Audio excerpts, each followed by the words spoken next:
The story begins with a group of men running through the night. When they finally reach their destination, they spot someone wrapped in cloth, sitting quietly beside a bonfire.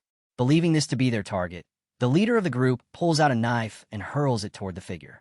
But when the cloth unravels, it's empty.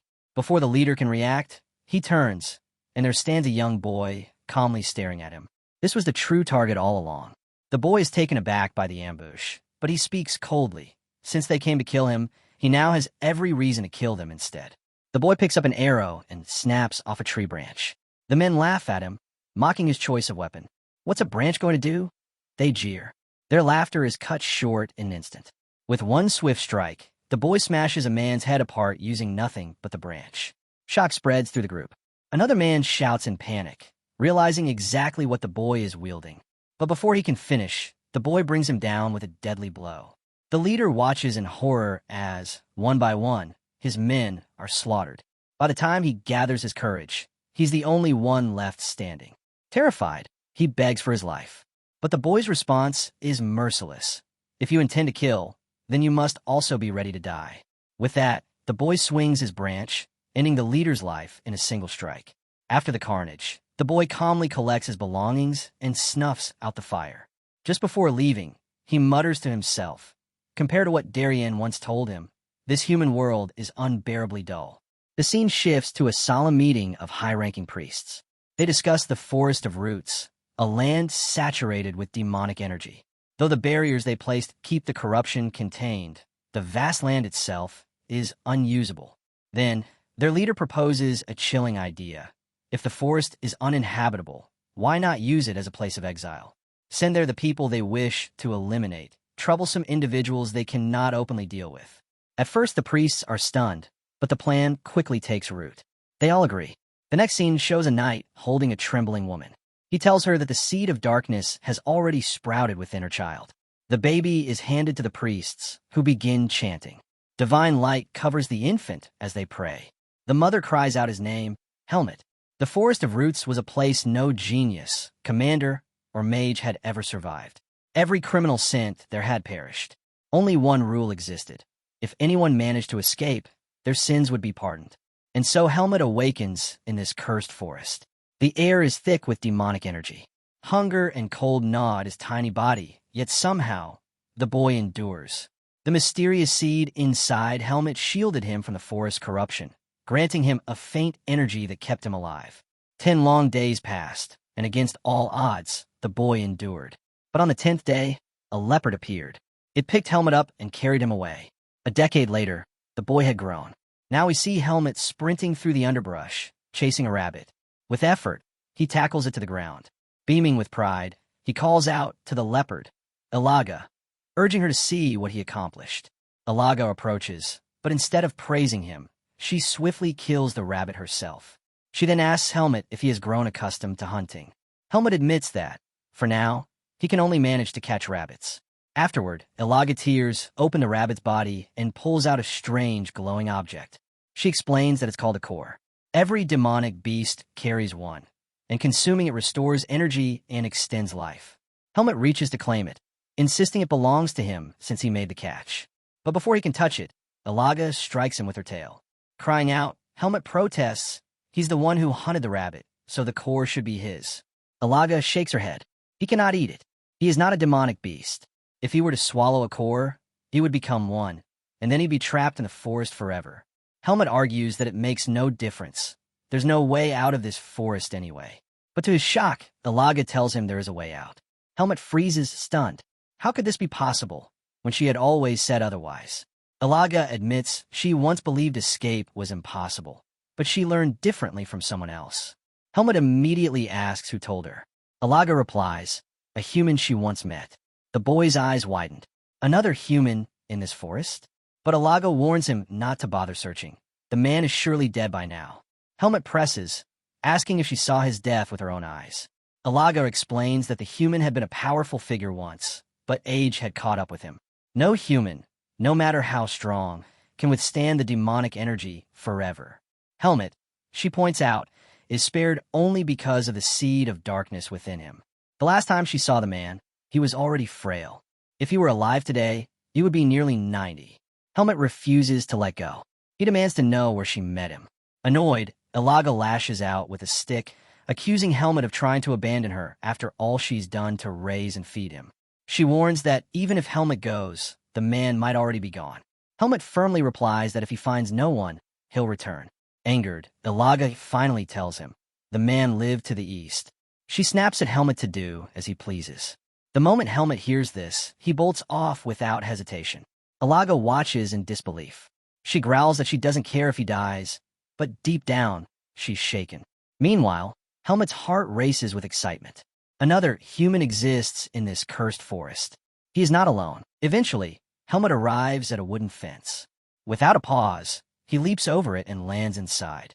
Beyond it lies a small house. The sight fills him with hope, for only a human could have built such a place. As he explores the area, Helmet suddenly feels. Helmet's face was suddenly forced into the dirt. A man held him down, demanding to know who he was and who had sent him.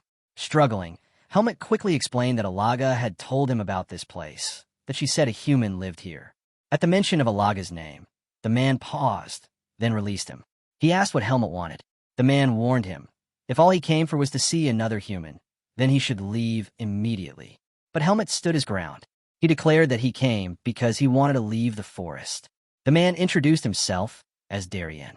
Narrowing his eyes, he asked Helmet if he truly wished to escape. Helmet confirmed it, saying that Ilaga told him Darien knew the way out. Darien's expression hardened. He asked why Helmet wanted to leave when the outside world wasn't what he imagined. It isn't peaceful, and it isn't beautiful, Darien said. Helmet asked him what the outside world was like. Darien replied, humans out there don't have claws or fangs. Their bodies are weak, but in exchange, they are cunning, deceitful, and ruthless. They'll ally with you one moment and betray you the next. Darien then questioned Helmet's origins. Were you born in this forest? Helmet told him he had been sent here as a baby. At that, Darien immediately realized the truth. Helmet carried a seed of darkness. He explained that if Helmet wasn't killed when the seed was discovered, it meant he was born into a powerful family. He was a noble, but Helmet didn't understand what that meant. Darien clarified further. It was exactly because of that seed that he was abandoned in the forest. If he ever left, he would be hunted endlessly for it. Then he asked the crucial question, did Helmet still want to leave? Helmet's answer was unwavering, yes. Hearing this, Darien lifted him up. Surprised, Helmet asked what he was doing. Darien told him plainly, if you want to live in the human world, you must first become human. I will make you one. Helmet then asked what he needed to do to escape. Darien explained that he would have to cross the barriers surrounding the forest, but with his current strength, it was impossible. He must forget about it for now. Only when Helmet became stronger would Darien introduce him to the one who could help him get out. Helmet pressed him on how he could grow stronger. Darien's answer was simple, obey his orders. Back at Darien's house, his first command was unexpected. He handed Helmet a broom and told him to sweep the ground. Helmet protested, he didn't want to, but Darien cut him off. All humans do this. If you wish to be human, you must do it too. Helmet frowned and asked how Darien could even live in such a filthy place. Darien shot back, asking if he'd rather continue living in the forest. Reluctantly, Helmet began to sweep. Once he was finished, Darien showed him a bed. Helmet's face lit up with joy. He had never had one before. Excitedly, he asked if he could sleep right away. But Darien shook his head. We still have much to do. He handed Helmet a set of clothes to wear. Darien warned Helmet to take care of the clothes he'd given him. He had crafted them from his own garments, and there weren't many to spare. Soon after, Darien took Helmet outside. He explained that he would teach him which plants could be eaten and how to make them safe. From his bag, Darien pulled out a plant and began to explain. Every living creature in this forest, he said, carried a core. But even after removing a core, the body still contained traces of demonic energy. The only way to cleanse it completely was through water. He demonstrated, washing the plant before handing it to Helmet. To his surprise, it was edible, and not only edible but good. Helmet could hardly believe it. With that lesson done, Darien led him back home. The next day, Helmet grumbled. Darien had sent him to fetch water, insisting it was part of learning to live like a human. Helmet didn't like it, but he obeyed. As he worked, he felt something approaching from behind. Before he could react, the figure pounced. It was Ilaga. She demanded to know what he was doing. Helmet told her that Darien had asked him to fetch water. Alaga froze. Helmet never obeyed her commands, and yet he was following Darien's? She asked him why. Helmet answered firmly. Darien promised to make him stronger. Alaga pressed him further. What did he want strength for? Helmet didn't hesitate. He was going to leave the forest because he was not a demonic beast. Her eyes narrowed. Did he really think anything good would happen to him in the human world? Helmet admitted he didn't know what awaited him out there, but he was certain of one thing. If he stayed in the forest, nothing would ever change. With that, he finished his task and walked away, leaving Alaga behind. She watched him go, sadness quietly stirring within her. Back at Darien's home, training had begun. Helmet held a difficult stance while Darien poured the water he had fetched over him. Exhausted, Helmet begged him to stop, but Darien's voice cut like steel. Did Helmet truly want to leave the forest? Hearing this, Helmet clenched his teeth and endured. Darien was impressed. He hadn't expected Helmet to last this long. The seed of darkness played its part, but even beyond that, the boy was clearly gifted. At sunset, Helmet's strength finally gave out. Darien carried him inside and prepared food. At first, Helmet wasn't excited, but once he tasted it, he couldn't stop. The soup was unlike anything he'd ever eaten. He devoured it eagerly. As they ate, Darien suddenly stood. His tone grew serious. Helmet wanted to grow stronger to escape this forest, but he was no demonic beast. He was a human, fragile and limited. For that reason, Darien had decided to teach him how to wield a sword. Darien picked up a wooden blade. Watch closely, he commanded. Helmet's eyes followed every motion as Darien moved with graceful precision. Then, with a single swing, he unleashed such power that Helmet swore he saw a lightning spark from the strike. Darien raised the wooden sword and, with a single strike, shattered a massive boulder into fragments. Helmet stood frozen, stunned beyond belief. He couldn't comprehend the power he had just witnessed. Eyes wide, Helmet asked Darien about the lightning he thought he saw during the swing. Darien explained calmly. What he had seen was Bai's, an invisible source of power only humans could wield. Then he added that the seed of darkness inside Helmet was also another form of power, but different in nature. Helmet's face lit up with excitement. He declared that he wanted to learn how to use it. But before he could celebrate, Darien smacked him on the head. He warned Helmet that his body wasn't ready yet. First, he needed to build a foundation and gain a proper understanding of the sword. Darien's voice grew serious. The path of the sword, he said, was harsh and filled with pain. But if Helmet endured, he would undoubtedly become strong. Without hesitation, Helmet agreed. Training began. Darien instructed him to refine his forms. But Helmet grew impatient and snapped back, insisting that he was doing it correctly. Darien's tone turned sharp. He demanded respect.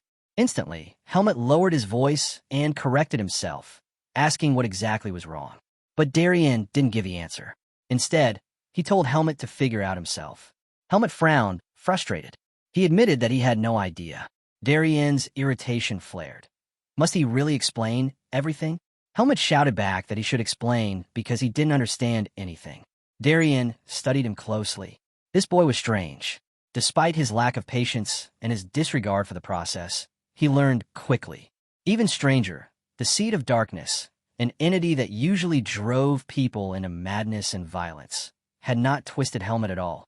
Instead, he was calm, logical, and more determined than most adults. Something about him was different. Darien decided to push further. Without warning, he struck Helmet's hand twice with his wooden sword. "Do you understand the problem now?" he asked.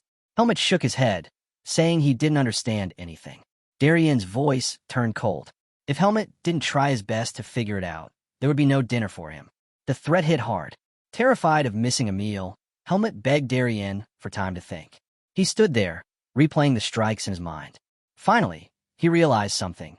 The pain from each strike wasn't the same. One was sharper, one was duller. Darien had hit different spots with different speeds, even though the motion looked identical. It dawned on Helmet that there was more to the sword than simply copying the form. Darien looked at him and said. Darien explained that Helmet needed to feel every detail. The tension in his muscles, the tremors in his fingertips, the speed of each strike, the flow, the rhythm, and most importantly, the connection between his mind and the sword. Only when he gained control over these things would he have truly learned something. He told Helmet that each swing had to carry his heart and soul. Without that, he wasn't a swordsman. He was just a woodcutter mindlessly chopping. Helmut listened carefully. After hearing Darien's words, he threw himself back into practice, determined to push forward. Later, when his training was done, Helmut made his way to the river. There, he ran into Alaga. She was startled when she noticed the muscles that had begun to build on his body. Helmut sat down beside the river and asked her a question that had been troubling him. Why did Darien say he was indebted to her? Alaga admitted it was because she had given him special permission to live in her forest. Helmut was stunned. He asked why she allowed Darien to stay when she usually hated having anyone near her territory. Didn't she want to fight him? Alaga's eyes flashed with irritation. She declared that as the ruler of the Central Forest, she would fight anyone who challenged her authority. But then her tone shifted. The real reason she hadn't fought Darien was caution. If she wasted her strength battling him, she risked being finished off by another predator. Helmut immediately realized who she meant. The two-headed serpent of the southern forest, Naho. He asked her if she could defeat Darien in a fair fight without interruptions. Alaga hesitated. She admitted she didn't know. Demonic beasts like her usually released their energy, which made it easy to sense the strength of others. But humans were different. They could hide their power completely. Helmut was shaken by her answer. Did that mean Darien was stronger than her? Alaga quickly corrected him. It wasn't that she couldn't win. It was that she couldn't be certain. And the reason she tolerated Darien's presence was because Naho despised him. Helmut's curiosity grew. Why did Naho hate Darien so much? Alaga explained that Darien had destroyed something Naho had built, a disgusting place. Helmut pressed her for details. Finally, Alaga crouched down and told him to climb on her back. If he wanted to know, she would show him. She carried him deep into the forest until they reached a strange farm. But it wasn't a normal farm. It was a place where humans were being raised like livestock. Helmut's eyes widened in horror. People were forced to labor under harsh conditions. At one point, a man carrying a heavy load stumbled and dropped it. Immediately, he was beaten without mercy. Confused and disturbed, Helmut asked Alaga what the man had done wrong. Alaga replied coldly. Alaga explained that the man was punished simply because he hadn't worked properly. Helmut was stunned by the cruelty of it. As he looked around the farm, his eyes fell on a group of girls. Curious, he asked Alaga why they looked different from him. She told him plainly, they were females while he was male. Then she added something that made his stomach turn. Naho preferred the flesh of women, claiming it was more tender. That was why the men were forced into labor while the women were kept as food. Among the crowd, Alaga pointed to a bald man, the leader of the humans, named Erugo. Helmut watched as Erugo noticed the man being beaten, but instead of helping, he coldly told the others to ignore him and focus on preparing sacrifices for Naho. Then, with a sick grin, Erugo singled out one of the girls. He spared her from the sacrifices, but only on the condition that she served his own desires. Helmut could barely believe it. How could such a vile man be the leader of his people? Alaga admitted she didn't understand it either, but somehow Erugo had the ability to track down every human who wandered into the forest. If he had found Helmut, she warned, he would already be a slave. Helmut turned to her and asked why she saved him, why she hadn't treated him as just another captive. Alaga brushed it off, saying she only spared him to keep Naho's livestock numbers from growing. But Helmut smiled. He knew she was lying. Their conversation ended as Alaga turned to leave. But suddenly, her expression shifted. She sensed a surge of demonic energy. Out of nowhere, Naho struck. The two-headed serpent lunged, but Alaga stood firm, shoving him back. Helmut's heart pounded as the air thickened with Naho's oppressive aura. The serpent hissed, asking if Alaga was raising Helmut. He sneered, telling her to eat the boy while he was still young. After all, males tasted best at that age. If she didn't want to eat him, she could hand him over instead. Alaga retorted coldly, reminding him that he only ate females, so Helmut's flesh wouldn't appeal to him. But Naho shook his head. He admitted he didn't want to eat Helmut at all. His real problem was the boy's scent. When he caught the scent more clearly, he turned his gaze on Helmut and demanded to know how he was connected to Darien. Before Helmut could answer, Alaga shoved Naho back. Naho raised his head, insisting he meant no harm. He was simply furious about what Darien had done to his farm years ago. Alaga quickly covered for Helmut, claiming the boy didn't know Darien and was only wearing clothes he had found. Naho's eyes narrowed, but he eventually let it go. He told Helmut he was fortunate. If he truly knew Darien, he would already be dead. At that moment, Alaga's fury ignited. She unleashed a powerful wave of energy, warning Naho that if he dared lay a hand on Helmet, she would tear him apart. Startled, Naho backed down. He told her there was no need for such hostility, that he had no intention of fighting her. But he made his terms clear. She was never to step into his territory again. With that, he turned and slithered away. Helmet fainted from the crushing fear he felt. When he finally regained consciousness, Ilaga was beside him. She warned him never to step into Naho's territory again and told him to stay close to Darien. Hearing this, Helmet's chest tightened with disappointment. Quietly, he asked her if he could ever become as strong as she and Darien. Ilaga didn't hesitate. Darien was powerful. She admitted she didn't know the full extent of his strength, only that he had reached a level most humans could never touch, no matter how hard they struggled. She told Helmet that if he truly wished to escape this forest, then he had no choice but to keep striving to grow stronger at all costs. With that, she turned to leave, sensing Darien's presence drawing near. Moments later, Darien appeared and told Helmet to follow him home. Helmet's spirits lifted. He was happy not only to see Darien, but because he realized that two powerful beings now watched over him. The scene shifts. Helmet is writhing in agony, his cries echoing in the night. As he trembled, he remembered a conversation he'd had with Darien. Darien had given him herbs to consume each night before sleep. Curious, Helmet had asked what kind they were. Calmly, Darien told him they were poisonous. Helmet's face twisted with fury, and he was about to shout, but Darien silenced him instantly with a strike of his bais. Then he explained. The herbs were meant to suppress the seed of darkness inside him. Every night, Helmet forced the poison down. Every night, his body burned and screamed in unbearable pain. He could do nothing but endure. Time passed. In the next scene, Helmet trained with his wooden sword. His movements were sharper, his breathing steady. Darien approached, watching closely. He was surprised. Helmet actually seemed to be enjoying the training. Helmet explained that something had changed. His vision had grown clearer, his body lighter. He asked Darien if this was because of the poisonous herbs. Darien answered thoughtfully. Perhaps it was the poison, or perhaps it was the demonic energy in the environment reshaping him. Then he asked if Helmet still felt pain from the herbs. Helmet shook his head. The agony was gone. In fact, each morning his body felt refreshed. Darien's eyes narrowed. It had been months since Helmet began consuming the poison. His endurance was no longer human. Darien then asked if Helmet remembered the invisible energy he once called bais. He explained that unless a person reached a certain level of physical foundation, they could never wield it. That was the reason he hadn't taught Helmet before. But now his body was ready. Darien made his decision. It was time. He lifted his wooden sword, and in an instant, it was cloaked in bais. A crushing pressure filled the air, weighing down on Helmet. Darien looked at him and gave his command. Absorb the energy from the atmosphere. Draw it into your body. Control it. And then channel it into your sword. Darien told Helmet to incarnate the energy to merge with it fully. Then he ordered him to pick up his sword. Keep breathing deeply while you fight, Darien instructed. Only then will you draw the energy into yourself. Without further warning, Darien launched his attack, his sword blazing with bais. He cautioned Helmet. If he failed to control the flow properly, the energy would tear his body apart. Helmet braced himself. Somehow, he managed to block the first strike. But in the blink of an eye, Darien closed the distance and struck again. Helmet barely dodged, gasping in disbelief. Are you really trying to kill me? He shouted. Darien didn't answer. Helmet steadied his breathing, forcing himself to stay calm. Once composed, he charged forward with his own strike. Darien swatted the attack aside with ease, urging him to feel the energy in the air, to grasp it and command it.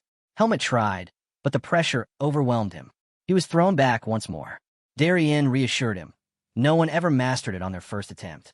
The only way was to continue, day after day, battle after battle.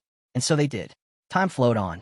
Helmet trained relentlessly, clashing with Darien every day. Little by little, the invisible energy seeped into him. Eventually, he not only felt it, but began to bend it to his will. For years passed. Helmet, no longer a child, swung his wooden sword with precision, cutting down towering trees in the forest as if they were nothing. Darien arrived to observe. He nodded, acknowledging the progress. Helmet had grown more adept at wielding bais. Hungry for growth, Helmet asked Darien for a duel, hoping to sharpen himself further. But Darien first demanded to see his buys.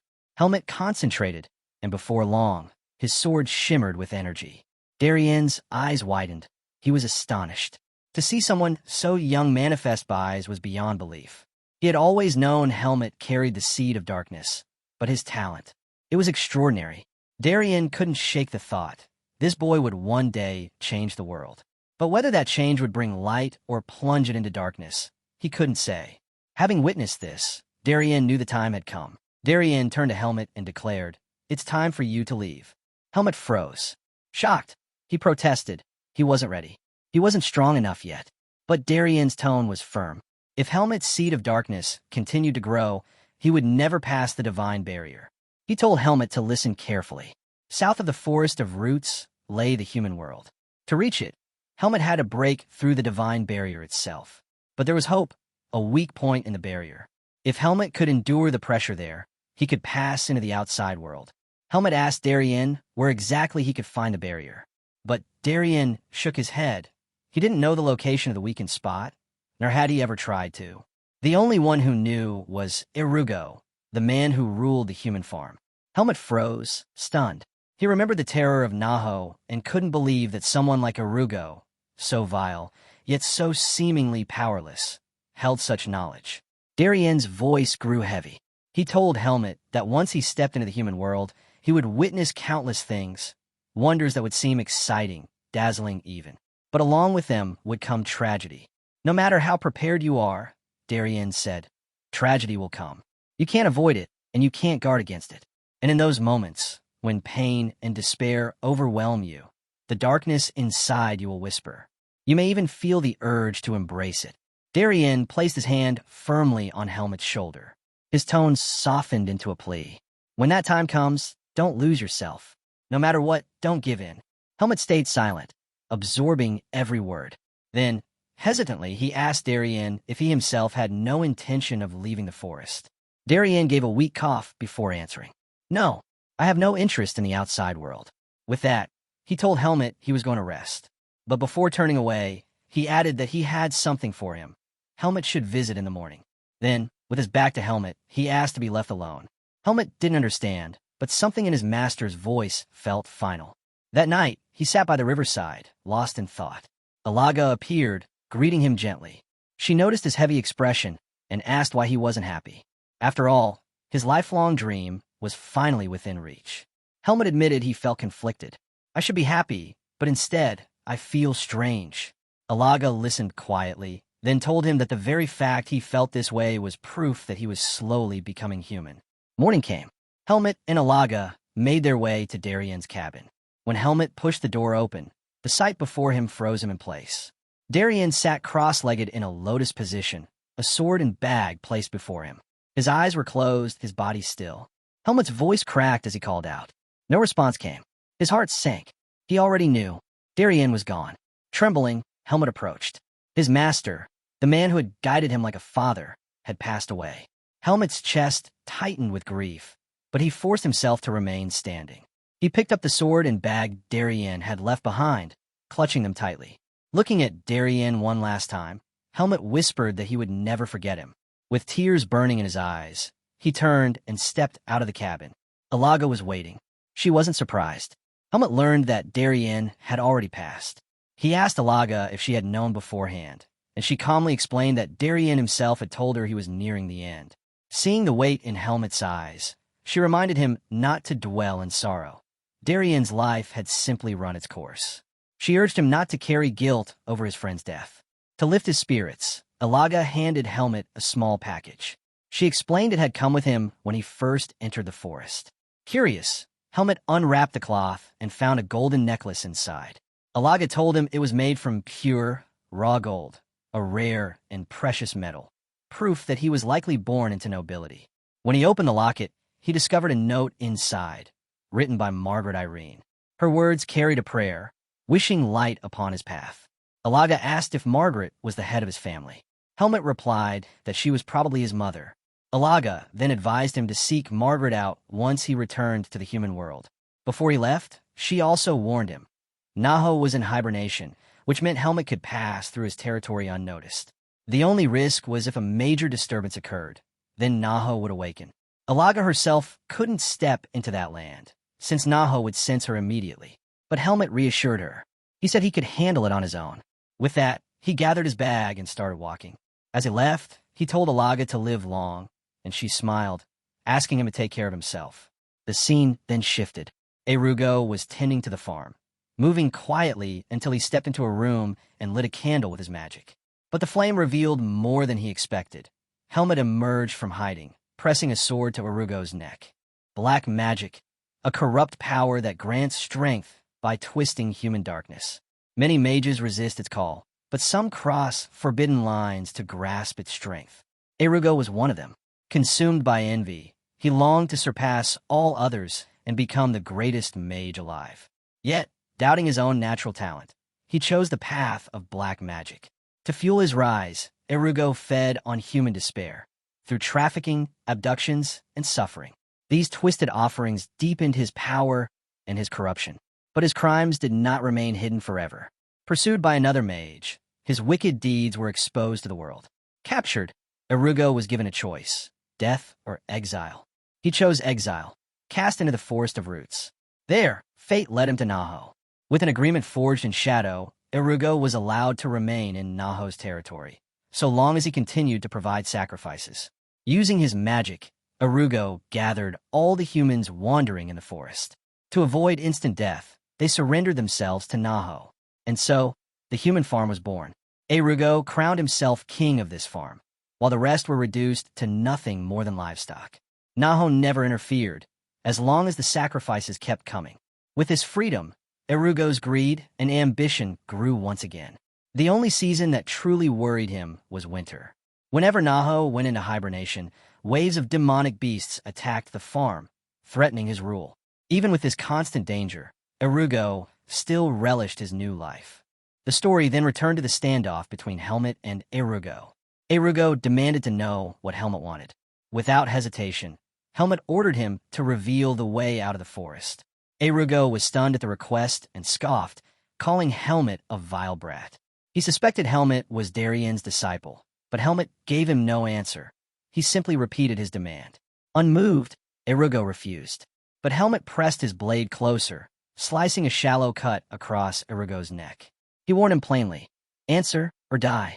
Erugo quickly retaliated with words, claiming that if he died, Naho would awaken and Helmet would be slaughtered.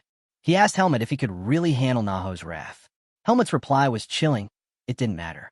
Once Erugo was dead, no one would ever bring him back. The sheer certainty in Helmet's words left Erugo shaken. He urged Helmet not to be reckless, insisting that only he knew the way out of the forest. But Helmet wasn't fooled. Darien had told him before, mages always keep records of their knowledge. Helmet was sure the method he sought would be written somewhere.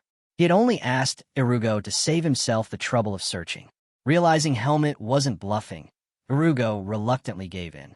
The scene shifted once more, showing Helmet following Erugo down a long staircase. Erugo broke the silence, asking for Helmet's name. Helmet brushed him off, telling him to mind his own business. As they walked, Erugo explained that the method Helmet wanted had never been tested. It was merely theoretical. Perhaps someone as powerful as Darien could succeed with it, but Helmet, alone and untested, stood little chance. Probing further, Erugo asked what Darien was doing now. Helmet offered no answer. That silence told Erugo everything. Darien was dead. At the bottom of the stairs, Erugo pulled out a book containing the method. Helmet demanded he hand it over. Instead, Erugo smirked and offered Helmet the role of his successor. Helmet dismissed the idea as nonsense, smiling faintly at the audacity. And then Erugo continued. Erugo claimed that everyone on the farm was too weak, but Helmet was different. As Darien's disciple, he believed Helmet alone was worthy to inherit his place. Helmet pressed his sword harder against Erugo's neck, ordering him to stop spouting nonsense. He declared with certainty that he would escape the forest. Reluctantly, Erugo explained where the knowledge came from. Long before he settled in the forest, he had discovered a book inside a mage's hideout. The book spoke of using stealth magic as a means of escape, but the mage who wrote it had failed, never making it out alive. According to its records, at the southern end of the forest lay a massive waterfall. The water, mixed with demonic energy, weakened the divine barrier guarding the forest. Erugo told Helmet this weakened spot might allow passage. But he warned that, even weakened, the divine energy remained incredibly strong. Anyone tainted by the seed of darkness would be crushed instantly if they tried. Hearing this, Helmet lowered his blade. He declared that he would spare Erugo's life. Not because he wanted to, but because of Darien's words. Darien had once told him to value every life, just as Alaga's kindness had saved his own. Even so, Helmet couldn't stand Erugo. Instead of killing him, he struck Erugo in the stomach, knocking him out before tying him up. When Erugo came to, Helmet woke him by pressing on his pressure points. He ordered Erugo not to move and assured him that he would release him later. Furious, Erugo realized his magic had been sealed and called Helmet an arrogant fool, asking if he truly believed he could leave the forest. Helmet simply smiled and repeated that he would make it out alive. Once Helmet left, Erugo's rage boiled over. He forcefully activated his magic, determined to shatter Helmet's confidence. With a mad cry, he screamed Naho's name. The ground quaked violently, and Naho emerged from below. The beast loomed over him, demanding to know why he had been summoned. Erugo revealed Darien's death and informed Naho that Darien's disciple was now inside his territory. Naho was overjoyed, convinced fate had given him the perfect chance to erase everything he despised. With excitement burning, he broke through the wall and charged after Helmet. Watching him go, Erugo grinned wickedly, thrilled to see Helmet hunted down. The scene shifted once again, showing Helmet sprinting through the forest. He wondered if he should have killed Erugo when he had the chance. As he ran, he noticed something strange. The demonic beasts were fleeing beside him, yet not a single one attacked. That's when he understood. They weren't running from him, they were running for something else. An overwhelming, dreadful presence closed in behind him. Helmet pushed himself to run faster, but after a long stretch, he stopped to check how far he'd gotten. To his horror, he realized he was still within Naho's domain. Helmet thought he had put good distance between himself and the farm, but he soon realized he was still deep inside Naho's territory. When he looked up, the air itself was thick with demonic energy, swallowing the entire landscape. Sensing the danger closing in, Helmet gripped his sword and readied himself. Before he could make a move, Naho appeared right before him. The beast greeted him with a twisted welcome, declaring that he had always known Helmet would eventually return to his domain. He warned that leaving would not be so simple. Helmet answered coldly.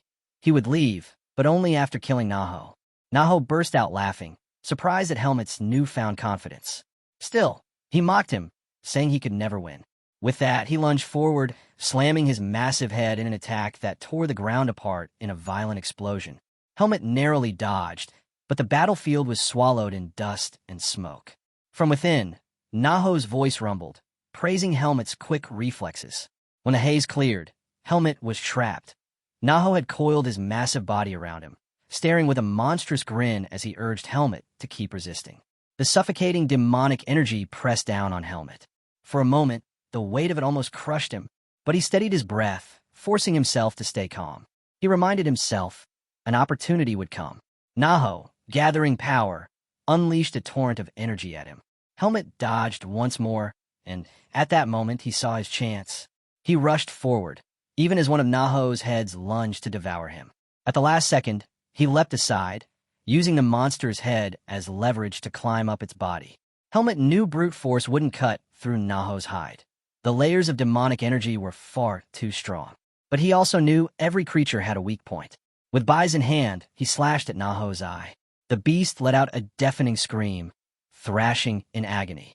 Helmet knew the wound wasn't fatal. At best, it bought him precious time. Continuing to fight with what little strength he had left would mean certain death.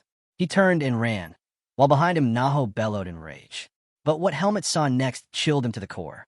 Naho ripped off his own damaged head and devoured it. Helmet froze in horror, but there was no time. Regenerating himself through the twisted act, Naho lunged at him again.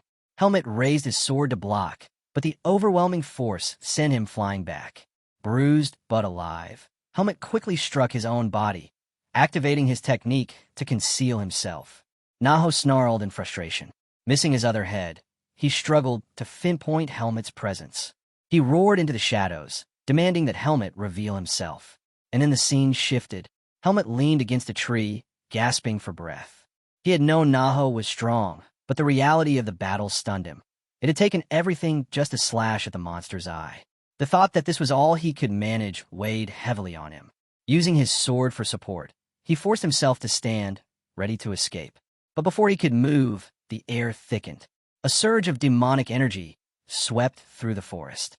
Naho was spreading his power, using it to sense every living thing nearby. When his gaze locked on a helmet's hiding spot, a sinister smile spread across his face. "You can't hide from me in this forest," Naho sneered, lunging with his massive head. Helmet clenched his teeth, refusing to give in. "I won't die here," he told himself, raising his blade for one final strike. But then, something unexpected happened. A roar split through the forest. Ilaga appeared, stepping between him and the beast. Naho grinned at the sight of her, mocking, "Welcome to my territory." Helmet stood frozen in shock. Ilaga's presence unleashed an overwhelming flood of demonic energy that shook the ground itself. Even Helmet, struggling to remain standing, was stunned by her strength. Ilaga glanced at him and praised his survival. She told him the fight was hers now, urging him to leave. But Helmet, gritting against the crushing pressure of her aura, refused. He wanted to fight beside her. Her response was firm. He had something far more important to accomplish. She reminded him of the freedom he sought and told him to chase it. Her words struck him deeply, leaving him speechless. "Don't waste my effort," she said, eyes locked on Naho. Helmet's frustration burned, but he finally gave in. With a short, bitter thank you, he turned and ran. Ilaga was left to face Naho alone. Naho's eyes narrowed with rage. The audacity of her interference disgusted him. Ilaga, unflinching, told him she was doing what must be done. Her defiance only made him laugh. He mocked her bond with Helmet, sneering that she was nothing more than a filthy cat. With cruel delight, he vowed to kill her and devour Helmet afterward. But Ilaga wasn't shaken. She taunted him instead, asking how he planned to defeat her with only one head left. Naho roared in anger and launched himself at her. The scene shifted.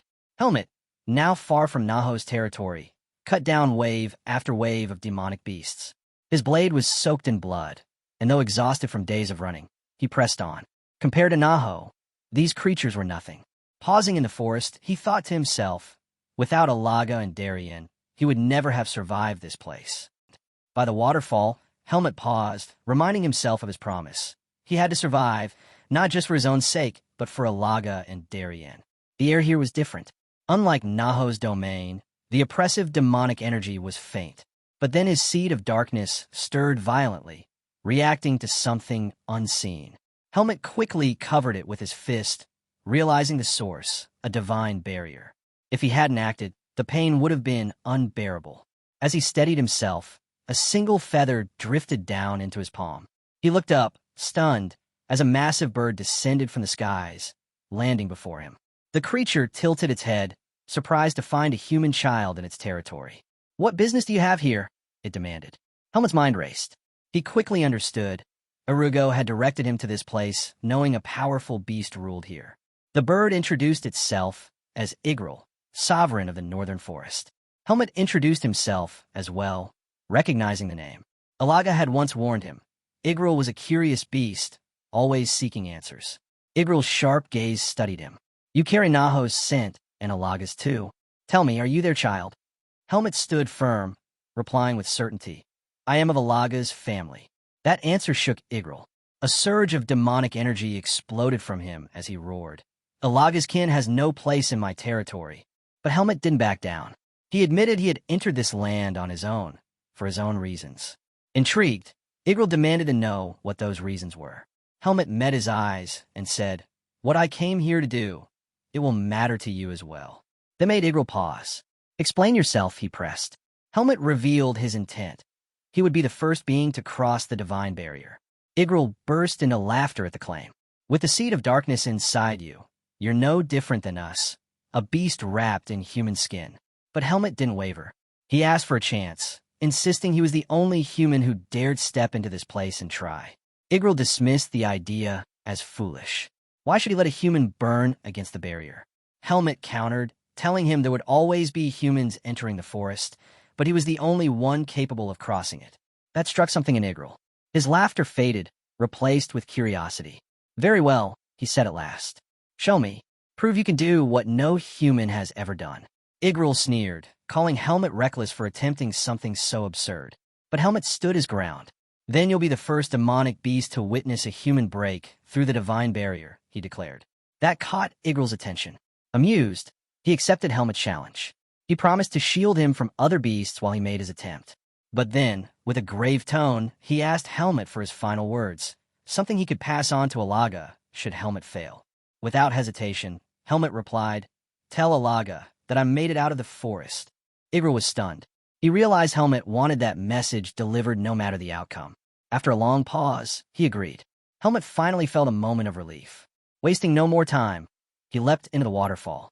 Diving deep, he wrapped his body with his fist protection. At the bottom, he discovered a hole in the divine barrier. Without hesitation, he swam toward it, determined to push through. "I will survive. I will go beyond the forest of roots," he swore to himself. The divine power was merciless. Designed to purify and protect humans, it violently rejected the seed of darkness within him. The barrier's force tore through his body with terrifying speed, shredding his strength and burning his soul. The agony was unlike anything he had ever endured. His mind began to slip, his vision fading. Panic filled him.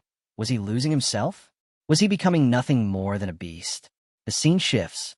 A group of mercenaries rested near the forest of roots. One of them, a young boy named Finn, asked their leader Tanya why they were wasting time here. Tanya explained calmly that resting now was their only chance at survival. If they pushed forward while exhausted and stumbled upon a beast, they'd all be slaughtered. Finn shuddered at the thought, but grumbled when Tanya ordered him to fetch water. Complaining that it was too dark, he dragged his feet until Tanya lost her patience and kicked him toward the river. As Finn approached the water's edge, a strange feeling crept over him. Peering into the river, he spotted what looked like seaweed. But when he lifted it, his blood froze. It wasn't seaweed at all, it was hair, attached to the limp body of an unconscious Helmet. Finn dropped it in terror and bolted back to the group. "There's a dead body in the river," he cried. The mercenaries burst into laughter, mocking him. They accused Finn of mistaking a branch for a corpse, calling him a coward yet again. But Tanya's eyes narrowed. She ordered Finn to show her this so-called body. Finn pointed nervously toward the riverbank, but Tanya wasn't having it. She kicked him sharply, ordering him to lead the way instead of standing around. As they walked, her voice turned cold. If he was wrong about this, she would kill him herself. When they finally reached the riverside, Finn gestured toward the water. Tanya's eyes narrowed as she spotted a body floating there. Helmet. At first, she thought he was dead, but on closer inspection, she noticed his chest rising faintly. He was still alive. "Help me pull him out," she commanded. Finn froze in horror, but Tanya didn't wait. She grabbed Helmet and dragged him onto the bank. The scene shifts. Helmet opened his eyes, groggy and disoriented.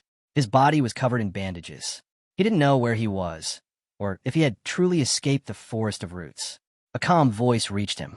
Tanya greeted him and assured him he was safe now, among her group. She asked for his name. Helmet introduced himself, but when she pressed him for more, he shook his head. "I don't remember anything else." Her brows lifted.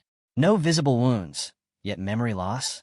She asked if he had struck his head in the river, but Helmet could only shake his head again. Tanya then introduced herself, a rank 3 silver medal mercenary from the Face Mercenary Corps. Helmet was stunned. Another human. For the first time in so long, he wasn't alone. She asked if he knew where he was. He admitted he didn't. Tanya explained that they were in the cave forest. His blank look confirmed it. His amnesia was severe. "Do you remember anything at all?" she pressed. Helmet hesitated, then replied, "Only my name, and how to wield a sword." That was enough for Tanya. She smiled, relieved. If that was the case, a skilled doctor might be able to restore the rest. She told Helmet her group would take care of him until then. From this moment on, she said, he was her responsibility. Helmet was taken aback, but deeply grateful. He thanked her sincerely. The next day, he sat resting on a boulder, savoring the peace. He couldn't believe it. He had actually escaped the forest. But his body was wrecked, weaker than it had ever been. Even his eyes was faint. Then he noticed it.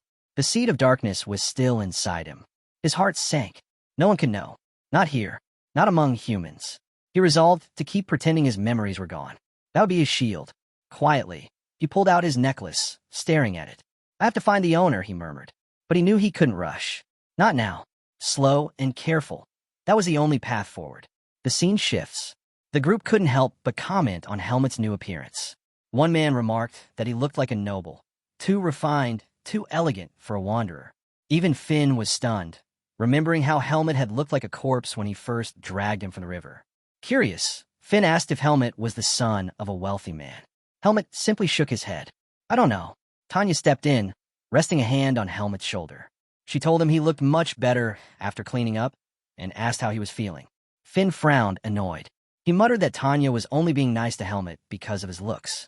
That was a mistake. Tanya's fist landed on his face in an instant. She ordered him to stop complaining and help the others instead. Turning back to Helmut, she explained that they'd reach a village in 4 days. Once there, she would take him to see a doctor. Helmut smiled gratefully and thanked her for everything. Tanya patted his head lightly, telling him not to worry, then rallied her men to prepare for departure. Both Helmut and Finn were left surprised by how she treated him. Helmut traveled with the group, moving at a steady pace. Finn, one of the mercenaries, advised him to slow down, reminding him that their carriage moved quickly.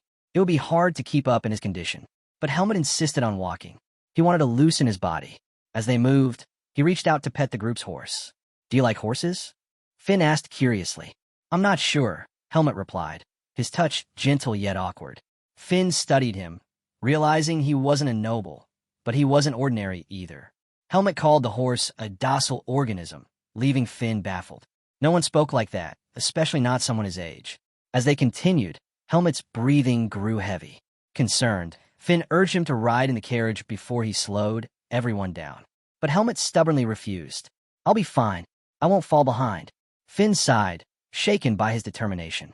He began to wonder if Helmut really was from noble blood. Meanwhile, Helmut was puzzled over his own weakness. Back in the Forest of Roots, his recovery usually only took a day. Why was his body still so drained? He decided he had no choice but to keep walking, to rebuild his stamina step by step. The scene shifts. Helmut lay on a bed as a doctor examined him carefully. After his inspection, the doctor turned to Tanya. There's nothing wrong with him, he said firmly. The doctor leaned back after his examination, insisting that Helmut's body was unusually strong, so strong that he recovered faster than most people. Tanya frowned, unconvinced. Did you even check him properly? She pressed. The doctor's face darkened with irritation. If you don't trust me, treat him yourself. Her temper flared. He was unconscious for a long time. Give us a proper diagnosis, you quack. The doctor slammed his fist on the table, shouting back. That boy's body recovers faster than anyone I've ever seen. There's nothing wrong with him. Finn raised a hand, asking carefully about Helmut's memory loss. The doctor's reply was blunt. Helmut's memories would return soon. His head is fine, he added sharply, handing the medicine. Now, get out. And you, stop questioning a professional, you idiot. Tanya's face turned red with rage. She hurled insults back at the old man, calling him a senile fossil and nearly swinging at him before her group dragged her away. The scene shifts. Tanya walked alongside Helmut, her anger finally cooling. She asked if he was feeling any better. Helmut nodded, saying the medicine helped ease his breathing. Her mind went back to something he had told her earlier, that he could wield a sword. If his body was this strong, then his training must have been exceptional. You were probably trained by a master, she said thoughtfully. Helmut blinked in surprise. She had guessed correctly. The sword, it just feels familiar the moment I hold it, he admitted. Tanya grinned. Then how about a duel? Maybe it'll jog your memory. Helmut was caught off guard, but she quickly reassured him. He didn't need to feel pressured.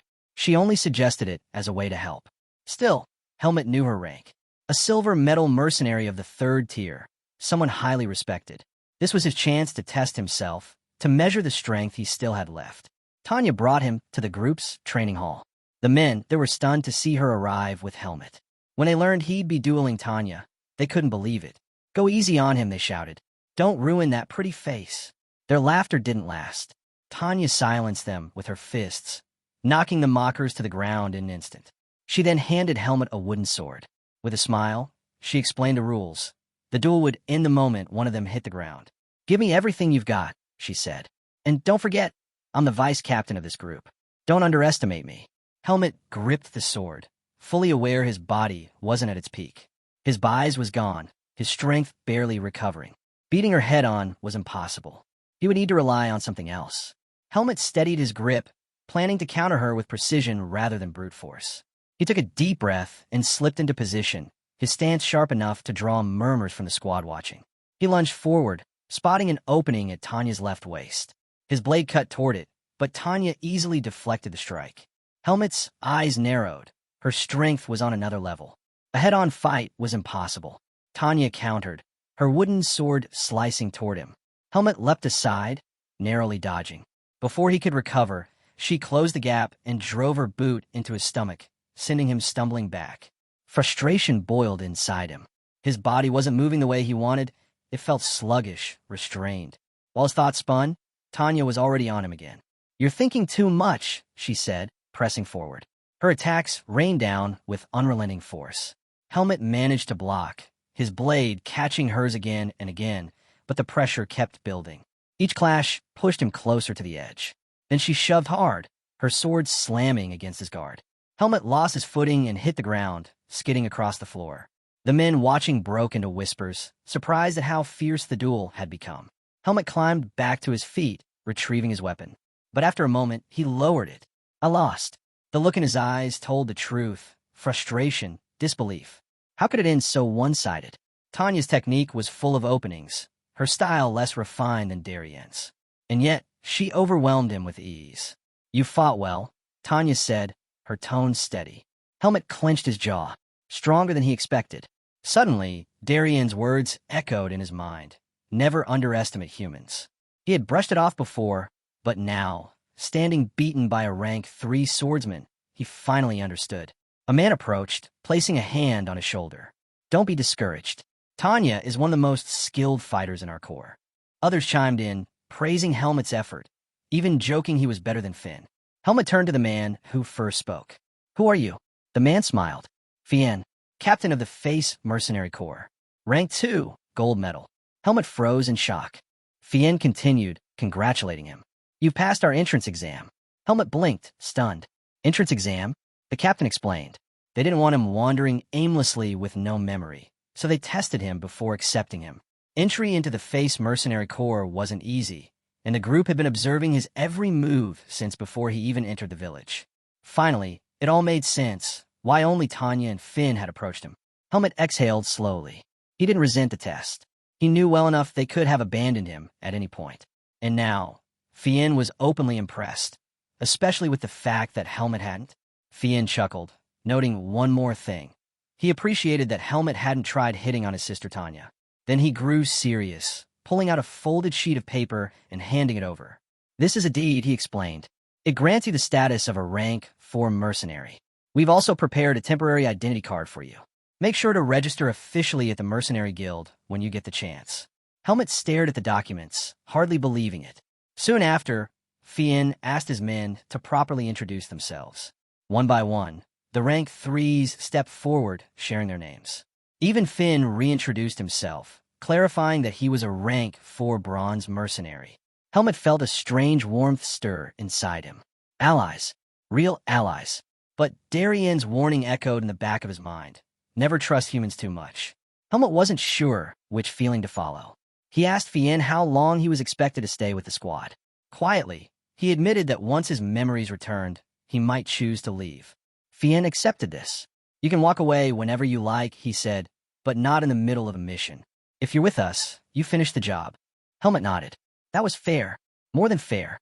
Better to be with them than to wander alone without direction. Maybe, just maybe, he could find clues about his origins.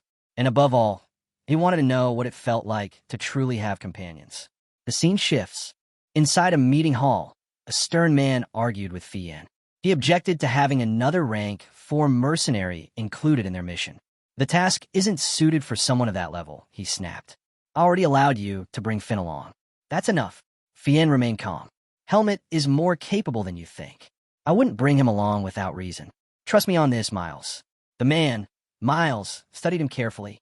Fien's reputation with the Face Mercenary Corps was solid, and he had dealt with him long enough to know he didn't lie about matters like this. After a moment, he relented. "Fine, bring him, but he'll only earn a third of a normal rank 4's pay." Fien inclined his head. "Agreed." Miles added one final detail. Another group, the Taliek Mercenary Squad, would also be joining the mission. Finn acknowledged it without hesitation, telling him not to worry. "We depart tomorrow at 7 a.m., Miles concluded before leaving. Once the door shut, Tanya praised her brother's sharp negotiation. Finn turned back to his squad, briefing them on their task. The mission was to escort a large convoy. He reassured Helmet and Finn that they weren't expected to fight unless absolutely necessary, only if things turned dire. Tanya stepped up, her voice firm. She ordered the rank 3s to prepare thoroughly. They all knew convoy escorts were never as simple as they sounded. Before dismissing the squad, Fien reminded them that no one could predict the strength of potential ambushers. Uter leaned toward Helmet, offering a quiet warning. If anyone from the Taliek squad insulted him, he should just ignore it. Their two groups had a poor history. Maros added that the Taliek squad disliked them because the Face Mercenary Corps carried a stronger reputation. Helmet listened, filing the information away. With that, Finn ended the briefing, ordering everyone to rest. The scene shifts. Late that night, Helmet stood alone in the training hall, his sword in hand. His mind replayed the duel with Tanya, gnawing at him. He had been using his body's weakness as an excuse, but deep down he knew the truth. He had lost because Tanya was faster. Her defenses had openings, yet he couldn't break through. Too weak, he muttered. He couldn't blame a lack of buys, nor the state of his body. The fault was his. If he wanted to stand stronger, he had to start from the basics. With a sharp motion, he unsheathed his sword and began training beneath the moonlight. The scene shifts again. Morning arrived, and the convoy mission began. Fien's voice carried authority as he reminded everyone to stay alert. Their clients had paid dearly for protection, and it was their duty to keep them safe. Among the march, Finn groaned, clutching his stomach. He muttered about overeating before the journey, then turned to Helmet with a smirk. "Hey, weakling, holding up okay? Life's about to get harder starting today." Helmet met his gaze with a serious look. He understood now. Finn was mocking him because of the way he had fallen before. "I can endure this mission," Helmet replied firmly. Finn blinked, caught off guard by the tone. He gave an awkward laugh, tapping Helmet on the shoulder. "Relax. I was just joking." Helmet ignored him, pressing forward with steady steps. Not long after, they rendezvoused with Miles. He presented his cargo and explained the arrangement. The Face Mercenary Corps would guard the rear. While Miles spoke with Finn, the Taliek squad arrived. The tension was immediate. One of their members caught Finn glaring and barked out. "What are you looking at, Scrawny? Can't even swing a sword properly, can you?" Finn bristled, but before he could respond, the man's attention shifted to Helmet.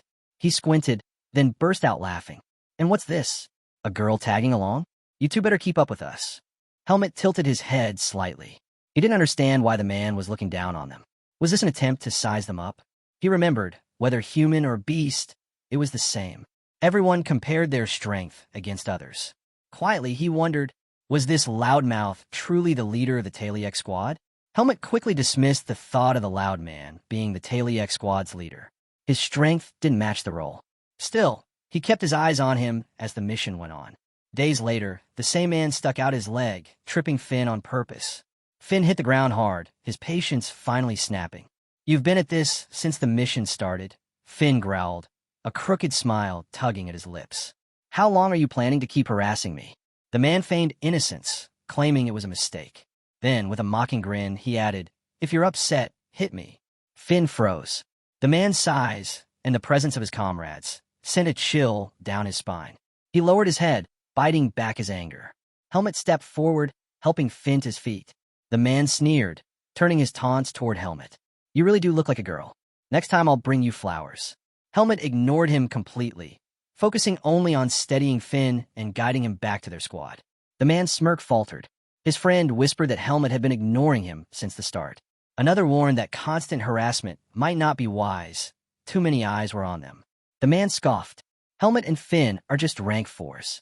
I'm a rank 3 who only dropped to rank 4 because of my hand. One hand is all I need to deal with them." But his friend wasn't convinced. "You were demoted because you got drunk and acted like an idiot." Enraged, the man clamped his hand around his friend's neck, choking him until he begged for mercy. When he finally released him, his eyes gleamed with hatred. He blamed his brother, a rank 2 mercenary, for humiliating him and forcing him down to rank 4. The thought festered like poison, and the more Helmet ignored him, the deeper his anger grew. "I'll kill him," the man muttered with a wicked grin. He turned to his companions. "Help me with something." Back with the Face Mercenary Corps, Finn complained bitterly about the harassment he'd endured for 3 straight days. What puzzled him most was Caleb, the supposed leader of the Taliek squad. Why was someone of his stature wasting time with rank 4s? Finn was sure Caleb had been a rank 3 mercenary. Something didn't add up. With a huff, he picked up his bucket. "I'm going to fetch water," he told Helmet. His voice hardened. "And if Caleb or his men try anything, I won't hold back." The group had heard him again. With those words, he walked away. The scene shifts. Finn arrives at the stream. Frustration weighed on him. Fetching water shouldn't be this exhausting, yet here he was. Determined, he decided to collect enough for the entire squad. As he crouched by the stream, someone's presence loomed behind him. Turning around, Finn froze. It was Caleb and his gang. His heart sank at the sight of them. Caleb stepped forward with a mocking smile, saying he just wanted to have a nice talk. Moments later, Caleb had Finn pinned beneath his boot. He leaned closer and asked if Finn had ever bathed with Helmet. The question stunned Finn. Outraged, he spat back, calling Caleb a bastard, insisting that Helmet was a man. Caleb silenced him, sneering that he would find out for himself. At Caleb's signal, one of his men dragged Helmet forward. To Caleb's surprise, Helmet hadn't resisted. He came willingly, though he already sensed something was off. Watching Caleb torment Finn didn't surprise him. To Helmet, it only confirmed what he already knew. Even humans fought for dominance, no different from the demonic beasts of the forest. Maybe these were the very kinds of people Darien had warned him never to trust. Caleb's expression twisted with malice. He ordered his men to strip Helmet. Helmet steadied himself. He couldn't use his buys yet, but that didn't shake his resolve. He knew these men were only ranked 4 mercenaries, far weaker than Tanya. His plan was clear: take out the weakest first. The gang surrounded him, launching their attack all at once. But before a single blow could land, one of the mercenaries collapsed to the ground, knocked out cold. Shock rippled through the group. The one who had struck him wasn't Helmet. It was Tanya. Both Caleb and Helmet stared in disbelief. Tanya's voice cut through the tension as she demanded to know why Caleb's group was harassing her squad. Feigning innocence, Caleb claimed he was just having a conversation with the boys. Tanya's eyes narrowed. She had clearly heard him order his men to strip Helmet. Caleb brushed it off with a smirk, saying it was something men did to build their bonds, something a woman like her wouldn't understand. Tanya's tone sharpened. She told him to think before he spoke, then ordered Helmet to help Finn back up. Without hesitation, she dismissed Caleb and his gang as nothing but rank 4s. Offended, Caleb quickly corrected her. He wasn't ranked 4th. He was originally a rank 3. Tanya cut him off coldly. She didn't care about his past. Right now, he is ranked 4th. Caleb's jaw tightened at the insult. She stepped forward, her voice firm as steel. She warned Caleb and his gang never to lay a hand on her mercenaries again. Then, with a chilling glare, she promised that if there was a next time, things wouldn't end so peacefully. Caleb's confidence faltered. With no choice, he ordered his men to leave with him. As the tension faded, Finn approached Tanya, tears spilling from his eyes. Tanya stopped him immediately, telling him to hold it in. These kinds of fights, she explained, would happen often. Inside, though, she felt disappointed. Her mercenaries were still naive. Among rank 4s, it was an unspoken rule not to interfere. The only reason she stepped in was to keep them from breaking down too early. The scene shifts. Night falls. Helmet is alone, training in the dark. His strikes cut through trees one after another until the area lay in ruins. At last, he stopped, realizing his body had finally recovered. He wasn't surprised. Ever since the mission started, he had been focused solely on healing. Still, his buys had not returned. He remembered Darien's words. Buys is like water, and your body is the dish that holds it. Without a strong dish, the water is wasted. There was no point in forcing his buys now. He had to strengthen his body first. The next morning, Fien gathered the squad. His tone was serious. He warned them that once they entered the next region, demonic beasts would appear in greater numbers. No one was allowed to wander off alone. He ordered Helmet and Finn to stick close to a rank 3, even for something as simple as fetching water. Finn's eyes widened in shock. Helmet, on the other hand, realized his days of training alone were over. Deep down, he could only hope his buys would return before the seed of darkness inside him spun out of control. Later, Finn leaned closer to Helmet, whispering nervously. He asked if Helmet had ever seen a demonic beast. Byrne and Sean had already filled Finn's head with terrifying stories, and the thought of facing them left him trembling. Trying to sound brave, Finn said he was only sharing this because knowledge was power, but Helmet could see the fear written all over him. Calmly, Helmet explained that demonic beasts came in countless shapes, no two looking the same. That small detail eased Finn's nerves. Curious, he asked how Helmet could remember something like that with his amnesia. Helmet admitted he wasn't recalling anything. He was simply making an assumption. The scene shifts again. Two men are talking. One of them grumbles about his faulty water bottle, irritated at how useless it's become. His companion just laughs, telling him to throw it away and get a new one, teasing him for always wasting money on pointless things. The man snaps back, saying if he had money, he wouldn't even be taking on long-distance missions like this. His friend waves it off, reassuring him that nothing bad is going to happen. The mercenary laughed as he reminded his friend that they were being paid a fortune just to escort cargo. All they had to do was finish the mission, then they could celebrate with drinks. He promised that once they returned, he'd treat him to the best dark beer in town. But before he could finish his words, his head was severed clean off. His friend froze in terror, unable to process what had just happened. When he looked up, his nightmare became real. A demonic beast stood before him, chewing on his friend's head. The camp erupted in shock. A demonic beast had appeared right in their midst, and no one knew how it had gotten so close. Still chewing, the beast glared down at them, as though mocking their fear. The surviving man's fear turned into rage, and he charged recklessly at the monster. Another mercenary tried to pull him back, but it was already too late. The beast struck, killing him instantly. The creature let out a chilling laugh at the horror painted on the mercenaries' faces. None of them could comprehend how such a beast had slipped past their defenses. Finn clenched his fists. This was their fault. They had grown complacent, too sure of their numbers. He had never imagined a beast would dare to attack when so many mercenaries were gathered together. The monster grabbed a corpse and hurled it high into the air. Before it even hit the ground, smaller beasts leapt up and devoured it mid-flight. That's when the truth set in. The enemy wasn't alone. The mercenaries quickly shifted into formation, preparing for battle. Helmet watched the gruesome sight from the carriage. His thoughts churned. Was this the fate waiting for all humans? Then Tanya's sharp voice cut through the chaos. She ordered Finn and Helmet to crawl onto the carriage. Finn's panic spiked at the command. Without hesitation, he shoved Helmet towards safety. Helmet bristled in frustration. His bise was still gone. He knew there were far more beasts lurking, hidden from sight. If anyone slipped up, they'd all be slaughtered. Still, Finn shoved him again, forcing him under the carriage. From beneath the cover, Helmet locked eyes on the leader of the beasts. It wasn't as powerful as Naho or Alaga, but its strength was undeniable. Among the mercenaries, only the rank 2s had the ability to stand against it. Helpless, Helmet clenched his fists, wishing he could do more. The mercenaries braced themselves. The moment the beast released its demonic energy, the battle erupted. Finn leapt high, his bise surging as he unleashed an attack. The beast cloaked its arm in demonic energy and blocked the strike with ease. Sean's eyes widened, off-filling him as he witnessed his captain's power. But Maros snapped him back to reality, warning him not to get distracted. The smaller beasts were closing in fast. Sean smirked, reminding Maros that he was a rank 3 mercenary. With that, he swung his sword, cutting through the beasts that swarmed around him. Fien warned Helmet to always be wary of those who carried the seed of darkness. No one could predict when such people would suddenly turn into demonic beasts. The word struck Helmet deeply. Was that how others saw him? As a monster waiting to emerge? Darien's voice echoed in his memory. He had once told Helmet that those with the seed of darkness were destined to die fighting humans. The thought left Helmet unsettled. Would it also be his fate? Would he one day lose himself and stand as an enemy to mankind? He now understood why Darien had trained him so strictly in the use of bise.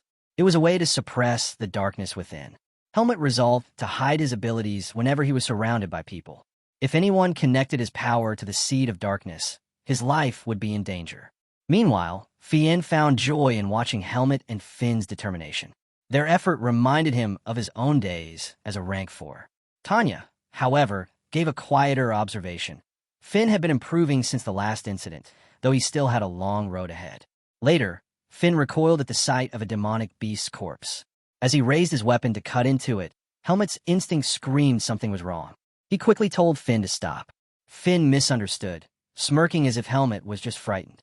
He reminded Helmet that he was in charge of cooking, insisting all meat was the same to him. The moment he said it, the beast sprang back to life and clamped its clawed hand around Finn's neck. Helmet didn't hesitate. In a flash, his sword sliced through the beast, splitting it clean in two. Finn collapsed, horrified at how close he'd come to death. After a shaky breath, he pulled himself together and thanked Helmet for saving him. He asked if Helmet was all right. Helmet nodded, though his focus lingered on his blade. Something was different. The sensation he felt when killing the beast wasn't like training. It was as though a barrier inside him had shattered. Could it be had his buys returned? The other mercenaries rushed over, congratulating him. Sean clapped him on the back, praising him for the kill, and joking that he was nothing like Finn. Annoyed, Finn shot back, saying he'd repay Helmet by giving him extra soup. Sean burst out laughing, shocked that Finn thought his life was only worth a bowl of soup. Byrne piled on, mocking Finn even further as the group teased each other. But Tanya didn't join their laughter. Her eyes stayed fixed on Helmet. When the beast had grabbed Finn, she had been ready to intervene, until she noticed something. Helmet's sword had released a faint glimmer of bias, and she couldn't shake the feeling that her eyes hadn't deceived her. Tanya wondered if her eyes had deceived her. She couldn't explain what she saw, and the thought gnawed at her. Later that day, Helmet sat alone in the forest, circulating his bias. After some time, his eyes opened, certainty filled him. His power had returned. The moment he instinctively swung his sword against the beast, something inside him had unlocked. Relief washed over him.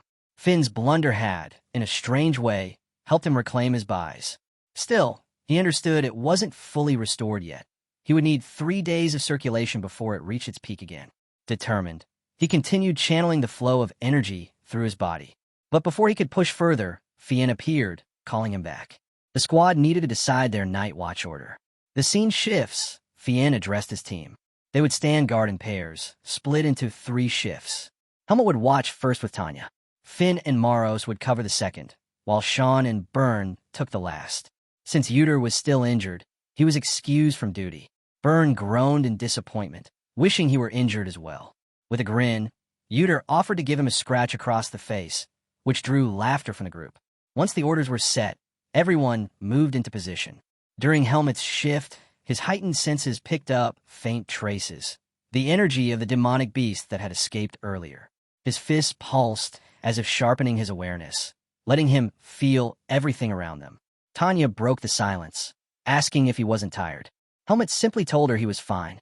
She seemed surprised, reminding him that tomorrow's journey would be long. She then ordered him to wake the next team and get some rest. Helmet agreed, though he already knew the truth. Demonic beasts were only waiting for the moment the squad lowered their guard. Until then, he would use every chance to refine his buys. On his way to wake the next group, Helmet crossed paths with Caleb. A sly grin spread across Caleb's face. Seeing Helmet alone, he believed this was finally his chance. Helmet slipped quietly into the forest, unsheathing his sword to test his buys. Each swing told him more. His recovery was accelerating. By tomorrow, his strength will be fully restored. But then he felt something, a presence. At first, he thought it was another beast. Yet there was no trace of demonic energy. No, this was human. From the shadows, Caleb emerged with a mocking grin. He greeted Helmet, calling him a brat, and asked what he was doing wandering alone. With feigned concern, he told Helmet he should always move with others. Caleb smirked, saying the forest was dangerous and Helmet shouldn't be out here alone. When his eyes landed on Helmet's sword, he assumed Helmet was simply playing with it. With false cheer, he offered to join in. Helmet dismissed him immediately, saying he wasn't interested. The rejection lit a spark of anger in Caleb. To him, Helmet didn't understand his place. Tanya wouldn't be here to save him this time. With a sneer, he accused Helmet of having a bad habit of looking down on others, asking if no one in his squad had tried to fix that attitude. Caleb decided this was the perfect chance to teach him a lesson. He promised to break Helmet's arms and legs, claiming the pain would make him better, even if it killed him. Helmet calmly asked if Caleb had truly come into the forest just to beat him up. The question caught Caleb off guard. He had expected fear, but instead he saw none. Helmet's mind turned. His squad mates always looked out for each other. So why was Caleb different? To Helmet, Caleb resembled a demonic beast more than a man. With a firm tone, he called Caleb what he was, a rank 4 mercenary, and told him to live like a human, not a beast. That insult burned. Caleb snapped, thinking Helmet was mocking him. Tearing off his cast, he snarled that humans grew stronger by trampling the weak. Now that his hand was healed, he would prove it. He lunged at Helmet, vowing to rip out his eyes and crush them. But his strike never landed. Helmet caught his arm with ease, forcing him down to his knees. Caleb's eyes widened. He couldn't believe Helmet had stopped him so effortlessly. Helmet's grip tightened, pushing him lower. Terror crept across Caleb's face as he stammered, demanding to know what kind of trick this was. Helmet's gaze darkened. He told Caleb he was even dumber than a demonic beast, warning him to pick a better opponent if he wanted to fight for hierarchy. With a cold, condescending tone, he told Caleb to know his place. His grip crushed down harder, making Caleb scream in pain. Caleb refused to accept defeat. Forcing himself free, he roared that he would never beg for mercy. Unsheathing his sword, he charged again. Helmet didn't even bother to draw his blade. He blocked every strike with the sheath alone, frustrating Caleb further. Fury twisted Caleb's face. To him, Helmet's composure was arrogance. Helmet's patience finally broke. He drew his sword in a single motion. A surge of buys exploded from the blade, its energy making Caleb freeze in horror. Before he could react, Helmet's sword slashed across his thighs. Caleb collapsed to the ground, screaming in pain. Helmet hadn't planned to use his vis. He had only drawn it in the jolt of excitement from regaining it. He knew he couldn't let Caleb escape. If Caleb ran, the truth about Helmet's power might spread. A dark thought crossed Helmet's mind. Should he kill Caleb? A voice answered before Helmet chose. The seed of darkness spoke inside his head, urging him to kill. The seed spread slowly, pressing at his thoughts. Helmet felt the intrusion and reacted. He wrapped his body in the dark energy for a moment, then placed his hand over his chest and drew that energy away, stripping the clouded influence from his mind. He repeated the motion until the voice receded and the seed's pull loosened. When Helmet opened his eyes, Caleb had fled. The scene cuts to Caleb crawling through the underbrush, still screaming. He had not expected Helmet to wield this. He had not expected such strength from someone of rank 4. Crawling toward camp was his only hope. But before he reached it, a demonic beast in the forest intercepted him and tore him apart. Helmet heard the final screams, followed the sound, and found a demonic beast holding Caleb's corpse. Helmet identified it as the same beast that had slipped away that morning. The beast regarded him and continued feeding. Helmet approached and told the creature, plainly, that Caleb belonged to him. The beast hesitated, then dropped the body. Helmet drew his sword and coated the blade in buys. The beast backed away and began to scream. Helmet noticed the beast's reaction matched its assessment of his strength. It was not an ordinary creature. He ordered it to take Caleb's body and run, threatening death if it disobeyed. Lights, other mercenaries, moved closer through the trees. Cornered, the beast obeyed and fled with the corpse. Helmet sheathed his sword. He had the power back, but the seed had shown itself again. He put the thought of killing the beast aside for now and moved to consider what to do next. Helmet struggled to think of how to explain what had happened. When word spread, Max, the vice captain of the Taliek mercenaries, was stunned to hear that Caleb was dead. Helmet explained calmly. Caleb had followed him into the forest to bully him, but a demonic beast killed him. The captain of the Taliek mercenaries lowered his head, grief etched across his face. His younger brother was gone. Max, still shaken, muttered that he couldn't believe Caleb had died over something so foolish. He turned to Helmet and offered an apology for the trouble Caleb had caused. But Tanya's eyes narrowed.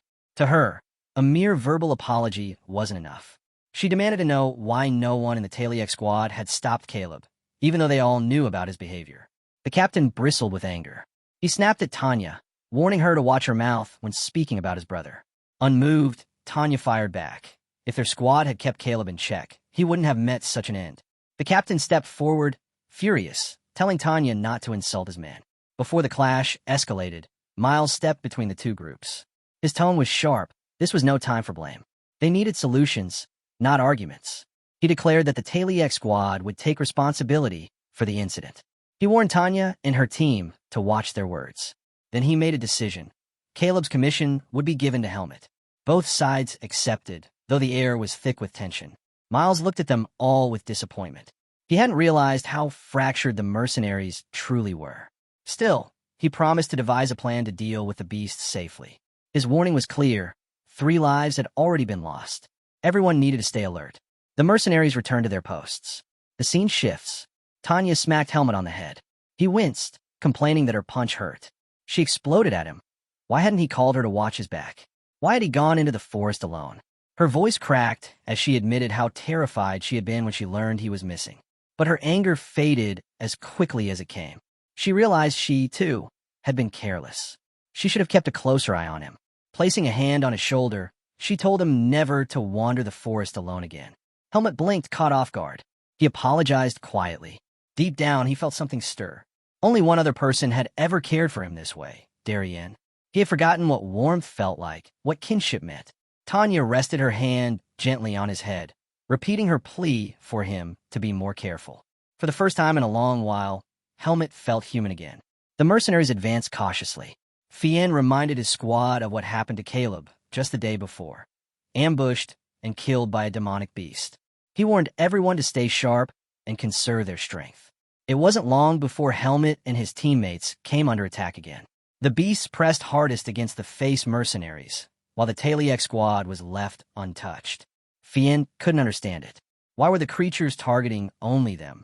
If this continued, his squad would collapse from exhaustion. Fighting nonstop for 2 days was draining them dry. Helmet, however, was less concerned with the swarm and more focused on the bigger picture. His eyes locked on the distant figure of the demonic beast leader. It wasn't joining the fight. Instead, it sent its underlings forward in steady waves. Helmet realized the truth. The leader was slowly wearing them down. When the battle ended, the face squad patched their wounds. Sean muttered to Uter that if things kept up, everyone would end up injured. Uter snapped back, telling him not to joke. But Sean grinned, teasing him for being too slow. How could he keep letting the beast bite him? Uter bristled, insisting he didn't get bitten on purpose. Their bickering drew a faint smile, but Finn's gaze darkened as he studied the battered state of his team. Tanya reported the injuries. Uter, Maros, and Sean had all been hurt. She admitted she hadn't expected the beast to attack without pause. Fien told her they should be grateful no one had died. He pointed out that Helmet and Finn were proving more useful than he'd thought. Helmet's sword skills gave Finn cover, and Finn's survival instinct made him skilled at dodging. Tanya hesitated. She wanted to tell her brother what she had seen, Helmet's sword flashing with Vis, but before she could speak, Fien cut her off. He couldn't understand why the beasts were fixated solely on their squad. The Taliek mercenaries hadn't fought a single battle that day. Tanya muttered that the Taliek squad wouldn't lift a finger to help, not after the argument a few days earlier. All they could do was stay vigilant. Fien nodded, promising that they'd all make it out of the forest alive. That night, the scene shifts. Miles sat across from Paul, the captain of the Taliek squad. He suspected Paul already knew the truth. The demonic beast leader was strategizing, plotting a way to wipe out the convoy. Miles warned that the face mercenaries couldn't hold on much longer. It wouldn't take much before the beasts overwhelmed them. He pressed Paul to step in and provide support. Miles argued that Paul's squad should help the face mercenaries, since the Taliek squad had more people. But Paul's expression darkened. He disagreed completely. With a cold sneer, Paul told Miles that the face mercenaries would soon be crushed under the beasts anyway. Better to aim for efficiency than waste energy on safety. Miles frowned, not understanding his meaning. Paul explained without hesitation. The Taliek squad and the merchants should leave the forest quickly while the face squad stayed behind to draw the beasts away. He reminded Miles that most of the important cargo was under Taliek squad's protection. The words made Miles bristle. He asked Paul if he had no morals. Paul only smiled. Morals and trust were fine ideals, he said, but survival mattered more. The demonic beast leader was wearing them down, waiting for the moment to slaughter everyone. Could Miles afford to cover the losses of the goods and the lives at stake? If not, then he needed to think smart. Paul pressed him further. If Miles had a better plan, he would follow. Otherwise, this was the only alternative. The choice, he said, was Miles's to make. Cold sweat ran down Miles's back. He couldn't answer. The next day, the face squad pushed forward cautiously. Tanya's eyes narrowed. The beasts weren't giving them a break. Ambushes came one after another, and her teammates, along with the horses, were being pushed to their limits. What made her angrier was the Taliek squad. They hadn't lifted a finger to help. They only sat back, watching every move the face mercenaries made. Fien shared her concern. If the battles continued, their squad would collapse. Then Tanya spotted something strange. the Taliek squad suddenly sped up their carriage. A heartbeat later, they broke into a full sprint. Tanya shouted after them, but her calls went unanswered. Fien's eyes went wide with realization. The Taliek squad was using them as bait. The demonic beasts were locked on the Face mercenaries, giving Paul's men a clear path to escape. Before the Face squad could react, the beasts closed in, surrounding them. Fien's face hardened with anger at the betrayal. Helmet's thoughts turned grim. Surrounded, exhausted, and abandoned, the squad was facing its end. They could never catch up to the Taliek squad now. He couldn't believe they had been sacrificed so shamelessly. His mind turned to one possibility. Should he reveal his true power to try and save them? The moment the demonic beasts closed in, Fien barked at his squad to hold formation. No sooner had the words left his mouth than the monsters lunged. The mercenaries, already drained from battle, struggled just to hold their ground. Fien unleashed his bais to join the fight, while blades clashed and claws tore. Amid the chaos, Helmet's thoughts drifted. If he revealed his true strength, would they start questioning who he really was? Maros, on the other hand, was almost thrilled. To him, dying here would mean the end of a mercenary's journey, an honorable finish. But Sean snapped at him. Die here, and it's worthless, he said, raising his sword high. If I die, it'll be a noble death. Maros froze. Never once had he heard a mercenary speak like that. Tanya, glancing around, couldn't believe her comrades were throwing words back and forth in a moment like this. Helmet stood in silence, torn by questions. Was he really the same as these humans? Or something else entirely? But he shoved those doubts aside. None of it mattered anymore. Pressing a hand to his chest, he knew only one thing. He wouldn't let anyone from this squad die today. For the first time, he chose to trust. He coated his sword with bais, his voice cutting through the battlefield. What you're about to see, this stays a secret. The squad froze. Tanya's eyes widened. Even Fien stared in disbelief. Helmet had the ability to wield a vis. Before they could even process it, Helmet launched himself into the fray. Spinning midair, his blade carved through beast after beast, tearing them apart with lethal precision. Maros and Sean could only watch, stunned. He landed lightly, crushing one monster beneath his boots, and without hesitation, finished it off. The remaining beasts recoiled in terror. Some tried to flee, but Helmet gave them no chance. His strikes were merciless, cutting them down one after another. The last beast trembled, paralyzed by fear, until Helmet's blade cleaved its head clean off. Silence fell. Helmet slid his sword back into its sheath. The mercenaries stood rooted in shock. He had single-handedly destroyed them all. But Helmet wasn't celebrating. His gaze swept the field. The leader of the beasts was gone. It had abandoned its own kind to save itself. Finn, still reeling, demanded, "Helmet, how were you able to do that?" Helmet's reply was calm. "My body has recovered." Tanya's thoughts echoed louder than her words. She had been right about him all along. Finn could hardly believe it. They had been fighting alongside someone this powerful all along. Fien, on the other hand, was stunned. Even as a rank 2, he had never seen such overwhelming bais. The thought that Helmet could wield it so naturally, and at such a young age, was almost unreal. "Where did you learn swordsmanship like that?" Fien asked. Helmet hesitated. He trusted these mercenaries, but some truths were better left unspoken. He couldn't reveal anything about the Forest of Roots. "I lived with my mentor in a forest," he finally said. "It's the only life I remember." Fien's shoulders sank. He assumed Helmet's memories still hadn't fully returned. Helmet shifted the topic. "The demonic beasts are gone. What's our next move?" Fien's eyes hardened. "We leave this forest. Then we deal with the traitors." The squad immediately voiced their anger. The betrayal still burned in their hearts. "We'll kill the Taliek squad," one of them spat. "And Miles too." Turning to Helmet, Fien asked, "What about you? What do you want?" Helmet's tone was steady. "I'll decide after we're out of here. But I still expect payment for the mission." Finn blinked in disbelief.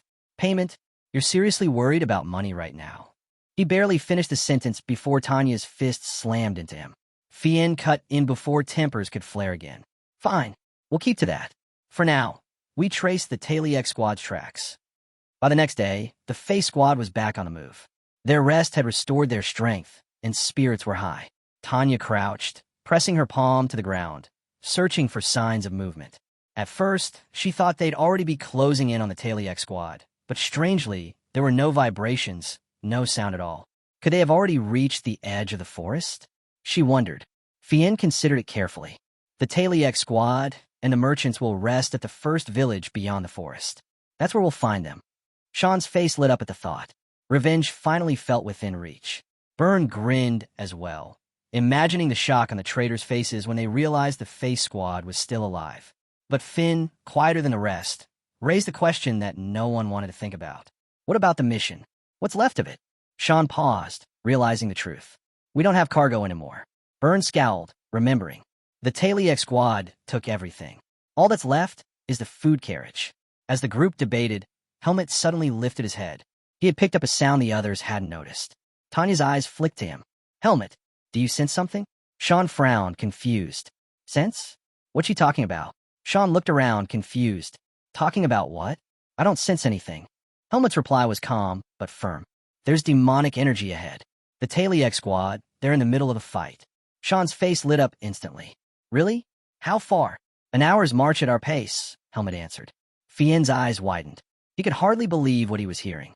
To sense something at that distance. Just how strong was Helmet? What level of power do you really have? He asked. Helmet brushed it off. What matters is speed. If we delay, the Taliek squad won't last long. Sean scoffed. Why should we rush to save traitors? Before the mood soured, Morrow stepped in. Because we still need to get paid. Fien seized that logic. Exactly. Our mission comes first. We finish the work, then deal with Taliek's betrayal. Tanya smirked, throwing in a jab to lift their spirits. That's why we're better than those selfish Taliek bastards. The squad's energy steadied, their morale restored. With a commanding tone, Finn ordered move out.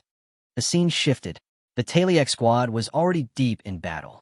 Hold your ground, Paul shouted, cutting down a beast as it lunged at him. He still couldn't wrap his head around it. Why had the beast chased them even a full day after splitting from the Face mercenaries? Then the leader appeared.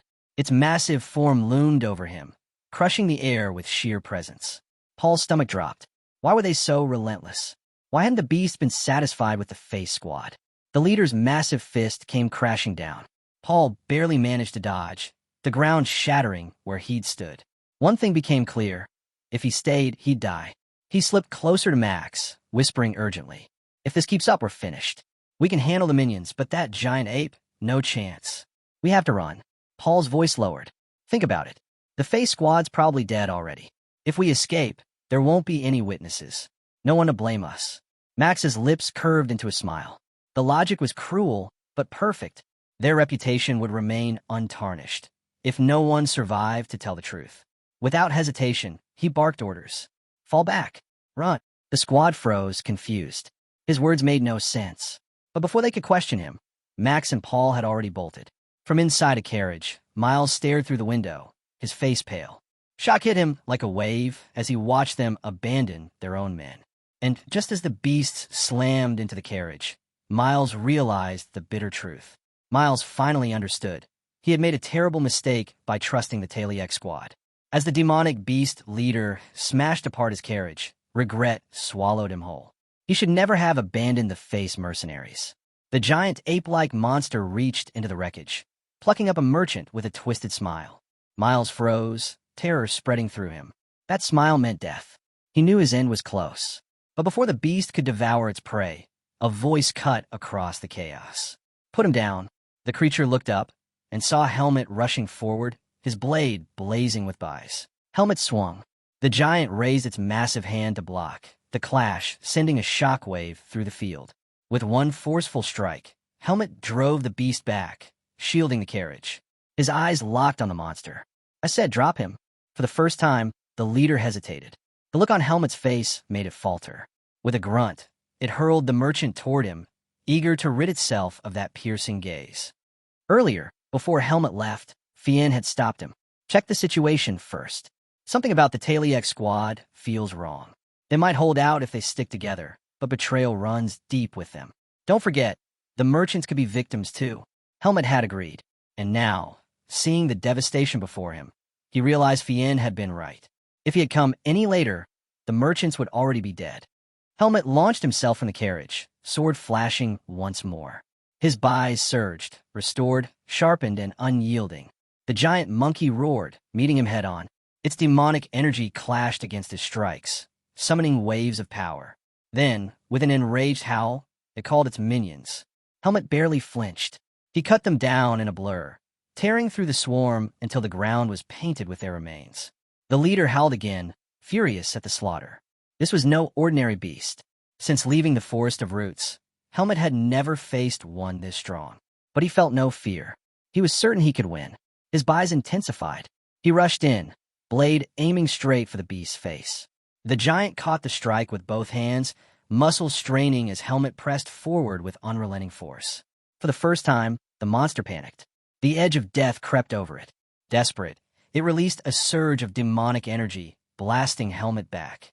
Helmet steadied himself, astonished. The beast's aura was rising, stronger by the second. Then he saw it. The corpses of the fallen minions glowing faintly. The monster was feeding, absorbing their energy. Still, Helmet's focus never wavered. The true danger wasn't the beast's growth. It was the fact that the Face Squad would arrive soon. And if they stepped into this battle, they'd be in grave danger. Helmet made up his mind. It was time to end this fight for good. The giant monkey's body pulsed with power, glowing brighter as it absorbed every shred of demonic energy around it. Then it lunged, a blur of violence. Helmet vaulted high into the air, dodging the strike. Mid-flight, he countered with a heavy swing, but the beast swatted it aside with ease. Its arrogant stare burned into him, as if mocking his effort. Landing back on the ground, Helmet clenched his grip. His usual strength wasn't enough. He poured even more buys into his blade and charged again. This time, the beast's eyes widened.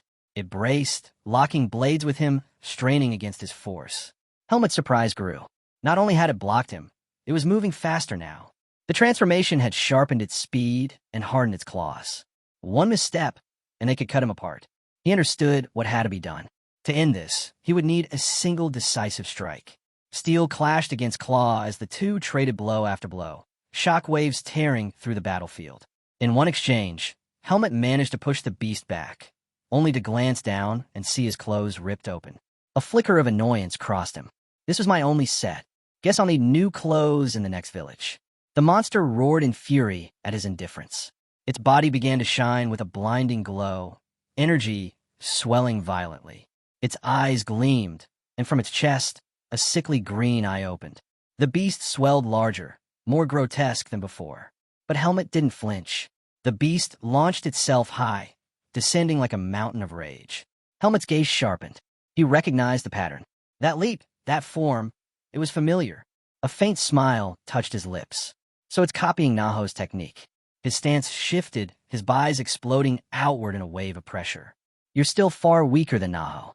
With that, he surged upward, blade flashing. His strike cleaved through the beast, tearing its massive body apart midair. The fight was over. The Face Squad arrived just as the dust settled. Finn rushed forward. Helmet, are you all right? Fien's eyes widened at the sight of the corpse. You defeated it? Alone? Helmet nodded simply. Yes. By the time I got here, the mercenaries were already dead. Fien's expression darkened as his gaze swept over the battlefield. The broken formation of the Taliek squad told the story clearly. Their betrayal, their lack of unity, it had cost them their lives. He realized then. Fien studied the battlefield closely. The truth was clear. The Taliek mercenaries hadn't stood a chance without a captain to lead them. Their collapse was inevitable. But what truly weighed on him was betrayal. Paul and Max had abandoned their own comrades. Even for mercenaries, such treachery cut deep. Tanya shook her head in disbelief. They didn't have even a shred of loyalty. While the squad searched the wreckage, Maros called out. He had found someone. Beneath a pile of rubble, Miles lay unconscious. Fien rushed over, stunned. Nearly everyone was dead, yet somehow their client had survived. Without hesitation, he ordered, search the area.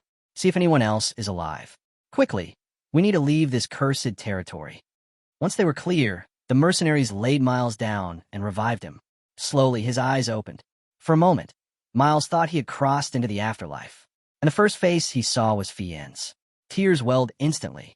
Fien, forgive me, he sobbed. I never wanted to leave you. Paul forced me. I'm so sorry. Relief softened his face. To him, this apology was his last act before death. But Fien shook his head firmly.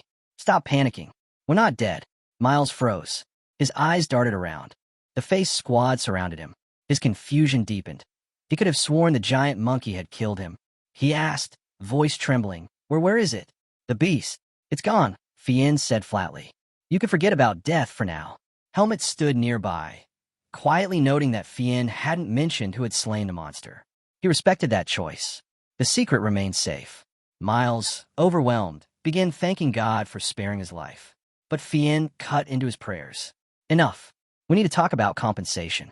The word alone snapped Miles back to reality. He was alive after all. Finn handed him a paper. Miles scanned it, and his jaw dropped. 80%. "Yes," Fien replied evenly. 80. "You betrayed us, left us to die, and we saved you. Be grateful it isn't more. I'm being fair because you suffered losses too." Miles tried to argue, pleading, "Please, 70. I still need to compensate the families of the dead." But Fien's expression didn't soften. "That's not my concern. Settle that yourself. Take the offer or walk away. If you refuse, we'll keep the goods you plan to deliver." Miles' stomach sank. The weight of Finn's words hit him like a hammer. Miles quickly realized there was no winning against Fien. He swallowed his pride and accepted the offer. With the deal settled, Fien shifted the conversation. "Now tell me, what exactly are we transporting?" Miles' expression hardened. His voice dropped low. "If word spreads about these goods, the Butin Merchant Association will be destroyed." Fien didn't flinch. "Then we'll make sure nothing leaks. That's our job." But Miles shook his head. Fear etched into his face. "You don't understand. If they discover what you're carrying, none of you will be safe." He hesitated. "Do you still want to know?" Fien's tone sharpened, irritation breaking through. "This is something you should have explained before hiring us." Cornered, Miles nodded grimly. "Fine. We're transporting these goods to a mage, Grand Mage Anti-All." Morrow staggered back in shock. "What? Those belong to him?" Fien's eyes widened. Even he struggled to believe it. A man of Anti-All stature, relying on a merchant guild and a mercenary squad to deliver goods through beast territory? It made no sense. Why wouldn't Anti-All hire a swordsman family? Finn pressed. Miles' answer was heavy. "Because these goods come from a place mages cannot enter. The Temple of Lumen." The words froze the squad in place. Miles went on, his voice trembling. "The temple's influence stretches farther than you can imagine. 1,000 years ago, they destroyed the Demon King. Once, they were the shield against corruption. But now, they are corrupt. They hide behind divine authority, gathering sacrifices, feeding their power, and forcing kingdoms to submit in exchange for their so-called blessings." He clenched his fists. "And despite their reach, there's one man they cannot control, Anti-All. The temple has always coveted powerful mages like him. In their endless scheming, he managed to seize one of their relics. For research." The squad stared in silence as Miles revealed the weight of their mission. If the temple discovers we're moving one of their items, the Butin Association will be erased. Every single person involved wiped out. Fien's jaw tightened. "So that's the truth." Miles lowered his gaze, his voice cracking. "We never wanted this mission. But Anti-All once saved our leader's life. This is the price of that debt." Helmet, who had been listening quietly, finally spoke. "This Anti-All, he's that well-known?" Maros turned to him, eyes sharp. "Everyone knows him." Maros nodded firmly. "Everyone knows Anti-All. A few years back, the divine barrier was nearly destroyed because of him." Helmet's eyes narrowed. "Destroyed? By a mage?" Maros explained. "The temple had raised a massive barrier around one of the great cities, built to keep demonic beasts out. At first, it worked perfectly, but there was a flaw. It could also detect the mana of mages. That meant the temple could track, expose, and control them. The beasts were kept away, but the cost was freedom." Enraged, the mages rose in defiance. And at the heart of it stood Anti-All. With his power, he nearly shattered the temple's so-called divine shield. Helmet was stunned. To shake a barrier created by the temple itself. The strength required was unimaginable. His thoughts turned inward. The temple hadn't been able to erase his seed of darkness either, only cast him into the forest of roots. What if magic, not divine power, could remove it? But so far, no magic had ever impressed him. The only mage he'd seen fight was Irugo, and Irugo had been nothing special. Still, Helmet found himself hoping that Anti-All truly was in a different league. By the time the mercenaries left beast territory, the sun was already sinking.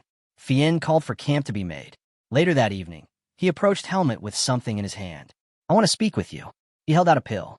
Helmet eyed it curiously. What is this? It's a recovery pill, Fien explained. Swordsmen use it when their buys or stamina is drained. Very expensive, but effective. I'm not even sure it will work on you, since your body heals unnaturally fast. Helmet took the pill and swallowed it. Almost instantly, warmth spread through his body. His strength returned in waves.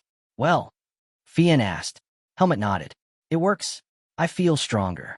He paused, narrowing his gaze. But why give me something so valuable? Fien met his eyes. Because you saved us.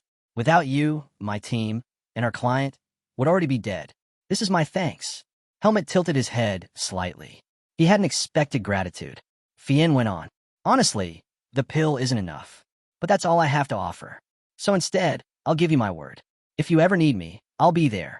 Helmet lifted his hand, cutting him off. You don't owe me. I help because you're my comrades.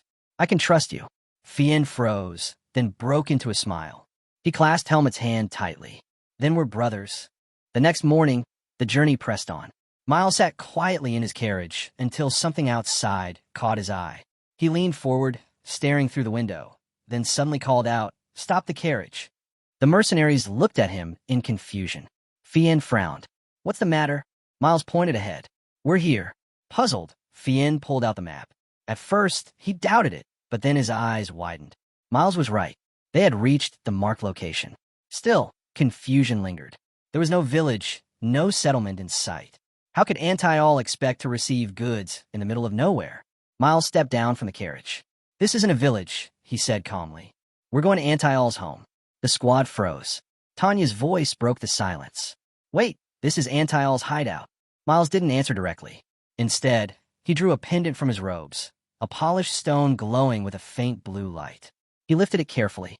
You'll understand soon enough. He approached a massive tree, holding the pendant close. The gem flared, light rippling across its surface. Then, before their stunned eyes, the tree began to shift. Bark split open, twisting into a radiant gateway that pulled them in. The mercenaries and Miles were swallowed whole. Fien's jaw tightened. Impossible. We're leaping through space. He had heard whispers of such magic, but never thought it real. Helmet moved closer, his voice low. How can you be sure this isn't just an illusion? The temperature, Fien said firmly. It's dropping too fast. No illusion can do this. We're not just seeing it. We're moving to another place entirely. When they stepped out of the portal, Tanya gasped. Ahead of them, a tower stretched high into the air, and in front of it stood a robed figure. An old man in flowing blue robes, staff in hand, raised a hand in greeting. Thank you, Miles, he said, voice calm but heavy with power. You brought what I requested. Anti-All. His staff drifted toward one of the carriages, tapping it lightly. His eyes narrowed. I sensed lingering traces of human life. Tell me, were there casualties on your journey here? Miles bowed his head. Yes. Many were slain by demonic beasts. Only a third of the group survived to reach your tower. Anti-All's expression darkened as he studied the carriage more closely. There's demonic energy clinging to it. Is this from the beast's corpses? Miles nodded. It is. We processed the bodies along the way. I was hoping to sell them to you. For a moment, Anti-All considered, staff tapping gently against the ground. Then he gave a slight nod. Very well. I'll take them. Anti-All named his price without hesitation. 150,000 marks. For the goods and the corpses. The mercenaries froze. Finn's mouth fell open. 150,000? The number was beyond anything he had imagined. Yuta muttered under his breath, stunned. So the rumors were true. Archmages sit on mountains of wealth. But this is another level entirely. Anti-All gave no further explanation. Unload everything, he instructed Miles. The items. The bodies. Keep the carriages. I have no need for them. Helmet studied him in silence. His instincts screamed the truth. Anti-All's power was immeasurable, far beyond Erugo, who suddenly seemed laughably weak by comparison.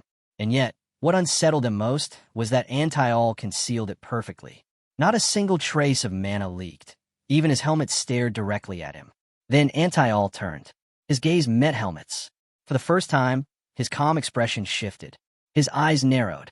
Mages can glimpse the truth now and then. At my level, the truths buried deepest are laid bare. Helmet stiffened. He knew exactly what Anti-All was referring to. The seed of darkness. Shut your mouth, Helmet warned sharply. Antial's lips curved ever so slightly. Such confidence. But must you truly keep it hidden? He raised his staff. Power flared. Helmet's hand flew to his sword. In an instant, a barrier of mana expanded, enclosing only the two of them. Outside, the face squad shouted for Helmet, their voices muffled, unable to reach him. The inside and the outside are completely cut off, Antial said, his tone measured. Your secret is safe.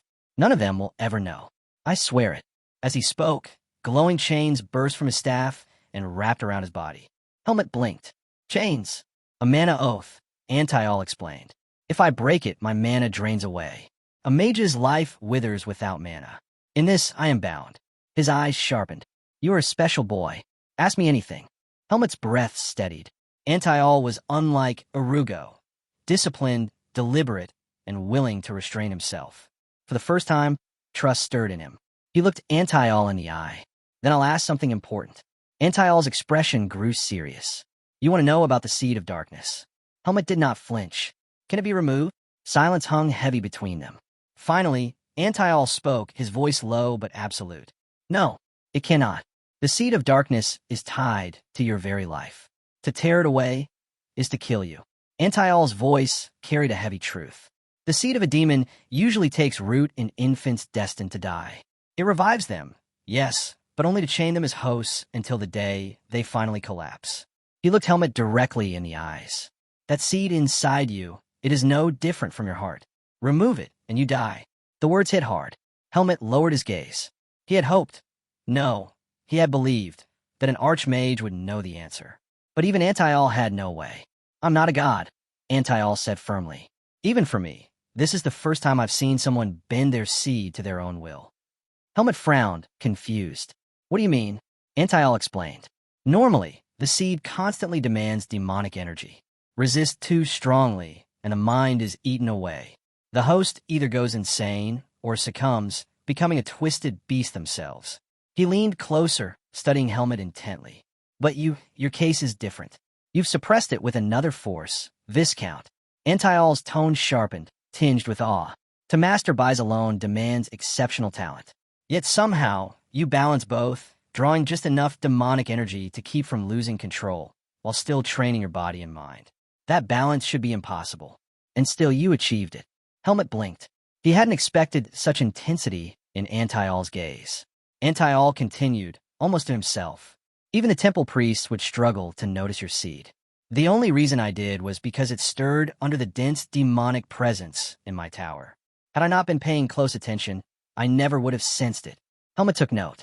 Avoid areas of thick demonic energy. Antial's expression grew darker. But know this, you do not have a bright future. If you can avoid the temple's gaze, you may grow powerful, yes. But in the end, you will be consumed, as all seed bearers are. And when that day comes, your sword will burn the world. Countless lives will fall by your hand. Helmet's grip tightened on his blade. That will never happen. I am human.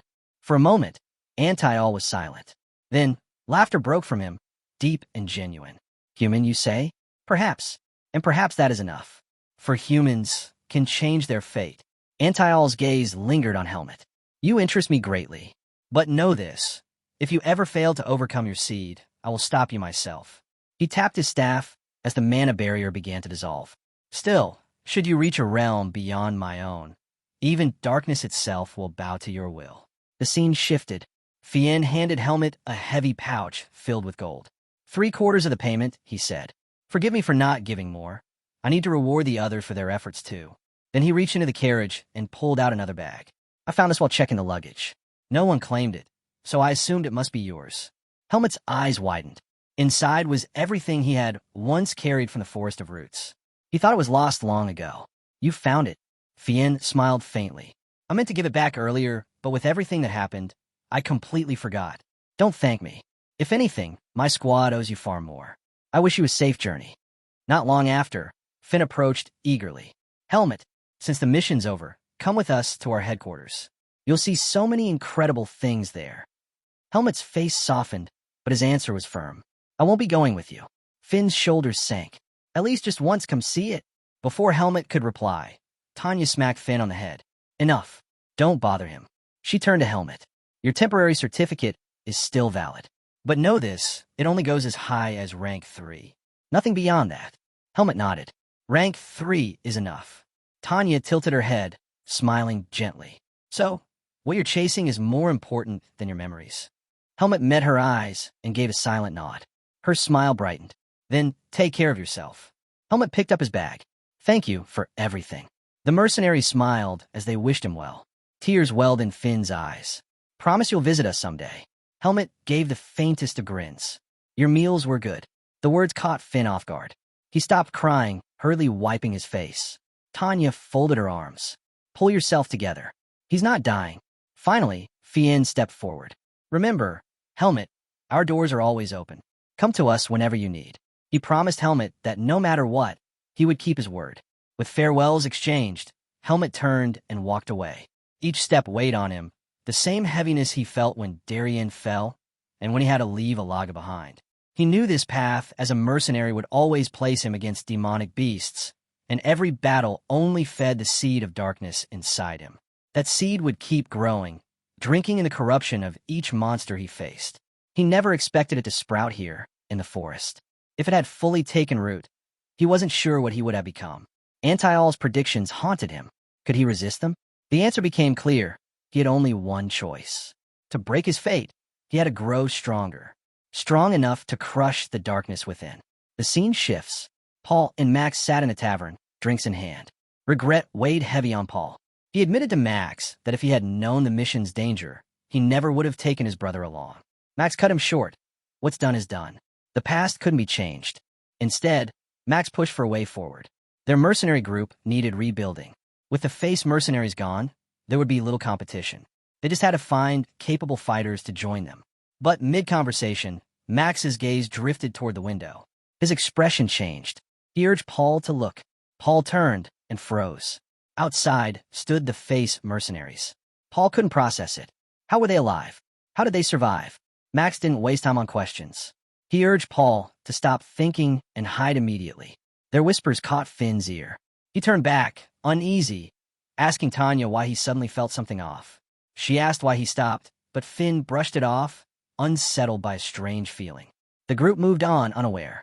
Meanwhile, Paul and Max hid under their table, holding their breath as the face mercenaries passed. Relief didn't last long. Max knew they were in serious trouble. Later, the two relocated to regroup. Max speculated the face mercenaries must have discovered the beast's weakness and somehow defeated them. Paul growled. They should have dealt with the mercenaries themselves when they had the chance. But Max had no answer. If the face mercenaries reported them to the guild, both he and Paul would become fugitives. The weight of it hit him hard. He never thought a rank 2 mercenary like himself would ever have to live like this. Paul, however, hadn't given up. They were still ranked second. He turned to Max, eyes firm, and ordered him to follow. Confused, Max asked what Paul intended to do. Paul's reply came sharp and certain. Paul's answer was cold. It was better to live as thieves than starve as useless mercenaries. The scene shifts again, this time to another tavern. Drunken voices filled the air. A group of men laughed loudly, boasting about how they roughed people up. Across from them sat Helmet, silent, his eyes fixed on the necklace he had brought out of the forest of roots. He hoped it might hold a clue, some sign of what path he should take. Since leaving the group, Helmet had wandered through countless villages, aimless. The vastness of the world pressed on him, and he knew he would need work if he was to keep moving forward. Opening his bag, he checked the money Fien had given him. Inside were 2 small sacks of gold, one left behind by Darien, the other gifted to him by Finn. Helmet blinked in surprise. Fien had given him more than Darien ever did. As he sorted through his things, his hand brushed against a folded letter. Curiosity struck. Was it from Fien? Slowly, he opened it, but the handwriting told him otherwise. It was Darien's. The letter began with finality. Darien wrote that if Helmet was reading these words, then his own life had already ended. He admitted he had worried about Helmet, knowing the outside world would not be easy for him after the life he had lived. But he told Helmet not to blame himself. Being different was not his fault. Darien gave him direction. If Helmet found himself wandering without purpose, he was to go to a city called Baden. There, he would find Greta Academy, a place where children his age studied. Both nobles and commoners walked its halls, and no one would pry into his past. But he couldn't enter on his own. Darien instructed him to seek out a man named Eden Kudrow. If Helmet showed Eden the sword Darien had given him, Eden would recognize him as Darien's disciple. The two had sworn an oath to each other, and Eden would help. Darien's warning was clear. The human world was far more dangerous and terrifying than Helmet imagined. Strength alone would not be enough to solve everything. But he reassured Helmet. If he had survived the brutal training, he could survive anything. Finally, Darien urged him to take care of himself. Helmet stared at the shaky handwriting, realizing how little strength Darien had left when writing it. Quietly, he thanked him for the letter, for thinking of him even at the very end. But as the words sank in, Helmet's thoughts tangled in confusion. Helmet felt a strange sense of relief after reading Darien's letter. At least now, he had some direction. Carefully tucking the letter back into his bag, he was interrupted by the arrival of the waiter carrying his meal. "That'll be 15 marks, the man said. Helmet pulled out a gold coin and placed it on the table. The waiter's eyes widened. His jaw dropped before he shouted in disbelief. "This is worth 1,000 marks. The drunken men nearby turned at once, surprised by what they overheard. Helmet calmly told the waiter to also use the coin to cover his lodging for the night. When the waiter hurried away, Helmet began counting his remaining coins. To his shock, the money Fien had given him amounted to 90,000 marks. With enough funds secured, Helmet decided to stay at the tavern for the night and leave in the morning. As he organized his belongings, the leader of the rowdy drinkers swaggered over. His eyes gleamed with greed. "You've got quite a lot of money," he sneered, his men glaring behind him. With a smirk, he demanded, "Buy us some drinks. Hand over 20,000 marks." Helmet shook his head. He couldn't understand why the man was acting so foolishly. Annoyed, the leader shoved Helmet's plate aside. "Don't you dare talk back to me," Helmet calmly asked. "Who are you supposed to be?" The question only fueled the man's anger. He swung his fist at Helmet, but Helmet stopped it effortlessly, gripping his hand mid-strike. "Leave me alone," Helmet said evenly. The leader froze, stunned by Helmet's strength. One of his underlings, enraged, charged forward. Helmet dodged swiftly and countered with a single devastating punch, shattering the man's face. The gang fell silent, horrified by what they just witnessed. The leader's voice shook as he demanded, "Who are you?" Helmet's answer was sharp, "I'm a mercenary." With that, he grabbed his table and smashed it directly into the man's face, sending him crashing to the ground. "Get out of my sight," Helmet ordered. The gang scrambled to help their leader up. He spat blood and glared back at Helmet. "You'll regret this. Watch your back at night. One stab is all it takes." With those words, he staggered out, his men supporting him. The tavern went quiet. Helmet sat back, realizing that people like Caleb existed everywhere. The waiter hurried over, face pale. "You should leave town right away," he warned. Helmet glanced at him. "What?" The waiter leaned in, voice low. "Those men, they're part of the Black Hawk. Thieves who rule the underworld. They'll kill anyone if there's money to be made." Helmet was taken aback. Black Hawk, a name he'd never heard, but their reach was dangerous. Without hesitation, he decided, if they were coming for him, then he would fight them head on. Helmet knew what his next step had to be. Helmet thought it over. If he fought inside, his room would be wrecked beyond use. Better to take the fight somewhere else. The waiter, still shaken, pleaded with him. "Run while you can. I'll refund your lodging fee." Helmet asked calmly, "Will they come back?" "Yes," the waiter admitted. Helmet stood, his decision made. "Then tell them, I went into the forest out back." His voice was steady, almost curious. He wanted to test himself against humans, see how they compare to the beasts he had faced. The waiter stared in disbelief as Helmet walked toward the door. "Keep my room ready. I'll need it when I return," Helmet added before stepping outside. The scene cuts to the gang. One of the underlings approached their leader, unease written in his tone. "Boss, do you really want to go up against him?" The leader's eyes burned with anger. "He disrespected us. Pride is everything in our line of work. But he's strong," the underling warned. "And he's a mercenary." The leader scowled. "What? You want to run away now?" Before the subordinate could respond, another member rushed in with news. "Boss, I found where he went." "Speak," the leader snapped. "He ran into the forest," the man reported. "Must have been too scared to stay and face us." The leader burst out laughing. "That fool, running into the forest, is the worst mistake he could make." The underling grinned with confidence. "We know every inch of that place. Tracking him down will be easy." Their equipment clattered as the Black Hawks strapped on their gear and gathered around their leader. With a cruel smile, he gave the order, Let's show him that Black Hawk is more terrifying than anything in this world. The scene shifts. In the forest, Helmet perched silently in a tree, watching over the fake campsite he had set up as bait. From above, he reflected. Some humans were no different from demonic beasts, preying on others. Yet there were also humans who risked everything to protect. The contrast unsettled him. Humans were far more complicated than he had imagined. Darien's words echoed in his mind.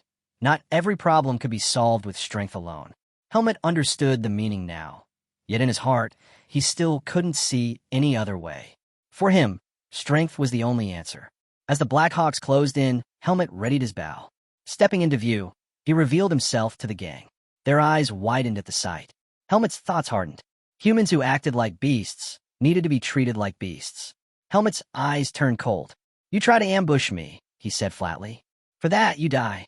The forest echoed with chaos as he cut down the Black Hawk members one after another.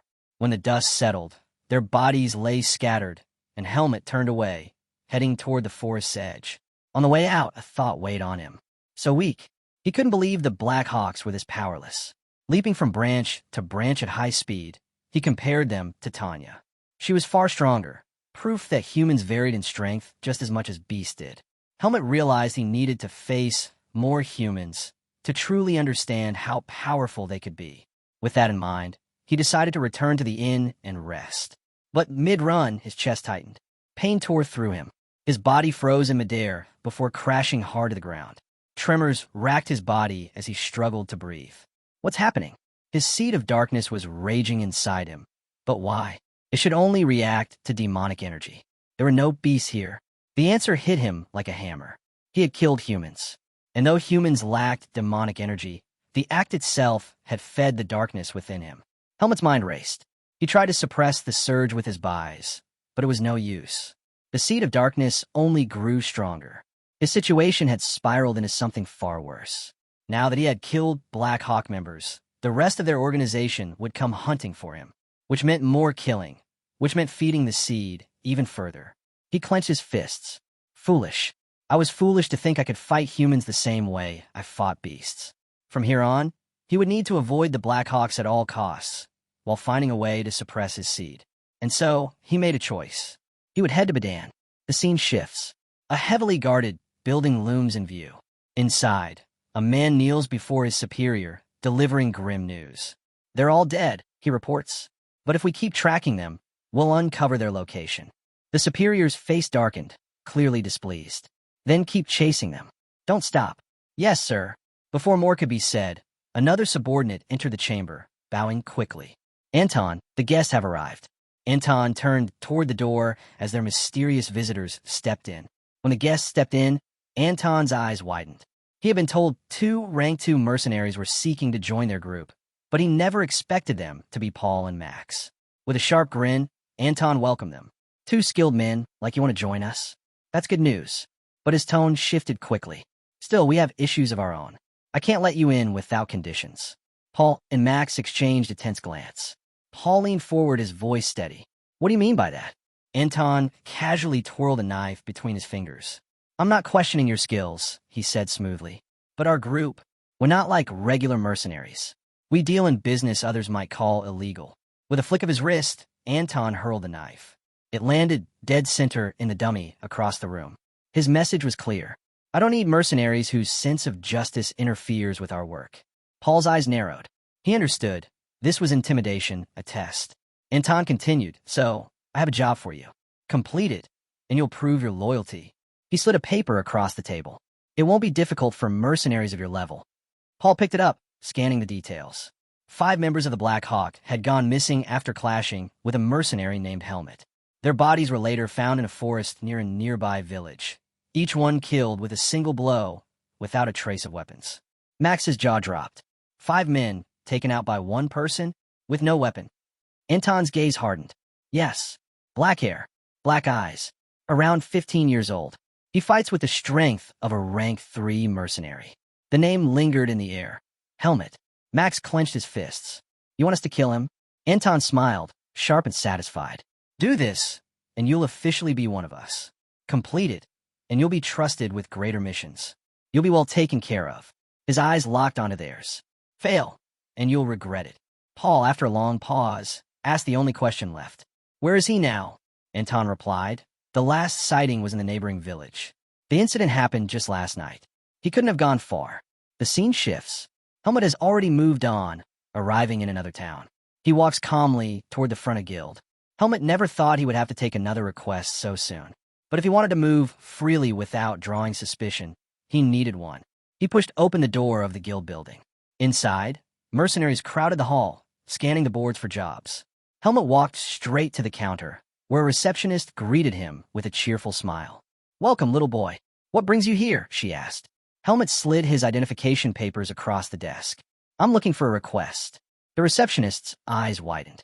Rank 3, and part of the face mercenary group. She looked at him, stunned. Helmut's tone was flat. Is there a problem? Quickly shaking her head, she replied, No, not at all. It's just rare to see someone so young at rank 3. She leaned forward.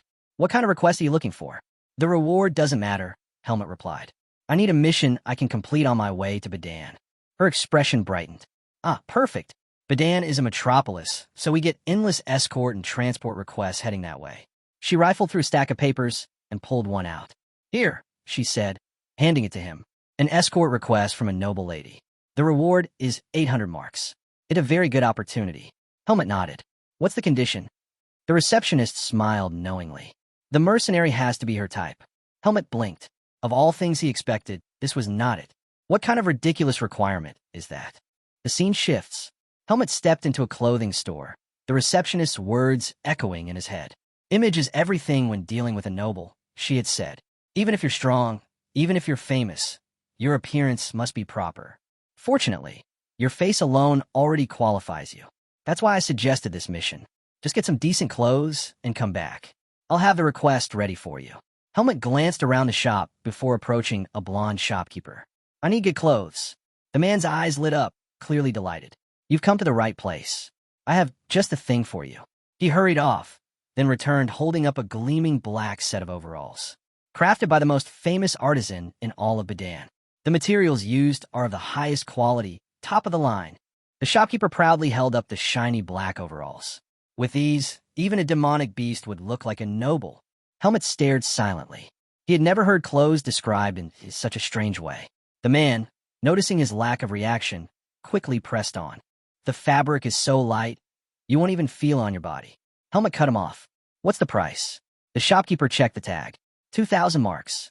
Helmut's eyes widened. The escort mission reward was only 800. Was it worth it?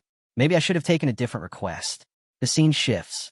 Back at the guild, the receptionist froze when she saw Helmut return in his new attire. Her jaw dropped.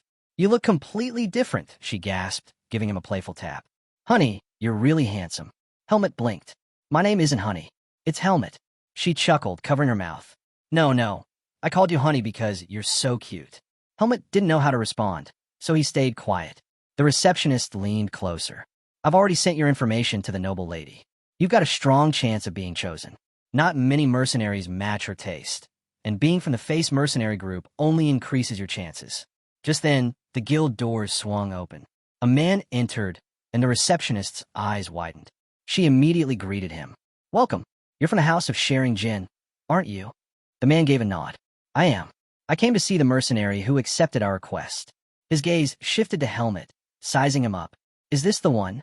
The man studied Helmut's tall frame and firm posture, then gave a satisfied nod. Good. He'll do. Turning to Helmut, he said, Follow me. Helmut glanced back at the receptionist. She waved warmly. Come again, honey. Helmut bowed his head slightly in thanks before stepping outside with the man. But unseen to them, a figure lurked in the branches of a nearby tree, eyes locked on Helmut. As soon as Helmut passed, the figure vanished into the shadows. On the road, the man finally introduced himself. My name is Gilton, he said. I serve as the steward of House Sharing Jen. Gilton walked beside Helmut, introducing himself properly. I'm the butler of the Sharing Jen family. Tell me, have you heard anything of it? Helmut shook his head. I've never heard of this. Gilton nodded. The Marquis is a man of great standing.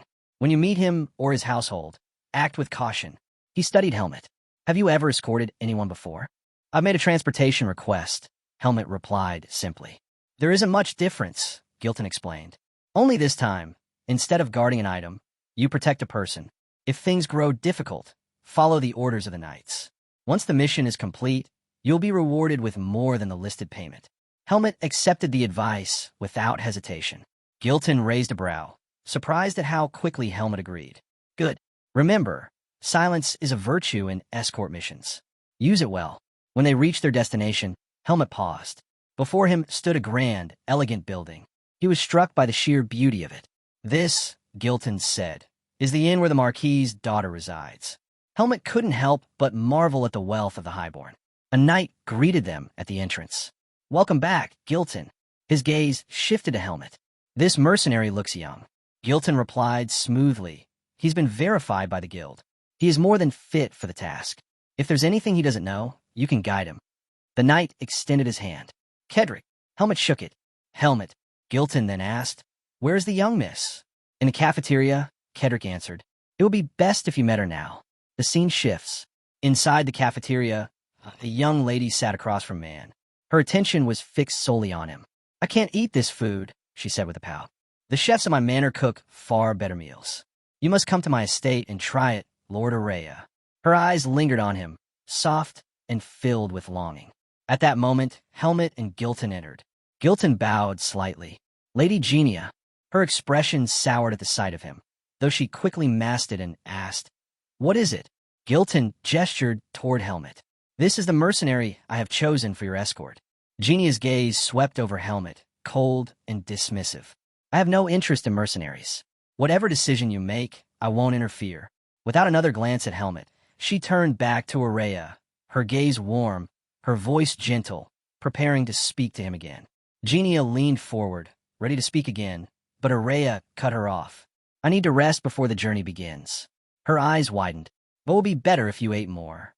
He ignored her, rising from his seat and heading toward the exit. As he passed, Helmet's eyes followed him. Something fell off. A strange presence clung to Araya, one Helmet couldn't place. He kept staring even as Araya walked away. Genia quickly stood, her composure cracking. I'll return to my room, she told Gilton hastily before hurrying after Araya. When she was gone, Helmet asked Gilton, Is Araya one of the guards? Gilton shook his head. No, he's Lady Genia's guest, a well-known student of Greta Academy. My lady recognized him by chance and insisted he travel with us. Helmet's brow furrowed. Is Lady Genia also a student there? Not yet, Gilton explained. She plans to take the entrance exam. That's why we're heading to Badan. Helmet was caught off guard. Genia and her entourage were traveling to the same destination as him. Gilton checked the time. We leave in 2 hours. Go to the stable and prepare a horse. Once you're ready, wait near the first carriage. If you need anything, Kedrick will help you. I still have matters to arrange. Helmet nodded. Understood. Thank you. The scene shifts. Helmet now rode a white horse, clearly irritated. The animal was restless, tossing its head and stamping its hooves. At the stable, it had caused endless trouble, forcing the owner to apologize. Forgive it, the man had said. This one likes to show off. Helmet thought back to the face mercenary horses, calm, obedient, and loyal. Compared to them, this creature was a nuisance. As he guided the horse beside a carriage, a voice rang out. Araya, ride with me. Helmet turned. Of course, it was Genia. With a grim expression, Araya strode toward her carriage. And as he passed Helmet once again, the truth clicked. So that's what it was. Helmet could feel it now. Araya's body was wrapped in mana. He wasn't just any student. He was a mage. The scene shifts. The convoy wound its way through a forest path. Helmet rode silently, his thoughts circling back to Araya. Finally, it made sense why that presence had felt so strange from start. From the moment Helmet first laid eyes on Araya, something about him felt strange. He still couldn't figure out what kind of magic Araya had cast on himself, or why he would even need to. The mystery gnawed at him, and Helmet resolved to keep a close watch. Inside the carriage, Genia leaned toward Araya, her voice filled with admiration. Is it true you're the top student of the magic faculty? Yes, Araya answered plainly. Genia's face lit up. Of course, she thought. No test could trouble him. Smiling brightly, she admitted, I'm nervous about the entrance exam. I don't even know how to prepare properly. Without changing expression, Araya replied, If you prepared enough, you'll do fine. But Genia, caught up in her fangirl fantasy, pressed on. I studied hard, but I'm still nervous. Then once we arrive at Badan, review your work, Araya said flatly. I'll need someone to teach me, Genia countered quickly. Greta Academy encourages individual learning, Araya replied. You should get used to studying alone. With mock tears glistening in her eyes, Genia pouted. I can't worry about that until I pass the exam. I can't send bad news home. Araya saw through her act. He knew she was angling for him to tutor her. I'll introduce you to a proper tutor who specializes in the entrance exams, he said calmly. Her jaw dropped. What about you? She asked shyly. Couldn't you be my tutor? It will be difficult, Araya answered. Why? It's a new semester. I need to prepare as well. His tone left no room for argument. Ending the conversation, Araya added, This journey will be tiring. You should rest. Realizing she was pushing too hard, Genia forced herself to smile and agreed. All right, I'll rest. The scene shifts. From his horse, Helmut had been listening closely to their conversation, hoping to learn something useful. But the longer he listened, the more irritated he became. None of it mattered to him. He had wasted his time. With a sigh, he thought, only Finn would bother with something this pointless. He urged his horse forward, moving away from the carriage. The scene shifts again. Inside a dark hideout, members of the Black Hawk gathered. Boss, one of Anton's subordinates reported, We've tracked Helmut. We can catch him if we move quickly. He's traveling with a group that has only a few knights and mercenaries. Anton's eyes narrowed in surprise. Anton quickly realized that Helmut must be serving under a noble, otherwise he wouldn't be traveling with knights. The thought unsettled him. He didn't like that a noble was involved with Helmut. Without hesitation, he ordered his men to eliminate Helmut alone. Paul raised an eyebrow, surprised at the extent Anton was willing to go just for a single mercenary. You're really persistent, aren't you? He remarked. Anton only laughed at the comment. Persistent? No, I just prefer to be careful. His tone grew darker as he leaned closer. The Blackhawk way is simple. Tear your enemies apart, piece by piece, until nothing remains. If you want to join us, you'll need that same philosophy. Paul smirked. I like the way you think. The scene shifts. Helmut and his group arrive at a small, modest inn. Genia frowned at the sight. This place? Can't you find us somewhere better, Gilton? Gilton shook his head. There's no other inn around here. We'll have to make do for one night. Just then, the village chief approached to welcome them warmly. Gilton bowed, slightly in gratitude. Thank you for letting us stay. We'll make sure you're rewarded later. The chief's face lit up at those words. This may be simple, but it belongs to our village. Rest well. Later, Helmut trained alone in the forest nearby. After pushing himself for a while, he paused, breathing heavily. He could feel it. His eyes had improved greatly, his strength far beyond what it once was. And yet, something still felt blocked within him. His body hadn't had enough time to fully train, to refine both muscle and buys. He wondered if Greta Academy would give him that opportunity. Maybe there, he'd finally uncover a clue about his seed of darkness.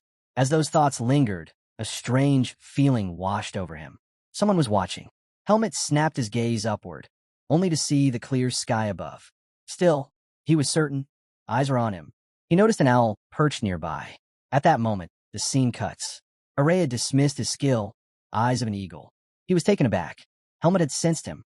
If he had stayed longer, he would have been discovered. Impossible, no ordinary human could detect that kind of magic. Araya narrowed his eyes, intrigued. He had seen countless mercenaries in his life, yet never one capable of seeing through a spell. Araya found it strange. Helmut was already at rank 3 despite his age. A remarkable feat, but something told him Helmut had the potential to go even higher. As he pondered this, a loud knock interrupted his thoughts. Genia stood outside his door, calling out for him. Araya stayed silent, hoping she would leave. Instead, she started pounding on the door like a madwoman. I know you're awake. Open up. Before she could cause more trouble, her maids rushed over and pulled her back. Young lady, you must be in bed before 9 to rejuvenate your skin. Your father gave strict orders. Genia struggled in their grip, insisting she only wanted a quick word with Araya. But the maids were relentless. When they noticed she was wearing makeup, their jaws nearly dropped. How bold, they muttered, dragging her away. Inside, Araya sighed with relief. At least the maids had spared him from her antics. The next morning, the group continued their journey. By midday, they stopped to rest, as it was nearly mealtime. One knight spotted a spring nearby and suggested they pause there. Kedrick dismounted to inspect it. Gilton was doubtful. A spring? in the middle of a forest. Kedrick smiled. This isn't just any spring. Travelers heading to Badan often stop here to rest. He dipped his hand in and tasted the water. Clean and refreshing, almost like good booze. Relieved, Gilton ordered the group to eat there. At once, the maids began setting out a variety of lavish dishes. The knights looked on in shock. Fresh salad, roasted meat, and delicacies, right in the middle of the wilderness. Meanwhile, all they were given was bread and jerky. One knight muttered under his breath, convinced they'd be stuck there all day if the nobles insisted on eating through everything they brought. Resentment filled the men. Their low status was plain as day. Helmet quietly chewed on his bread, wishing Finn were there to cook something better. When he drank from the spring, however, he paused. Something about the water felt off. Poison? He looked around. Everyone else was drinking without issue. Was he imagining things? As he stared at his cup, a knight beside him yawned. I think I'll take a nap. Not long after, once the meal ended, Gilton suggested they prepare to move out. But as soon as he spoke, a wave of fatigue hit him. His gaze shifted toward Genia's carriage. Gilton walked over to Genia's carriage and called out, "We're leaving soon." But there was no response. Concerned, he opened the door, only to find her lying motionless inside. His heart sank, but as he looked closer, relief washed over him. She wasn't hurt. She was just sleeping. In her sleep, Genia mumbled nonsense, drooling slightly as she muttered about spending a night with Araya.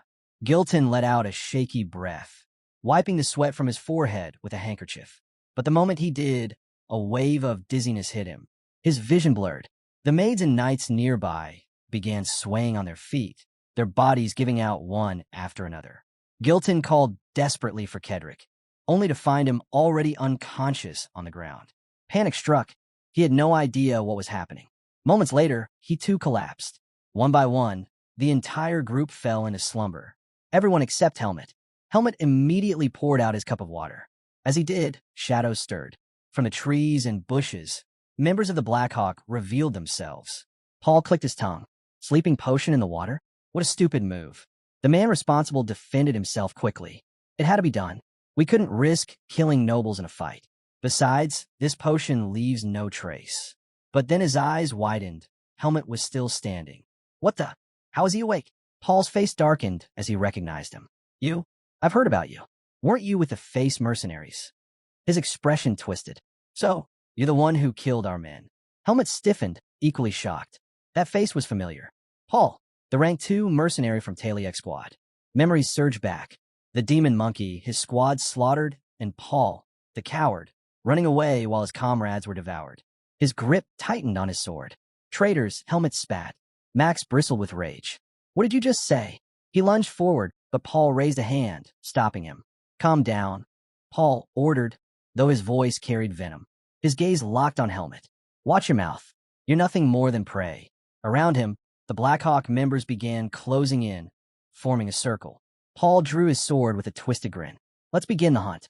Helmet placed his hand on his weapon, eyes darting, calculating. The numbers weren't in his favor. But before Paul could make his move, a flash of energy streaked toward him. A surge of magic slammed against his blade as he barely managed to block. Staggering, his eyes widened. A mage! Helmet didn't flinch. He already knew who it was.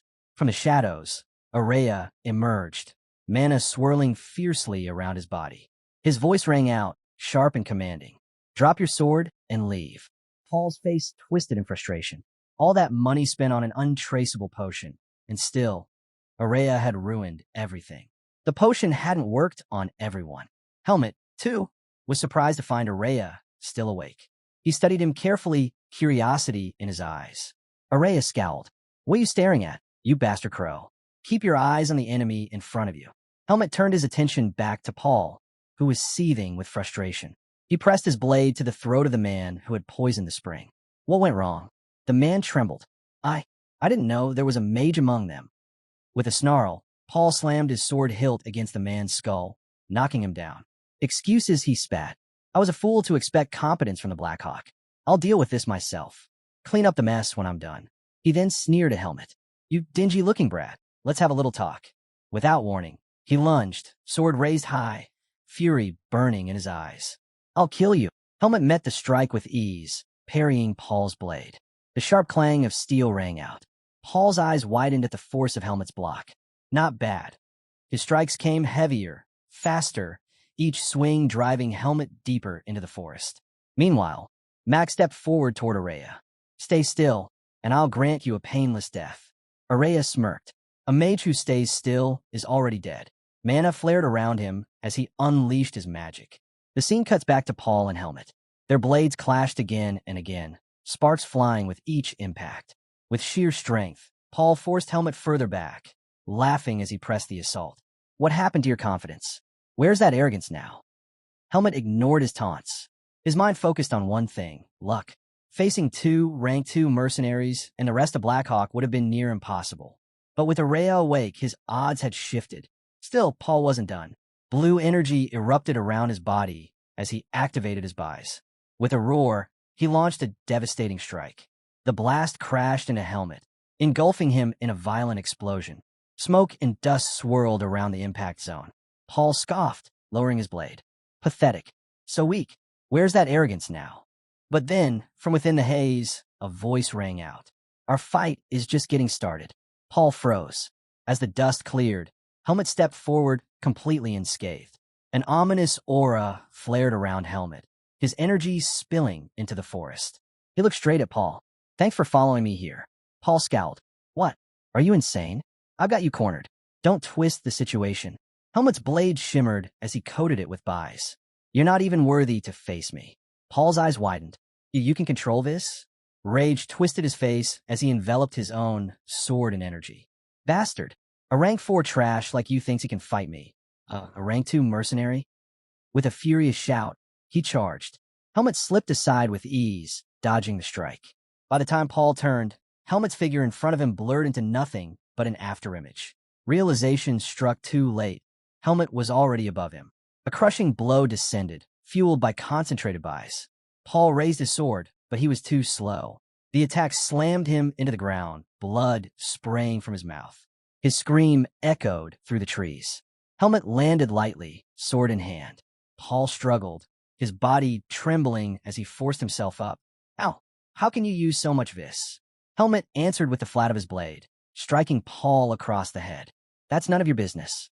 Leave. Take the rest of the Blackhawk and get out. I'll let you live. Turning his back, Helmet started to walk away. But Paul's laugh rang out, sharp and broken. You want me to beg? You want me to grovel? Never. Kill me. I'd rather die than suffer humiliation. Helmet stopped, his voice calm but heavy. You were already humiliated. The moment you abandoned your comrades, you lost everything. Paul's eyes widened. The words cut deeper than any blade. Helmet walked away, leaving him writhing on the ground. Paul's laughter twisted into madness, echoing in the dark woods. As Helmet moved deeper into the forest, a thought struck him. Araya. He remembered the mage was still facing the other Blackhawk members. He hoped he'd manage to hold his ground. The scene shifted. Several Blackhawk mercenaries lay sprawled in the dirt, their bodies broken. Max and a few others clutched their wounds, barely able to move. Max glared up at Araya. What are you? Stones floated around the mage, spinning under his command. What am I? He replied coldly. A mage. One Blackhawk roared in anger, charging recklessly. Without hesitation, Araya sent a boulder crashing down, silencing him instantly. His gaze returned to Max, whatever your mission was. I'm not interested. Araya's voice cut through the battlefield. You interfered in my business. For that, I'll destroy you. He raised his hand, mana flaring, and another Blackhawk mercenary crumpled under the weight of his spell. Max snarled. Arrogant bastard. He snatched up his spear, coating it in buys, and charged forward. Araya's gaze was cold, pretending to be strong. I'll shatter that facade. With a flick of his hand, he unleashed a massive wave of magic. Max's eyes went wide. The sheer scale of it was overwhelming. Blocking it was impossible. The blast hurled him across the ground, smashing him against a boulder with a sickening thud. The other Blackhawk members scrambled to his side. Araya's voice was sharp and commanding. You're coming to Badan with me. Stay where you are. At his words, a radiant circle of light formed around them. The mercenaries froze in shock. Restraint magic, one of them shouted. Run before it binds us. Panic erupted. The men scattered in all directions. But Araya was faster. More rings of light appeared, snapping shut on those closest to him. One after another, mercenaries were trapped dragged down by glowing restraints. Still, some slipped away into the forest. Araya's jaw tightened. He didn't like letting prey escape, but capturing Max was enough. He turned back toward the boulder where Max had fallen, only to find it empty. The scene shifted. Max crouched behind another boulder, his breath ragged, his body battered. He struggled to process what had just happened. Helmet. He's the one Blackhawk is after? And he's traveling with a mage like that? The thought made his chest tighten. He tried to piece together where it all went wrong, but his mind was in chaos. Then suddenly he felt it. A presence close by. Max ducked lower, peering out cautiously, only to see Helmet walking through the trees, unharmed. His eyes widened in disbelief. How? He should be injured, unless. The realization hit him like a blade. Paul he lost. To a rank 4 mercenary? Impossible. Helmet stopped mid-step, his sharp senses catching Max's presence behind the rock. But instead of striking, he simply let it be, silently surprised to see. Later, Araya explained the situation to Gilton, telling him that Helmet had helped fight off the Blackhawk. I don't know why he didn't fall asleep like the rest of us, he admitted. Helmet answered calmly. Medicine and potions don't affect me. Gilton's eyes widened. He recalled stories of rare individuals with natural immunities to such things. Nodding with respect, he turned to Helmet. You've done us a great service. I'll make sure you're paid more than what was promised. Just then, Genia came running, her gaze fixed solely on Araya. With stars in her eyes, she grabbed his hand tightly. It must be fate that you saved me. Please let me repay this debt. Marry me. Araya pulled his hand away, his tone flat. I'm already betrothed. When I graduate from the academy, I'll marry her. The words shattered Genia's world. She froze, her expression hollow. Kedrick and Gilton exchanged uneasy glances, both stunned. Kedrick felt embarrassed for her. Moments later, Genia broke down in tears, her cries echoing. Gilton rushed to her side, begging her not to cry in public as he tried to calm her down. Once her outburst ended, Kedrick quickly ordered the group to move out. The journey to Badan passed without further incident. As the city's gates came into view, Gilton shaded his eyes against the sun. We made it without any more trouble, he said with relief. The group buzzed with excitement. Finally, they had arrived. Helmet dismounted, his gaze fixed on Badan's towering gates. But before he could step forward, Gilton stopped him. The noble walked up to him. Helmet, thank you. I'll give you a strong recommendation at the Mercenary Guild. He reached into his pocket, producing a pouch heavy with coins. 10,000 marks. Not your fee, just a token of our gratitude. Helmet accepted it with a nod. Thank you. As he looked around, he noticed Araya preparing to leave. Slinging his bag over his shoulder, Helmet stepped into his path. Araya frowned. Why are you standing in front of me? Helmet gave a small nod. Thank you. You've helped me in more ways than you realize. Araya blinked, caught off guard. But to keep up his tough act, he looked away and ignored the words. Helmet didn't press further. After giving his thanks, he turned toward the city. Step by step, he walked through the gates of Badan, eyes wide at the unfamiliar sights that stretched before him. Badan was unlike anything Helmet had ever seen. The city stretched endlessly, larger than any village he'd visited, with crowds of people flooding the streets. The sheer difference between a village and a city left him stunned. After wandering for some time, he finally reached the grand gates of Greta Academy. Finding the place hadn't been easy. The city size was overwhelming. Stepping onto Academy grounds, Helmet's eyes widened. Towering buildings rose all around him, their scale unlike anything he'd known. Students in uniform walked past, chatting and smiling, their laughter echoing in the halls. The sights were impressive, but Helmet had no time to admire them. His focus was clear. He needed to find a man named Eden Kudrow. Spotting a receptionist at the front desk, Helmet approached. But the woman didn't look up. Her eyes remained glued to the book in front of her. With a sharp thud, Helmet slammed his hand against the desk. The sudden noise startled her, making her yelp. After composing herself, she looked up. What do you want? I'm looking for Eden Kudrow, Helmet replied. Her eyes widened at the name. Do you mean Sir Eden Kudrow, the swordsmanship instructor? Yes, Helmet nodded.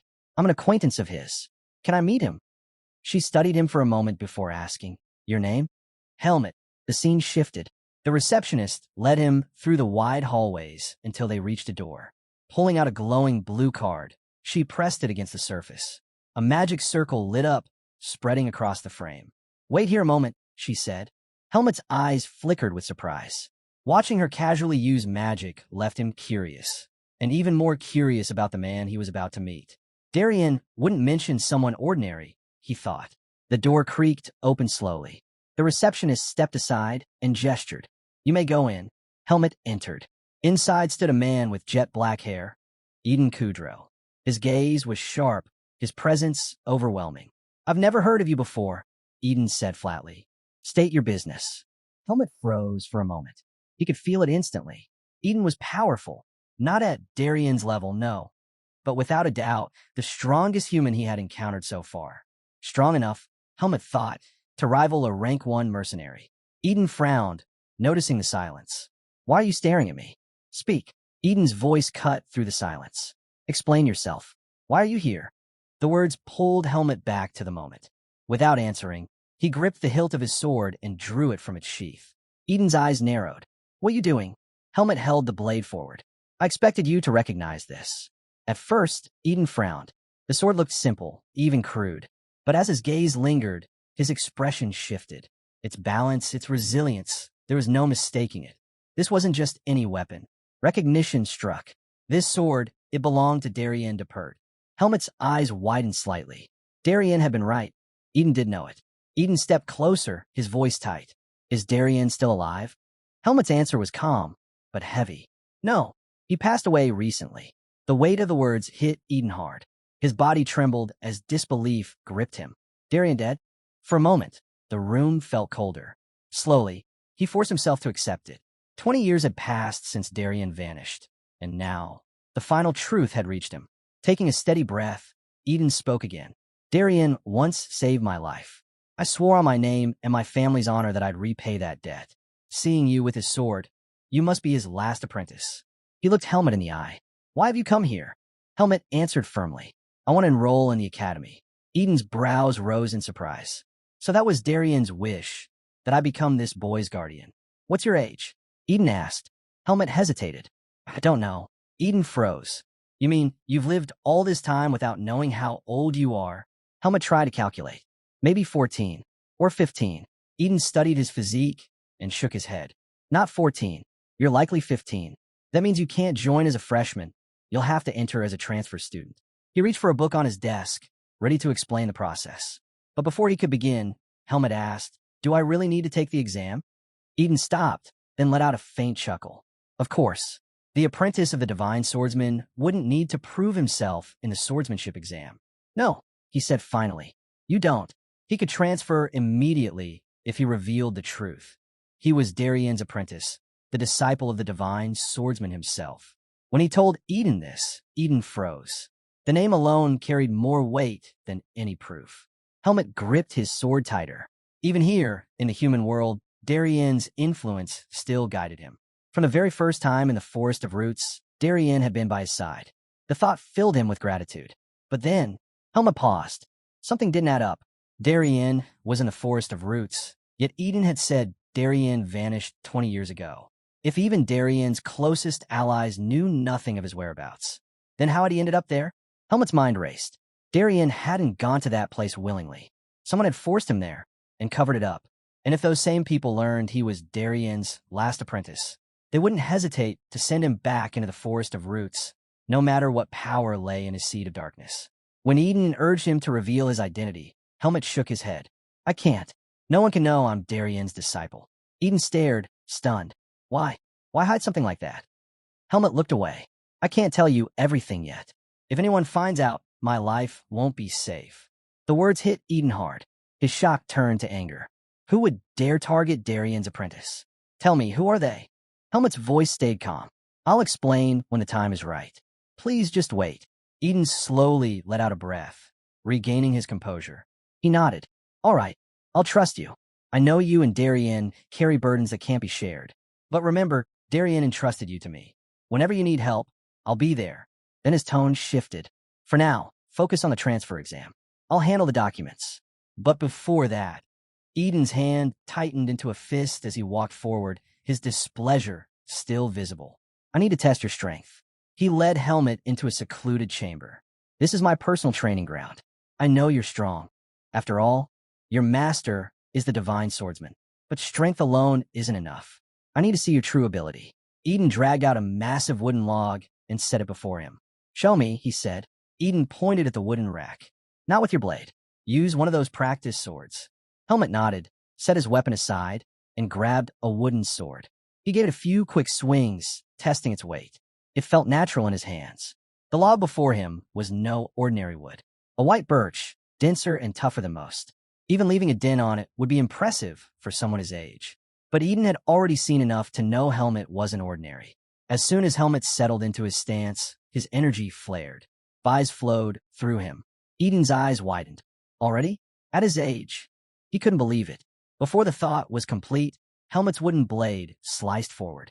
A sharp crack echoed through the room. The birch split clean in half. Eden's jaw nearly dropped. Not only had Helmet managed it, he had channeled Bai's so perfectly that the log was cleaved in one strike. The young man standing before him was every bit the apprentice of Darien. You'll have no problem with the practical exam, Eden said firmly. What you just showed me is more than enough. Helmet glanced at him. Then, can I really enter the academy? Eden nodded. You can. With power like yours, passing will be easy.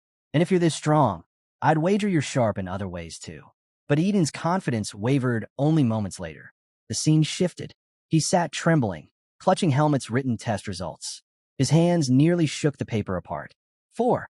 In almost every subject, Helmet had scored only 4 points. It was so bad Eden thought even blind guessing would have earned higher marks. This can't be real, Eden muttered. How could someone so gifted in combat be this hopeless with studies? The real exam was just 10 days away. At this rate, Helmet wouldn't even be allowed through the gates. Eden rubbed his temples. You can't enroll with scores like these. And even if I wanted to help, it's impossible. There's no time to hire a private tutor.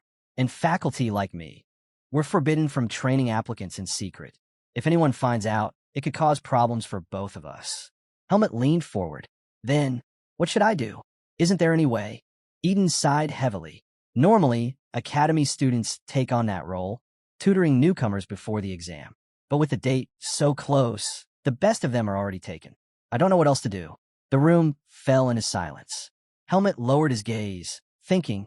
Then, a voice from memory surfaced, Gilton's words about Araya. Gilton's words came back to him. Araya, the academy's genius. Eden, Helmet asked suddenly, do you know someone named Araya? Eden raised a brow. Of course. Araya's a prodigy. He entered with the highest honors, the first in academy history to score a perfect mark across every subject. Helmet didn't really understand what being an honor student meant, but he understood one thing clearly. Araya was smart. Smarter than anyone else he could ask. He didn't want to trouble him, but with no other options, the decision was made. I'll ask Araya to tutor me. Eden blinked. What? Him? His disbelief was written in his voice. Yes, Araya is skilled enough, but how do you plan to convince him? How do you even know him? Before Eden could finish, Helmet was already gone. The scene shifted. Araya stood before Helmet, staring him down. You came to me for this. He scoffed. I never agreed to see you again. And now you're here, begging me to teach you. His voice sharpened. I despise teaching fools, especially muscle-headed swordsmen like you. Empty brains, swinging sharp steel. That's all you are. Helmet stayed calm. I only want to pass the exam. Nothing more. Everyone says you're the best tutor. That's why I came to you. Araya turned away. I don't care. Find someone else. I have no intention of wasting my time on you. He stepped toward the door, hand reaching for the handle. Wait, Helmet's voice cut through. I'll pay you. Araya froze mid-step.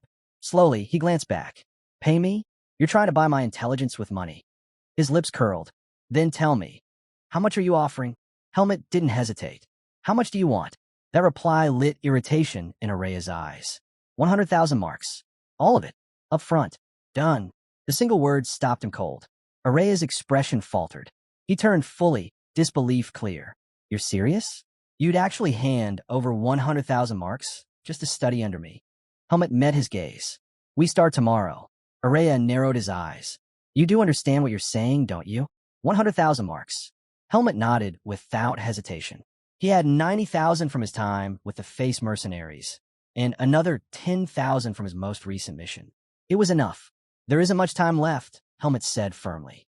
We start tomorrow. For once, Araya was speechless. He had only thrown out that outrageous price to chase Helmet away, never imagining he'd actually agree. Fine, Araya muttered. But if you can't produce the money, don't bother showing up.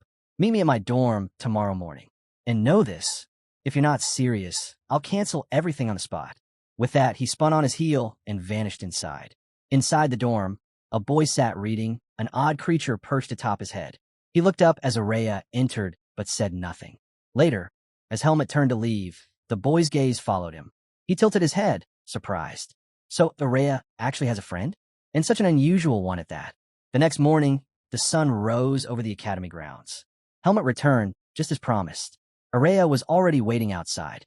He raised a brow, half expecting Helmet to back out. You actually came. Do you have a money? Helmet reached into his pocket and pulled out a heavy bag. Exactly 100,000 marks. He handed it over without hesitation.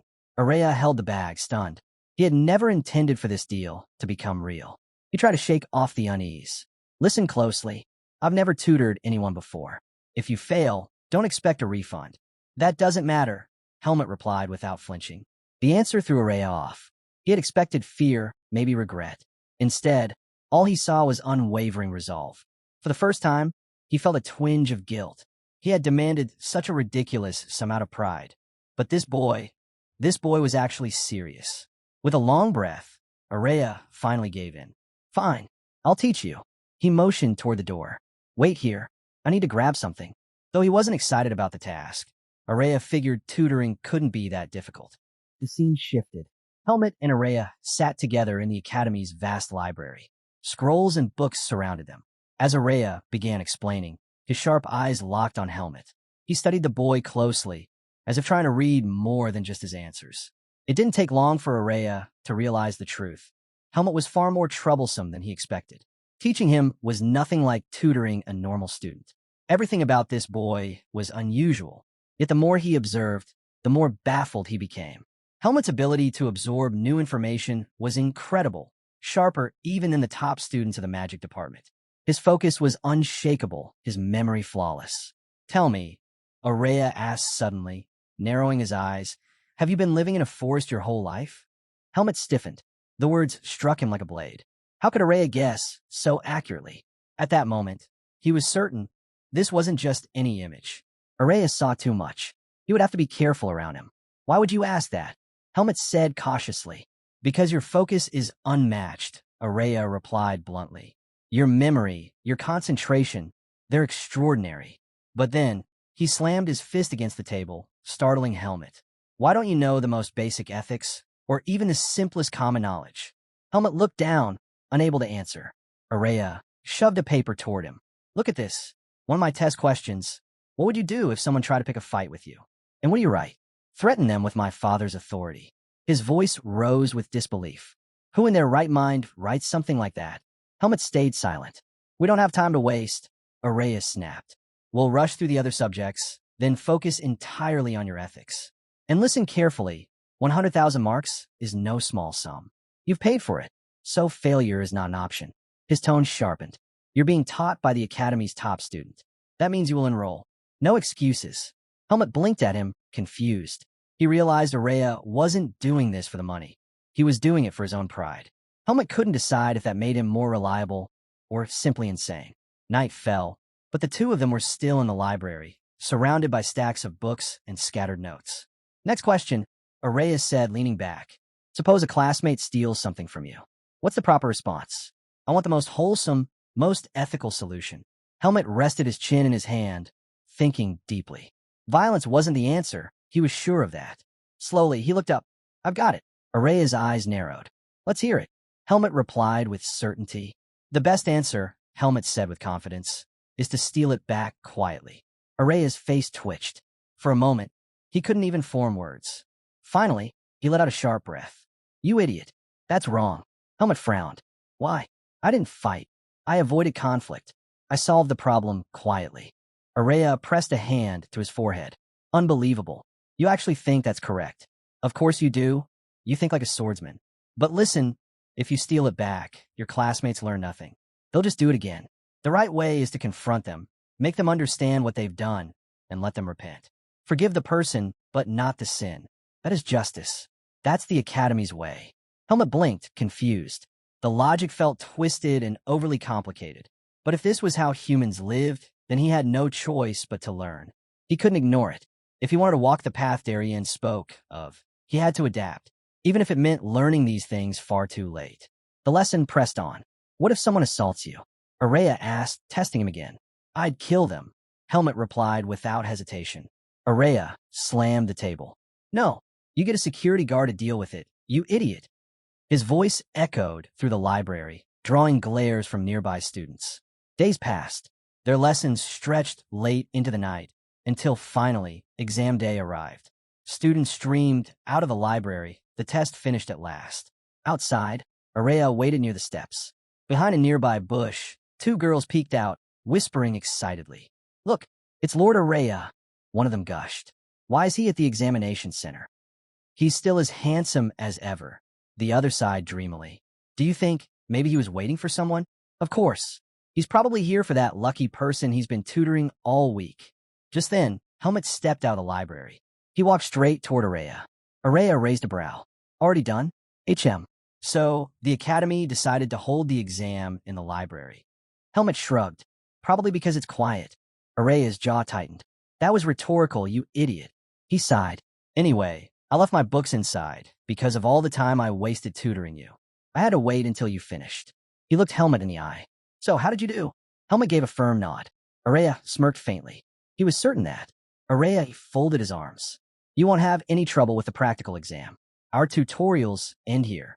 He walked past Helmet, his steps sharp and deliberate. Good luck, he added without looking back. Helmet bowed his head. Thank you. Araya stopped, turned, and met his gaze. Don't thank me. You paid for my service. Just work hard. With that, he left. Helmet watched him go, gratitude still weighing on his chest. Araya might not accept it, but Helmet knew he owed him. With the written exam behind him, Helmet turned his focus to the practical. He made his way to the hall where the transfer candidates for the swordsmanship department gathered. As soon as he entered, an instructor told him to wait until his name was called, then follow to his assigned group. Helmet scanned the hall. So many new entrants, each waiting anxiously for their turn. He sat quietly, slipping into thought. What should I do once this is over? Eden had advised him to rest after the exam, but it had been too long since his last real training. I'll train instead. His thoughts were broken when someone waved a hand in front of his face. Hey, what are you thinking about? The boy asked with a wide grin. Helmet blinked. I'm Savet Lugal, the boy continued, offering a handshake. Second son of the Rugal family. And you are? Helmet hesitated, uncertain. Savet's sudden friendliness fell off. He was sure this boy had some reason for approaching him. When Helmet didn't reply, Savet tilted his head. Oh, I see. You're quiet because of academy regulations, right? Don't worry. We're not students yet. Those rules don't apply to us. Helmet frowned. Academy regulations? He had never even heard of such a thing. He narrowed his eyes at Savet. Why did you come to me? Savet raised his hands, still smiling. Relax. I just want to make friends with the other transfers, that's all. But the truth was, Savet had noticed Helmet with Araya. Anyone close to the academy's genius was worth knowing. In his mind, Helmet had to be a low-ranking noble. Befriending him could be useful. Finally, Helmet spoke. Helmet. Savet froze, then laughed lightly. Helmet? That's unusual. What about your family name? Which house do you belong to? The word family struck Helmet unexpectedly. Savet leaned closer. Come on, it'll be good to know. Savet chuckled. It's good to know each other before enrollment. After all, we'll need to get along with everyone. Helmet thought about the family name carved inside his pendant, Margaret Irene. But because he had been sent to the Forest of Roots, he knew better than to speak it aloud. I don't have a family name, Helmet said flatly. Savet froze, his eyes widening. What? Then you're a commoner? Yes. Laughter burst out of Savet. He threw his head back, mocking. Unbelievable. I actually offered my hand to a commoner. His smile twisted into disgust. And why are you sitting there like you're confident? Do you not understand your place? One of Savet's friends leaned in. Why would a commoner even try to enroll in the academy? Savet smirked. Because he's a bastard with no shame. Probably never learned it, even in his precious tutorials. His eyes narrowed on Helmet. Tell me, how did a lowly brat like you manage to get tutored by Araya? Before Helmet could reply, a shadow loomed behind Savet. A massive man placed a heavy hand on his shoulder. Savet stiffened. His friends went pale. The man's voice was calm, but iron lay beneath it. Keep your voice down. Some students still haven't taken their exams. His grip tightened just enough to make Savet flinch. Remember this. It's forbidden to discriminate inside the academy. Don't judge others by class or gender. He released Savitt and stepped back. Applicant 15, be careful with your words. Then he turned to the rest of the hall. In 5 minutes, we'll begin the examination briefing. Sit down. Savitt brushed his shoulder angrily, as though wiping away the man's touch. He waved for his friends to follow, but not before pausing beside Helmet. With a sneer, he hissed, "If you're a commoner, keep your head down. Stop hanging around people above your class. You're only confusing them." Helmet didn't react. He simply ignored the insult and sat quietly. The scene shifted. An instructor stood before the gathered applicants. "You all worked hard on the written exam," he said firmly. "Now comes the practical. This test will be taken in groups, and each group will face 2 separate trials." As the words sank in, Helmet's sharp eyes scanned the hall, and he noticed something odd. Helmet suddenly noticed it, the other applicant's stares. Cold, judging, the same way Savitt had looked at him.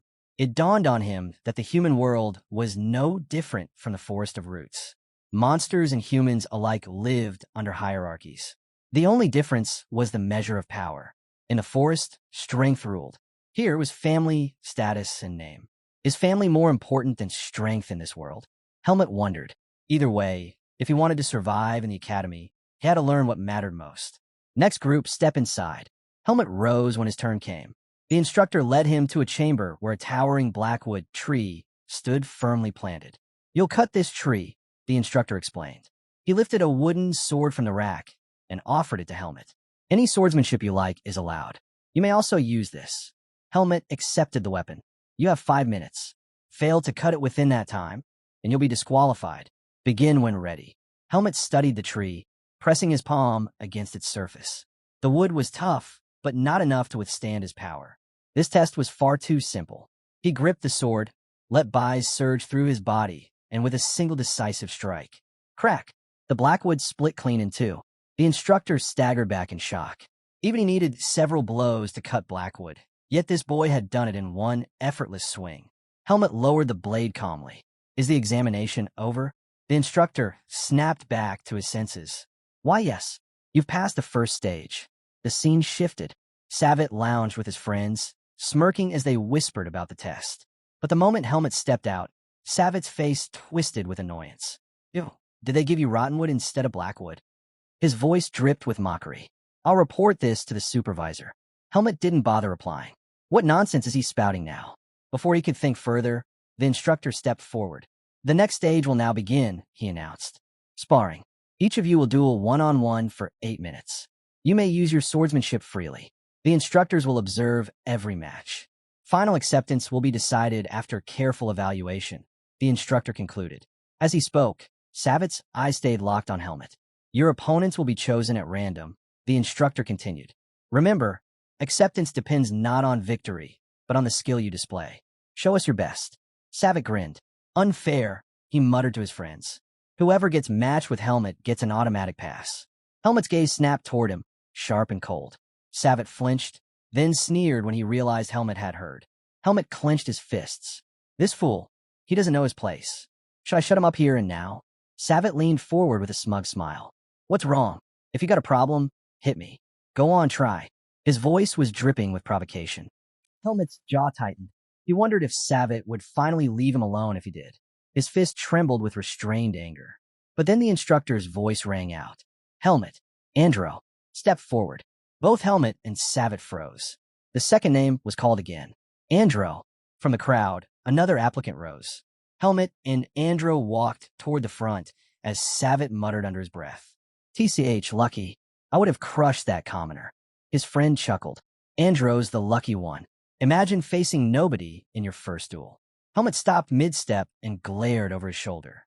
He didn't speak, but his eyes alone silenced them. Not now, he thought. There will be other chances to deal with him. The scene shifted. Helmet and Andro entered a separate chamber.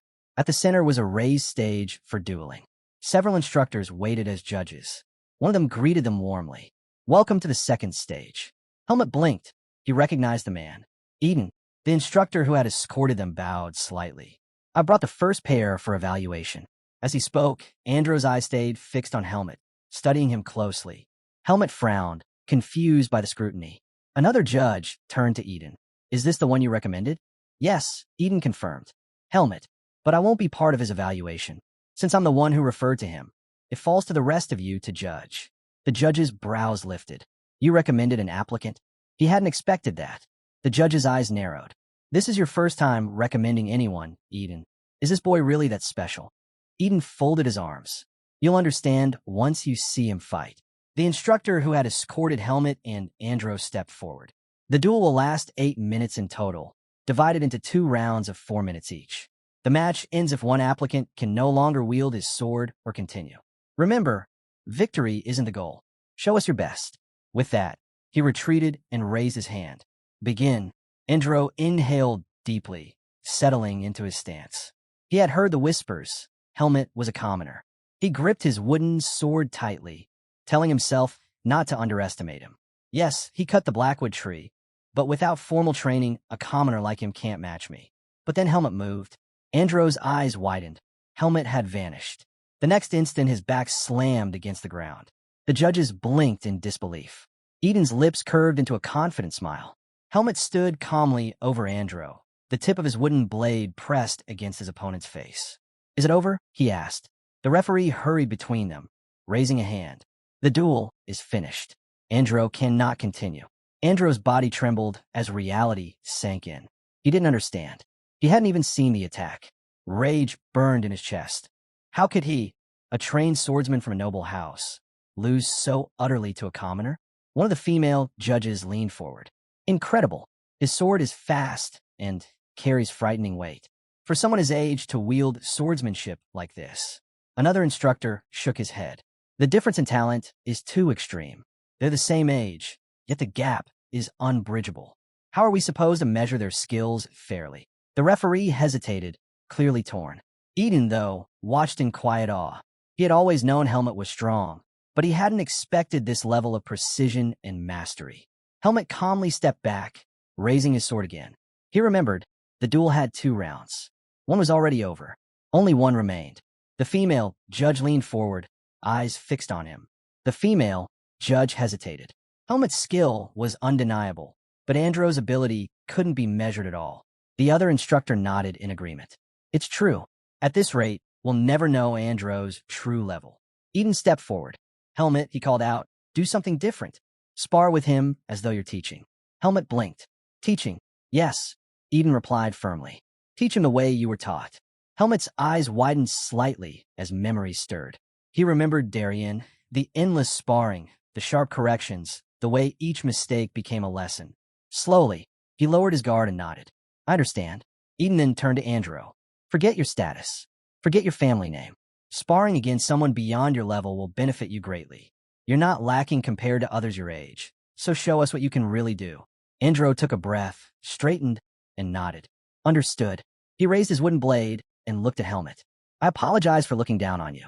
This time, I won't be defeated so easily. Then he charged. Helmet deflected the strike effortlessly. Faster. If you move that wide, blocking you is too easy.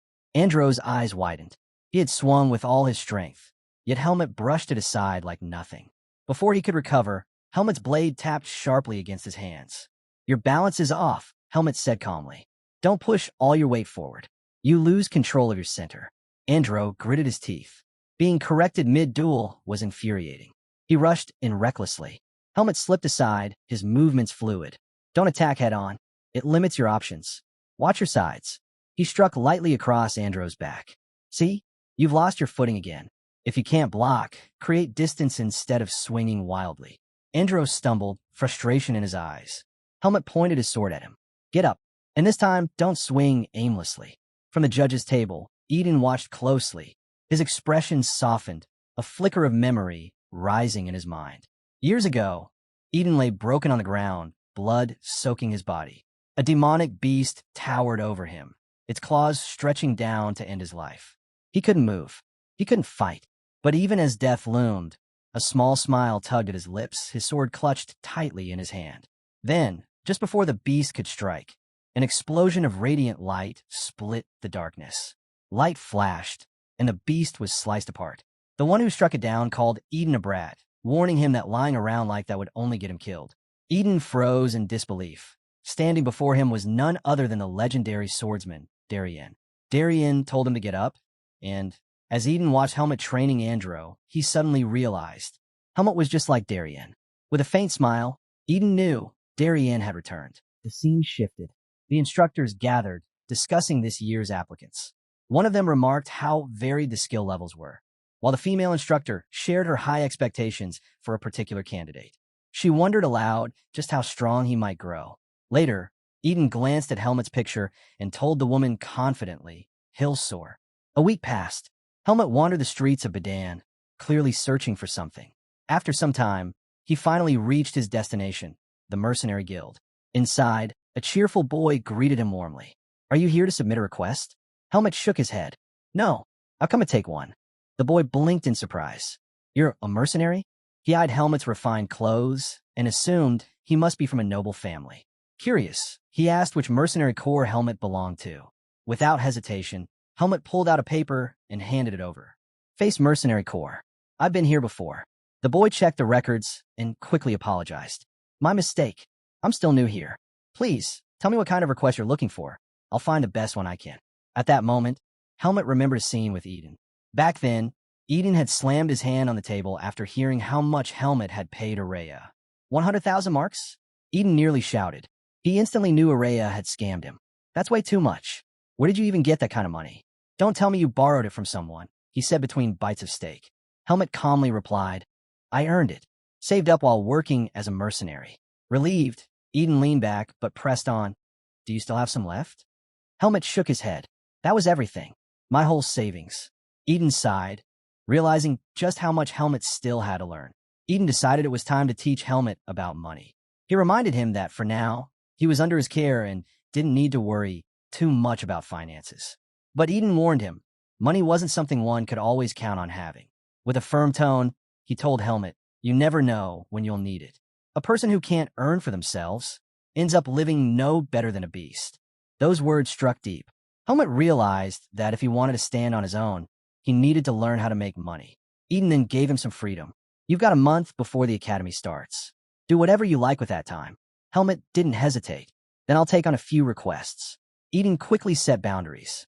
No dangerous missions, and nothing long-term. Keeping that in mind, Helmet returned to the guild and told the boy at the desk, "I want a request that takes place within Badan." The boy climbed up on his desk, flipping through stacks of papers. Helmet added, "It has to be something I can finish before the month ends, and with a good reward." The boy blinked at the oddly precise request, but began searching. After a while, he pulled out one mission that seemed to fit. Looking at the details, he frowned. "The location's unusual. Are you sure you still want it?" "Where is it?" Helmet asked. The boy handed him the paper. Helmet's eyes widened. The request was located inside the academy itself. The notice reported rumors of a ghost appearing at night. It was said to wander through different areas, though no one had ever clearly seen what it looked like. There was no solid proof of its existence, but concerned students had filed the request to avoid any possible dangers. The task was simple: uncover the identity of this so-called ghost, and if it truly existed, eliminate it. Helmet accepted. More than the reward, he wanted to use this as an opportunity to get familiar with the academy grounds. Still, a thought lingered. This request felt different from the others he had taken.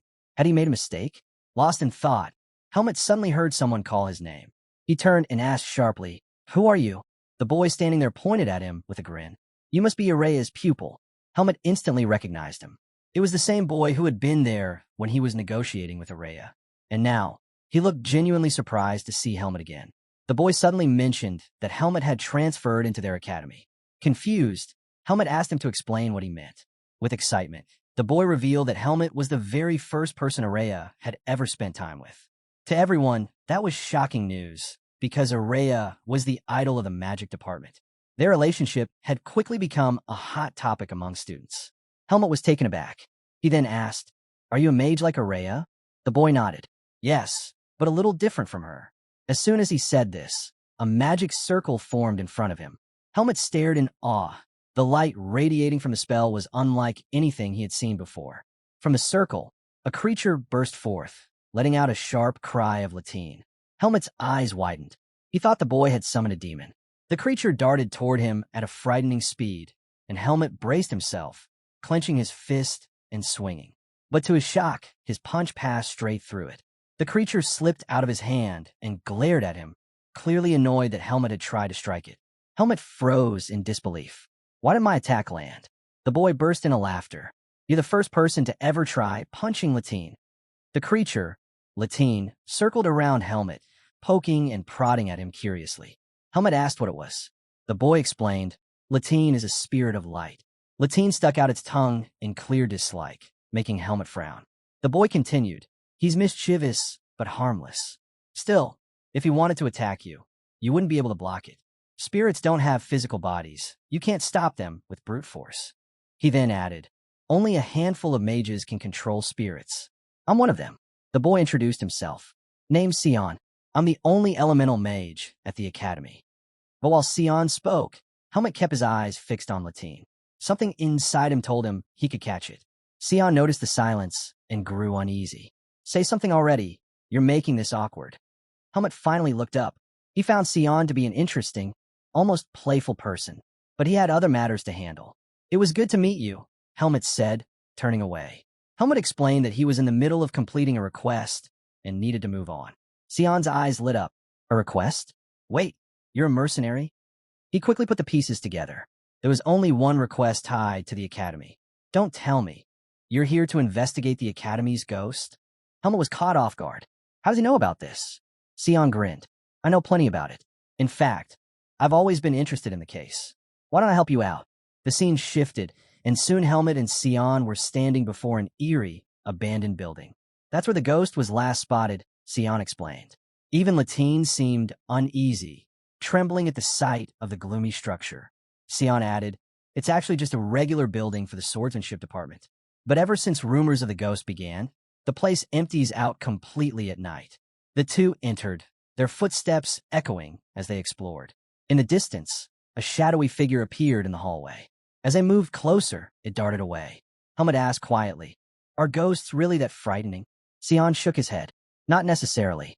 They're only dangerous if they're malicious spirits tainted by black magic. If that were the case, the professors would have intervened the moment they sensed it. This one isn't a threat. Helmet let out a breath of relief. Then we should cover more ground by splitting up. Sion froze. What? You can't be serious. In this place, Helmet replied calmly. It'll be more efficient. Sion immediately refused. No way. We're sticking together. They continued forward, Sion breaking the silence with a question. So, what do you do if you actually find it? Helmet didn't hesitate. Eliminate it. Just then, the mysterious figure appeared again down the hall before slipping out of sight. The boys pressed on, eventually entering a dusty room. Sion muttered that maybe the ghost had already moved on to another building. But Helmet wasn't ready to give up. He kept searching, though frustration soon set in. There were no signs of anything unusual. Turning to Sion, he asked, any ideas? But Sion wasn't listening. He was crouched down, studying something on the ground with unusual focus. Helmet walked over. Did you find something important? Sion quickly shook his head. No, nothing. Sion suggested they check the next classroom. As the two stepped out, he casually asked Helmet how much time he had left to complete the mission. 10 days, Helmet replied. But then he noticed Sion had stopped in his tracks, trembling. What's wrong? Helmet asked. Sion's voice shook. Look ahead. Helmet turned, and there it was. A strange figure walking toward them. His hand instinctively went to his sword. This must be the ghost. The figure drew closer, and Sion gasped as its face became visible. Slowly, the figure pulled back its hood, revealing Araya. Both Helmet and Sion froze. What are you two doing here? Araya asked calmly. Helmet quickly handed over his request paper. I'm here to fulfill a mission. Sion added, he's investigating the Academy's ghost. I came along to help. Araya scanned the paper and raised an eyebrow. 3,000 marks? For this. He looked at Helmet with disbelief. You threw 100,000 marks at me so easily, yet you're wasting your time on something like this? Why bother? You're already accepted into the Academy. You should be at home resting. Helmet answered simply, I took the mission because I had time to spare. Sion frowned. That explains why we're here. But why are you here, Araya? I also received a request, Araya replied. Sion's jaw dropped. Wait, you're a mercenary too? Annoyed, Araya smacked Sion's hand away. No, this came directly from the Academy. Sion rubbed his hand, wincing. Man, you've got some grip strength. Then, still curious, he asked, so, the Academy must be offering you a huge reward, right? Araya shot him a sharp look. You don't need to know the reward. I accepted because I'm curious about the case, nothing more. Helmut's mind raced. The Academy itself issued a separate request to Araya. Does that mean the situation is more serious than it looks? Excited, Sion quickly proposed. Then why don't you join us? If the three of us work together, it'll save time. When Sion suggested they all search together, both Helmut and Araya turned sharp glares on him. He instantly regretted speaking up. With an awkward laugh, he backtracked. Forget I said that. We can keep searching separately. But Araya surprised him. No, it'll be better if we work together. Sion's face lit up. Finally, someone who saw things his way. He quickly asked Helmut, what about you? Are you fine with it? Helmut gave a short nod. I don't mind. The scene shifted, and the three of them gathered inside a dim room. Araya raised his hand, casting a spell of illusion. The glowing construct formed into a map, revealing the structure of the building. He spoke calmly. According to reports, the ghost has appeared in several places. The lecture hall, the swordsmanship training ground, the professor's lounge, the gym, and the sparring grounds. Right now, we're in the lecture hall. Then he pointed something out. All these locations have one thing in common. Sion immediately caught on. They're all in the swordsmanship department. Exactly, Araya confirmed. And for reasons unknown, the ghost hasn't shown itself in the magic department. Helmut asked, could it have been created by another mage? Sion shook his head. Impossible. Someone would have heard the incantations unless silent casting was used. Araya added, and a high-ranked mage capable of silent spells wouldn't waste their time pulling such a childish trick. No, this isn't man-made. The more logical conclusion is that the ghost is avoiding mages altogether. Sion's eyes widened as the idea clicked.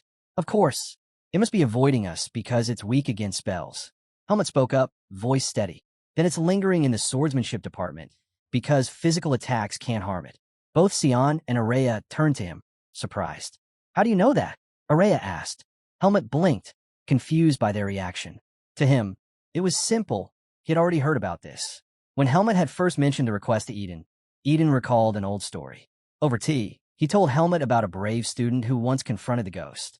The boy had charged in, weapon drawn, but his strike passed straight through, doing nothing. Back in the present, Sion shuddered. So, we really are chasing a ghost. Helmut smiled faintly as he watched them both think hard on what to do next. For the first time, he felt like he was being treated as an equal. Back in the forest, his words had always been dismissed or met with scolding. But here, his opinion actually mattered. Back in the forest, conversations with the face mercenaries had never been like this. Helmut would speak, but no one ever tried to piece things together as a group. Darien would usually scold him, and the mercenaries only shared their own bits of knowledge without ever combining them. But now, working with Araya and Sion, Helmut realized something new. When people put their knowledge together, they found answers they could never reach alone. So this is what it means to truly communicate. Araya broke the silence. If physical attacks don't work on the ghost, what about using this? You are always skilled with it. Helmut was taken aback by the suggestion, but slowly unsheathed his sword. A faint stream of byes shimmered along the blade. If I meet the ghost again, I'll test it out, he said firmly. Sion, however, flinched at the sight of Helmut drawing his weapon. I can't think straight anymore, he muttered, backing away.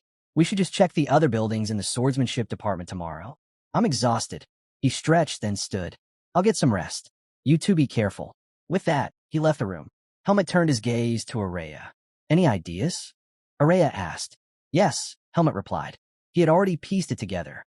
The ghost wasn't physical. It avoided mages, and it loved causing mischief. That left only one possibility. It's a spirit, Helmut said. Just like Latine. Araya's eyes gleamed with approval. Good. You've learned well. With a snap of his fingers, he added, but I'm not an elemental mage. Detecting spirits isn't my specialty. Then what do we do? Helmut asked. Araya glanced out the window and smirked. We already have a skilled elemental mage. The scene shifted. Sion was suddenly sprinting somewhere. Helmut and Araya followed after him, racing through the academy grounds. While running, Helmut called out, Where is he going? He's chasing the spirit, Araya replied calmly. He should be able to sense it. Helmut frowned. So quickly? Something didn't add up. He replayed the events in his mind.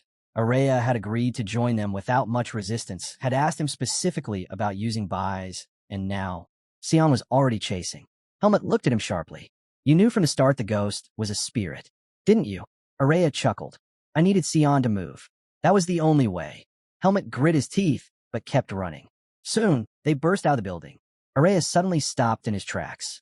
Helmet slowed, confused. Why are you stopping? Helmet pressed him. Why did you stop?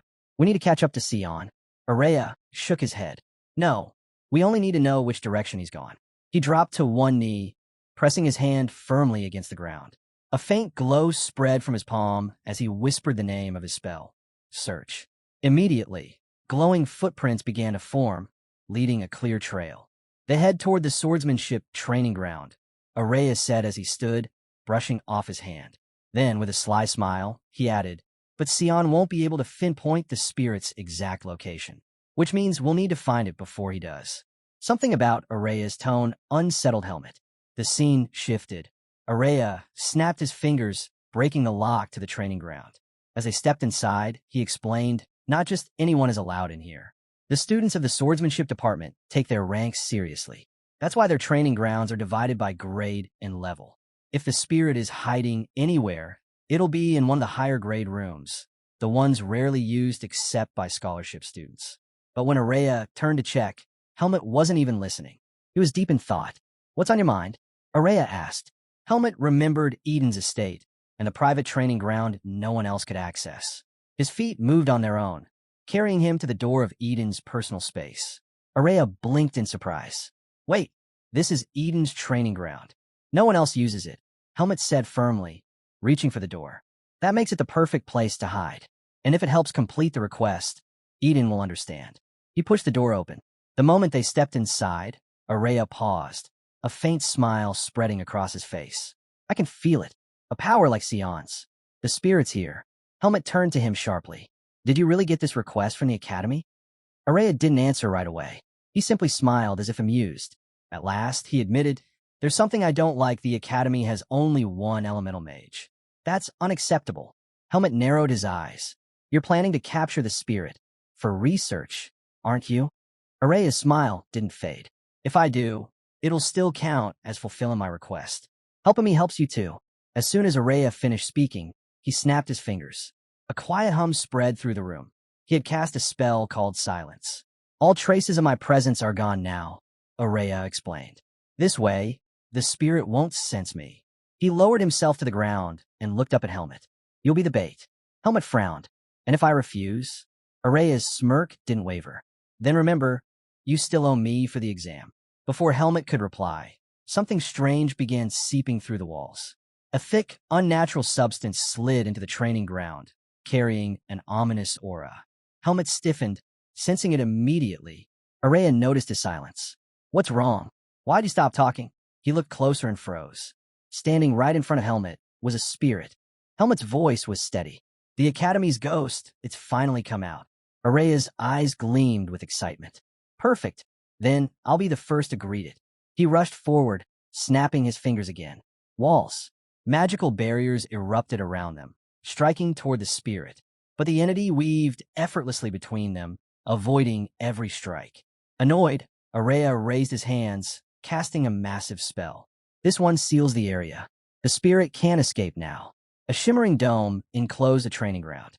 I can't move while maintaining this. Weaken it for me, Helmet, but don't kill it. If the spirit dies, this'll get messy. Meanwhile, the spirit turned, trying to flee, but the barrier kept it contained. Helmet unsheathed his sword. He knew normal attacks would be useless. Only buys could harm it. Channeling his energy, he charged forward. The spirit's mouth opened wide, lunging to swallow him whole. But Helmet's blade cut through its form, glowing with buys. For the first time, the spirit recoiled, staggered. Helmet's eyes widened. It worked. He steadied himself, wondering if the strike had weakened it enough. But before he could relax, the spirit rose again, shimmering violently as if preparing a counterattack. Helmet smiled faintly. Good. It's still strong. Taking his stance once more, he poured even more buys into his sword. In an instant, both he and the spirit launched themselves at each other. But just as they were about to clash, a radiant golden light erupted, forming a barrier between them. Helmet stumbled back in shock. The spirit halted too, glaring through the light. And then, Another figure appeared within the brilliance, transformed into a different form. It was Sion. Sion, now in a different form, turned to Helmet. "What are you doing?" Helmet froze, startled by Sion's sudden appearance. "You're provoking it," Sion said firmly. "That spirit, you don't understand. It's the spirit of darkness. It's extremely self-conscious. If we want to subdue it, we have to be delicate." He gestured toward the glowing barrier. "Right now, I've trapped it in a curtain of light, but neither Latine nor I can hold it for long." Helmet looked again at the spirit. Its agitation was obvious. It wasn't just fighting. It seemed genuinely upset. Araya cut in. "Then tell us what to do. How do we capture it?" Sion spun around, eyes wide. "Capture it? Don't tell me you're planning to experiment on such a cute spirit." Even Araya was thrown by the sudden shift in Sion's tone. "That's not my goal," he said quickly. "But if you'd worked with me in the past, we wouldn't even be in this situation. You're the only elemental mage in the academy. You know how rare that is." Sion's expression hardened.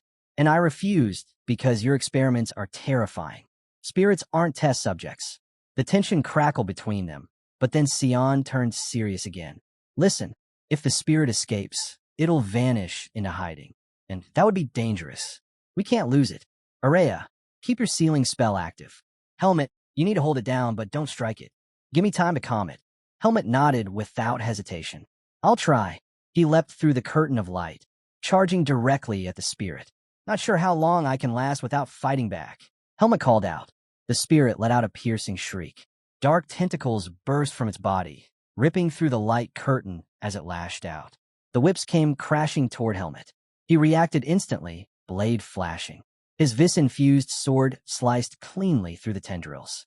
But even as they fell, the spirit regenerated them, launching wave after wave of attacks. Helmet gritted his teeth. "So fast, but not faster than me." He kept cutting, his blade dancing in arcs of light. Sion watched, hands trembling as he hastened his spell work. Helmet was buying him precious time. But then the spirit shifted.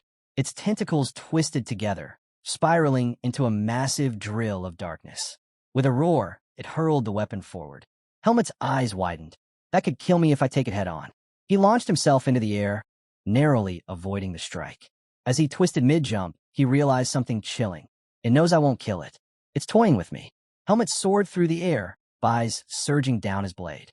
He was ready to unleash an attack, so powerful it would terrify the spirit into submission. But just as he moved, Sion's voice cut through the battlefield. "Helmet, don't release that much buys on it." The hesitation cost him. In that instant, the spirit lunged, slamming into him before he could react. The force hurled Helmet across the room, his body crashing hard against the wall. "Sorry," Sion called out, "but you don't understand. The spirit's already weakened. If you'd struck it with that, it might have been fatal." Helmet staggered to his feet, stunned. "Weakened? How can something this strong still radiate so much energy?" Sion stepped forward, a glowing magic circle spinning before him. "You've done enough. I'll handle it from here." The spirit seemed to realize the danger, thrashing wildly against the seal Araya had placed around the room. The walls shuddered under each strike, and even Araya trembled from the strain of maintaining it. "It's trying to break out." Araya shouted. "Sion, hurry." Sion's eyes narrowed. "It fears my magic, that's why it's desperate." Unable to break the seal, the spirit turned its focus on the boys. With sudden speed, it rushed directly at Araya. Sion's heart stopped. Helmet moved instantly, vaulting forward to shield Araya. "If I don't take this fight seriously, he'll die." He unleashed a fierce surge of buys through his blade, swinging at the spirit. But it twisted away at the last moment, darting behind him and setting its sights on Araya again. Terrified, Araya conjured a barrier of shimmering energy, but the spirit only grinned. Its body dissolved into black wisps, splitting apart and reforming behind the barrier. "What?" Araya gasped. "It's escaping." Sion yelled. Helmet sprinted forward, cutting off its path. Leaping high, he charged his sword with an overwhelming amount of buys. The spirit froze, trembling. It could sense death in that strike. Helmet's voice rang out midair. "Sion, do what you have to do." Then he dove, blade aimed straight for the spirit. The entity shook violently, unable to move, waiting for the end. But just before his sword connected, Helmet halted his swing in midair. The blade hovered inches from the spirit, the air thick with raw energy. The spirit quivered, staring at him in terror. And Sion commended Helmet for stopping his strike. At once, several glowing magic circles appeared around him as he stepped toward the trembling spirit. Bright light poured out his spell. You need to return to your normal state, Sion said firmly. The circles flared, releasing a blinding wave of light. Helmet and Araya shielded their eyes, stunned by the sheer force of Sion's magic. When the dust finally cleared, Sion stood holding something in his hands. It was the same spirit, but now it had shrunk into a small, harmless form. Only an elemental mage can handle spirits, Sion explained calmly. Araya exhaled in relief. The threat was over. The scene shifted to the mercenary guild, where Sion presented the captured spirit of darkness to the receptionist. The man's eyes went wide. So this was the ghost that terrified the academy's students. He leaned closer, curious. But why would a spirit even appear inside the academy? Sion's face lit up at the question. There are many possibilities. The natural balance of the earth could have been disrupted, or there may have been faint traces of darkness in the area. He launched into his explanation, but then shook his head. Still, the chances of that are very low. The real point is, well, no need to focus too much on why it appeared. He added, almost smugly, besides, Helmet never could have subdued it without my help. Araya groaned and rapped him lightly on the head. Enough. The receptionist doesn't need your lecture. Once their business was handled, the three stepped outside. Sion frowned. Strange. Why didn't they give us the reward immediately? We literally showed them the spirit as proof. Araya crossed his arms, irritated. Were you not listening? The receptionist clearly said Helmet has to wait 3 days while they confirm the ghost won't return. Still, Sion muttered, it doesn't feel right. Why are you so hung up on the reward anyway?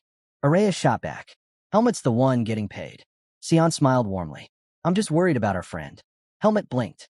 Friend? Sion nodded without hesitation. Of course. We have a mutual bond now. We were destined to become friends. Helmet didn't know what to say. He had never considered their relationship in such a way. Sion stretched out his hand toward him. Take care of me, Helmet. Helmet was caught off guard by the words. It reminded him of the bond he once shared with Finn. Back then, he already found his first true friend. And now, seeing another chance to build new friendships, he couldn't help but feel a sense of joy. Helmet clasped Sion's hand without hesitation. Sion then turned to Araya, urging him to join in as well. But Araya only frowned at the sight of the two shaking hands. With irritation, he called them fools and stormed ahead, leaving the group behind. Unbothered, Sion nudged Helmet, joking that their wealthy friend should at least treat them to a meal. But Araya dismissed the idea instantly. He told Sion he had no interest in their nonsense, reminding him they had no time to waste. There was still a mess waiting for them to clean up. At that moment, Sion remembered the training ground they had wrecked. The scene shifts. Helmet is holding an admission letter, reading carefully. It stated he was to stay on the 3rd floor, room 301. Confused by the instructions, Helmet asked Eden for help. Eden explained that room 301 was his assigned dorm, and that every student at the academy was required to live there. He asked Helmet if he was ready for the start of the term. Helmet nodded. He was prepared. Eden told him the entrance ceremony was scheduled for the next day and suggested he check out his dorm beforehand. The scene changes again. Helmet arrives at the academy and is startled by how noisy the place has become. Just days earlier, the grounds were quiet, almost solemn. As he looked around, a student called out, telling everyone with dorm assignments to come forward and sort out their luggage with him. Realizing this was important, Helmet walked over and handed the student his letter. The boy greeted Helmet warmly, but when he noticed the room number on the letter, his cheerful expression turned heavy. The focus shifts once more to a student's room. Inside, a figure muttered about being exhausted, wondering if they had overworked themselves. They admitted they never cared about making friends in the first place. This student was Araya. He placed a ring on the table, muttering about how the past few days had been nothing but bothersome. Sitting down on the bed, he sighed, blaming most of his troubles on Helmet. While Araya brooded, Helmet climbed the stairs toward his assigned dorm. Step by step, he finally reached room 301. Back in his room, Araya loosened his hair, his frustration spilling out. He complained that ever since meeting Helmet, his life had only spiraled further out of control. Araya mutters that once the term begins, he doesn't want to see Helmet again. While those thoughts circled in his head, Helmet reached the door of his assigned dorm. He slid the key into the lock and turned it slowly. What he didn't know was that inside, Araya was already in her pajamas. And at that moment, the truth was revealed. Araya wasn't a boy at all. She was a girl. The scene shifts to a dim alley. Max stood there like a man unhinged, glaring at two trembling men. Brandishing a short sword, he threatened them, declaring that the Black Hawk was no joke. One of the men, terrified, stammered that security in Badan was too strict. Max clicked his tongue, clearly irritated. Just then, a hand tapped his shoulder. A voice calmly told him to kill them. The voice belonged to Paul. He reminded Max that as members of the Black Hawk, they had to follow the organization's rules. But Max, nearly consumed by madness, seemed far too excited by the thought of killing. After all, he remembered, commanders were allowed to execute those who disobeyed. Max raised his blade, ready to strike. But before he could act, a chilling voice echoed through the alley. The voice demanded to know who they intended to kill. Both Max and Paul froze where they stood, dread washing over them. The mysterious figure mocked them for harassing innocent people, reminding them of their failure to take down even a single child. He said tracking them had been simple. Then, without warning, a man clad in black appeared right behind them. He told Max and Paul that those who claimed to be Black Hawk members were nothing but failures, men who had already destroyed their own lives. Paul, enraged, lashed out with his sword. But to his horror, the blade passed straight through the man's body. Before Max could process what happened, a spray of blood hit his face. He blinked rapidly, trying to see, and when his vision cleared, Paul's headless body hit the ground. Max's entire body shook with terror. He staggered backward, swinging his sword wildly, shouting for the man to stop hiding. He demanded the stranger show himself. At that moment, a black smoke curled above him. Before Max could take a single step, the man appeared behind him, cold steel pressed against his neck. "You're the one hiding," the man whispered. And in an instant, Max's head was severed. The two men who had been threatened earlier looked on in horror, trembling as they realized what had just happened. The man in black sneered. He couldn't believe Max and Paul dared to use the Black Hawk's name after failing their mission. Still, he admitted it was impressive they'd survive as long as they had. Then, his expression twisted into something darker. He suddenly remembered there was a question he wanted to ask them. A sinister smile spread across his face. He asked the other men if they would give him the answers he needed. The two men screamed and backed away. Helmut enters his new room.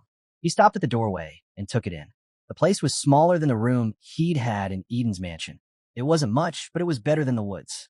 As he surveyed the sparse space, Helmut ran through the steps that led him here, leaving the forest of roots, joining the Face mercenaries, then earning a place at Greta Academy. He clenched his fist. This was the beginning. From here, he would build his strength. A shadow in the corner caught his eye. Helmut took a fighting stance and went for his sword, only to realize he hadn't brought it. He readied himself to fight with his hands. He turned toward the shadow. Araya sprang forward, magic crackling at her fingertips. She stopped when she saw Helmut. "Are you my roommate?" Helmut asked. Araya held her ground. "How did you get into my room?" she demanded. "I nearly blasted you. I was assigned to room 301, Helmut said. "Impossible," Araya snapped. She looked around and found two beds. She tightened the robe around her and stepped toward the door. "Where are you going?" Helmut asked. "You don't need to know," she said. "Don't touch anything." She spun back, voice low. "If you touch anything, I'll blow you up. Stay in this room and don't go anywhere." Helmut stood there, unsure what to say. He had no idea why Araya reacted like this. Scene change. An office appears on screen. Inside, a middle-aged man sat drinking tea. That man was Liam Weiss, the dean of Greta Academy. He sat back with his tea when the door slammed open. "Araya," he blurted, spilling his drink as she stormed in, shouting his name. "What's going on?" she demanded. Liam blinked in confusion. "You'll have to explain yourself." Araya stepped closer, voice sharp. "Why did you assign me a roommate? You promised me a private room. As the top achiever in the magic department." The dean froze. Of course, she must have already found out. He hadn't expected it so soon. "I apologize," Liam said.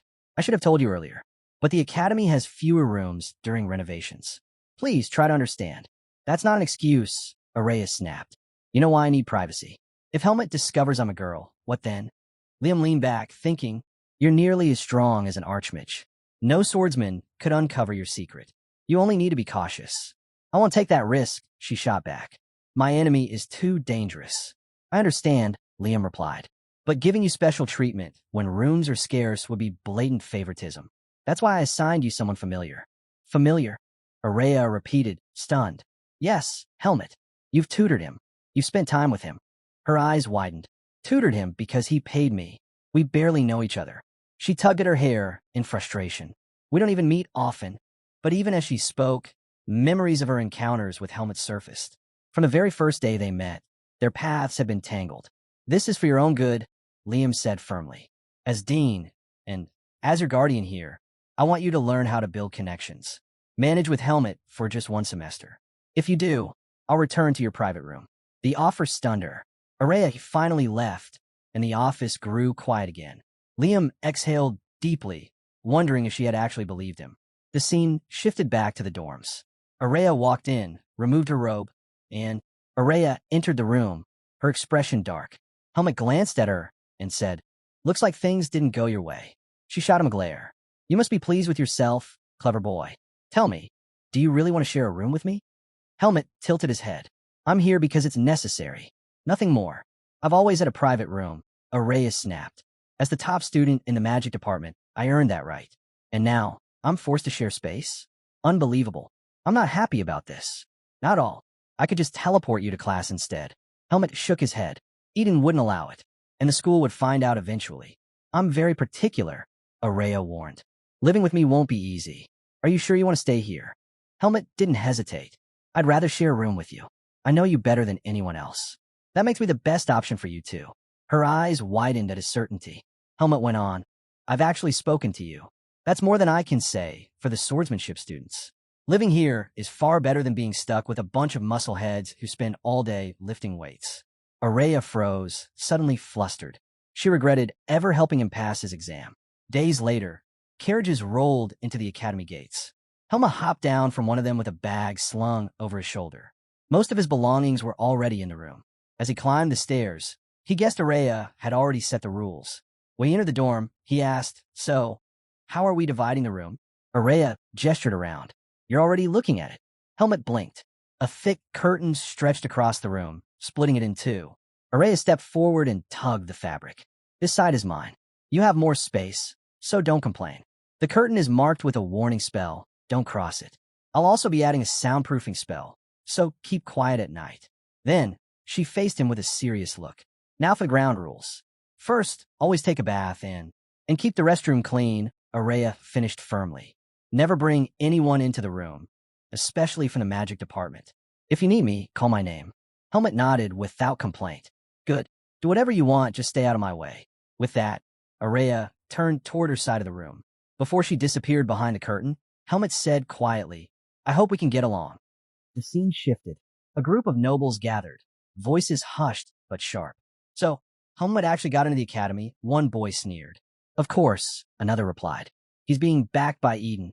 That caught a third boy off guard. "No wonder. He's probably gone delusional, thinking a noble's support makes him special."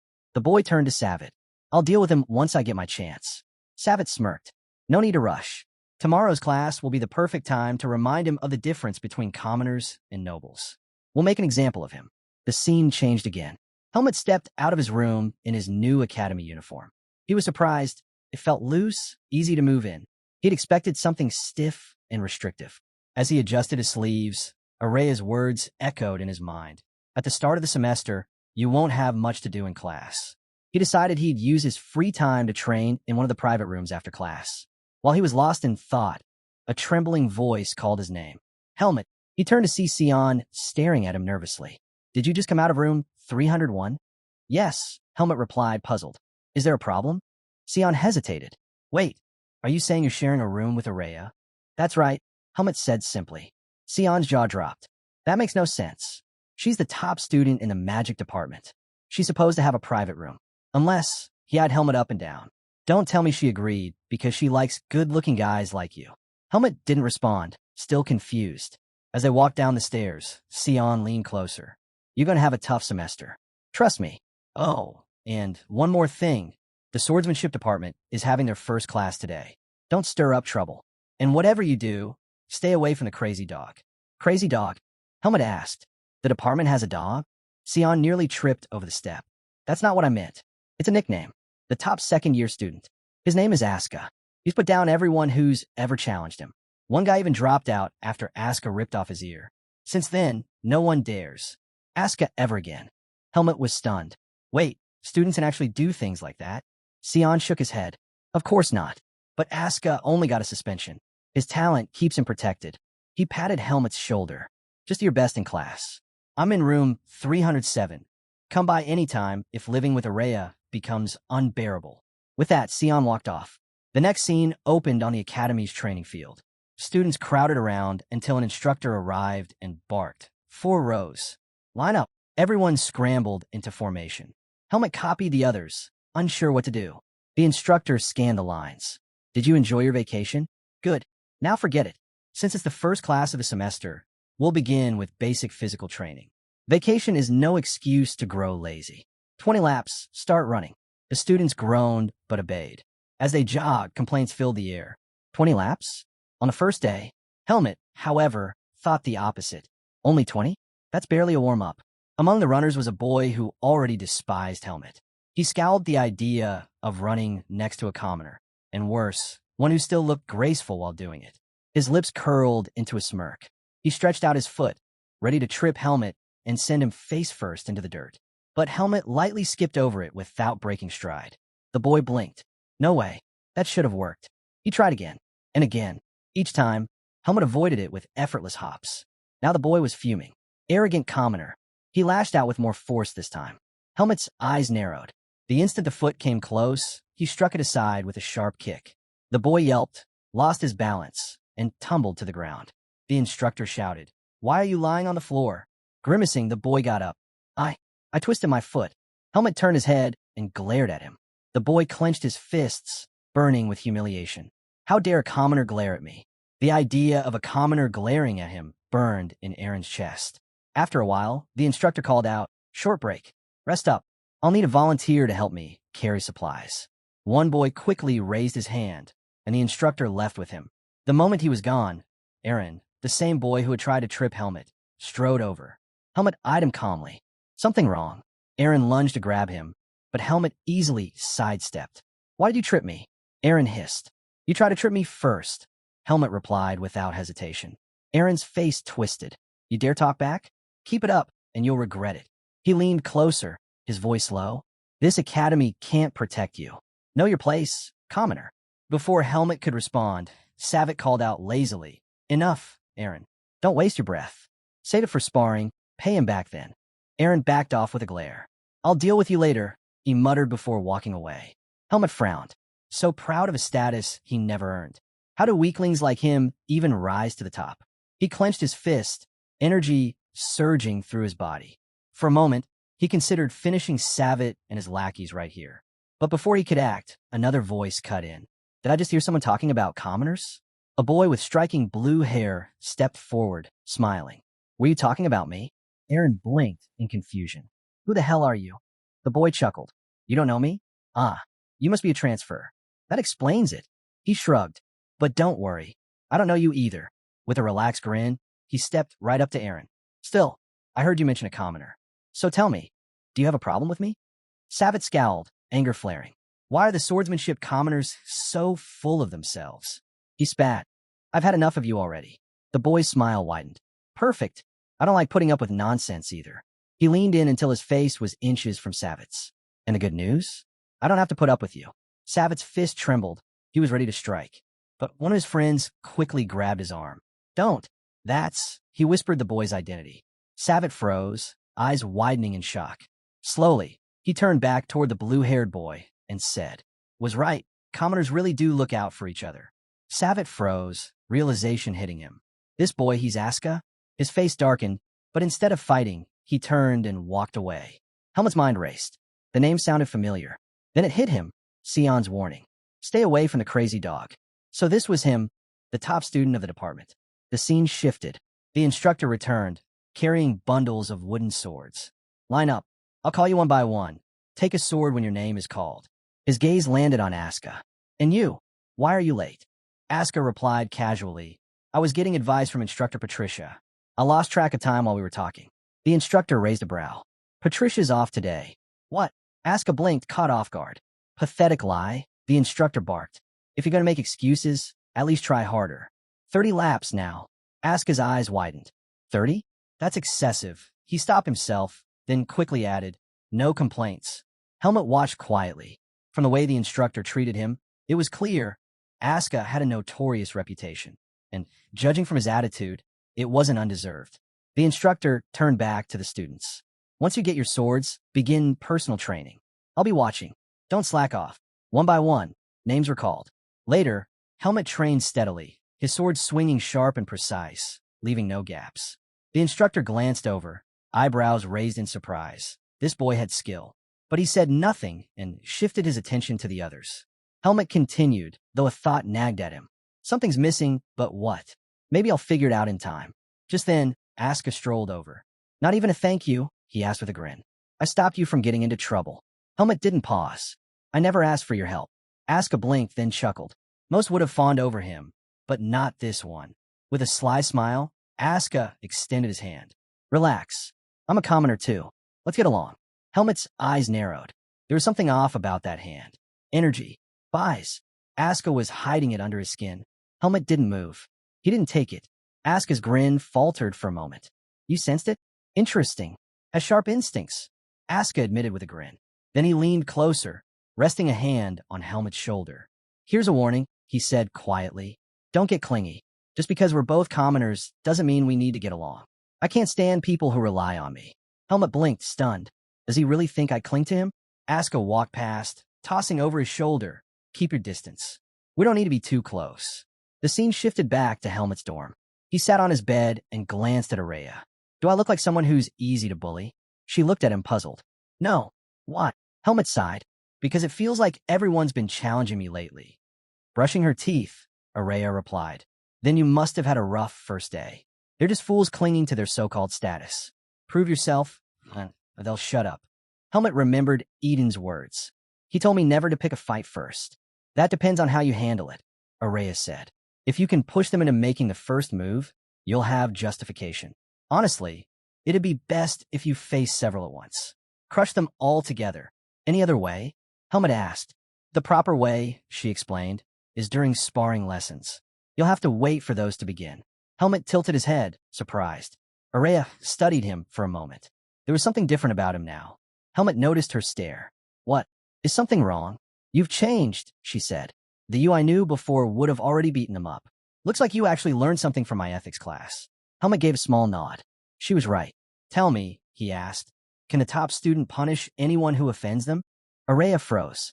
That question makes no sense. Helmet exhaled. There's just one student I can't figure out.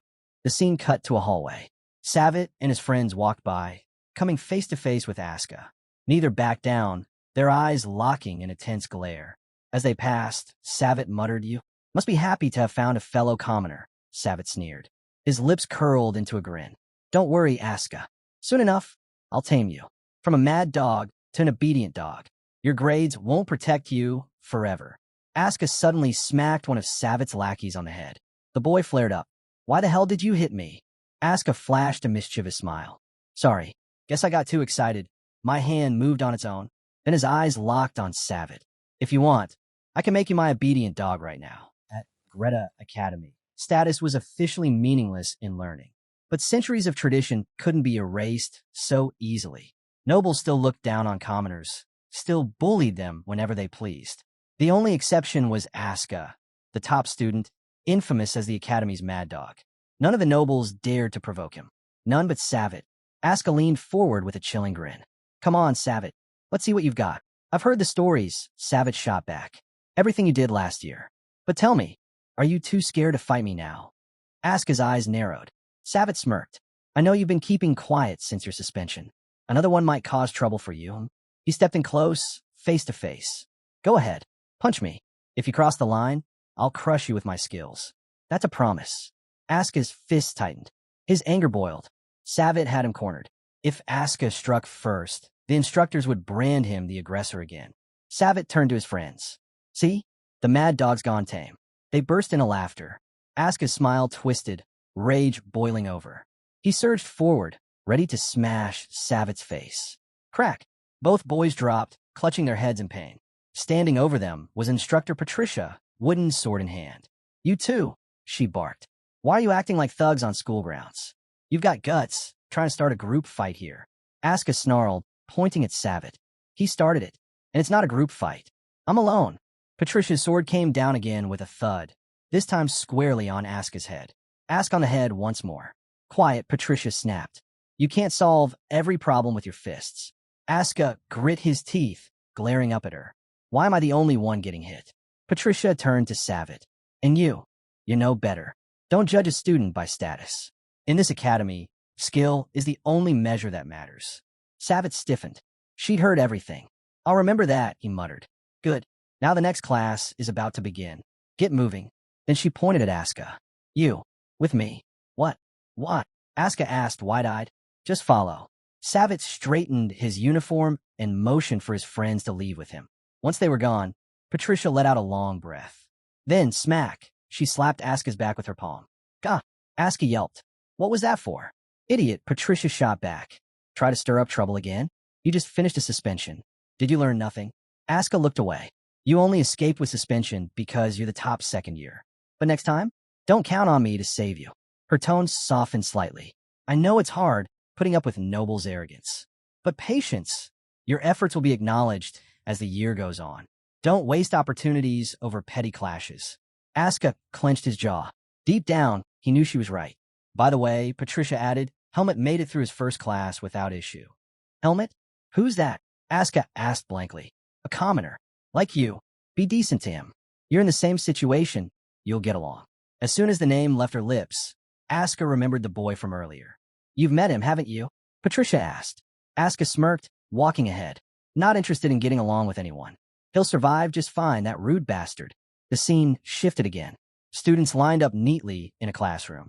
Patricia slammed her wooden sword on the desk. Settle down. Class is starting.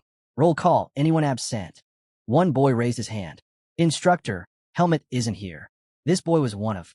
The instructor called on a boy named Jerome, asking if he had told Helmut where the class would be held. Jerome confidently replied that he had.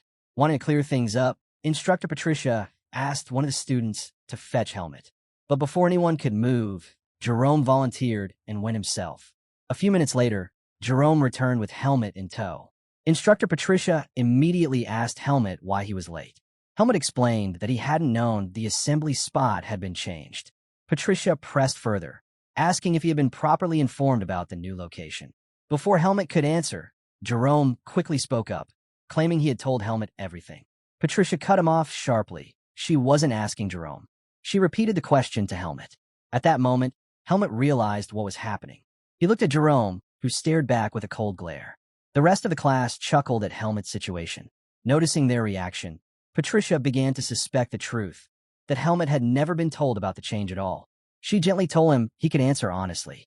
But instead of defending himself, Helmut lowered his head and said he must have misheard the message. He apologized for being late. Patricia was stunned. She couldn't understand why Helmut would take the blame. Asuka, watching from the side, grew irritated. He couldn't believe Helmut wouldn't stand up for himself. Jerome, however, smirked with satisfaction, convinced Helmut was simply afraid of him. Patricia then handed down a punishment. Helmut was to run 10 laps around the field after class to hold everyone up. Helmut quietly moved to stand next to Asuka, who only grew more annoyed. To him, Helmut looked no different than any other ordinary student. Determined not to waste more time, Patricia began the lesson. She pulled a ball from a box filled with them and explained the exercise. The class would be working on endurance, a skill she said was vital to the stability of swordsmanship. Each student would receive an almond ball. The challenge was to balance on the tip of their sword and keep it steady. Anyone who managed to last 30 minutes without dropping the ball would be allowed to leave. After laying out the rules, Patricia asked Helmut to help her distribute the balls. From a stage, Helmut passed them down. Asuka watched closely, irritation boiling inside him. He couldn't reconcile this side of Helmut with the impression he had when they first met. Back then, Helmut had seemed unyielding, fearless. Now, to Asuka, he looked like nothing more than a coward bowing his head to authority. As Asuka received his ball, he told himself firmly he was not like Helmut. Asuka clenched his sword, assuring himself that unlike Helmut, he would never bow his head to a noble, even if it cost him his life. Meanwhile, Helmut was finishing up distributing the balls. Only one remained, and it was for Jerome. Without hesitation, Helmet adjusted his stance and hurled the ball forward with frightening force. Jerome's eyes widened as the ball tore through the air. It slammed into his stomach, knocking the breath out of him and crushing his abdomen. Patricia and Aska froze in shock as Jerome collapsed to the ground, screaming in pain. Helmet calmly apologized, saying Jerome had been too far away. The class stood in stunned silence. Aska, watching, couldn't believe what just happened. In his mind, Helmet wasn't just reckless, he might actually be dangerous. The scene shifted. Somewhere else, the sound of wood clashing echoed. A lone figure was training with a wooden sword. It was Savitt. At the same time, Jerome stood in front of a mirror, lifting his shirt to reveal a dark bruise spreading across his stomach. His face twisted with anger. It would take time to heal, and he hated the thought that a commoner had dared to hurt him. Savitt, noticing Jerome's frustration, brushed it off, telling him he was overreacting. But Jerome snapped back, insisting the ball felt like a stone and challenging Savitt to take a throw from Helmet himself. His anger only grew as he ranted about the commoners in their department acting above their station. Aaron chimed in, saying it was expected for Aska to be defiant, but he couldn't understand why Helmet was also stepping out of line. He sneered that these commoners were beginning to forget their place. Savitt calmly wiped the sweat from his body with a towel, tossed it aside, and told them both to stop being so hot-headed. He advised them to be polite to Helmet and Aska the next time they met. Jerome and Aaron froze, stunned by his words. Then Savitt picked up his wooden sword again, shifting into position. But his friends erupted in disbelief, yelling at him. They couldn't comprehend why he would suggest such a thing. They argued that there was no way they could get along with lowborns. Savitt's gaze sharpened. He called them fools. Both boys fell silent, startled by his bluntness. Savitt clarified. He never asked them to befriend the commoners. Dark energy seemed to pulse around him as he added coldly, "You won't be seeing Helmet and Aska much longer, so treat them well while you still can." His words left Jerome and Aaron rattled. Jerome, trying to steady himself, demanded to know Savitt's plan. Savitt only smiled, refusing to explain. With a swift motion, he swung his sword through the air, ending the conversation. The scene shifted again. Helmet's door suddenly swung open. Sion barged in with a grin on his face. He told Helmet he had heard about the trouble earlier and had come to visit. Sion had rushed to see Helmet, eager to know why he had gotten into trouble only 2 days after transferring into the academy. But instead of gloom, Sion was greeted by Helmet's bright smile. Helmet admitted it was unfortunate he ended up in that situation, but his cheerful demeanor shocked Sion. He couldn't understand why Helmet wasn't upset. As Helmet radiated positivity, Sion turned to Araya, asking if something was wrong with him. Annoyed by Sion's presence, Araya demanded he explain why he had barged into the room. With a grin, Sion rested his hand on Helmet's shoulder and teased her, saying she was being mean. He confidently declared he was only there to see Helmet and told her to stop making such a fuss. Araya snapped back that she had never allowed him in, but Sion quickly countered, reminding her Helmet also lived there, and Helmet had welcomed him. Without missing a beat, Sion began interrogating Araya, questioning why she had suddenly accepted a roommate after living alone for so long. He even suggested she chose Helmet simply because of his looks. That was the last straw. Irritated, Araya snatched up her pillows and hurled them at the boys, shouting for them to get out. One struck Helmet squarely in the face, while Sion managed to dodge and slip out of the room unscathed. Outside, Sion laughed it off, telling Helmet that Araya was too antisocial and impossible to read. He apologized for dragging Helmet out with him. But when he glanced at Helmet again, he was stunned. The same radiant smile was still there. Sion frowned, telling Helmet to drop the expression because it didn't suit him. As they walked down the hallway, Sion asked if something good had happened. Helmet answered confidently. He felt proud of himself. He explained that while throwing a ball hard wouldn't stop his bullies completely, he was proud that he had handled things without crossing the line. No one was seriously hurt. Sion blinked in confusion. He couldn't understand what Helmet had to be proud of. With a sigh, he warned him not to end up like Aska. Helmet reassured him that he had no intention of acting recklessly. Doing so would only bring embarrassment to Eden. Hearing that, Sion felt relieved. But Helmet wasn't done. He told Sion that while he wouldn't lash out blindly, he also wouldn't just stand there and be bullied. He would prove himself with skill. He would make it clear during their sparring classes. Sion was taken aback by the resolve in his words. He quickly shifted the subject, asking Helmet if he had any plans for the weekend. Sion invited Helmet to join him downtown, but Helmet shook his head. He explained that he was heading to Eden's mansion to eat and talk with him.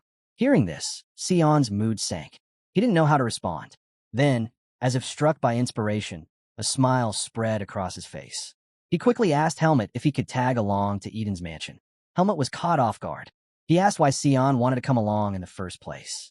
Sion laughed, saying it was only natural for one friend to visit another. He explained that smooth personal relationships were important and insisted Eden would surely be happy if Helmet brought a friend. Helmet thought about it for a moment. Sion's reasoning sounded convincing. After some hesitation, Helmet agreed. Sion's eyes lit up with excitement. As he walked away, he reminded Helmet to wait for him over the weekend. He didn't want Helmet leaving without him. Helmet watched him go, quietly wondering if he had just made the right decision. Night soon fell. In another part of the city, a heavily guarded building stood under the moonlight. A man in a long coat that hid his face entered. This was the branch manager. His subordinate greeted him respectfully and handed him a stack of request letters received that day. The manager sat down and began to sift through them. One in particular caught his attention, a request written by a young master from the academy. His face tightened in annoyance. He muttered that these spoiled nobles had no idea how the real world worked. Still, since payment had been made, the request had to be fulfilled. Removing his hood, the man revealed himself to be Anton. He frowned as he explained to his subordinate that lately, people have been extorting money while impersonating the Blackhawks. Their group's reputation was crumbling, reduced to little more than local thugs in the eyes of many. Anton hated it. People no longer took them seriously. Determined to regain control, Anton said he would personally review the requests, choosing only the important ones. He dismissed his subordinate, but just as the man turned to leave, Anton stopped him. Holding up one particular letter, Anton asked if the name on it was familiar. The subordinate, Chromo, studied it carefully but shook his head. He admitted he didn't recognize it and asked if something was wrong. Anton's instincts told him something was off. He ordered Chromo to proceed with the first request as planned, but to set this one aside for now. He then instructed Chromo to dig deeper, run a background check on the name in the letter, and report back directly to him. Chromo accepted Anton's order without question. After he left the office, Anton sat back and stared at the name on the letter. Something about it gnawed at him. He was sure he'd seen it before. The name was Helmet. Anton's expression darkened. He couldn't shake the bad feeling curling in his chest. He had forgotten. Helmet was the one who had slaughtered most of his men. The weekend came. As usual, the academy emptied as students went downtown for their outings. With most of them gone, the once bustling halls fell eerily quiet. Helmet stood, waiting for Sion, glancing around at the stillness. The silence surprised him. Moments later, Sion appeared with a bag slung over his shoulder. "You're not packing anything?" Sion asked, puzzled. Helmet simply said he was fine. Sion blinked in disbelief. They were going to be gone for almost 2 days, yet Helmet was traveling with nothing. Helmet was equally surprised by Sion's reaction. He had long been used to traveling light. It was how he survived in the forest of roots. That habit hadn't left him. As they boarded the carriage, Sion asked if Araya was still in the room. Helmet nodded. Sion leaned back, explaining he rarely saw Araya outside the dorms, except occasionally downtown. He revealed that since arriving at the academy, she had never visited her home. Even though his own home was far away, he made sure to visit at least once every 3 months. He wondered aloud if Araya ever went home during breaks. With an awkward smile, Sion quickly added that Helmet shouldn't misunderstand him. He insisted he wasn't stalking Araya. He only knew these details because she was his rival, not because he was interested in chasing her. Helmet stared at him, unsure how to respond to such a strange explanation. His eyes turned cold as he asked if Sion wanted him to ask Araya about her family directly. Sion's face went pale. He realized he'd gone too far and hurriedly told Helmet not to do anything. The scene shifted. In the city market, Aska was savoring a skewer of roasted meat. The open air felt freeing after the suffocating academy.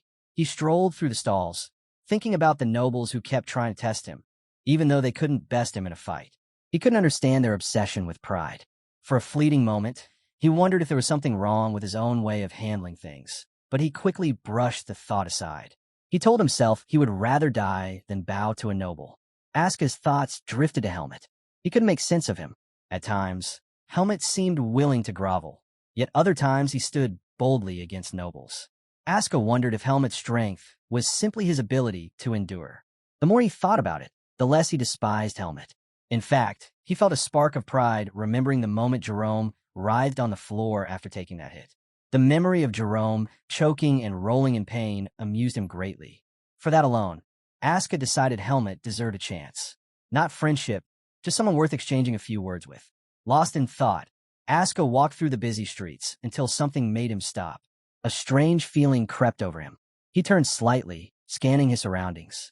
Shadows shifted. From different corners, several figures watched him, their presence subtle but deliberate. He continued walking, pretending not to notice, but the men eventually closed in, herding him into a narrow alley.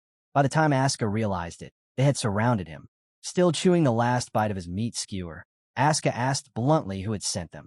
He knew this wasn't random. Looking around, it was obvious they had guided him here on purpose. With a cold smirk, he told them he already knew the answer. His hand instinctively reached for his sword, but his heart sank. He had left it at the forge for repairs. Even so, Asuka didn't flinch. He taunted them, saying they shouldn't interfere in childish quarrels, mocking their families for having so much free time to waste. The men ignored him and drew their weapons. For the first time, Asuka's confidence wavered. He hadn't expected them to come fully armed. Thinking fast, he suddenly raised his hand and waved as though greeting someone behind them. The men froze, startled, and whipped their heads around. In their minds, an instructor radiating power must have appeared. But no one was there.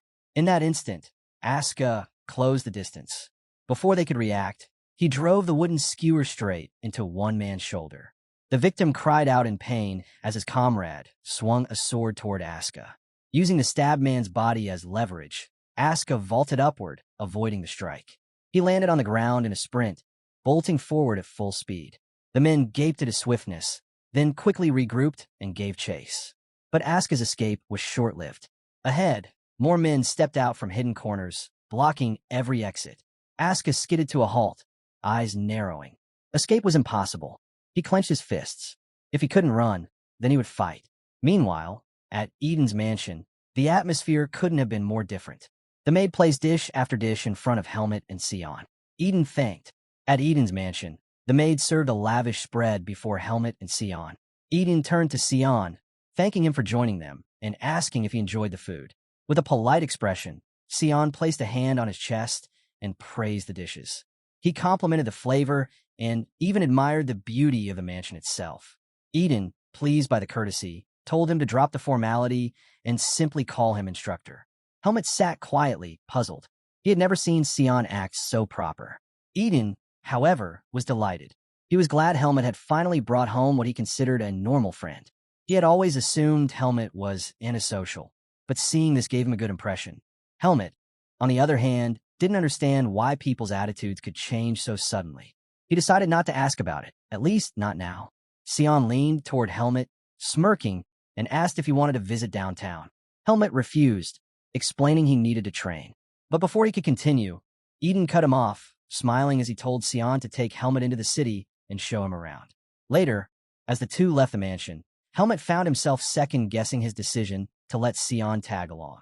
Still, he reminded himself Darien would want him to experience student life this way.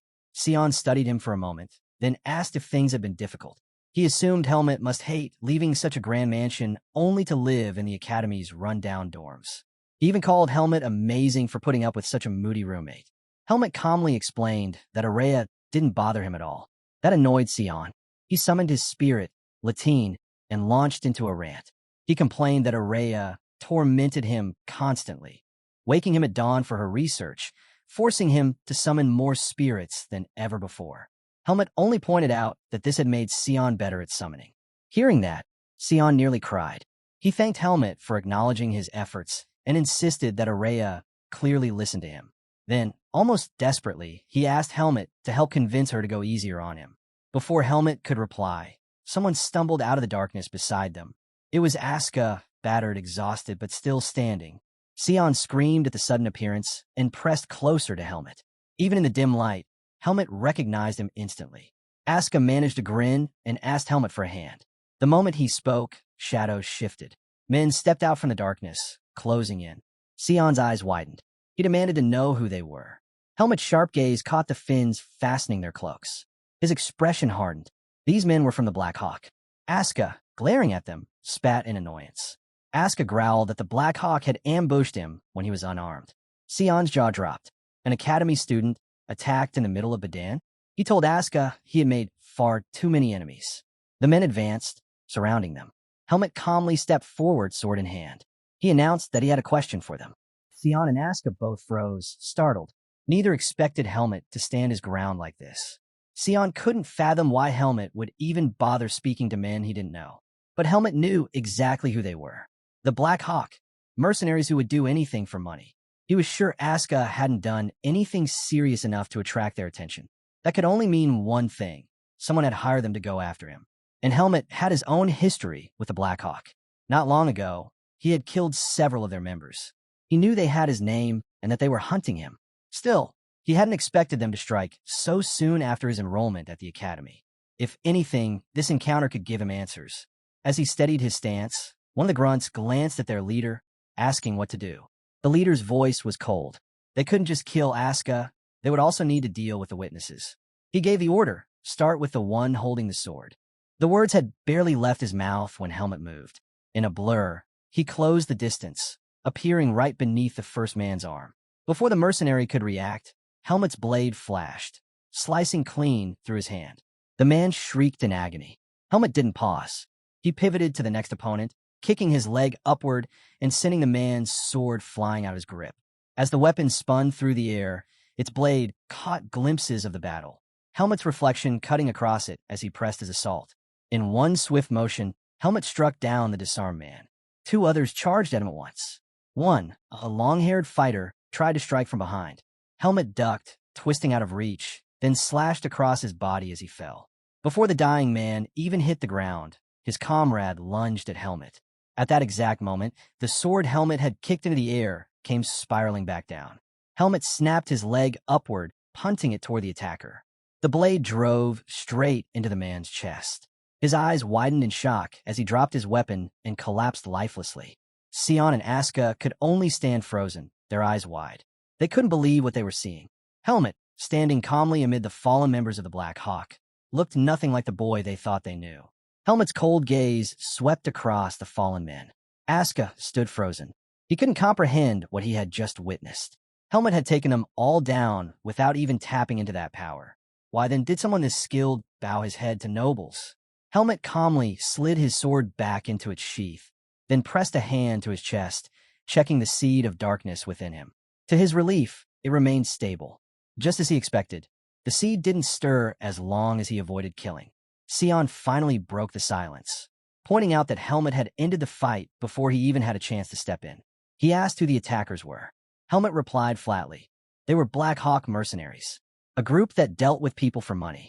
As he spoke, one of the wounded men tried to reach for his weapon.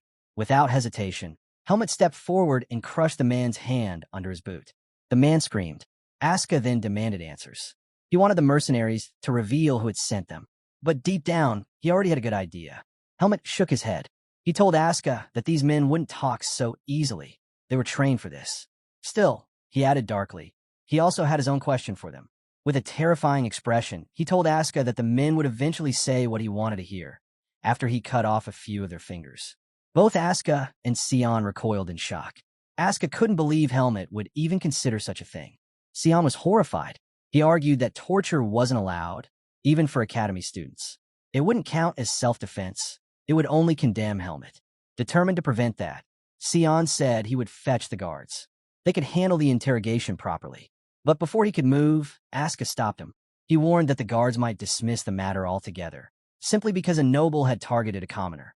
Sion snapped back, saying Asuka was wrong. In Badan, attacking an academy student was a serious crime, no matter their status. He called Asuka foolish for worrying about such things, and told him it was that mindset that earned him so many enemies. Pointing at Helmet, Sion sternly warned him not to harm the prisoners further. Then he ran off to get the guards. Helmet stood silently until Sion was gone. Then his eyes narrowed. He moved toward the leader of the mercenaries, his presence radiating menace. Leaning close, he demanded to know what the man knew about him. The leader only looked confused, irritated by the question. He didn't understand what Helmet was talking about. Helmet's expression darkened. That reaction told him everything. This man truly had no idea who he. The scene shifts back to the school grounds. Inside, a woman opens her door and greets Asuka warmly. She says she already heard what happened to him and advises him to head back to his hostel to rest. She adds that the principal wants to see him tomorrow morning. Noticing his wounds, the woman asks if she should call the nurse. Asuka shakes it off, insisting he's fine. On the way to their dorms, Sion turns to him and says it would be better if he went to the nurse.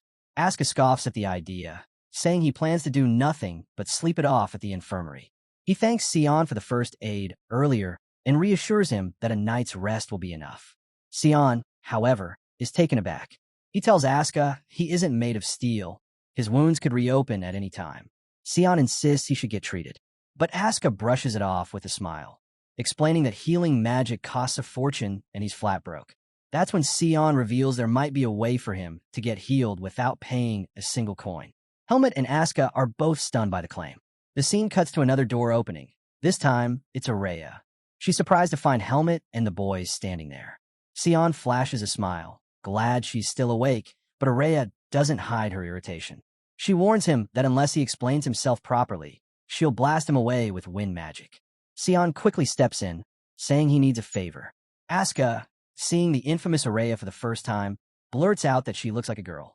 Araya snaps back, calling him a name and demanding to know who this stranger is. Asuka bristles, ready to fire back, but Sion holds him back. Instead, Sion explains that Asuka is badly injured. He remembers Araya practicing healing magic earlier and asks for her help. But Araya refuses, saying she won't heal a rude stranger barging in at midnight. Sion glances at Helmet, and immediately, Helmet begs her to reconsider. Araya pauses, surprised to hear him pleading, and finally agrees to help. Sion flashes Helmet a discreet thumbs up. Araya invites them inside, but makes it clear healing magic doesn't come cheap. They'll have to give her something in return. Then, with a sly smile, she points straight at Helmet and calls out his name. Helmet freezes, stunned. He asks why she wants something from him in particular. Araya made it clear that the only reason she let them in was because Helmet begged her. Turning to him, she demanded to know what he was willing to do for her in exchange for healing Asuka. Helmet frowned, clearly irritated that she was pushing him, but replied that he would do anything within his power to help her. Hearing this, Araya smiled faintly, an ominous aura radiating from her. She warned Helmet not to forget his words. In that instant, Helmet realized he'd made a mistake. Then, turning her attention to Asuka, she insulted him again and ordered him to sit closer so she could get the healing over with. Asuka bristled at the insult and looked ready to argue, but he held back as she began her spell. While Araya worked, Helmet silently regretted how carelessly he'd answered her earlier. After some time, the glow of Araya's magic faded. The treatment was complete. Asuka's hand looked as good as new. Noticing the strange look on his face, Araya asked him to speak his mind. Caught off guard, Asuka hesitated. He glanced at Helmet, then finally stood and muttered that Helmet was a pretty boy, adding that he was quite capable. Without another word, he announced he was leaving and walked straight out. Araya scowled at his abruptness. She muttered that he was nothing but a socially awkward brat, leaving without even giving proper thanks. She questioned if it had even been worth healing him in the first place. Sion stepped in, explaining that Asuka was the top student in his department. Helping him now could mean gaining his favor later. But Araya dismissed the idea. In her eyes, someone like Asuka could never be tamed. He wasn't the type to be kept on a leash. Sion frowned with concern, but still insisted that lending him a hand had been the right choice. Helmet, however, interjected, saying he didn't need favors or help from anyone. Sion's expression soured at the remark. He couldn't understand why Helmet was trying to ruin the moment. Sternly, he warned Helmet never to take relationships for granted. Strength was good, he admitted, but relying only on yourself would never be enough. Preparation and allies mattered.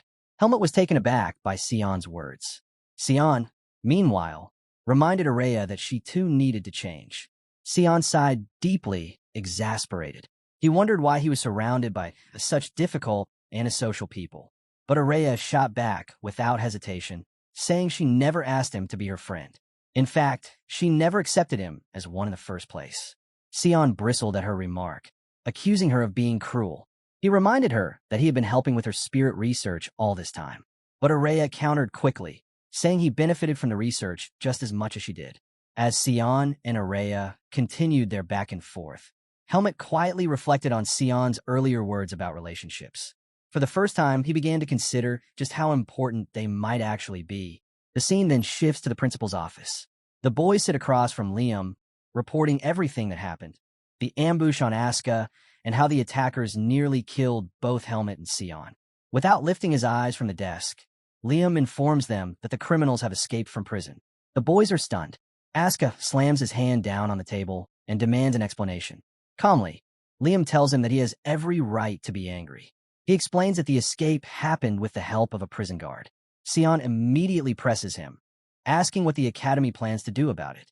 He argues that student lives shouldn't be threatened without consequences. Liam assures them he isn't planning to let it slide. He says the academy is already interrogating the entire swordsmanship department and promises to update them when there's progress. Asuka scoffs at the response. He doesn't believe the real culprits will ever be caught. Later, as the boys walk down the hallway, Asuka mutters that he should have listened to Helmet and tortured those men instead. He can't accept that 4 prisoners managed to slip out of Badan prison so easily. Sion urges him to calm down, reminding him that the school hasn't abandoned the investigation. He insists the truth will come out in time. Asuka, however, shakes his head. Patience isn't in his nature. Helmet suddenly cuts in, telling Asuka that he's free to fight whoever he wants, but he should never drag him into it. Asuka stops, surprised at the cold remark. He can't understand why Helmet is acting like none of this matters. He warns Helmet that once the nobles are done with him, they'll come for Helmet next. Helmet, unbothered, replies that Asuka should focus on handling his own problems. If trouble comes his way, he'll deal with it himself. Asuka stares at him, almost hurt. He asks if Helmet is trying to play the model student now. Helmet shoots back with a reminder. He already told Asuka not to act like they're friends just because they're both commoners. Sion cuts in, frustrated. He tells them both to stop being rude to each other. Then, with a sigh, he excuses himself, saying he has to head to class. He adds that maybe by the next time the principal calls them in, this whole matter will already be solved. But Asuka mutters that he doubts it. Once Sion leaves, Helmet moves ahead. Asuka follows and asks him what his next plan is. Helmet answers simply, he needs to train. He admits he hasn't been keeping up with it for various reasons. Asuka was surprised. He never thought of Helmet as the hardworking type. Still, he followed closely behind as Helmet continued walking. Helmet suddenly stopped, turned, and asked why Asuka was tailing him. Asuka smirked and denied it, saying they just happened to be heading in the same direction. He waved for Helmet to keep going. As they moved forward, Asuka casually remarked that Helmet was quite skilled. Then he asked if it didn't bother him when people judged him for his status. Helmet shot him a sharp glare, more irritated by the constant chatter than the question itself. He bluntly said he had no intention of acting like Asuka. Asuka chuckled at the response. He told Helmet it didn't matter anymore since he, too, was now being targeted. Then he added, almost teasingly, that Helmet shouldn't have struck Jerome with that ball. He advised Helmet not to think he could overpower nobles with strength alone. After all, even he, top of his department, still had to endure their harassment. Helmet countered immediately, saying people probably harassed Asuka because of his awful personality. That stung. Asuka's smile faded, but he pressed on, insisting that Helmet focus on his advice. Helmet dismissed it, saying he had no interest in picking pointless fights. He reminded Asuka that he'd been told to get along with his classmates. Just then, Helmet stopped in front of a door.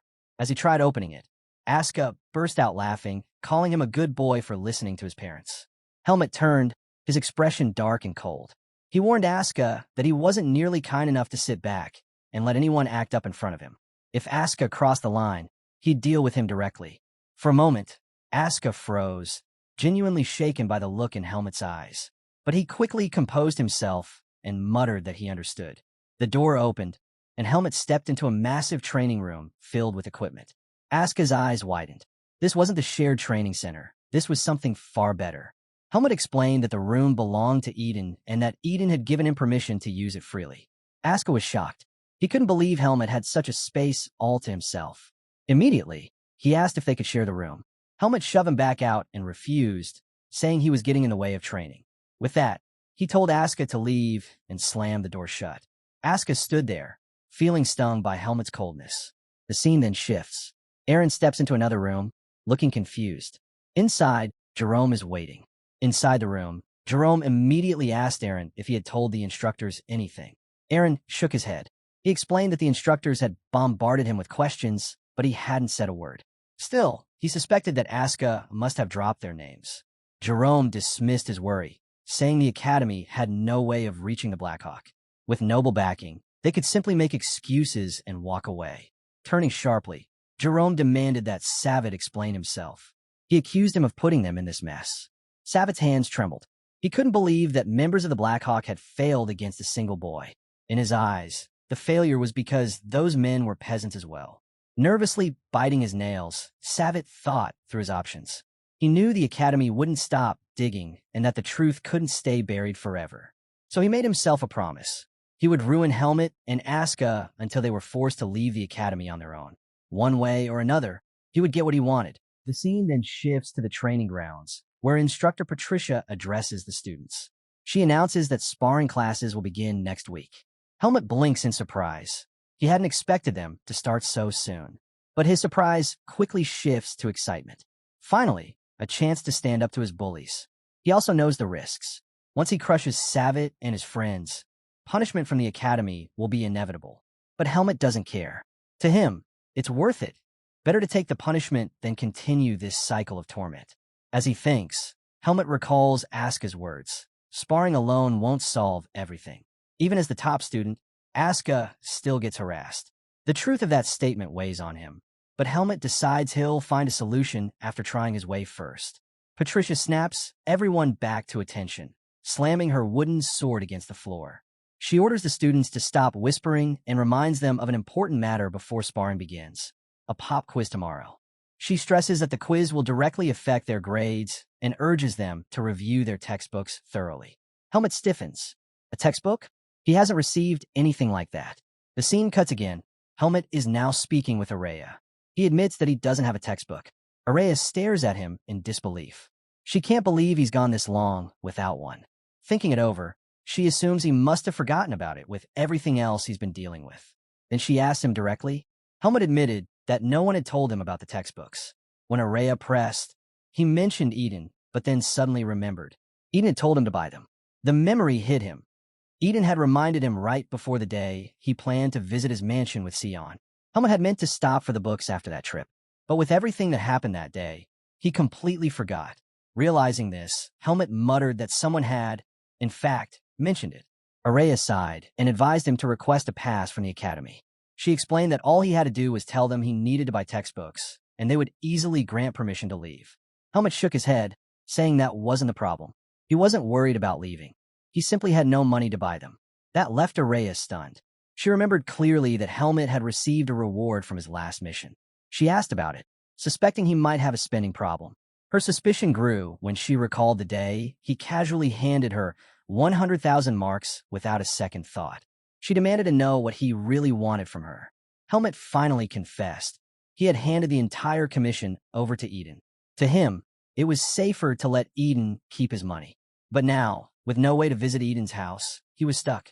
So he asked Araya directly if she knew of any quick way to make money. He admitted that she was far more knowledgeable than him and that he trusted her guidance.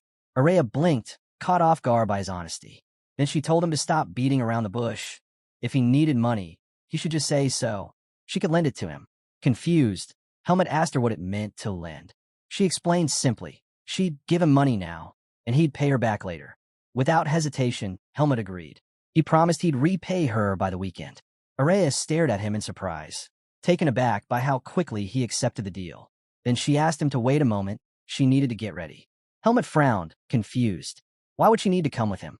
He told her he could buy the textbooks himself. But Araya refused.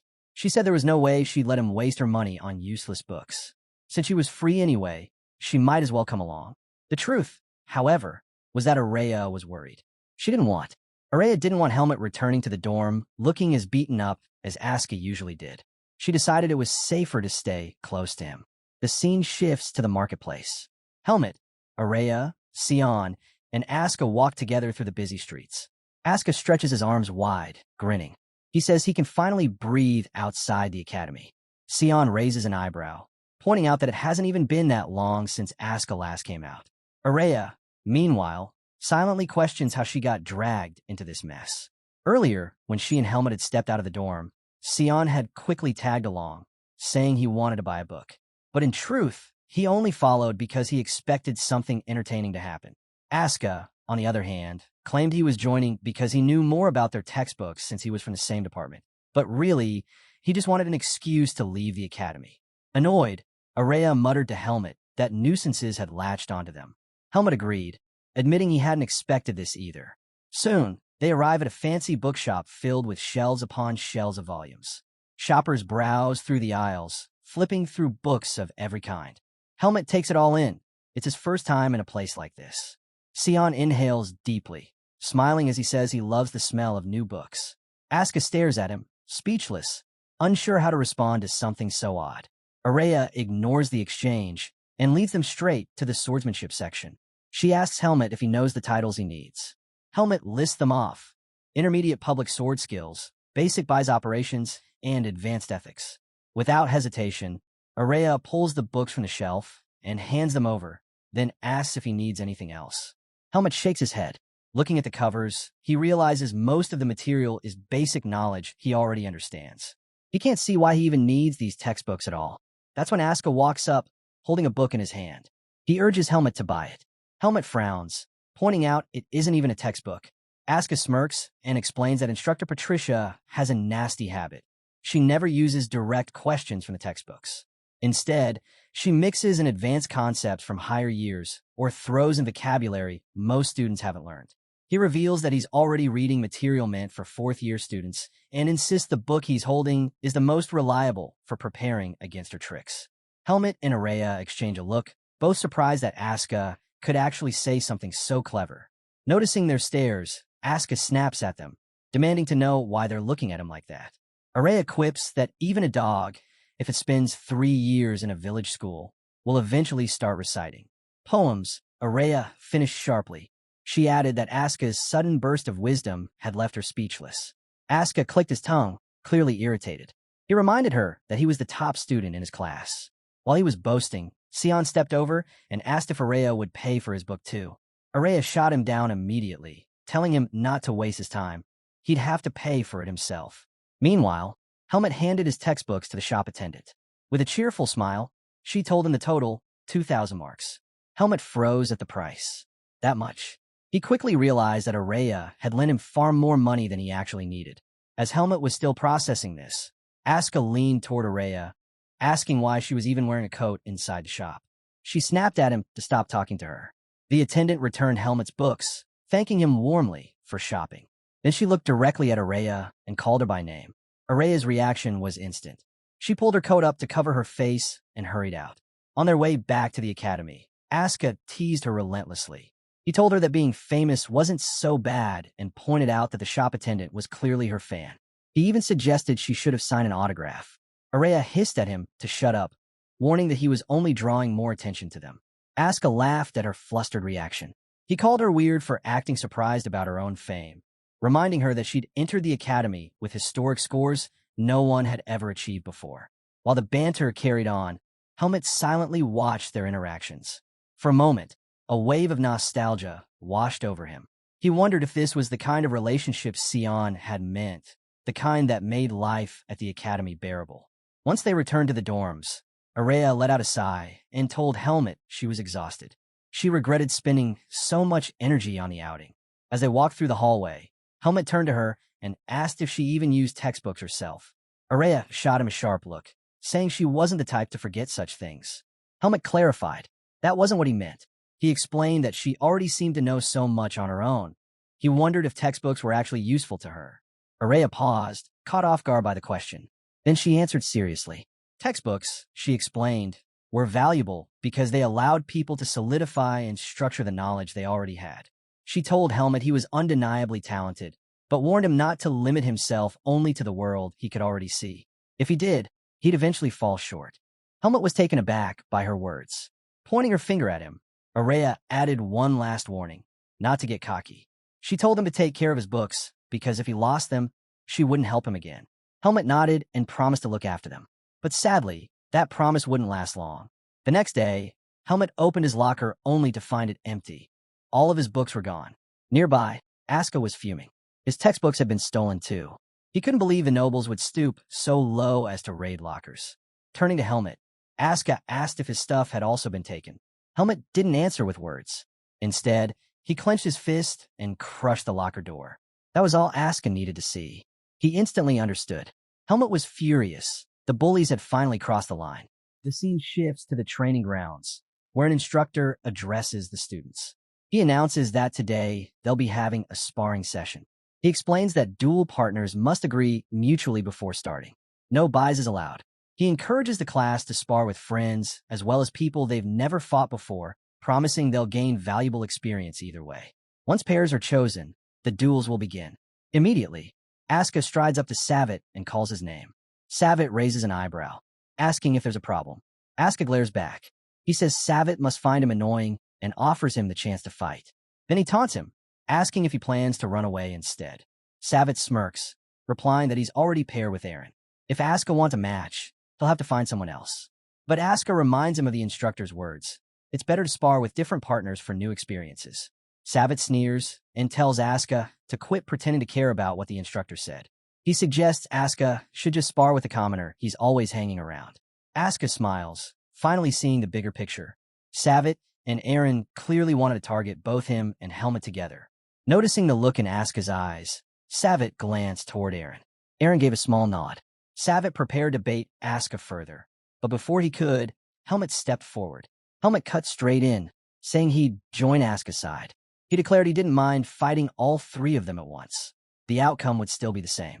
With a sharp edge in his voice, Helmet added that ganging up on people was the noble specialty of the week. Savit's smirk vanished, his temper flaring. But before he could lash out, Aaron placed a hand on his shoulder and stopped him. With a confident look, Aaron said he'd handle Helmet.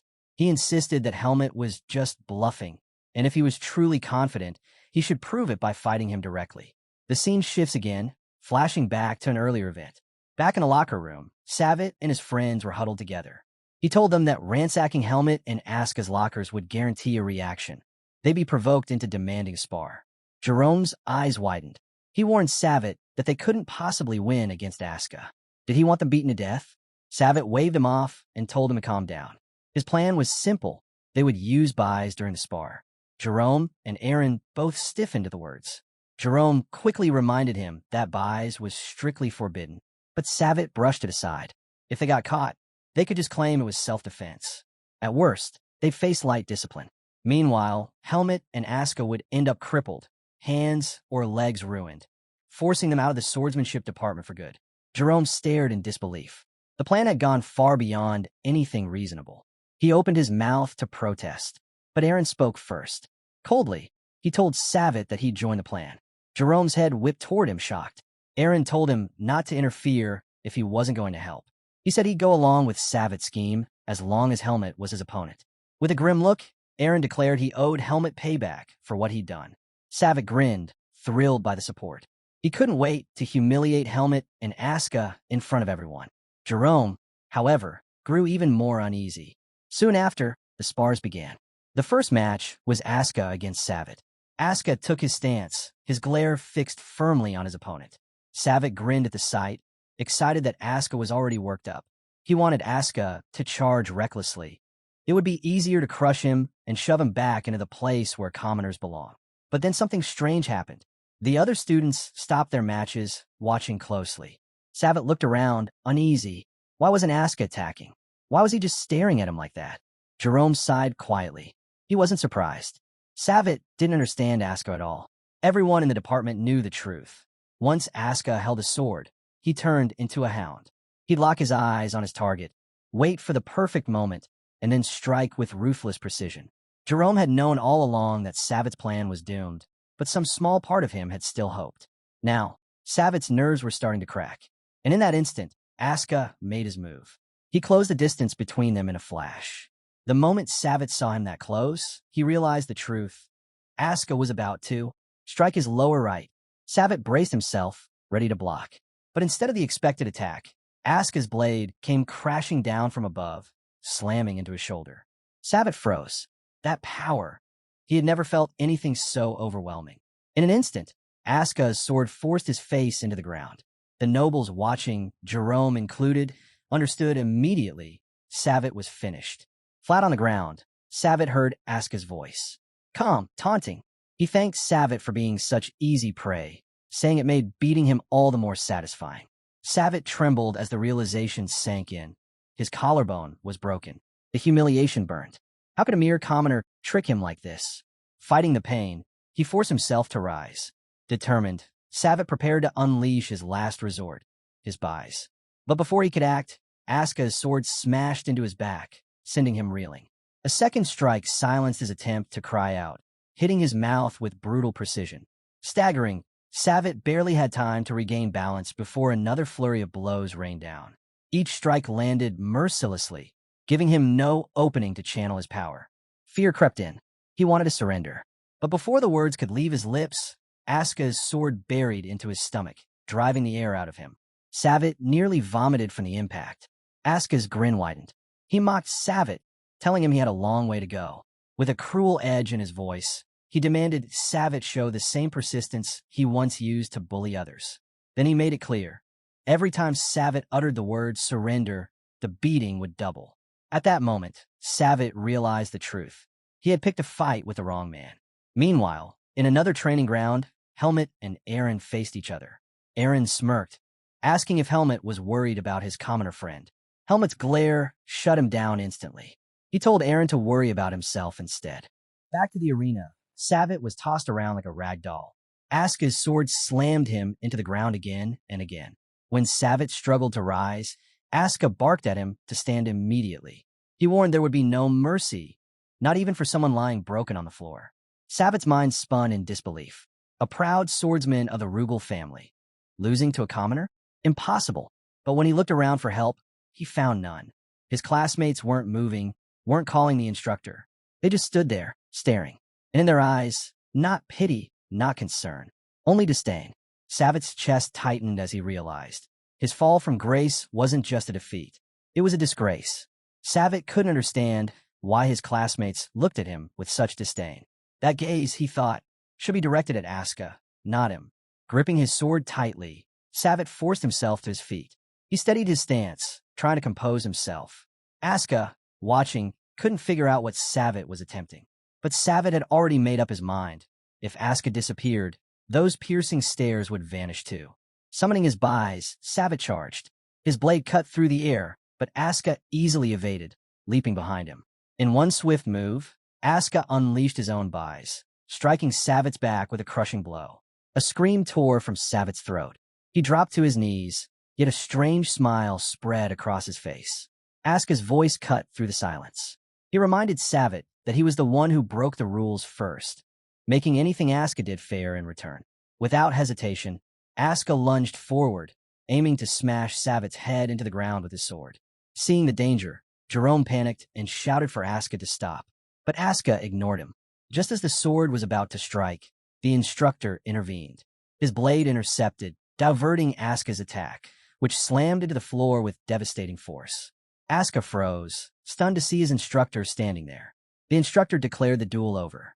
He ordered Savitt to seek medical attention and report to his office afterward. Then he turned to Asuka and told him to follow immediately. Confused and frustrated, Asuka protested. He argued that Savitt was the one who had broken the rules, that if Savitt's strike had landed, he would be the one in the clinic. But the instructor cut him off sharply. He said Asuka's blatant disrespect for his opponent was already a violation. Enough excuses. The man's anger was clear. He admitted he couldn't understand why Instructor Patricia always covered for Asuka. Those words hit Asuka hard, and his expression fell. The instructor called on another student to escort Savitt to the nurse, then turned back to Asuka. He told him that after everything he had been through, there was no reason for him to act this way. Before he could continue, Jerome stepped in. The instructor frowned, reminding Jerome that he was speaking to Asuka. But Jerome's words shifted the air in the room. He insisted they needed to stop Helmut and Eren. Both the instructor and Asuka turned in surprise at the mention of their names. The story then rewinds, taking us back to the days before sparring class. In a hallway, Jerome confronted Eren.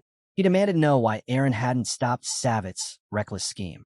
He warned him that Savitt's foolish plan against Asuka could never succeed, and breaking the rules would never go unpunished. Eren smirked and asked if Jerome was really that close to Savitt. Jerome frowned, confused by the question. Eren told him to take a good look around. He said plainly Savitt was finished. Jerome's eyes widened in shock. Jerome froze at Aaron's words, struggling to take them in. He pressed Aaron for an explanation. Calmly, Aaron revealed the truth. Savitt had avoided punishment only because no solid proof tied him to the crime. Still, everyone knew the truth. Savitt had hired men to attack Aska. Aaron explained that for nobles, using the Black Hawk was a disgrace, no matter who the target was. Since most of the swordsmanship students were nobles, none of them saw Savitt's actions as clever. To them, he had already lost their respect and the influence he once held. With a faint smile, Aaron told Jerome that their situation would improve if Aska fought Savitt and forced him out of the academy. Without Savitt, there would be no leader left to interrogate them. Jerome was stunned. He hadn't imagined Aaron had his own hidden agenda. But Aaron didn't hold back. He declared that he intended to crush Helmut personally. His plan was simple. If both Savitt and Helmut were expelled, it would only strengthen their position. He promised Jerome he would make Helmut crawl without relying on tricks. As Aaron drew his sword, that same smile lingered. Deep down, he hoped Savitt wouldn't resent him for this betrayal. After all, Aaron thought this was simply how nobles had survived through generations. Suddenly, Helmut stepped forward and asked Aaron if he had been the one to steal the books from his locker. Aaron laughed it off, saying no one else could have pulled it off besides him. Realizing how foolish the question sounded, Helmut lowered his blade into a stance. Aaron's smile widened. To him, the stance looked sloppy, full of weaknesses. Was Helmut bluffing? Without hesitation, Aaron prepared to strike, deciding to go for Helmut's legs. But before he could even move, Helmut had already closed the distance. Shocked, Aaron swung his sword in defense. Their blades clashed. Yet in that very instant, Helmut shattered Aaron's weapon. Aaron's eyes went wide in disbelief. He knew he had swung, yet somehow his sword was broken. As he stared at the shattered blade, Helmut's strike came down toward his throat.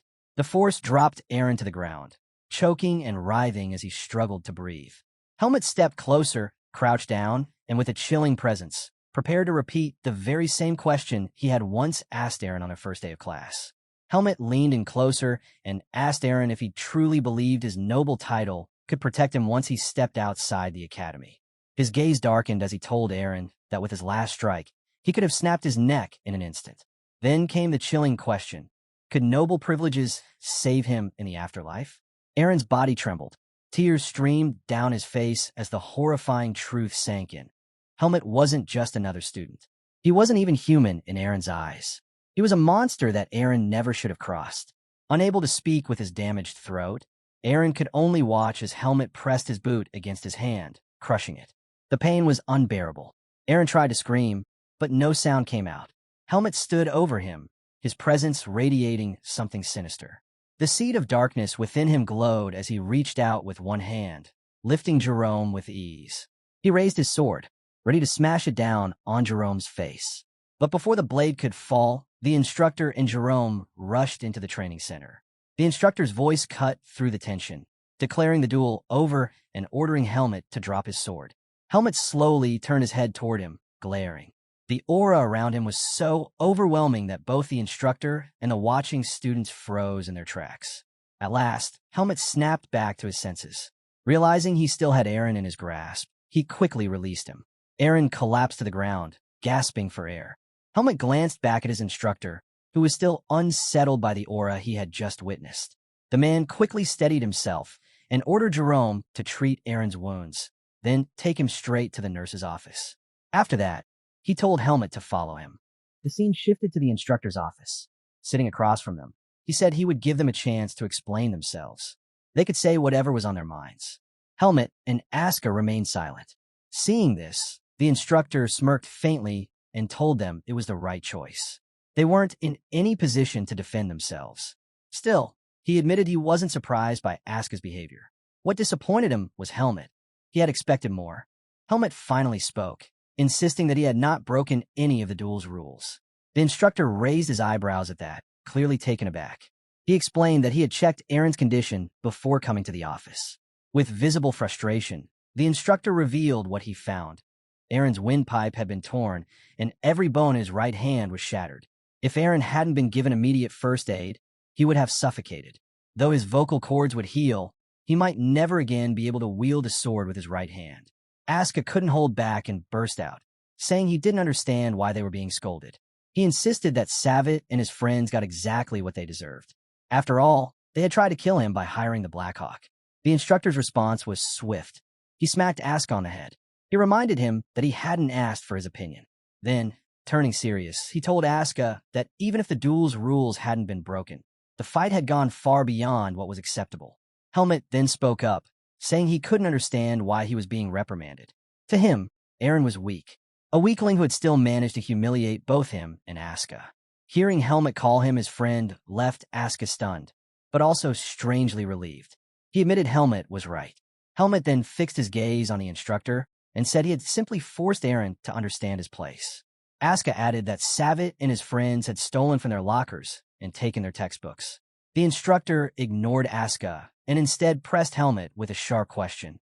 Would he use duels as an excuse to crush anyone he disliked? If so, he said, Helmut didn't deserve to be at the academy.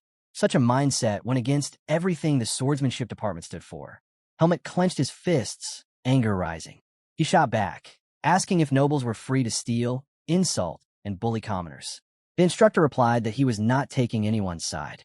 But to Helmut, that so-called neutrality was the real problem. Because the instructor refused to take a stand, the cycle of abuse continued.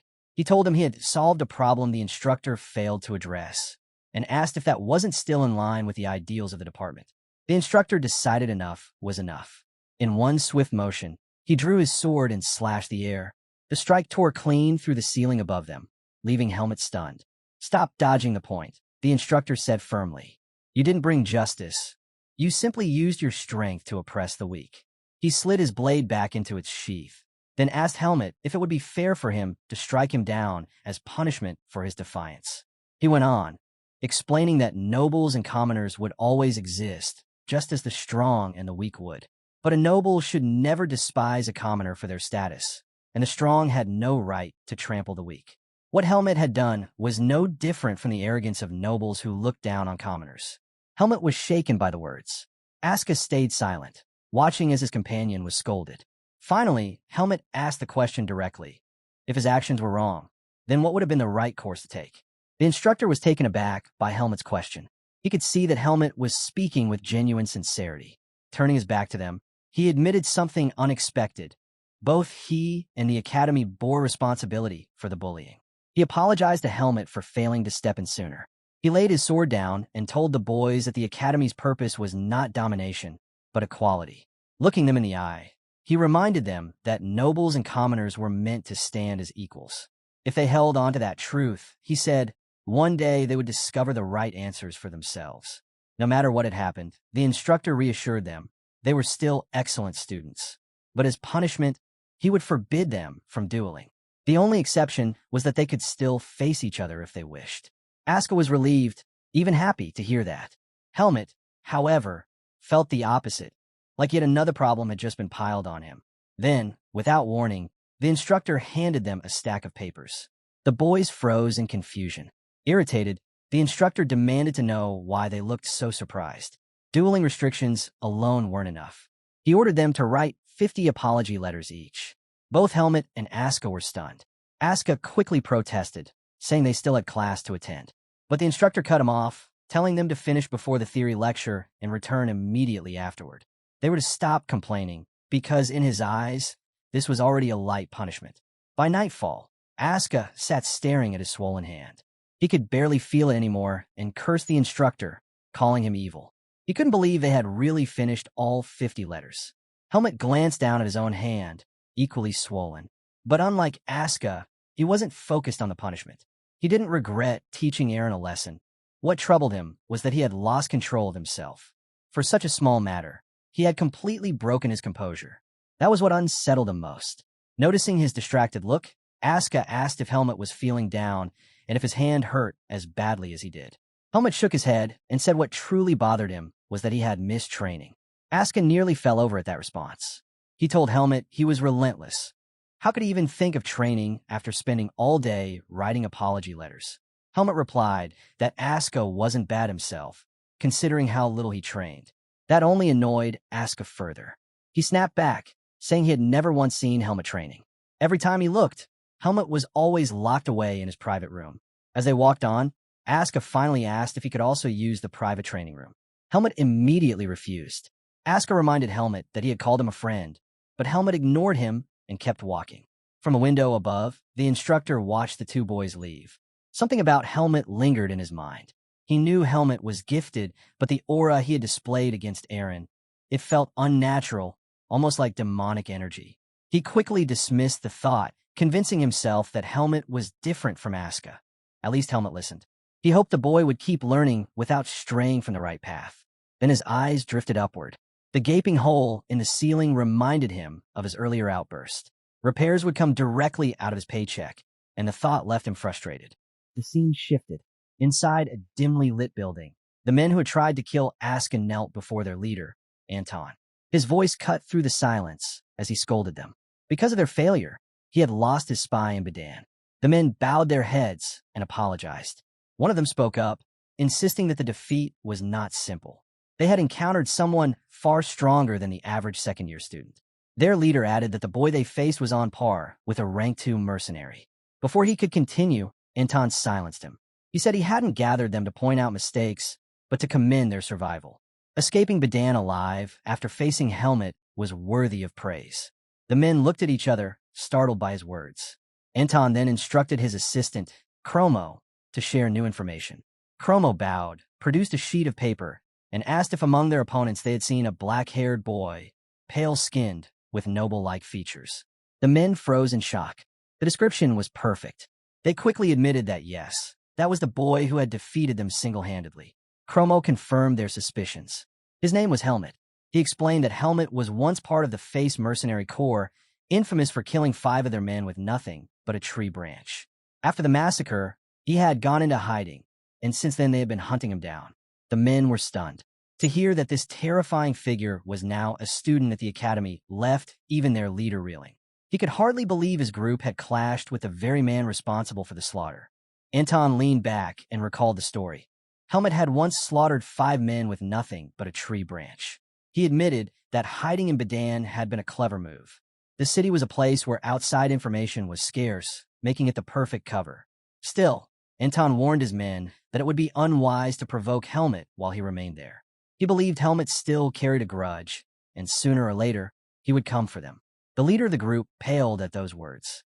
Hesitantly, he asked Anton what their next move should be. Anton gave him a simple answer. Their new mission was to deliver a report to the higher-ups. Once the task was done, he would even grant them a vacation. But he urged them to finish the job quickly. Relieved, the man placed a hand over his chest and promised he wouldn't fail again. With that, he and his men departed. The moment they were gone, Anton turned to Chromo. His smile was cold as he said, "A wounded dog can still cause trouble if left alive. Once their mission is complete, eliminate the entire group." Chromo bowed his head, accepting the order without hesitation. Anton's grin widened as he added that soon they might have the chance to meet someone very interesting. The scene shifted. Helmet quietly opened the door to his room, peeking inside to see if Araya was asleep. The darkness reassured him, and he carefully stepped in. But before he reached his bed, a voice cut through the silence. "You're late," Araya said. Helmet froze, startled. He asked why she was still awake. With a soft laugh, she replied that his attempt to sneak in like a cat had been so amusing it woke her up. Helmet apologized for disturbing her, but Araya quickly shifted the topic. She told him she had heard about everything that happened. She even praised him, saying it was smart of him to finally knock some sense into his bullies. Helmet sat down on his bed and admitted that his victory came at a cost. Because of it, he had been forced to write countless apology letters, leaving him no time to train. Araya blinked in surprise. She asked why he sounded so down when he had gotten exactly what he wanted. Helmet fell silent for a moment. Gathering himself, he apologized again, this time for losing the textbooks.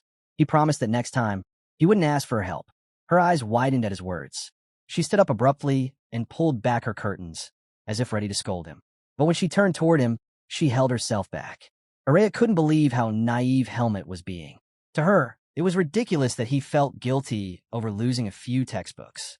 She explained that when she refused to help him replace them, she never imagined they'd actually be stolen. That loss didn't matter at all. Helmet was caught off guard. He hadn't expected her to shrug it off so easily. She went on to tell him he only needed to repay her for the books. Helmet nodded, agreeing. With a serious tone, he thanked her. Flustered, Araya quickly closed her curtain and buried her face into her pillow, cheeks burning as she replayed his words. The scene shifted. Helmet stood before his private training room, puzzled as the door refused to open. He was sure the key was correct. Had it broken? While he struggled with it, a voice called out behind him, asking if he was Helmet. He turned to find an elderly man who looked like a janitor. The man explained that the private instructor training rooms were closed for cleaning that day. Surprised Helmet hadn't heard, he suggested that Helmet use the shared training grounds instead. Helmet agreed. It would be his first time training in the same space as the other students, and he wondered what it might be like. The moment he stepped inside, silence fell. Every student stopped mid-practice, eyes fixed on him. This was the first time they had seen Helmet enter their space. A week had passed since the duel, and the department had shifted. Students who once kept their distance now approached him, offering compliments. They admitted they never liked Savid either. Helmet listened, but deep down, he knew these weren't the bonds the instructor had spoken about. To him, it was obvious the nobles were putting on a show, treating him as their equal only because they feared him. He couldn't understand what value there was in being their equal at all. Just as he prepared to begin training, a voice called his name. Helmet turned, and the messenger told him instructor Eden was looking for him. Helmet sighed heavily. Once again, training would have to wait. When Helmet entered Eden's office, he found the instructor seated at his desk, writing. Helmet asked why he had been summoned. Eden set his pen aside and said he'd heard about the sparring incident. Helmet wasn't surprised to be summoned by Eden. He had expected it. Most likely, Eden would complain about his behavior, just like Instructor Allen had. If he spoke carelessly, it might only make things worse. So instead, Helmet decided to show repentance. Bowing his head slightly, he apologized for the trouble he caused. He admitted that he had beaten Aaron only to prove who was stronger. He told Eden that Allen had already scolded him harshly, and now he understood he was at fault as well. Helmet promised to be more careful from here on. Eden paused mid-sentence in his writing. For a moment, he just stared at Helmet, puzzled. He hadn't called him in to scold him, but since Helmet had taken the initiative to apologize, he felt obligated to respond. He leaned back and told Helmet that if he truly felt remorse, then everything was fine. There was no need to dwell on guilt. Soon, he said, the bullies would face their punishment. Helmet's eyes widened at that. Eden frowned, confused by the reaction, and asked if Allen hadn't told him already. Helmet shook his head. Folding his arms, Eden explained. The two who had tormented him would be expelled. Jerome, one of them, had already confessed everything to Allen, about Savitt and Aaron, about hiring the Black Hawk. Eden stressed that such a crime was unforgivable, even for nobles. Helmet was stunned. Eden noticed the look on his face and gave him a small smile. He explained that Allen was an idealist, which was why his scolding had been so fierce. But, Eden continued, it was also the duty of a swordsman to stand against injustice. He urged Helmet to learn where the line was, to know his limits. Surely, he said, this incident had taught him what those limits were. Helmet nodded silently. He couldn't deny Eden was right. Eden's expression softened, and a bright smile spread across his face. He admitted that when he was younger, he too had caused plenty of trouble. Situations like this, he said, were nothing unusual in the department. The important thing was to avoid suspension. Then, leaning forward, Eden invited Helmet to his mansion for the holidays. He didn't need to bring the whole academy, just a few school friends. Helmet froze at the thought. The people he surrounded himself with were far from ordinary. He muttered that it might not be such a good idea. Still, the misunderstanding between them had been cleared up. Helmet wondered if he should ask Eden about something else. Helmet was about to leave Eden's office when Eden stopped him. He explained that he had prepared new textbooks. Since Helmet's bullies had destroyed the old ones to cover up their theft, he placed 2 fresh sets on the table. Helmet blinked in surprise. 2 sets? He asked why Eden had gotten more than one. Eden explained simply. Aska's textbooks had been stolen too. Helmet was to give the other set to him. Helmet didn't understand why he had to do it personally. He thought of asking for a reason, but changed his mind after catching the smile on Eden's face. He knew there was no point in questioning it. This was Eden's way of nudging him toward friendship. The scene shifted. Sion and Aska were seated together when Helmet arrived. Sion waved cheerfully the moment he saw him. Helmet raised an eyebrow. "You're everywhere," he said as he walked up. Sion laughed and replied that he was simply sociable. Helmet placed a stack of books on the table in front of Aska. "These are yours." Aska's eyes widened. He had been worrying about how to replace them, and now they were right in front of him. Grinning, He said Helmet was surprisingly loyal. But Helmet quickly explained the truth. It was Eden who had bought the books. That left Asuka stunned. He muttered that nobles had it easy, amazed that Eden could buy 2 expensive sets without hesitation. Before Helmet could answer, Sion leaned in, interrupting. He said he had something important to share and that Helmet had arrived at just the right time. Smiling, he asked if Helmet was free that weekend. Helmet frowned, unsure what Sion was getting at. The scene shifted again. This time, they were inside a lively pub. Sion's grin widened as he told them Badan City was full of delicacies perfect for academy students spending weekends outside. Among them, the Griffin pub on Idorphin Street was the best of all. Helmet and Asuka exchanged surprised looks at his enthusiasm. Noticing neither of them was drinking, Sion pushed cups toward them. He said it was time to celebrate. The recent incident had ended in justice. Then, with a sly smile, he told Helmet that Asuka had promised to pay for everything. Asuka almost choked. He shouted that he had never said anything like that. Sion brushed it off, saying he'd help by covering half. Then, with a mischievous spark, he added that they should invite Araya to join their celebration. He already knew that. Sion chuckled, saying Araya would never step foot in a place like this.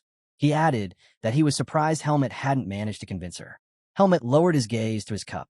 Her words echoed in his head.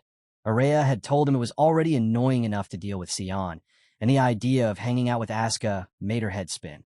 She had firmly told him never to suggest such a thing again. Feeling a pang of guilt, Helmet took a sip of his beer. The bitterness hit him instantly, and he wondered how anyone could enjoy such a drink. While he stared at the cup, Sion and Asuka were busy scanning the menu and placing their order. Sion leaned over with a grin and told Helmet that he was the current star of the swordsmanship department. Helmet shook his head, denying it, but Asuka disagreed. He said Helmet was just being modest. The nobles weren't treating him with respect out of admiration. They were groveling because they were terrified. Once, they'd looked down on him for being a commoner. But now, after crippling one of their own, they no longer dared. Asuka told him he could finally relax, now that the trouble was over. Helmet let out a small sigh and said quietly that he'd try. Sion noticed the heaviness in his tone. He asked if something was bothering him. Helmet admitted he was just curious about something. With a serious look, he asked both of them why they hung out with him at all, since it was so easy for people to hate him. The question caught them off guard. Asuka frowned, saying it was a strange thing to ask. Sion took a long drink, set his cup down, and with his cheeks flushed, answered honestly. He became Helmet's friend because he thought life would be more interesting around him. Asuka burst out laughing. He couldn't believe Sion had stuck by Helmet for such a shallow reason. Turning to him, he asked if he was treating him the same way. Sion smirked and said Asuka was no fun at all. That immediately irritated Asuka. He snapped that Sion was starting to piss him off. Sion leaned back and teased him further, saying he was just following Helmet around like a puppy. Asuka bristled. He shot back that he stuck with Helmet because he liked strong, capable people. Then he added that Helmet's only flaw was how he looked down on others. Helmet quickly corrected him. He said he didn't look down on people. He simply despised those who didn't know their place. Asuka blinked, taken aback by the bluntness. Slowly, he asked Helmet why he was so. Asuka could tell Helmet was being distant with him. He knew his first impression hadn't been the best, but he didn't understand why Helmet kept treating him so coldly. He reminded Helmet of how they fought side by side against the Black Hawks, and how he even helped him carry his books. As far as I see it, Asuka said, we should already be close. Trying to get answers, Asuka tapped Sion on the shoulder and asked him to explain Helmet's attitude. But Sion didn't move. Both Asuka and Helmet froze in surprise. Sion wasn't responding at all. Then, out of nowhere, Sion's face flushed red, and he began rambling nonsense. Asuka burst out laughing. He couldn't believe it. Sion was drunk after just 1 cup of beer. What a lightweight, Asuka chuckled. And here he is, saying he'll empty his wallet. Amused, Asuka decided he'd just drink every time things didn't go his way. Helmet, on the other hand, couldn't figure out what was going on. He took another sip from his glass, only to realize this drink wasn't for him either. The scene shifts. Asuka slaps Sion awake. The boys drag him outside, trying to haul him back to the dorm. Asuka muttered that Sion was long gone. He couldn't understand why someone who passed out after a single cup even bothered coming to a pub. While Asuka struggled to wake him, Helmet heard girls screaming nearby. He turned, expecting trouble, but instead saw them laughing. A group of girls had circled around someone. Pushing his gaze through the crowd, Helmet spotted a white robe. His eyes widened, He recognized that figure immediately. The scene shifts again. In the library, Araya was searching the shelves for a specific book. She was sure it should be there, but after checking twice, she wondered if she had left it in her room. Eventually, she gave up. She'd already read it before, and buying a copy from the city bookstore would be easier anyway. While holding another book, she recalled Helmut's invitation. He had asked her to join him and the others for an outing over the weekend. Thinking about it now, she realized she should have said yes. Back in Badan City, the person in the white robe was revealed. It was Araya. A crowd of girls surrounded her, showering her with attention she didn't want. With cheerful smiles, they pleaded with her to join them. At the bookstore, Araya quickly regretted coming along. She told one of the girls she could buy a book by herself and asked her to step aside. But the girl, still smiling brightly, insisted she only wanted to share a cup of tea with her. Araya sighed inwardly. No matter what she said, her words weren't reaching them. For a moment, she wished she could simply blow them all away with wind magic. Just as she wondered how to escape, she spotted Helmut standing across the street. He gave her a small wave. Araya seized the chance. Finally, a way out. She pushed past the girls and walked straight toward him. Helmut blinked in surprise as Araya came right up to him, resting her hand on his shoulder. Facing the girls, she apologized, claiming she already had plans with Helmut. She told them their interruption was ruining her meeting. Helmut froze. He had no idea what she was talking about. Aska was equally shocked, reminding Araya that she had turned down their invitation earlier. "What are you doing here, then?" he asked. Araya shot him a glare. Calling him a tactless fool, she snapped at him to shut up. The girls gasped at her words. One of them stepped forward, saying Araya shouldn't lower herself to spend time with Helmut and his friends. Another added that her reputation would suffer if she associated with people beneath her, especially barbaric swordsmen. Aska and Sion stiffened the moment they heard those words. Before the tension could settle, another girl quickly told her friend Mina to stop. She explained she recognized Aska's striking blue hair, that he was none other than the infamous Mad Dog of the swordsmanship department. As soon as she said it, Aska's eyes darkened. With a chilling edge in his voice, he dared them to keep insulting him. Sion, drunk and barely steady, muttered that he wasn't even part of the swordsmanship department. The girls didn't recognize him at all, but Aska's gaze only grew sharper. He ordered them to leave, warning that he'd bite if they stayed. The girls, frightened by the look in his eyes, scattered in a hurry. Once they were gone, Helmut turned to Araya and asked why she had come. Instead of answering, she smacked him. She couldn't bring herself to admit she had come just to see them. Helmut, holding his cheek, was left completely confused. Araya turned to Helmut and told him he reeked of liquor, demanding he keep his distance. Aska blinked in disbelief.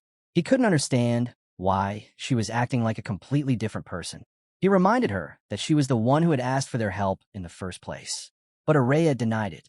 She snapped that she didn't need their help at all, that she was simply furious Helmut had let her suffer.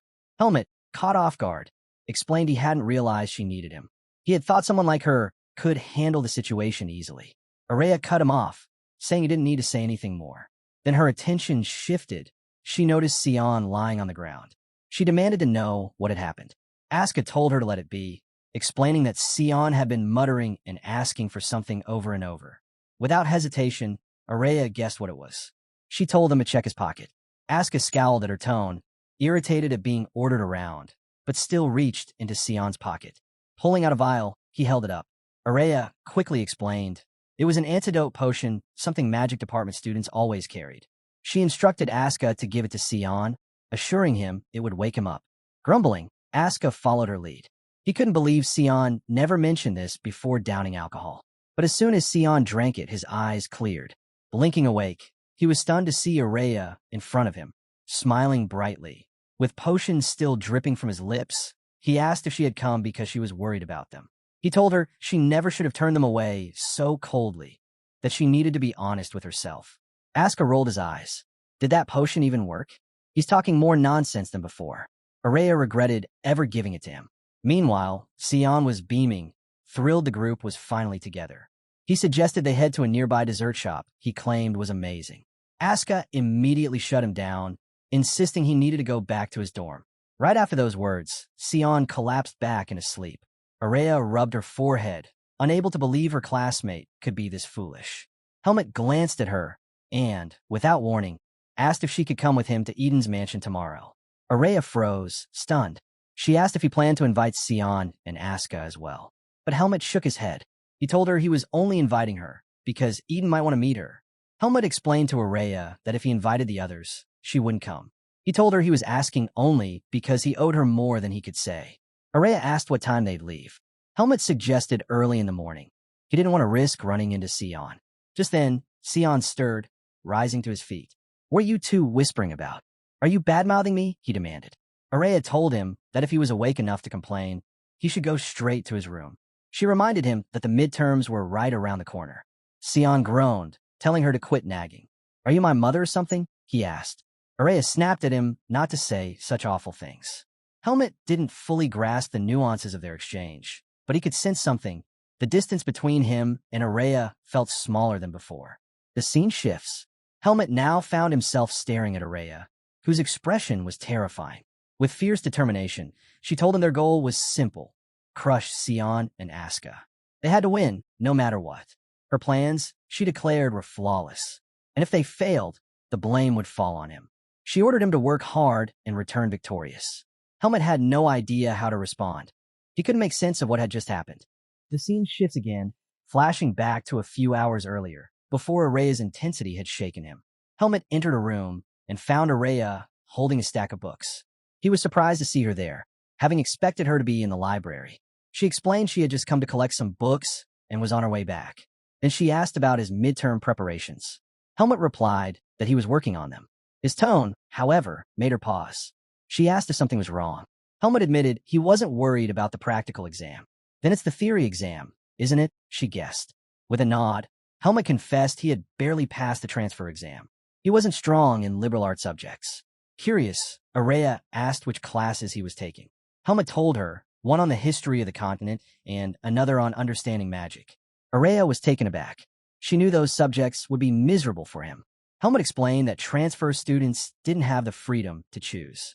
Araya told him the academy's system allowed students to select their liberal arts courses based on their grades.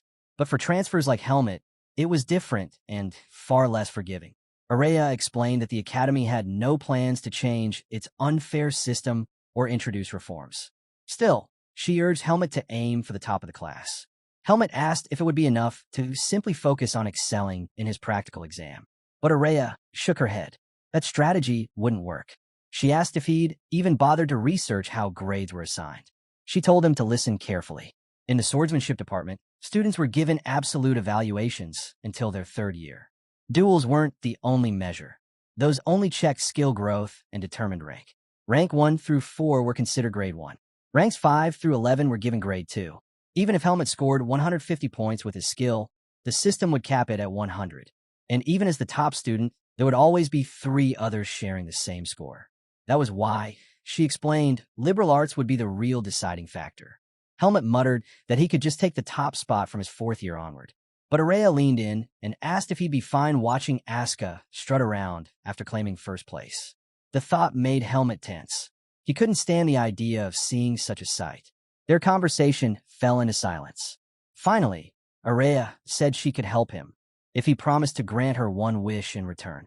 Helmut replied that he could at least follow her to the library. The scene shifts. Helmut and Araya walk together into the library. Instead of stopping at the crowded study area, Araya led him deeper inside, toward a quiet hallway. Helmut asked where they were going. She told him they were heading to one of the library's private reading rooms, available only to students on the dean's list. Helmut was surprised. He reminded her that she used to have her own private dorm too. "You really do have a lot of private rooms," he said. But Araya told him those privileges were gone, and it was because of him. She explained that she only got those private spaces because of the trouble she faced in public.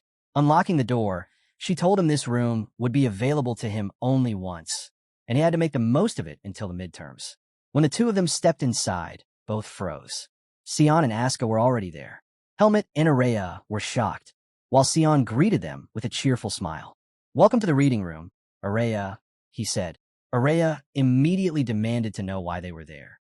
Sion explained that Asuka was the top student in the swordsmanship department, and he himself was... Sion proudly announced that he was the second-ranked student in the magic department. Since Asuka was the top of the swordsmanship department, the two of them were entitled to use the private room. He asked Araya if there was any problem with that. Araya narrowed her eyes and demanded to know why he was with Asuka in the first place. Asuka stiffened at the question. He explained quickly that since they were from different departments, they weren't bothering each other by studying together. But Araya wasn't convinced. Something about it felt suspicious. Sion sat back down and, with a casual wave, suggested Araya and Helmet go use another room instead.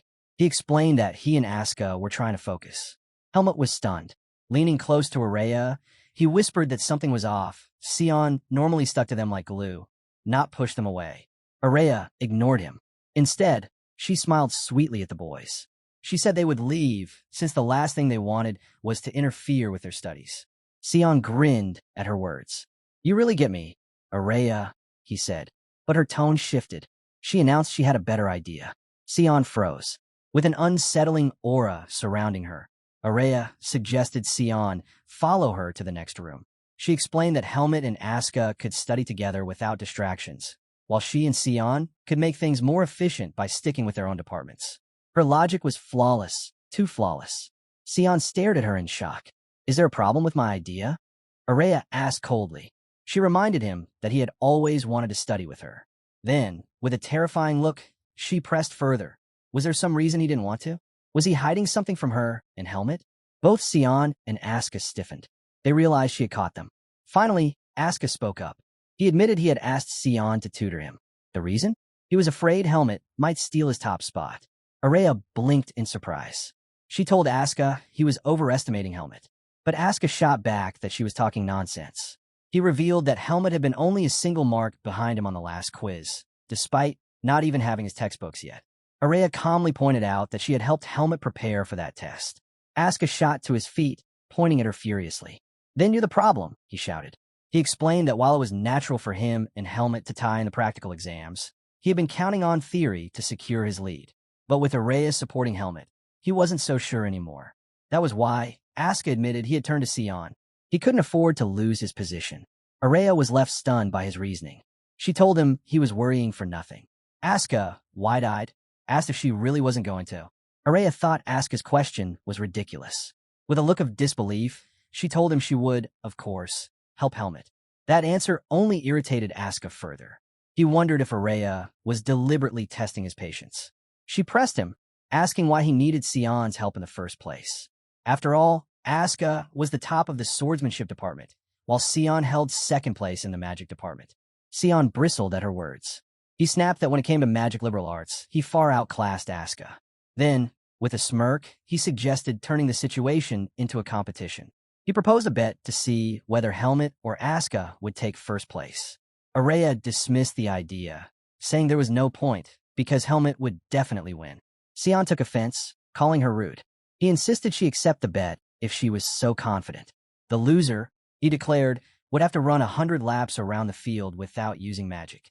To provoke her further, he sneered, asking if someone as great as her was too afraid to agree.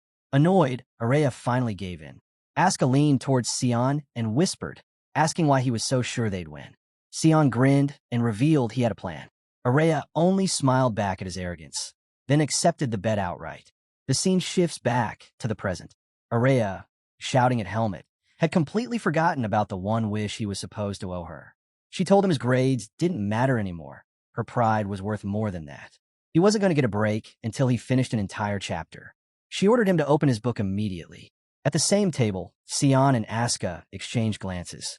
Neither could understand why Araya and Helmet were still in the same room as them. They had expected the pair to move next door. The scene shifts again. Heavy rain poured down over the academy. Sion stood by the window, surprised by the intensity of the downpour. But he wasn't the only one surprised. Araya, staring at Helmet's practice results, was completely shocked. She immediately realized she might be in trouble. She had expected him to show some progress, but the results were far beyond what she anticipated. Asuka, spotting her expression, couldn't resist mocking her. He found it hilarious that even the great Araya looked disappointed. Araya found herself cornered. There was no backing out of the bet now. She pulled out Helmet's papers and began reviewing them. His objective answers were solid, but his descriptive ones left her furious. She held up one question. Differentiate between a normal mage and a dark mage, and explain the harm caused by dark mages. Helmet's written answer? Dark mages are evil creatures, and you should avoid running into them. Araya stared at him in disbelief. Where would someone even find a dark mage? And do you actually think this is a proper descriptive answer? Helmet, confused, defended himself. He thought his response was honest and straightforward. After all, she had told him to write his thoughts. That only made her angrier. I wanted your thoughts based on theory. Who would ever believe you wrote this from experience? Helmet's next words shocked her. He calmly said he had actually faced a dark mage. Of course, Araya assumed he was lying. At a loss for what to say, she lowered her head and rubbed her temples. Sion and Asuka rushed over, eager to see what Helmet had written to make her so mad. When Sion glanced at the essay, he chuckled. It was obvious. Helmet had never taken an essay exam before. For transfer students, tests were almost always objective. Asuka skimmed the paper and was stunned. The questions revealed Helmet was taking the Understanding Magic course. He demanded to know why Helmet would choose such a difficult subject. Sion answered for him. Transfer students didn't get to choose their liberal arts classes. Asuka was floored. He couldn't believe Helmet had been forced into such a nightmare subject. Shaking his head, he told Helmet to just give up on the bet this semester. Even with Araya teaching him, there was no way he could pass. The sharp crack of Araya's palm hitting the table cut through the air. Her eyes burned with fury. How dare you suggest he give up? She snapped. My student will not lose to someone like you. Asuka froze. Her expression was so intense, he couldn't even muster anger in return. Turning back to Helmet, Araya declared they would start over from scratch. She was going to teach him how to write descriptive answers properly. But Helmet hesitated. He reminded her that he still needed time to train. Araya couldn't believe Helmet was daring to talk back. She told him plainly. He wasn't leaving the library until he got his answers right. The two groups carried on with their studies. At one point, Asuka and Sion brought snacks to share, disrupting the atmosphere. Araya was visibly annoyed that they were disturbing her class. But eventually, everyone ate together and continued studying. Later that night, Helmet realized Asuka and Sion still hadn't returned to the library. Don't worry about them, Araya said calmly. They've probably gone to bed because they're full, but they made a grave mistake. They'll regret being complacent. Helmet thanked her for staying by his side. That caught Araya off guard. She brushed it off, telling him to work harder. After all, she wasn't about to run 100 laps. Helmet, curious, asked if she could really manage to keep her first-place position. Araya scoffed at the question. To her, the idea of anyone surpassing her was laughable. But Helmet pressed on. Why, he asked, was she so obsessed with being number one? The question stunned her. She shut her book and said it was a secret. Every human has one they'd rather keep hidden. Helmet didn't push further. He knew better than anyone what it meant to carry a secret. And deep inside, he thought of the danger. The day Araya might become an archmage and discover the seed of darkness within him. Deciding to let it go, he shifted back to studying. Araya asked if there were any principles he still didn't understand. I'm stuck on irregular magic receptors, he admitted. Araya moved closer, sitting down beside him. Pushing her hair back, she revealed her face. Helmet froze. He hadn't realized how striking she looked up close. As she patiently explained the concept, Helmet found himself staring, not at the notes, but at her. The soft, feminine details of her face distracted him completely. Then Araya glanced up and caught him. Their eyes locked, and the silence between them grew heavy. Is something wrong with you? She asked sharply. I don't like repeating myself. Helmet panicked and apologized. Seeing how distracted he was, Araya concluded he needed a break. Take a moment, she told him. Thank you, Helmet said, rubbing his face. I really need it. Maybe I've been studying too much. I think I'm seeing things. Araya stood, picking up her book. She turned her back to him, then playfully tapped him with it. Araya quickly lifted her book to cover her face. The truth was, she was blushing. Getting that close to Helmet had flustered her more than she'd admit. The next day, the scene shifted to the shared training grounds. A boy approached Helmet, asking about the bet he had made with Asuka. Helmet was surprised. You know about that? He asked. The boy nodded.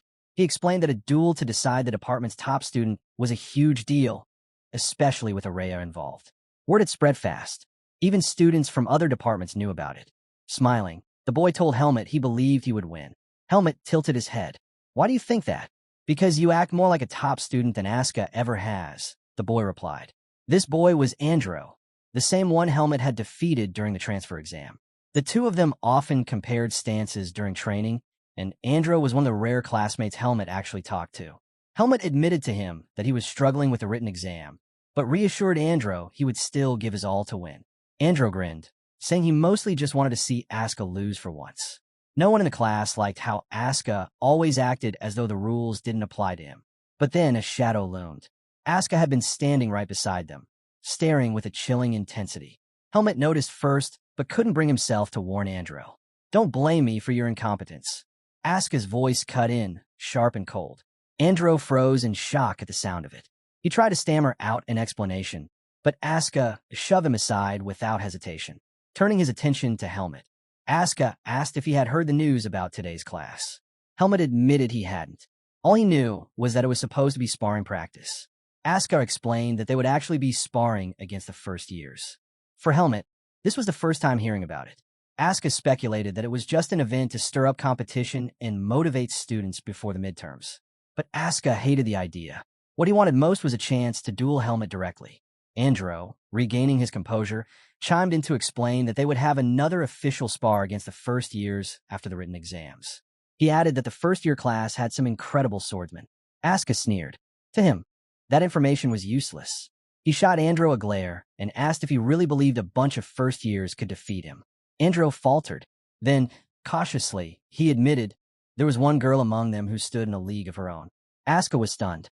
A girl in the swordsmanship department? He found it hard to believe. The department was grueling, sweat, pain, and endless drills. Why would a girl willingly choose it?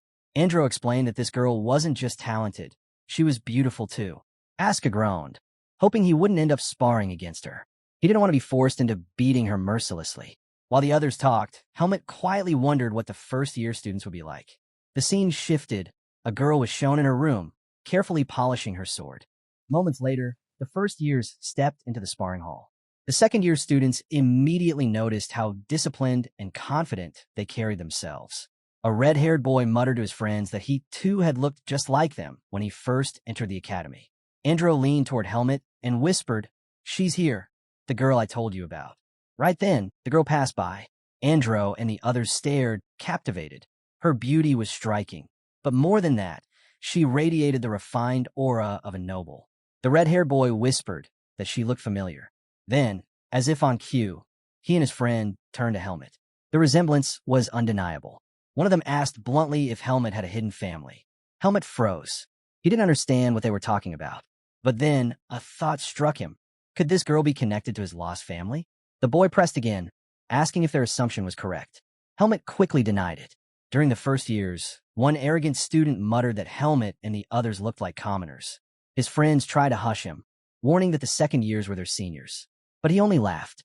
The idea of calling a lowly commoner his senior was absurd to him. He sneered that if commoners were the top students, the second years must be weak. He and his friend began openly mocking them, even in front of Asuka, the infamous mad dog. One of them snickered that at least the commoners looked decent. The other burst out laughing, saying the second years must rank themselves by looks instead of strength. Asuka's classmates went pale. They had no idea how he would react to such insults. But Asuka only laughed. His grin was twisted, his tone chilling. "The poor fools," he said darkly. "They really have no idea how terrifying this world can be. Today they've knocked on the gates of hell, and they'll find out what's waiting inside." The first years fell silent, the weight of his words sinking in. The room grew tense as soon as the announcement was made. Everyone knew right then the first years were in trouble. Both classes stood opposite each other on the stage, waiting. Instructor Patricia stepped forward, taking charge of the session. She explained the rules clearly. The first years would spar against the second years. When their names were called, they would step up. Patricia reminded the juniors to learn from their seniors and told the seniors to guide their juniors without arrogance. With that, she pulled out her list and called the first name. Charlotte stepped forward. The second years immediately perked up, amused that Charlotte would be the first to fight. Helmut, among them, felt a strange connection. Because of their shared origins, he believed they might resemble each other. He wanted to confirm it, but for now, he stayed silent. Next, Patricia called, "Asuka." The second year froze. He hadn't expected his name. His classmates were even more shocked, especially the red-haired boy, who groaned about their department losing another girl to Asuka's brutality. The chatter annoyed Asuka. "Shut it," he snapped at them, before turning to Patricia. "Instructor, are you sure on the right choice?" Patricia didn't hesitate. To her, it only made sense for the strongest students to face each other. Asuka gave a dry laugh. You know what kind of person I am? Are you sure it's smart to put me against a girl? The first years, confused, didn't understand what made him so dangerous. One of them even mocked, saying he must be afraid of losing to a girl. That jab struck a nerve. Seeing his temper rising, Patricia quickly ordered him onto the platform. With a scowl, Asuka grabbed his wooden sword and climbed up. Charlotte met his gaze. Don't hold back just because I'm a girl, she said firmly. Ridiculous, Asuka scoffed. Just don't cry when you get hit. Before the spar began, Patricia turned to Helmet. You'll fight next against Jeffrey. The moment Jeffrey's name was called, the second years all turned to look at him. To their surprise, the boy looked nothing like a weak first year. Broad-shouldered and steady, his presence carried the weight of a seasoned fighter. Helmet studied him closely, wondering if Jeffrey was already at their level. But his thoughts were cut short as Patricia gave the command. Asuka, Charlotte, begin. At once, Charlotte raised her wooden sword and took her stance. Asuka tightened his grip, ready for the clash. Asuka lowered into his stance, mirroring Charlotte. The sight caught him off guard. Why did you even join the swordsmanship department? He asked, curious. Charlotte hadn't expected such a question. To become stronger, she answered plainly. She admitted she had heard plenty about him, then firmly added, so don't hold back just because I'm a girl. Asuka smirked. Fine, I'll grant your wish. The next moment, the mad dog lunged forward, his strikes crashing down like hammers. Charlotte blocked what she could, but his relentless blows kept driving her back, leaving her no room to breathe. From the sidelines, the first-year nobles who had mocked Asuka earlier stood frozen. Their strongest student was being overwhelmed with ease. Charlotte's hands trembled from the force of each impact. The rumors about Asuka, she realized, hadn't even scratched the surface. The weight behind your strikes, it's insane, she admitted. But Asuka wasn't flattered. Resting his sword on his shoulder, he said flatly, I'm not even warmed up yet. Let's see how long you can last. Stay sharp. Charlotte steadied herself, raising her blade again with renewed focus. Then I won't be an easy opponent anymore. Asuka's reputation was well-earned. A second year of Greta Academy, his quick sword was infamous, so fast and unpredictable that even his classmates struggled to follow it. His technique and mastery of sword arts had secured his place at the very top of his department. He unleashed that quicksword now, but to his surprise, Charlotte met his strikes head-on. Blow after blow, she blocked and held her ground. For the first time, Asuka faltered in thought. He hadn't gone all out, but he hadn't expected her to keep up at all. Her focus was remarkable. From her movements, he could tell she had mastered her basics thoroughly. Amused, he shifted his grip and closed the gap. Suddenly, he was right in front of her. His blade cut toward her face in a swift arc. Charlotte's instincts kicked in. She ducked, the strike grazing past her. She immediately leapt back, putting distance between them again. Asuka paused, momentarily taken aback. Charlotte steadied herself, blade raised, preparing to strike. Yet she didn't move. Asuka narrowed his eyes, puzzled. Was she telling him she wouldn't fall for his tricks? He closed the distance in an instant and swung down hard. Charlotte blocked, but the sheer force drove her backward. Asuka pressed in, irritation flashing across his face. Do you want this to end in a draw? He sneered, shoving her back with his blade. I hate arrogant brats. And I hate people who don't respect themselves even more. His voice grew harsher as he advanced. You gave up before the fight even started. Afraid to lose, aren't you? A noble shouldn't think like that. Are you not ashamed to believe you'll be defeated by a commoner?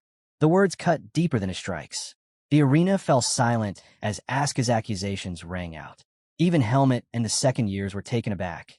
This was the mad dog, yet what he said sounded painfully true. Asuka, I just wanted to learn, Charlotte admitted quietly. Then she smiled. But thank you. You've made me realize my mistake. This duel, it was the right choice. She shifted her stance, her sword lowering into a new, more disciplined posture. Give me another chance. Asuka noticed the difference immediately. Her form had changed, though he dismissed it with a scoff. A new stance won't save you. He charged, leaping high before crashing down with a crushing strike. Charlotte braced herself and blocked, her arms shaking but holding. In that brief moment, as his body hovered midair, she countered with a sudden thrust aimed at his head. Asuka twisted sharply, barely avoiding the blow as it cut through the space where his face had been. Landing hard, he retaliated without pause, his sword slashing toward her. Charlotte evaded by retreating, narrowly avoiding the strike. Steel clashed again and again as the two traded blow after blow, their swords colliding at terrifying speed. Each strike echoed across the stage, neither willing to give ground. And then Charlotte made her move. Charlotte struck, aiming to pierce through Asuka, but the mad dog slipped away, dodging cleanly. He reset his stance, blade flashing as he countered with a sharp slash. Charlotte ducked low, darting beneath him. Asuka's eyes widened. She had gotten underneath him. Charlotte spun, driving her sword toward his legs, certain this would decide the match. But in the instant before impact, she realized her mistake. He wasn't there. Asuka had leapt, anticipating her move. From above, his voice cut down coldly. Tense your shoulders. This next one will hurt. Charlotte barely had time to look up before he came crashing down. His legs pressed against her shoulders, forcing her down, and his blade slid neatly against her neck. Pinned, she froze. As expected, you're good, Asuka said calmly from above her. But your only problem, he smirked, is that your opponent is me. The first years erupted in disbelief.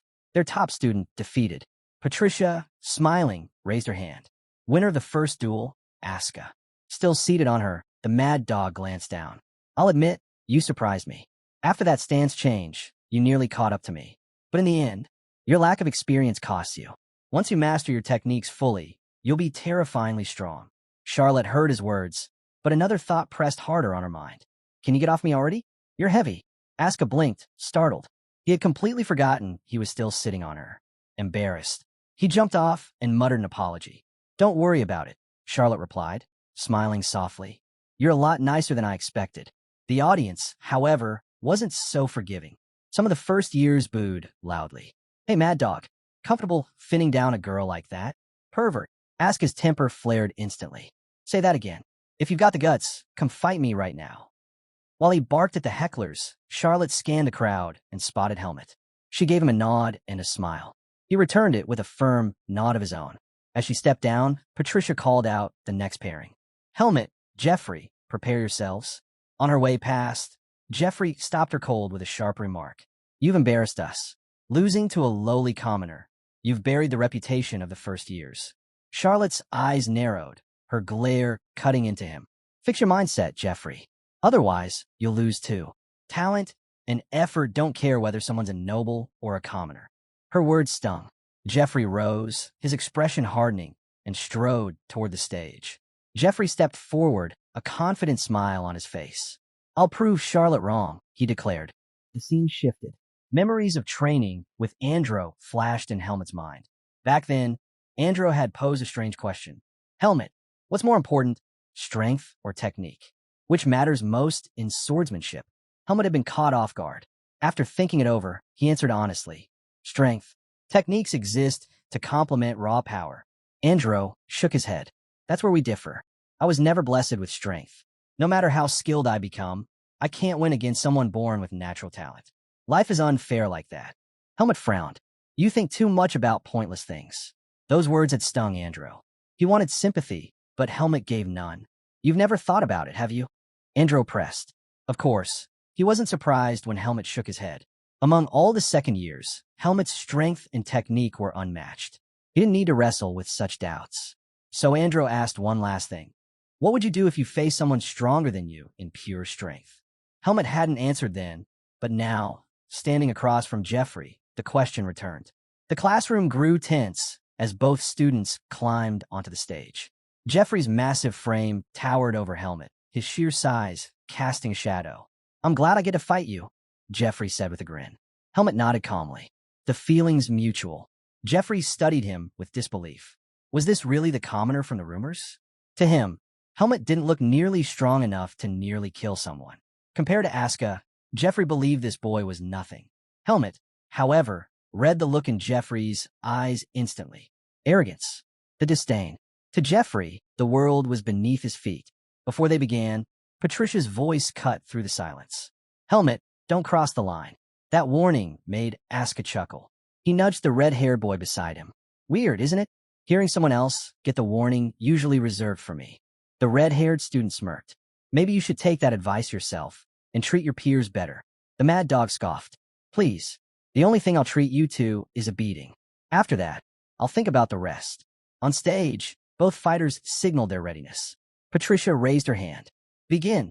Jeffrey lunged immediately, swinging his sword down at Helmet.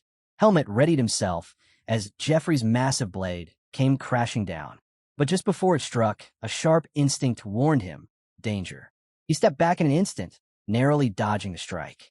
The sword slammed into the stage with explosive force, sending debris flying. Even Asuka and the red-haired boy felt the pressure ripple through the room. Helmet, however, remained calm. He wasn't surprised at all. Jeffrey smirked. Good judgment. If you'd blocked that, our wooden swords would have snapped in half. His grin widened. But don't think I'll let this match end with you just dodging. Helmet noted his strength. It was real. But strength alone meant little to him. He had fought countless opponents who relied on raw power. He was sick of it. Jeffrey charged again, launching a flurry of heavy strikes. Each swing carved through the air with frightening force. But Helmet weaved and slipped past them with ease. Frustrated, Jeffrey swung even harder, a massive arc aimed to crush him. Helmet ducked under, sliding to the opposite side without breaking a sweat. Stop dodging and fight me. Jeffrey roared, rushing once more. Helmet thought it was a waste of time. No matter how powerful an attack, it meant nothing if it never landed. And truthfully, he had no intention of laying a hand on Jeffrey. He had promised Eden he'd stay out of unnecessary trouble. But Jeffrey's stamina showed no signs of breaking. If this dragged on, it would only be a nuisance. Helmet decided it was time to end it. The audience, however, didn't understand. From their view, it looked like he was mocking Jeffrey, refusing to take the fight seriously. Even Asuka frowned, unsure of Helmet's plan. At last, Jeffrey paused, panting, his chest rising and falling. He realized the truth. So that's it. You're trying to wear me down. He chuckled bitterly. Never thought I'd learn something from a commoner. Straightening, his tone hardened with contempt. But don't forget, our starting lines aren't the same. I was born with this body. I was given the best education. You? A commoner who couldn't even afford a proper sword? You don't belong on this stage. His glare sharpened.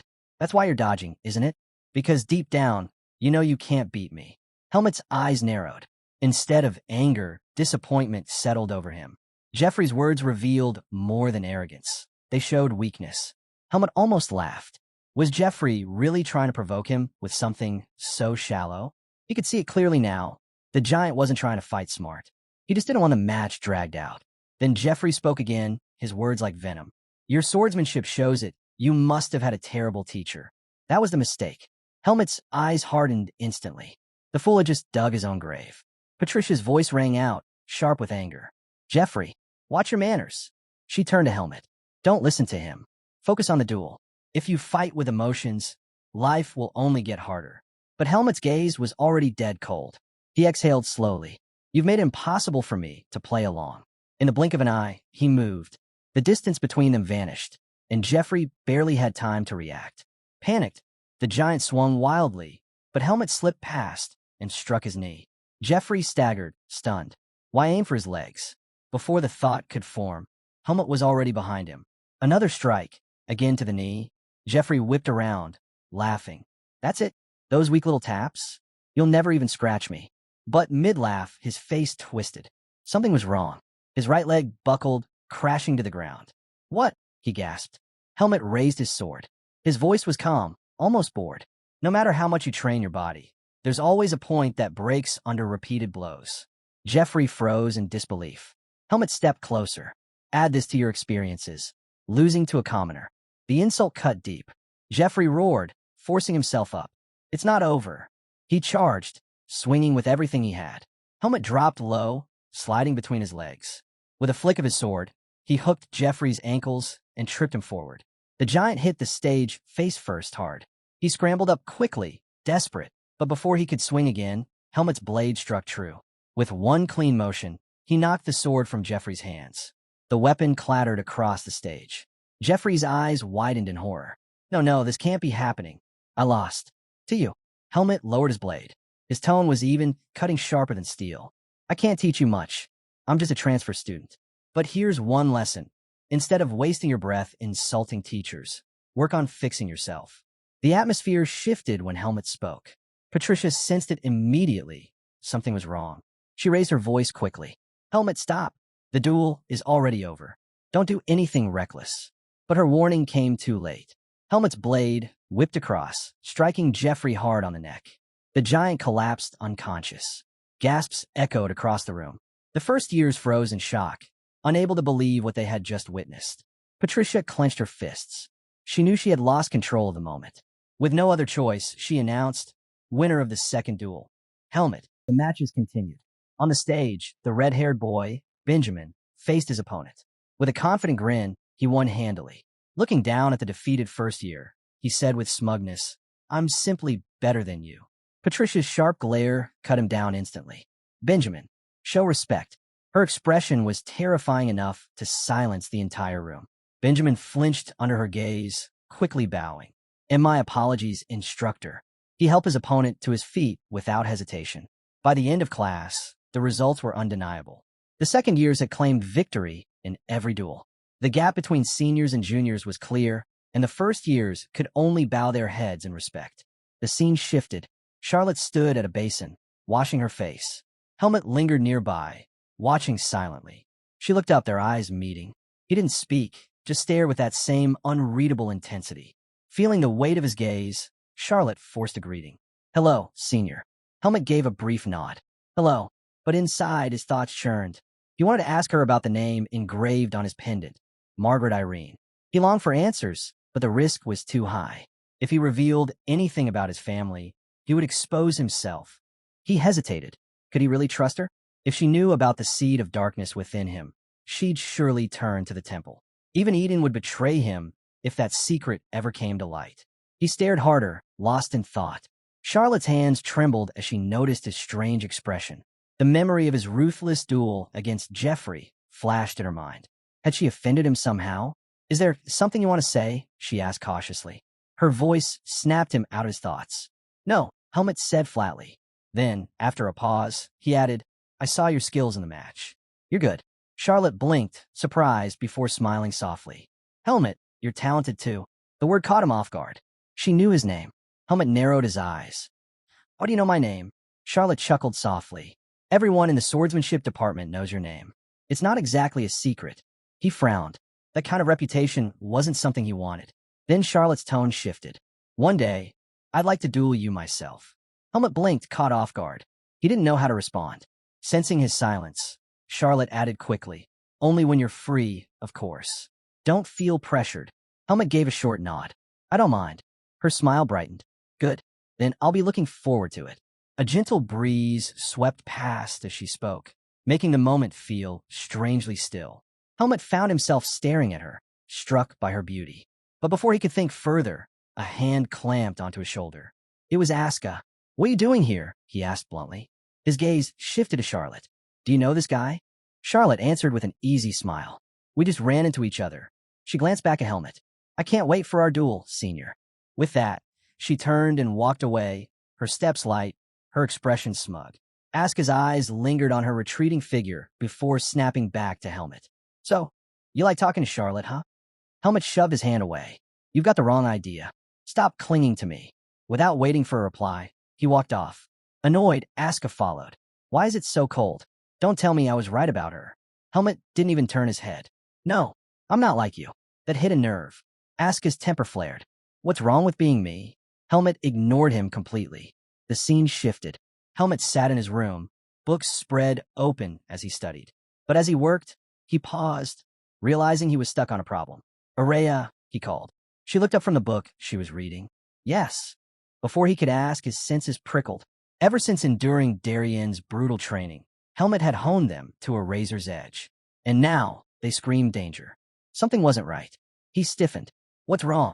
Araya calmly closed her book. I have a question for you. Helmet tensed. Go ahead. Her eyes narrowed. Is it true that a first-year girl asked you out on a date? Helmet spat the water he had been drinking, choking in shock. Seeing his reaction, Araya's suspicion sharpened. So that is true. It's not. Helmet barked. That never happened. But Araya shook her head. The rumor's already all over campus. And I heard the girl is very pretty. Tell me, are you happy with your good fortune? Helmet frowned. So, are you angry about the rumor? Araya's eyes narrowed. Angry? No. He leaned back, sighing. The rumor isn't true. Charlotte only asked if we could duel when I'm free, nothing more. I could lie to others, but not to you. Araya studied him for a moment, then reopened her book. Fine, I'll trust your words. I shouldn't have wasted my time listening to something so ridiculous in the first place. But before Helmet could relax, she spoke again. Since you're my roommate and the closest person to me, I should warn you. Your guard is too low. She pointed directly at him. Never trust the words of any girl who approaches you. Most of them are only trying to get closer to me. Helmet blinked, stunned. You're being dramatic. I'm not. Araya shot back firmly. I know I'm right. You've seen the people who hover around me. Some of them are obsessed, stalkers.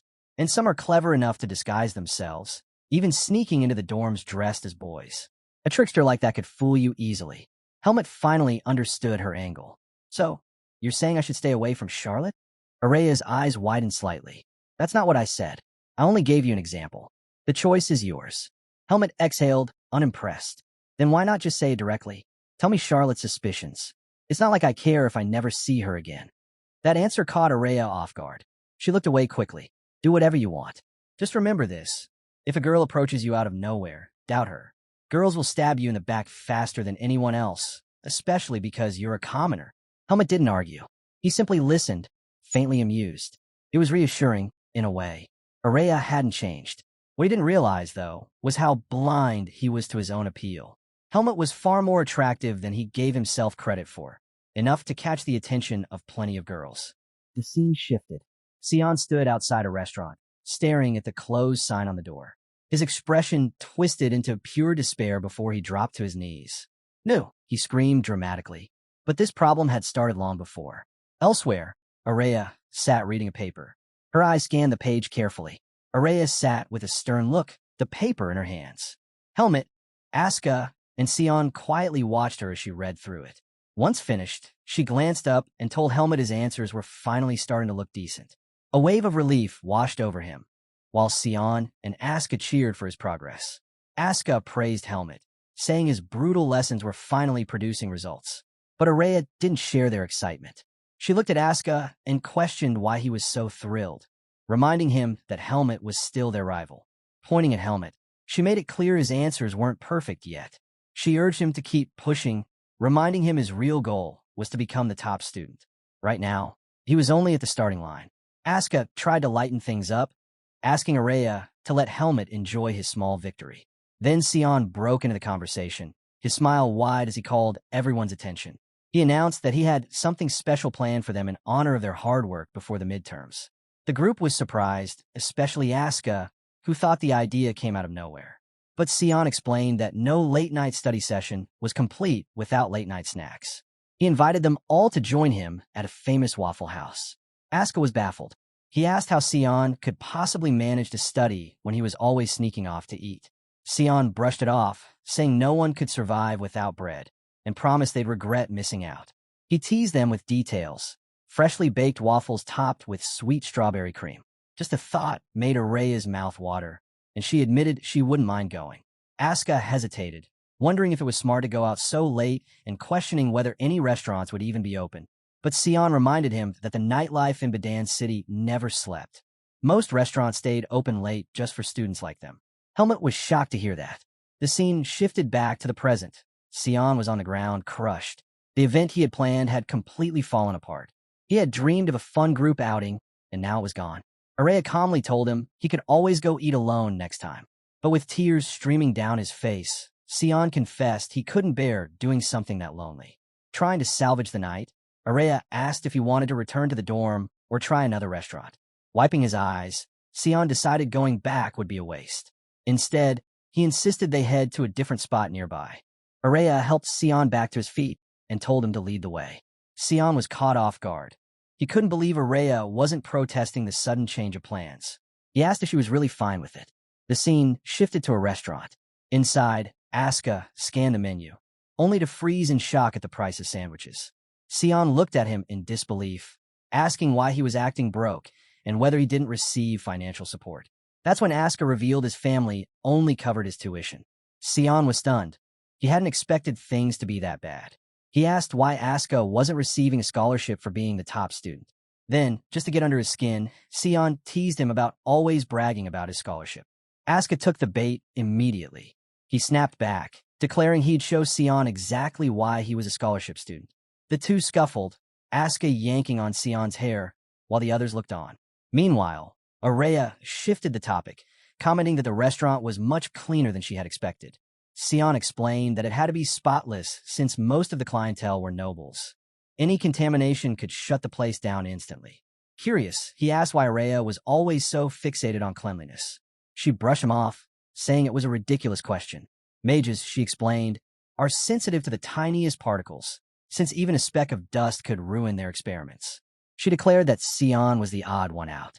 Annoyed, Sion fired back, saying spirit magic was just as delicate.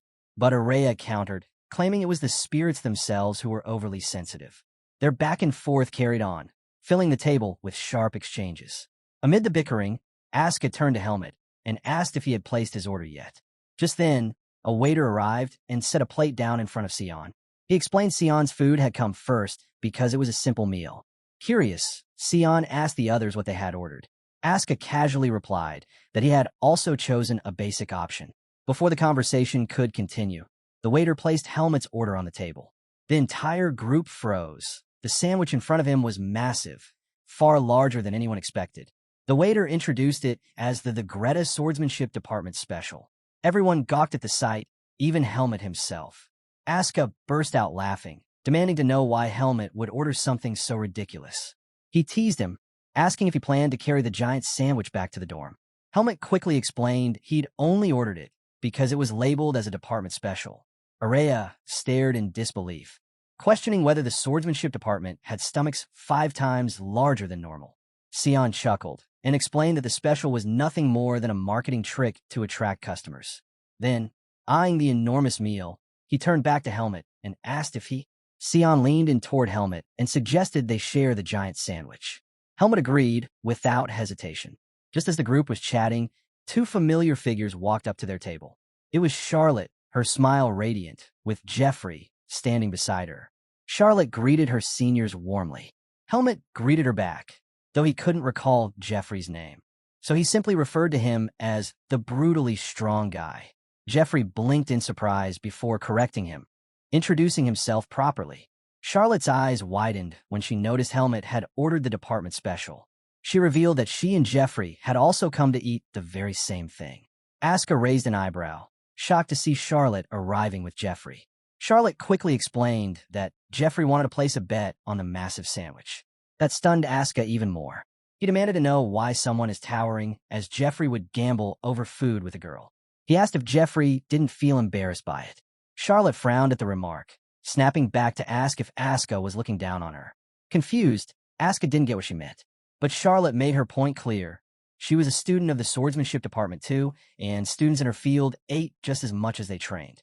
She then turned to Helmet, asking for his thoughts. The question caught him off guard. When he noticed Sion about to cut the sandwich in half, he quickly smacked Sion's hand away, then sided with Charlotte's argument. Sion groaned in annoyance. Charlotte asked if she could join them at the table. But before she could settle in, Araya suddenly rose from her seat and walked over to her.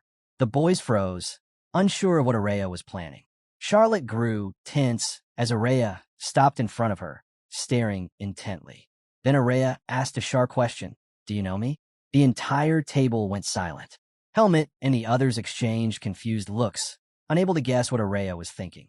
While everyone's attention was fixed on her, Sion quietly began cutting into the sandwich with his knife. The scene shifted, this time to the testing room, where instructors were observing a duel between Helmet and Charlotte. Helmet drove his wooden sword forward, forcing Charlotte back. He pressed his attack, stretching out his blade as he rushed in. But at the last second, Charlotte ducked, dodging his strike, and countered with an upward slash aimed at him. As her blade neared his face, Helmet reacted swiftly, kicking it clean out of her hand. Charlotte froze in shock, staring at her empty grip. Defeated, she clutched at her hand and admitted her loss. Instructor Patricia turned to Eden, silently asking for his opinion. With a nod from him, she commended the 2 students for their duel and told them to wait while the instructors deliberated on their grades. Helmet lowered his sword, accepted the instruction, and stepped back. Before leaving the room, he glanced at Charlotte, recalling their strange encounter at the restaurant. And with that, the scene drifted back once more to that very moment in the restaurant, when Araya had asked Charlotte if she recognized her. Charlotte blinked at Araya's question, surprised by it. She thought it was obvious. Of course, everyone knew the top student of the magic department. With a polite smile, she told Araya it was an honor to meet her. Araya didn't expect that response. Without another word, she turned back and returned to her seat. Helmut sat in confusion, wondering why Araya had even gotten up to introduce herself. Meanwhile, Charlotte felt her cheeks grow warm. She couldn't understand why she was acting so strangely. Watching this unfold, Sion smirked and muttered that none of them would ever get a girlfriend if they kept hanging around Araya. Asuka bristled instantly, clearly irritated by the jab. Helmut glanced upward and caught sight of Araya staring at him. But the moment their eyes met, she quickly looked away. That was all it took. Helmut understood her unspoken warning. He realized Araya was right. Charlotte might be trying to use him as a way to get closer to her. From that moment on, he decided to stay cautious. The scene shifted back to the test room. Helmut thought carefully about the situation. Even though Charlotte bore a resemblance to him, there was no solid evidence linking them as family. Revealing too much would only be reckless. He decided it was better to keep his distance. Yes, uncovering his heritage mattered, but even more important was becoming stronger. Strength was what he needed to break through every obstacle in his path. The next scene opened with Asuka resting in a private room, muttering to himself. He was busy reassuring himself that he wouldn't be suspended for the rest of the semester. Just then, Helmut walked in and casually asked what would happen if he didn't get suspended. Asuka practically jumped out of his skin at the sound of his voice. He snapped, telling Helmut to at least make some noise before entering. After calming down, Asuka waved it off and told him to sit. He asked Helmut about his duel with Charlotte. Since Helmut had returned late, Asuka assumed the fight must have been tough. But Helmut shot him a cool, almost condescending look.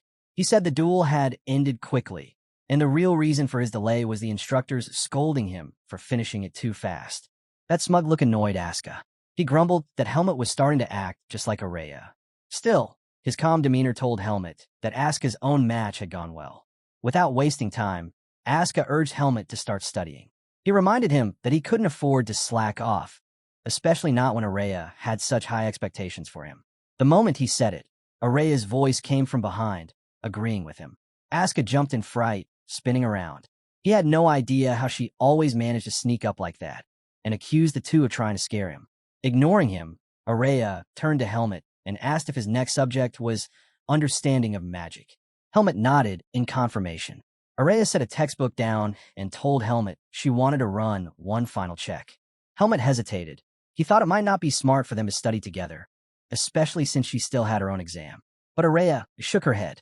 She explained she'd already finished her test, and now her focus was on helping him.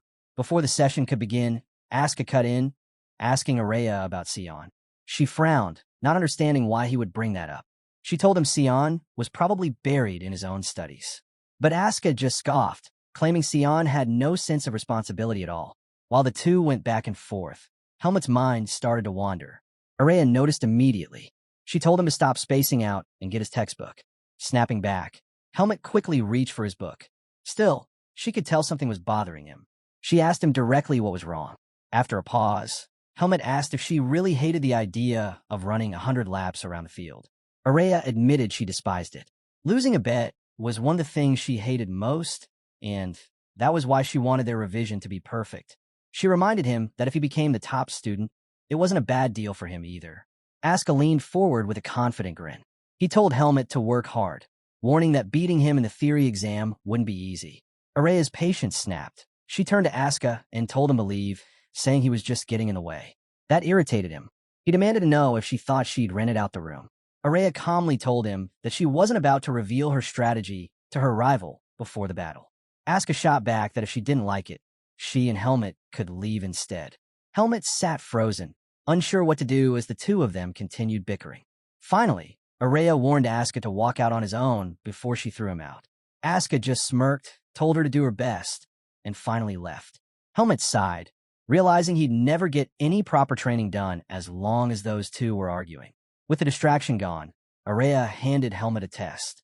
He focused hard and carefully answered each question. When she read through his work, she gave a small nod of approval.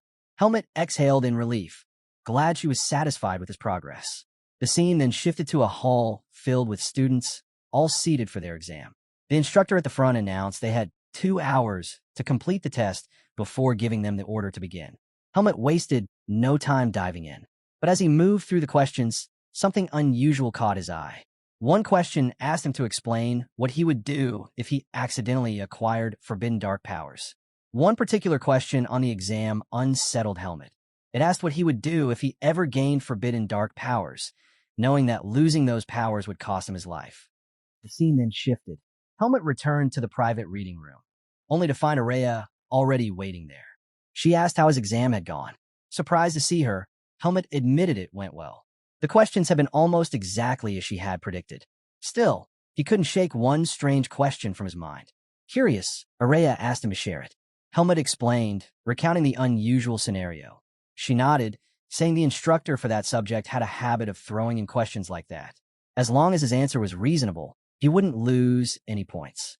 But when she asked what he had written, Helmut's face turned grim. He admitted he would accept the dark power and find a way to control it. Araya froze at his expression, but quickly composed herself. She told him his answer wasn't bad. Instructor Luxon wouldn't dislike it. Still, Helmut wanted to know how she would have answered. Araya explained that the expected answer, the one most nobles would write, was to seek help at the temple, since dark powers fell under their jurisdiction. But she wasn't like the others. Calmly, she told him she would have written the same answer he did. She was willing to make the temple her enemy. Helmut was stunned. He asked if she truly meant that. Araya didn't flinch.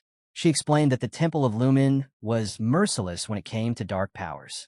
If she voluntarily confessed, they would execute her without hesitation. That's why the smarter path was to find a solution alone. She shifted the topic, congratulating Helmut on his exam performance. In her view, he had a strong chance of topping the class. But then her tone grew stern. She warned him never to discuss dark powers outside of the academy. Inside, such debates were tolerated. Outside, anyone who spoke of it would be reported immediately. Helmut didn't need the warning. He already knew.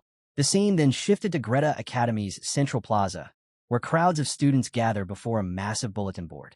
The results of the exams had been posted publicly, designed to fuel the flames of competition. At Greta Academy, results were always posted publicly in the Central Plaza. It was a system designed to ignite the pride of nobles who valued their reputations above all else. And it worked flawlessly. When Helmut arrived, he noticed that the results for the magic department had already been released. His first instinct was to look for Araya's name. Sure enough, it was right at the top. She had taken first place with a flawless 100. In second came Sion with a 93.2. Helmut wasn't surprised. He had expected nothing less from Araya. Still, he couldn't help but feel bad for Sion. He knew how hard his friend had studied. But this wasn't the first time Sion had lost to her, and Helmut assumed he would accept the result. Turning around, Helmut noticed his friends staring at the board in shock. Sion's face was twisted in disbelief. He couldn't process how Araya had managed a perfect score. Araya herself appeared behind him, casually asking why it was so strange for her to achieve one. Sion spun around and demanded to know what trick she had used. He argued that the subject understanding of spirit had only been introduced this semester, and as an elemental mage, he should have had the clear advantage. Araya simply rested a hand on his shoulder. With a sharp, condescending tone, she told him that 3 months was more than enough time for her to master a single academy subject. That cut deep. Sion snapped. He couldn't believe she had outperformed him in his own field. Around them, several girls swarmed Araya, showering her with praise for her perfect score. Sion stood in silence, drowning in humiliation. He realized he had chosen the wrong rival. Shaking off the sting, he shifted his focus back to the bet. He reminded Araya that things weren't over. They still had to see who came out on top in their wager. Turning back to the board, his eyes widened. At the top of the next list was Helmut, with a score of 98. Asuka followed closely behind in second, with 97. Sion's hope collapsed completely. Meanwhile, Helmut stared at the board, stunned. He could hardly believe his effort had paid off. Araya noticed his dazed look and congratulated him warmly. He smiled back, thanking her. Just then, Asuka arrived at the plaza. His eyes darted to the board, and he froze. He had lost, by a single point. 1. Araya turned to him, asking why he wasn't furious. To her surprise, Asuka admitted he just felt sad. Losing to Helmut stung, but he wasn't crushed by it. Then, with fierce determination, he pointed at Helmut. He promised that next time, he would win on his own strength, without relying on anyone else. As Asuka was talking with Helmet, Sion suddenly grabbed him by the collar and accused him of being a traitor. He shouted that Asuka must have lost on purpose just to see him suffer the punishment. Annoyed, Asuka shook him off, denying it flatly. He reminded Sion that the bet had been his idea in the first place, and now he had no choice but to honor it. Dropping to his knees, Sion turned desperately to Helmet and Araya. He pleaded with them, insisting that 100 laps around the field would kill him. He begged them to cut it down. Helmet, unimpressed, told him that no human would die from running 100 laps. That only made Sion bristle more. He snapped back that unlike Helmet, he was just a normal human. Switching tactics, he turned to Araya. He reminded her that she was a mage too, with terrible stamina, and begged her to have mercy, 50 laps instead of 100. To his horror, Araya only smiled, amused by his desperation. Leaning close to his ear, she whispered that they weren't nearly close enough for her to show him any kindness. Then, with a sly look, she brought up his late-night snacking habits, pointing out that the full 100 laps would be perfect for getting him back in shape. Sion's face fell. Realizing his fate was sealed, he collapsed to the ground and wept. That night, the punishment began. Sion staggered around the field, cursing his friends as he forced himself to keep running. Helmet stood by, making sure he didn't give up. The scene shifted to the second-year students practicing swordsmanship. Benjamin gathered his classmates and made an announcement. They would have a camping class next week, held in the forest. Helmet and the others were caught off guard. Andro admitted he had never been camping before and asked Benjamin if he had ever done it himself. Benjamin was astonished. He quickly realized Andro's sheltered life as a noble explained everything. According to Benjamin, camping wasn't difficult at all. The real problem was finding a place to relieve yourself.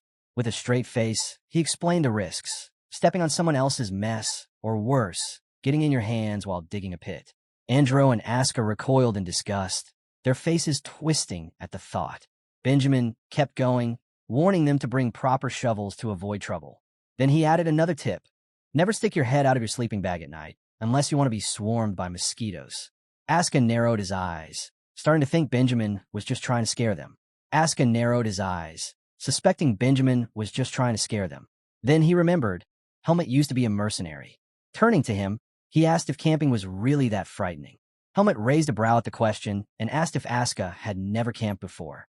The Mad Dog explained that he had, but only while traveling to and from Badan City. He had never experienced camping deep in the mountains. Helmet reassured him there was nothing to worry about. Mosquitoes could be handled with incense, and as for the poo problem, it was easy enough to spot and avoid.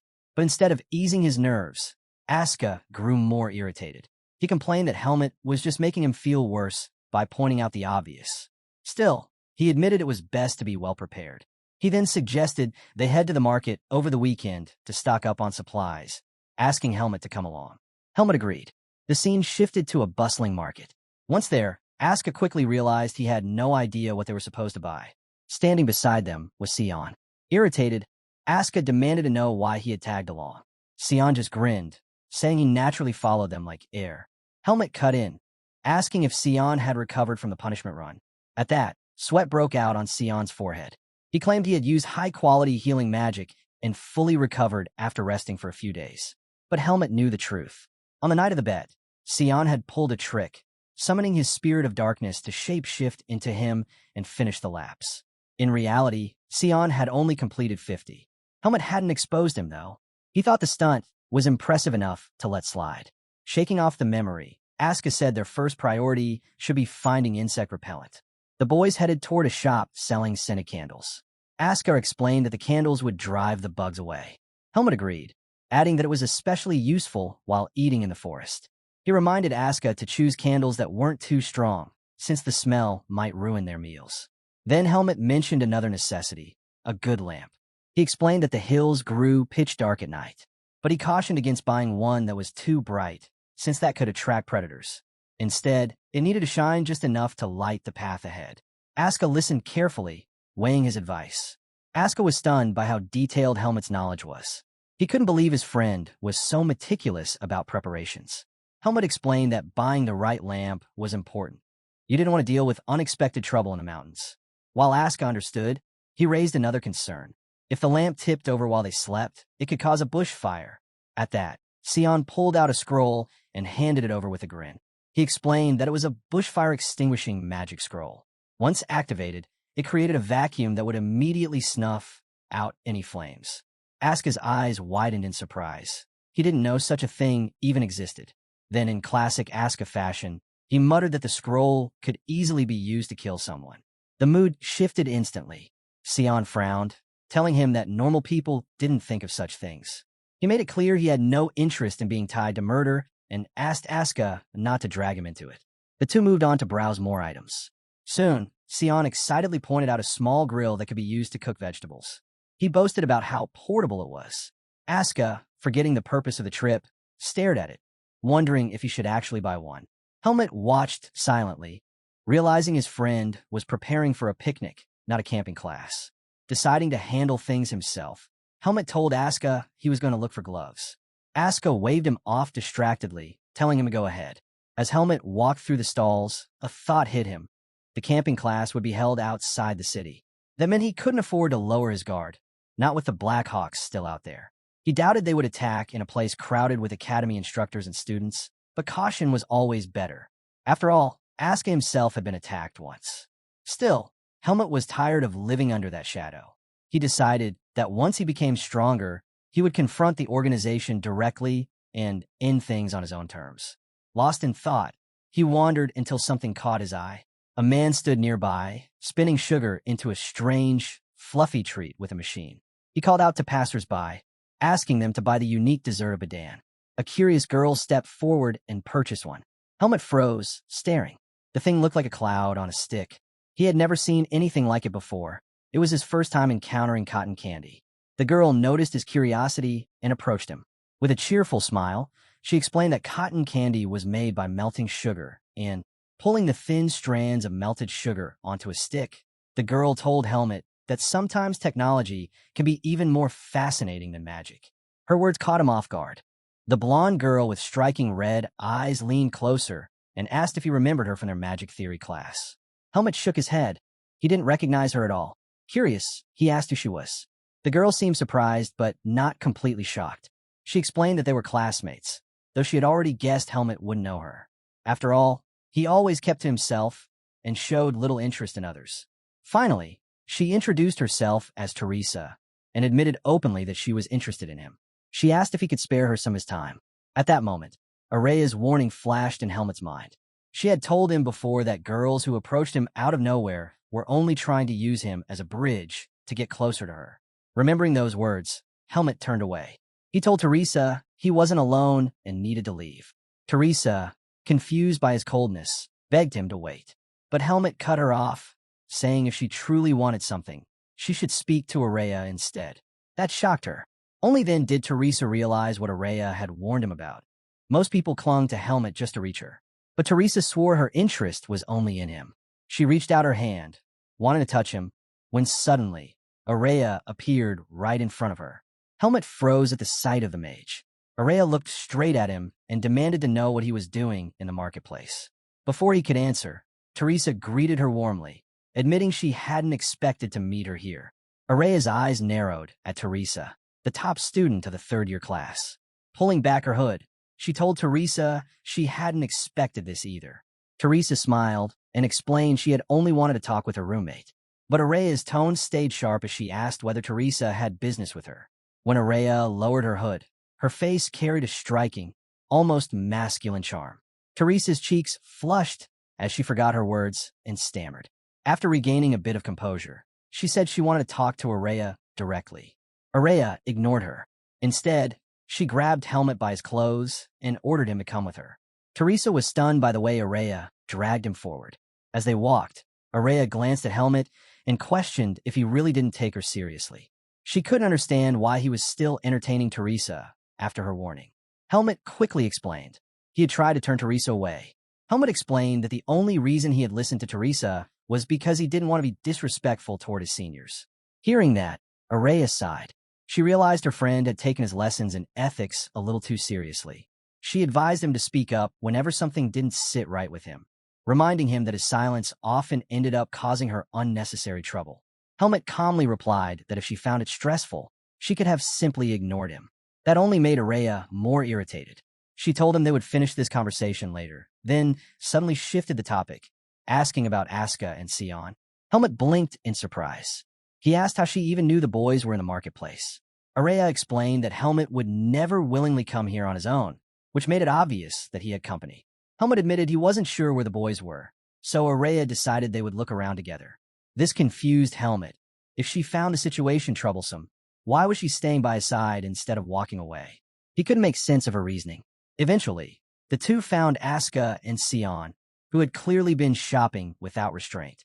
Both of them were weighed down with a mountain of unnecessary supplies. That night, the group headed back toward the academy. Asuka walked with a grin, proudly telling Helmet that they were now fully prepared for camping. Sion, however, frowned. He pointed out that Asuka might have gone overboard and asked how exactly he planned to fit everything onto his horse. With an easy smile, Asuka replied that he'd just borrow space from the other students. Sion, frustrated, teased him by asking if this reckless shopping habit was the reason he was always broke. Asuka quickly denied it, insisting he didn't have a problem. Soon, the two were caught up in a heated argument. Watching them, Helmet couldn't help but smile. But his smile faded when he suddenly felt something strange. His instincts flared, and he quickly turned around. There was nothing, just empty benches behind him. Seeing no one there, Helmet returned to his friends and continued walking. Still, his senses stayed sharp. Helmet was always on guard, no matter where he was. But this time, even he didn't see what was coming. The moment he stepped forward, a figure emerged. A man appeared, sitting casually on one of the benches. His red hair glowed faintly beneath the night sky, and a grotesque mask covered his face. Helmet, who could sense almost anything, had no idea that his life as an academy student was about to reach its end. Shifting to Anton and his assistant. Both were kneeling before a heavy door. Inside, a voice demanded to know who was there. Anton introduced himself nervously as the branch manager. The sound of footsteps grew closer, and Anton's heart tightened with unease. When a manager raised his head, there was nothing before him. But before Anton or Chromo could react, the figure appeared inside the office without warning. Anton's eyes widened. It was the same man who had been watching Helmet from the bench. The man ordered Anton to keep speaking. The branch manager froze, choosing his words carefully. He couldn't afford to say anything foolish in front of this figure. This was no ordinary man. He was one of the most powerful forces within their organization, a member of the Hawkeye. His name was Pashot, the entertainer. Anton quickly presented a stack of papers. He explained that their branch had been struggling to eliminate Helmet and asked Pashot to review the boy's information. As Pashot flipped through the papers, he frowned. Something wasn't right. According to the records, Helmet was a rank 2 mercenary, a member of the Face Mercenary Corps, and a second-year student at Greta Academy. Pashot questioned whether the academy even had an instructor capable of training someone like Helmet. Anton replied that Helmet didn't need the academy at all. He believed Helmet was simply using the school as a cover. He added that Eden Kudrow, a powerful noble of Badan, seemed to be backing Helmet. Pashot asked about Helmet's history as a mercenary. Anton admitted he had found nothing.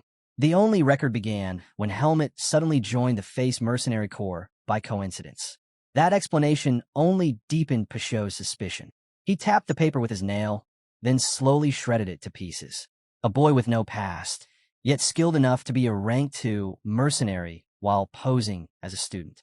Pashot muttered that he had never encountered someone with such a suspicious identity. Anton's heart sank. He nervously asked whether their branch had tangled with the wrong person. Pashot stabbed the paper with his finger.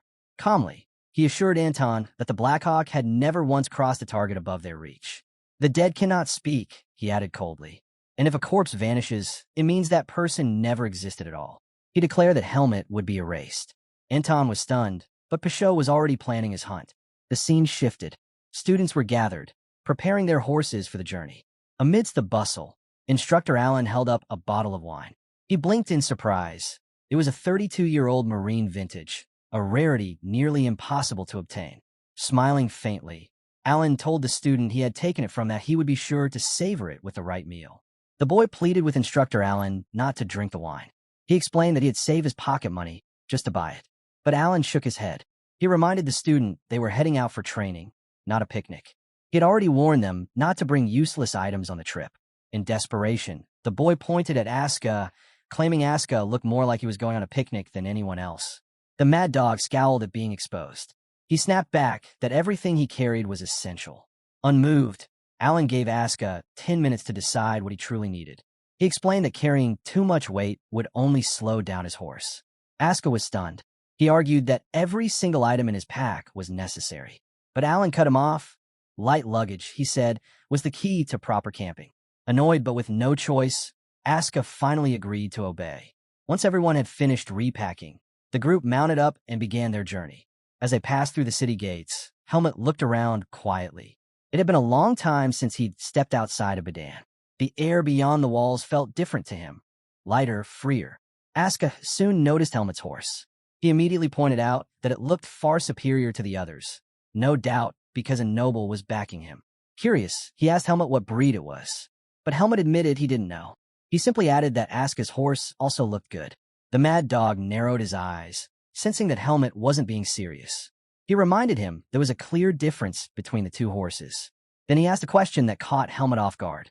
What was his horse's name? Helmut tilted his head. Did a horse even need a name? Aska was taken aback. He called him the heartless rascal and explained that for a swordsman, a horse wasn't just an animal. It was a partner that stayed by their side for years. That was why most swordsmen named their horses. He urged Helmut to name his on the spot. After a moment of thought, Helmut noticed the horse's bluish mane. Calmly, he decided to name it Aska. The mad dog's jaw dropped. He demanded Helmut change the name immediately. Helmut simply asked why it mattered. Aska gritted his teeth and said if Helmut insisted on giving a human name, he should at least call it Araya. Helmut shook his head. Araya, he said, didn't resemble a horse at all.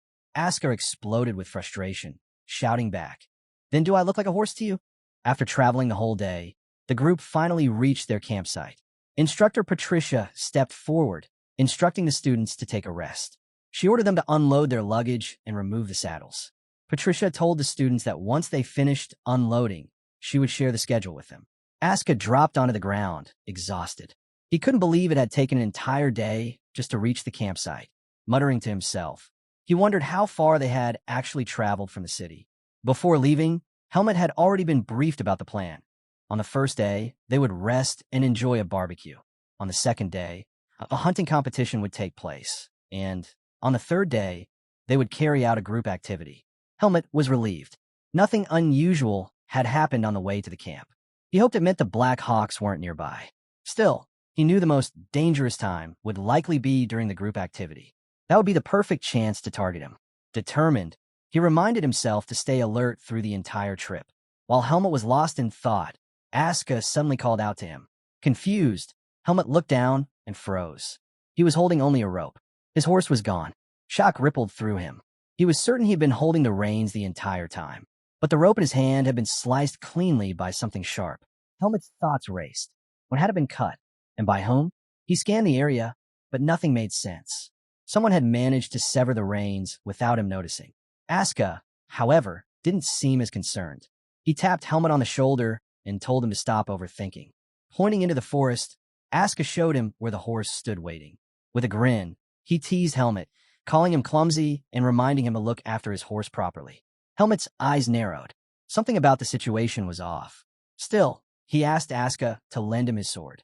The mad dog blinked in surprise. He demanded to know why Helmut needed it, but Helmut only said it was for something important. Reluctantly, Aska handed it over. Sword in hand, Helmut approached his horse cautiously. Every few steps, he checked his surroundings, though he already knew it was useless. If someone was there, he wouldn't be able to sense them. He called out softly to his horse, urging it to come closer. Then, just as he prepared to take a step forward, his instinct screamed. Looking down, he spotted it, buried beneath the grass, right next to his foot. A hunting trap. Helmut's chest tightened. The trap was so carefully concealed, it was practically invisible to the naked eye. He had almost stepped straight into it. The sight jolted his memory. He had once heard. Helmut remembered clearly that poaching was forbidden on the campgrounds. That meant the hunting trap wasn't an accident. It was a warning. Someone had marked him as prey. The thought made him laugh. To be treated like a hunted game. It was almost amusing. If his hunter couldn't be stopped, then he might as well enjoy the chase. Deciding it was finally time, Helmut named his horse White after its color. He called out the name, urging the horse to come closer. But White ignored him, happily munching away at the grass. Helmut wasn't surprised. He had only just named it. Obedience wouldn't come so quickly. Walking forward, he stroked the horse's mane, speaking softly to himself. He promised that anyone standing in his way would be removed. Strangely, the danger around him only seemed to thrill him more. Deep down, Helmet hoped that whoever set the trap would be strong enough to make the fight worth it. The scene shifted. All the students gathered before Instructor Allen as he prepared to deliver instructions. He explained that all activities for the camp would be carried out in pre-assigned groups. The same structure would continue from the first day until the last. Allen warned the students to avoid unnecessary distractions. Then he produced a marble, explaining that each group leader would receive a communication marble. With it, they could contact the instructors at any time to report emergencies. Helmet was chosen as the leader of his group and handed the marble. As he studied the strange object, Asuka nudged him, telling him to meet the rest of the team. Helmet glanced at their faces and muttered to Asuka that he didn't recognize most of them. The boys who heard him were irritated. They reminded him that he had seen their faces already when picking members. Before things escalated, Andros stepped in, asking everyone to calm down. He suggested they use this chance to introduce themselves properly. He began by introducing himself, followed by the four new boys, Mitchell, Basil, Wesley, and Dino. Helmet then turned to the red-haired boy and asked his name. The boy frowned. It was James, someone Helmet had already met several times. Shocked, James demanded Helmet remember it next time. Helmet nodded and assured him that he would. Satisfied for the moment, James pressed Helmet and Asuka to introduce themselves as well. But the Mad Dog refused, pointing out that everyone already knew who they were. James clearly didn't like his dismissive attitude, but he knew Asuka wasn't wrong. Helmet then told the boys to begin preparing dinner. He made it clear that teamwork would matter more than anything else. Helmet told the group that he needed to report something to their instructor. Asuka frowned, confused why Helmet would have anything to say so soon after camp had begun. He asked what it was about. Helmet explained quietly that he had discovered a trap in the forest when retrieving his horse. Asuka's eyes widened. He reminded Helmet that setting traps was strictly forbidden on campgrounds. Then he guessed that Helmet's sour mood earlier had been because of this. Determined, Asuka insisted on accompanying him to check it out. Dino and Wesley, however, weren't pleased. Watching the two walk away, they grumbled that Helmet and Asuka were just trying to dodge dinner preparations. The scene shifted. Helmet led Patricia and Asuka to the site of the trap. But when they arrived, the ground was clear. The trap was gone. Patricia raised an eyebrow and asked if there had really been one. Helmet confirmed that he had nearly stepped on it. That startled her, but without any proof, there was little she could do. She simply said she would warn the other students to be cautious. Asuka, unconvinced, asked Helmet if he was sure about the spot. Helmet crouched down. The grass was pressed flat. There was no mistake. The trap had been there. That meant only one thing. His opponent had erased the evidence before Helmet brought Patricia back. It was deliberate. A message. Whoever set wanted Helmet to know they were watching him. Helmet recalled what Alaga had once taught him during his time in the Forest of Roots. Persistence was the greatest weapon when facing stronger prey. The ability to endure, to pressure a target until exhaustion left it defenseless. That was the hunter's edge. His unseen opponent was cautious and skilled, but ultimately, he didn't understand Helmet. To Helmet, these small games were hardly worth worrying about. When Helmet and Asuka returned to camp, Mitchell immediately complained that they were late. He said the group had already started grilling and eating. But when Helmet and Asuka looked at what Mitchell had cooked, their faces stiffened. The meat looked like burnt coals. Shaking his head, Asuka took over. He grilled the rest of the meat himself, and then showed the boys what properly cooked meat was supposed to look like. Basil and Mitchell stared in disbelief. And when they tasted Asuka's food, their eyes lit up. It was juicy, flavorful, nothing like the charred mess they'd been chewing. Mitchell finally realized he'd been feeding everyone charred coals instead of real food. Asuka shook his head in disbelief. How could they not even know how to grill meat? To him, it was obvious. These boys had been pampered their whole lives. Basil and Dino only smiled at him. Dino leaned in, remarking that commoners truly were different. The Mad Dog's irritation spiked. He snapped back, asking if they preferred chewing on coal instead. Before things could escalate, Wesley spoke up, telling Asuka not to be so grumpy. He said he brought something special. With a grin, he pulled out a bottle. James's eyes went wide. Hennessy Spirit. He asked in shock how Wesley had managed to sneak such a thing into camp. Wesley smirked, saying there was always a way. He slipped the bottle back into his bag, revealing that the bag itself was enchanted with storage magic. No instructor would ever suspect he'd go so far just to sneak in alcohol. James shook his head in disbelief, but Wesley insisted. What was a camp barbecue without a drink? Basil eagerly asked if he'd brought more than one bottle. Wesley chided him, saying he should be grateful and not greedy. Then, remembering Patricia's habit of surprise inspections, he urged the group to start drinking quickly. But before a single cup could be poured, Patricia appeared beside their campfire like a silent ghost. In her hands were several bottles of confiscated alcohol. Her eyes scanned the group. "So," she asked coldly, "you mean to tell me none of you brought drinks?" Wesley and Dino immediately denied it. They insisted they had nothing. Patricia's gaze lingered, skeptical. It was strange, she said, for Helmut's group not to have even one drink. Dino's jaw dropped at the sheer number of bottles she carried. Meanwhile, Wesley quickly covered, claiming that their group hadn't dared to bring any because Helmut and Aska were with them. He explained that those two had placed the group in the spotlight, making it too risky to sneak things in. Patricia turned to Helmut directly. "Is it true?" she asked. "Not a single drink in your group?" Helmut answered simply. His team didn't have any. That surprised her. But after a moment, she nodded and stepped back. Before leaving, she reminded Helmut that as team leader, he would be held responsible for all mistakes. She told him to manage his group properly, then walked away, casually telling them to enjoy dinner. Wesley and Dino lowered their heads respectfully until she was gone. But as soon as she turned, the two exchanged sly smiles. They had slipped through the inspection unscathed. With their spirits high, the boys raised their cups together in a quiet cheer.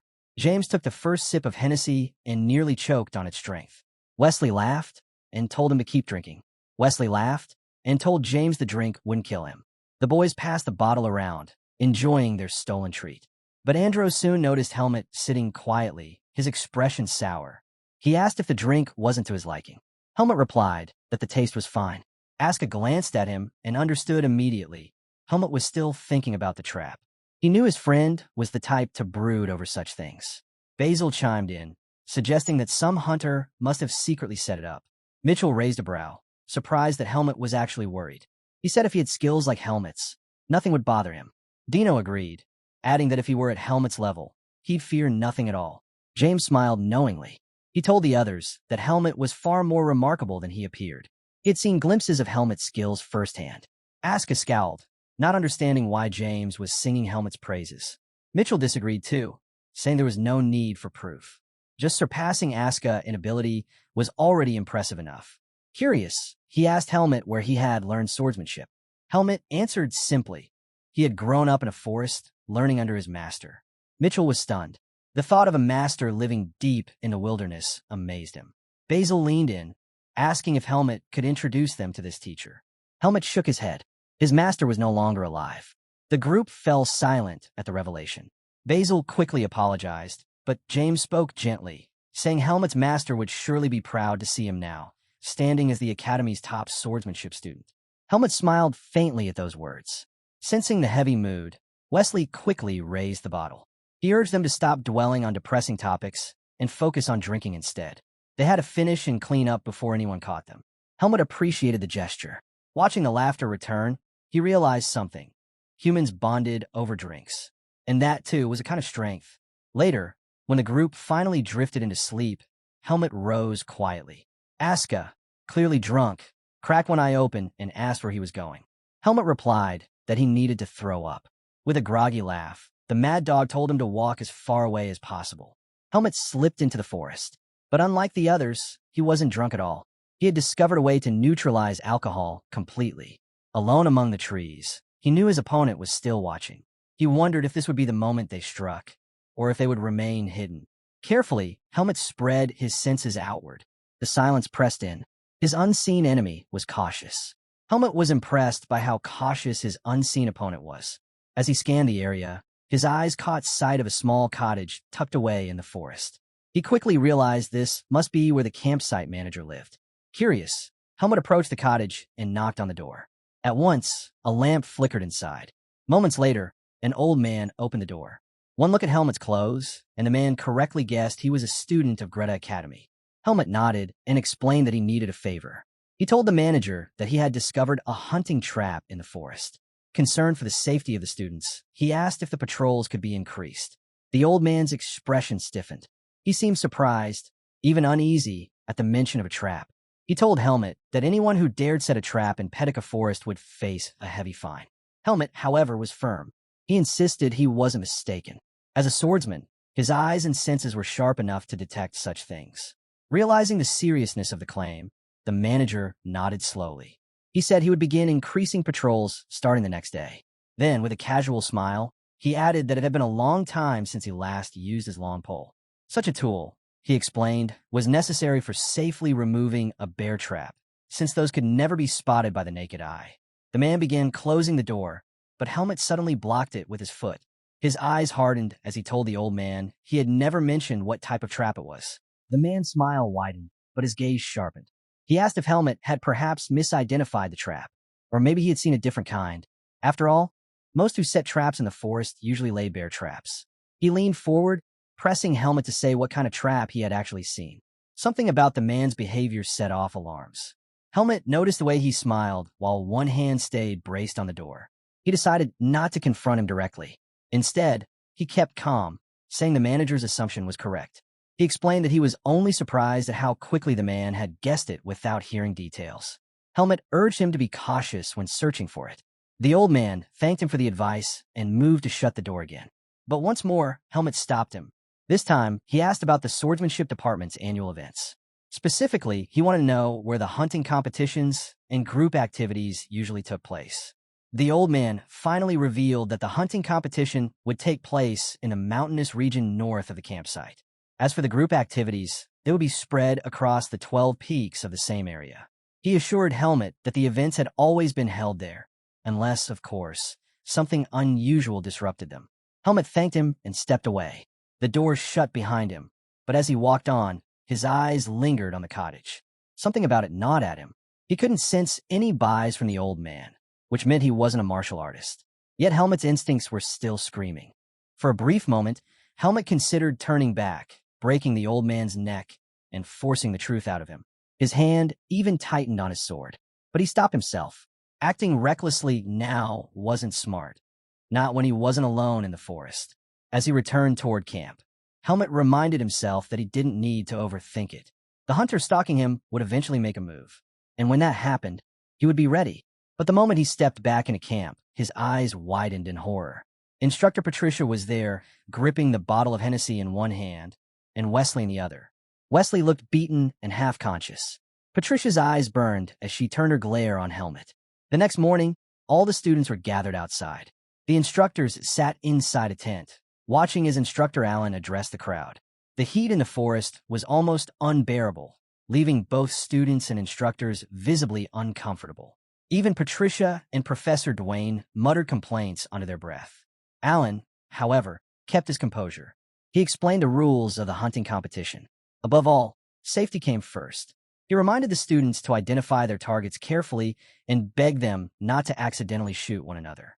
Each pair of students would work together so they could respond quickly to injuries. If one partner was hurt, the other was to immediately contact Professor Dwayne using their communication marble. Before departure, every student would receive a bow, arrows, a map, and rations. Those who already owned a bow were free to use their own. Allen added that rankings would be determined by their catches, and the top performers would be rewarded with prizes. The announcement sparked excitement among the students. Cheers rippled through the group. That was when Basil raised his hand and asked Allen. The rule was simple. Whoever caught the most targets would win the competition. But when one of the students asked about it, Allen shook his head. He said the question was good, but the answer wasn't that simple.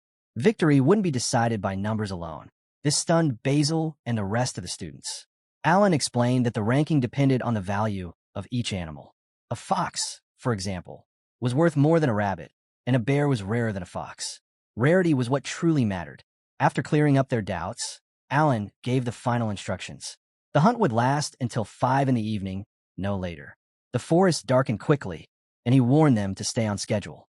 Aska stepped forward, resting a hand on our boy's shoulder, his confidence on full display. He declared to the others that he and Helmet had no chance of losing. Wesley's temper flared. He couldn't stand the idea of the two strongest students teaming up. He asked if they even had a shred of conscience left. Basil raised his hand, questioning whether such a pair should even be allowed. Allen admitted it was unusual, but he didn't object. Teams were free to form however they wanted.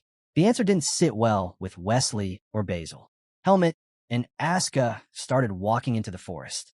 Aska turned back for a moment, warning the others not to follow them if all they wanted was an easy hunt.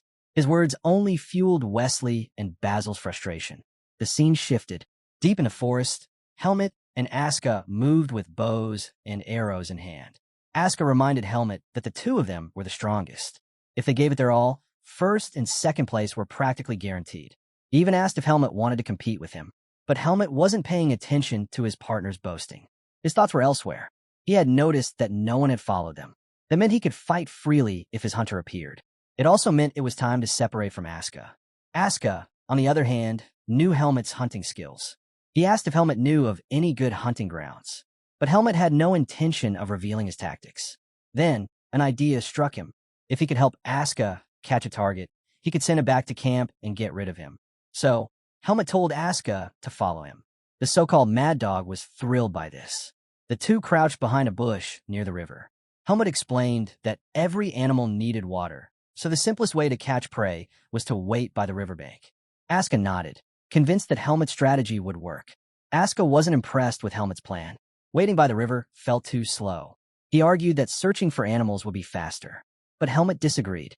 He calmly explained that if they moved around too much, their prey would spot them first and run away.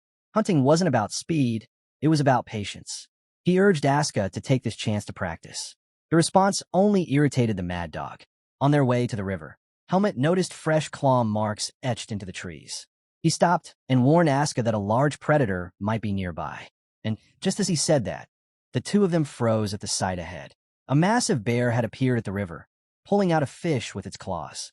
Both Helmet and Aska lit up at the sight of their new target. Aska grinned and told Helmet they should shoot together. The two readied their bows, arrows drawn. But just before releasing his shot, a troubling thought crossed Helmet's mind. Would killing an animal awaken his seed of darkness? He was tempted to find out, but this wasn't the time to test it. Their arrows flew at the same moment. Aska's struck the bear, while Helmet's buried itself into the ground. The bear roared in pain and bolted. Aska couldn't believe what just happened. Not only was the beast running away, but Helmet had actually missed. Frustrated, Aska leapt from the bushes, firing 2 more arrows, but both failed to land. Desperate, he drew another arrow, covering it with boughs, and fired with tremendous force. This time, it struck the bear in the stomach. The beast let out one final scream before collapsing. Aska's face lit up with triumph. He had landed the kill. But his celebration was cut short by a chilling sound echoing from the forest. A scream unlike anything they'd heard before. Both Aska and Helmet froze. Aska, unsettled, asked whether bears could even make such a noise. The moment he spoke, the sound came again, louder, stranger. Helmet's eyes narrowed. He knew immediately. That wasn't an animal. He told Aska to stay behind and deal with the bear, while he went to investigate. Without waiting for a reply, Helmet sprinted into the forest, pushing his speed to the limit. Leaping through the branches, Helmet soon spotted movement below. In the clearing, 2 students stood out. One was still on his feet, the other collapsed on the ground. The one standing was Wesley, and he was panicking. Wesley was trembling. No matter how hard he tried, he couldn't activate his communication marble. Just then, Helmet landed behind him. Startled by the sudden footsteps, Wesley screamed. When he turned and saw Helmet, his shock only deepened. He demanded to know how Helmet had managed to find them. On the ground nearby was Basil, his body shaking uncontrollably, his legs caught in a bear trap. Helmet froze for a moment, stunned by the sight. Wesley rushed forward, pleading for help, begging Helmet to assist in prying open the trap. But Helmet remained calm. He warned Wesley not to act recklessly. If they pulled it open without a plan, Basil would bleed out faster. He promised he would handle it himself. Helmet slipped into the forest, carefully searching the undergrowth. Soon he spotted a plant, pulled it from the soil, and tore off a leaf with his teeth. He chewed it, testing its properties. Still unsatisfied, he searched further, tasting more leaves until he finally found the right one. Returning with both plants and a few rocks, Helmet dropped them before Wesley. The boy stared, confused, and asked what the leaves were for, but Helmet gave no answer. He simply poured water from his flask over the rocks, then stretched his hand out to Wesley. Without explanation, he asked him to hold the bottle. Wesley, bewildered, did as he was told.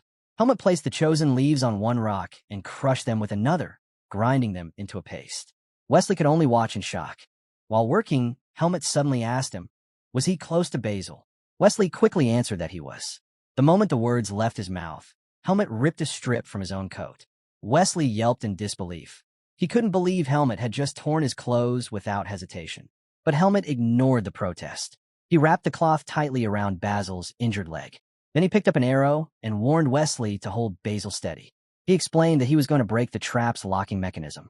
Raising his hand, he infused energy into the arrow and struck the metal with force. Sparks flew, and the trap gave way.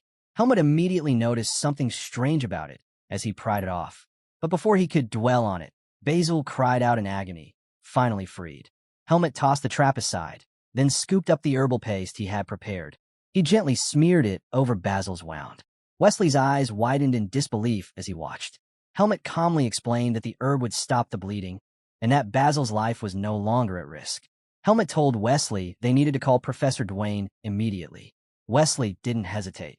He pulled out the communication marble at once, while Basil continued trembling on the ground. Helmet's eyes fell back on the trap. He had prepared for the worst, but what he discovered shocked him. The joints of the mechanism had been left loose on purpose. If it had been secured properly, Basil would have already lost his ankle. This wasn't an accident. Someone had set the trap as a prank. And not just on anyone, a prank on nobles. Helmet clenched his thoughts. His hunter wasn't simply dangerous. He was reckless enough to toy with lives. This was a far bigger problem than he first imagined. But then another realization hit him. Aska was still alone. Helmet turned quickly, ready to head back. Just then, Aska appeared, panting right in front of him. The mad dog glared, annoyed. He demanded to know why Helmet had left him behind, reminding him they were supposed to be partners. He pressed for an explanation before storming off again. Helmet sighed heavily, relieved despite Aska's anger. At least the mad dog was safe. But Aska misunderstood the sigh, thinking Helmet was blaming him for being too slow. Then Aska's attention shifted. His eyes widened at the sight of Basil trembling on the ground. Meanwhile, Wesley stepped closer to Helmet and told him that Professor Dwayne was on the way. He praised Helmet for keeping calm in such a tense situation, admitting that he himself couldn't think clearly. But Helmet dismissed the compliment. To him, nothing he did was impressive. He explained that this wasn't his first time dealing with injuries like this. Wesley lowered his head, bowing in gratitude. He promised never to forget the favor and swore on his honor as a noble. Helmet froze for a moment. It had been a long time since anyone had thanked him. Still, he insisted that it would be Professor Dwayne who saved Basil's life. He instructed Wesley to watch the wound carefully and guard against infection. Then he stood up and stepped back, silently processing the weight of Wesley's words. The scene shifted. Professor Dwayne knelt beside Basil, healing him with magic. When the treatment was complete, he turned to Helmet and commended him. Thanks to the first aid, the professor explained, he didn't need to use much magic. Instructor Patricia also approached, offering her thanks. She was alarmed to discover that there had truly been a trap in the area. That meant a hunter was nearby. She assured Helmet she would file a formal complaint with the management office. Turning to Wesley, Patricia asked him to explain exactly how Basil had stepped into the trap. Wesley explained what had happened. Basil had spotted something in the forest and sprinted toward it. But before he could reach it, he triggered the trap and cried out in pain. Wesley admitted he still had no idea what Basil had seen that made him dash off like that. Patricia listened carefully, then gave her verdict. Basil would no longer be able to finish the camping exercise. She instructed Wesley to help her carry him back to the base. Turning to Helmet and Aska, she allowed them to continue their hunt, but warned them to stay alert for traps. With a proud grin, Aska told her that he and Helmet already had a good catch. Patricia raised an eyebrow, intrigued, and replied that she looked forward to seeing it. Aska smirked, boasting that she would be very surprised. Once Patricia moved ahead, Aska turned to Helmet. He declared that since he was the one who struck the bear, the catch belonged to him. Helmet waved it off, assuring him not to worry. He had no interest in claiming the bear. Instead, he promised to catch something else soon and suggested Aska return to the river. The mad dog frowned, uneasy. He warned Helmet that he might stumble into another trap. But Helmet reassured him. He explained that someone could steal the bear if Aska left it unattended for too long. The realization struck Aska. Helmet was right. He quickly agreed and told Helmet to take care of himself before heading back. As soon as Aska disappeared, Helmet sprinted deeper into the forest. Finally, he had his chance. If his hunter had been watching, then he had to be close. Helmet decided the only way to flush him out was to sharpen his senses. He closed his eyes and channeled his bis, extending his awareness in every direction. Mid-run, Helmet caught it, a faint disturbance in the air. When he opened his eyes, a thin wire glinted before him. Reacting instantly, he coated his bow in energy and slashed the wire. It snapped cleanly, and Helmet landed on the forest floor. Looking up, he studied the wire swaying overhead. It wasn't ordinary, it was steel. If Basil had encountered this trap, he would have been killed instantly. Helmet inspected the area, searching carefully for more traps. Thankfully, there were none nearby. But just as he finished scanning, movement flickered in the distance. Something was there. Helmet's focus locked in. He decided to find out exactly what it was. Helmet approached cautiously. Up close, he saw what it was, a deer bound tightly. He understood immediately. The deer wasn't a lucky find. It was bait, deliberately left by his hunter. That explained everything. Basil must have spotted the deer, chased after it, and fallen right into the trap. Helmet drew his bow.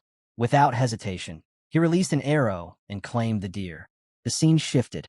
The students had returned to base, laying down their catches on a mat. Among them was the massive body of a bear.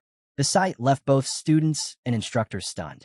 Aska leaned proudly against his prize, wearing a smug smile.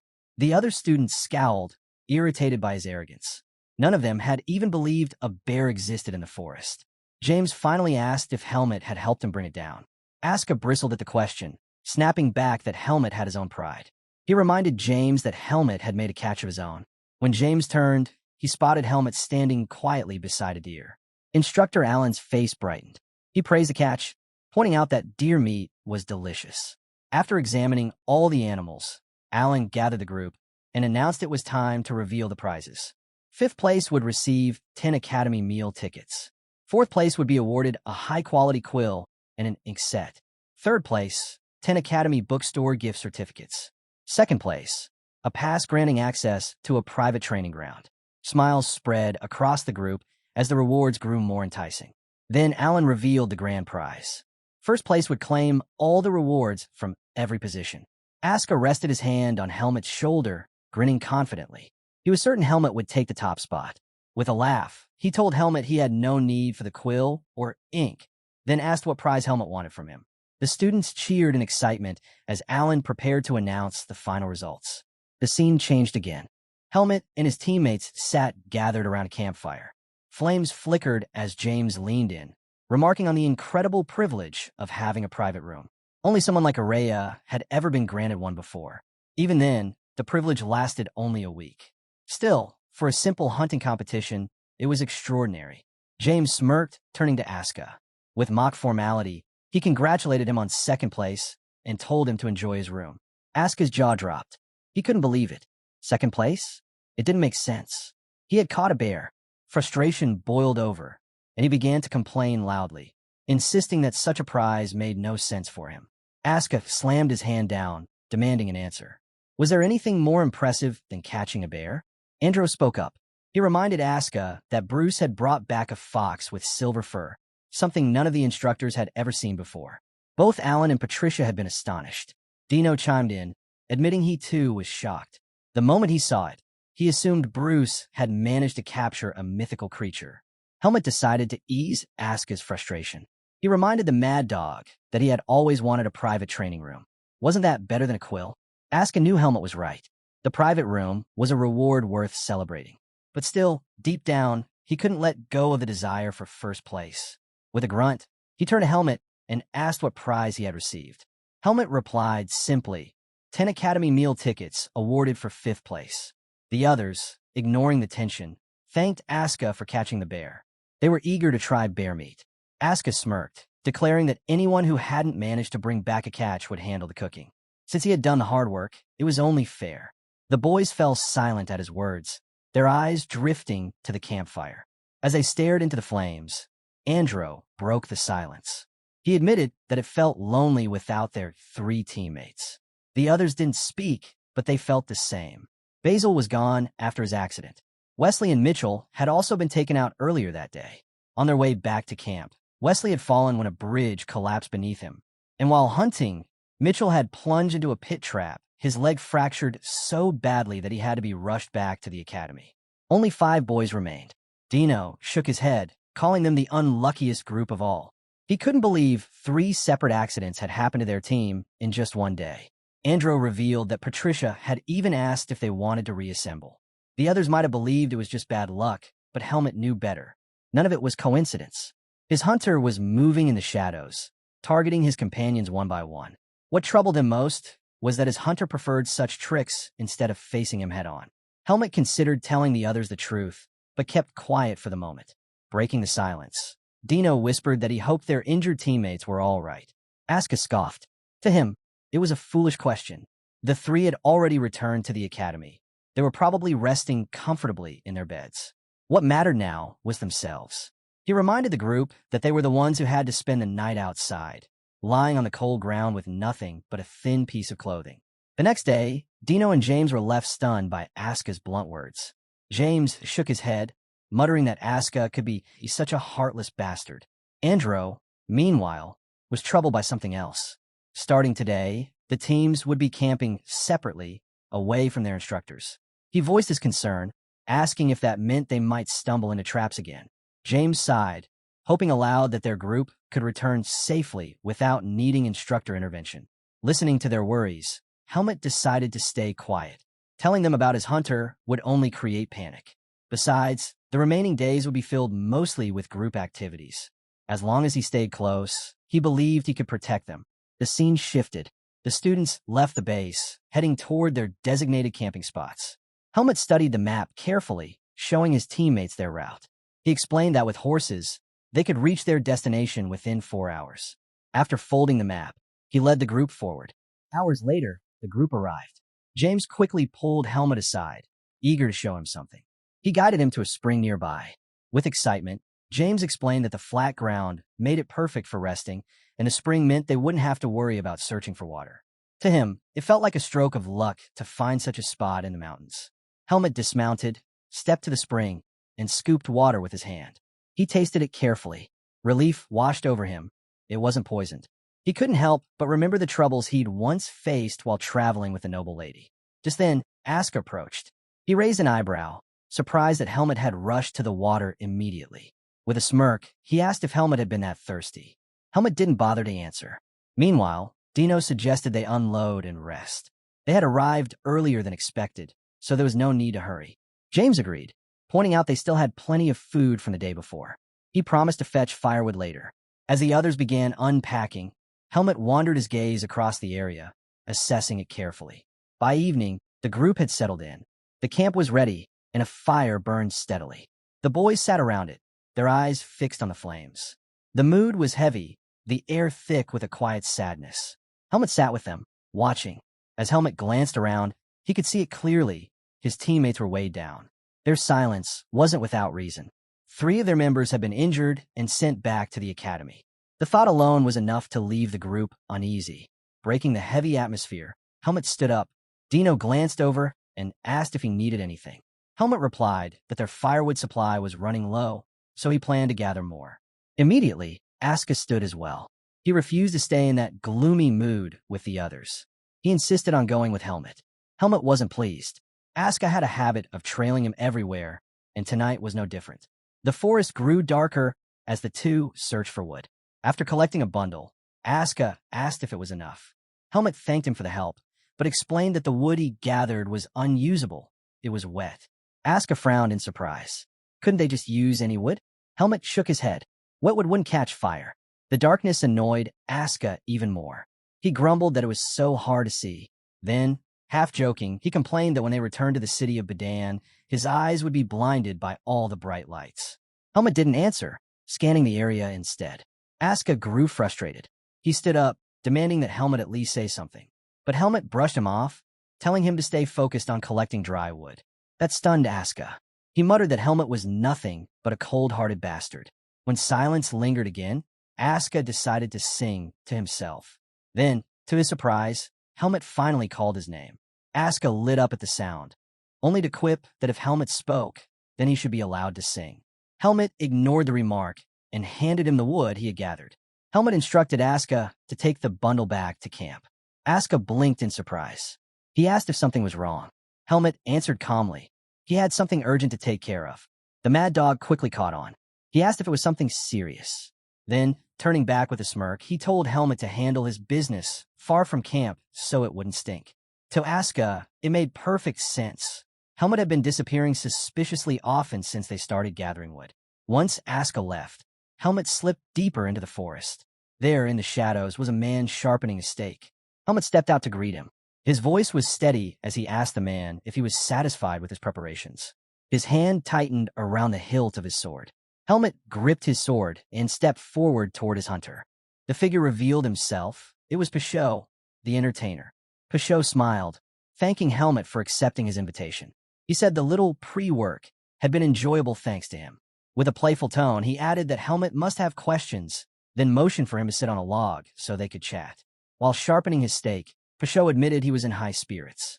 At last, he could meet Helmet face to face. He confessed he had grown tired of watching from the shadows. Leaning closer, he asked Helmet how it felt to finally come face to face with his hunter. Helmet's eyes narrowed.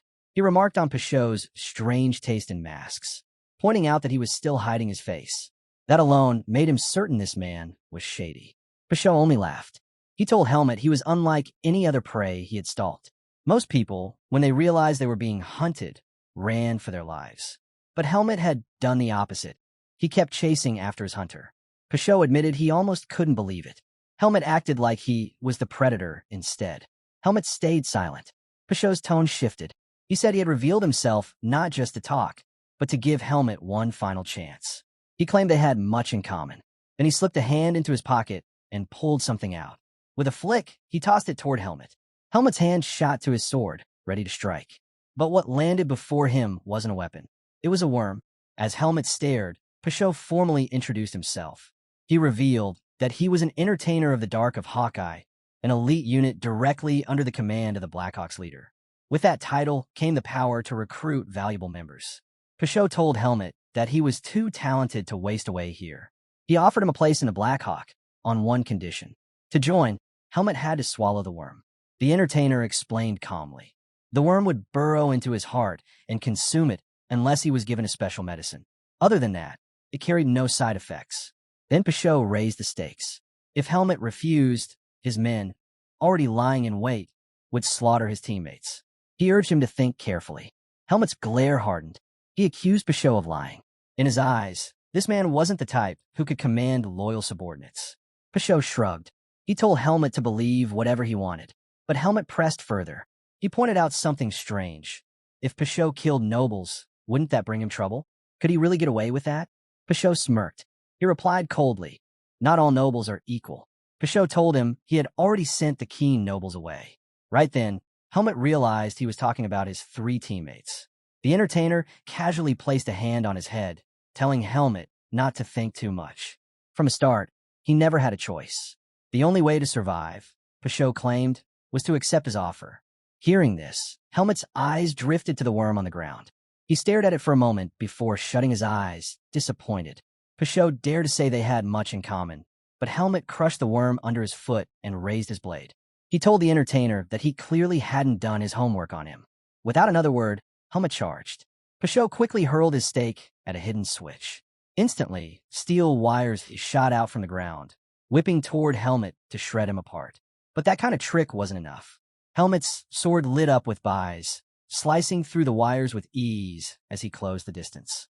Standing over his enemy, Helmet declared that everything would end if he cut him down right here. He swung his blade to finish it, but his strike meant nothing. Pashot's body dissolved into crimson smoke and vanished, only to reappear beside him. Helmet couldn't understand what just happened. Pashot pulled out a knife, pressing it against another wire. With a smirk, he told Helmet he had wasted his chance and wouldn't leave this forest alive. The moment the wire was cut, a rain of projectiles came crashing toward Helmet. Shocked, Helmet barely had time to react. At that same moment, back at the camp, a deafening sound echoed through the woods. The ground trembled lightly beneath them. James turned to his teammates, asking if it was a landslide. Asuka looked at him surprised. "Impossible," he said. There hadn't been any rain. As Asuka tended to the fire, Andro wondered aloud why Helmet hadn't come back yet. He found it strange he'd been gone so long. The mad dog just laughed it off, joking that maybe Helmet was battling constipation. Aska, on the other hand, couldn't see the point in Andro's concern. To him, nothing could possibly happen to Helmet. While they argued, Dino returned carrying a huge bundle of hay. James noticed right away. He remembered Dino had taken hay earlier to feed the horses, so why was he bringing more back? Dino dropped the hay in front of them and asked James if he had moved the horses. James shook his head, surprised. He hadn't touched them since leaving them by the pond. That's when Dino revealed the shocking part. The horses were gone. The group rushed to check, and sure enough, the ropes had been cleanly cut. 5 horses vanished without a sound, without a trace. The boys stood frozen, stunned by what they were seeing. James couldn't make sense of it. None of them had moved the horses, so who could have done it? Aska found it unbelievable. How could someone take 5 full-grown horses and not make a single noise? Before they could piece it together, the bushes rustled. Every boy turned stiff. Aska and James carefully looked over their shoulders, and from the shadows, a dark figure emerged.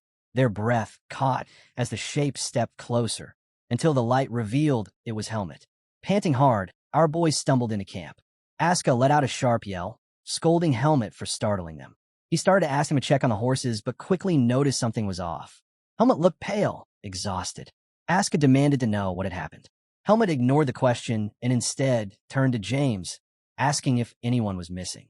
James blinked, stunned, asking what he meant. The worried looks spreading across his teammates' faces told Helmet it was time. He called them in closer around the fire. Once everyone was seated, Helmet told them everything. The words hit like thunder.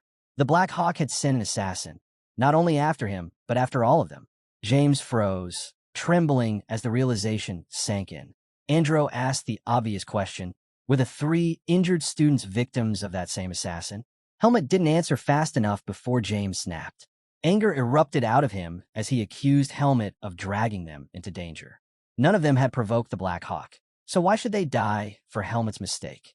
Before he could say more, Aska smacked him on the head, shutting him up. We're not going to die, Aska said firmly. Aska then turned to Helmet, asking if Savitt was behind all this. After all, Savitt still had reasons to hold a grudge. But Helmet shook his head. Savitt wasn't involved. He then revealed something none of them expected. Before joining the academy, he had worked as a mercenary. Helmet confessed that during his mercenary days, he had killed several members of the Black Hawk. That was the reason they wanted revenge. The boys sat stunned, hardly able to process what they were hearing. James broke the silence, asking how many men Helmet had killed. He reasoned the fight must have been brutal, considering those were grown men with plenty of combat experience. But Helmet downplayed it. They weren't particularly strong, about the level of rank 3 mercenaries. As soon as the words left his mouth, he regretted them. He should never have admitted it. Glancing at his teammates' faces, he expected horror, maybe even disgust.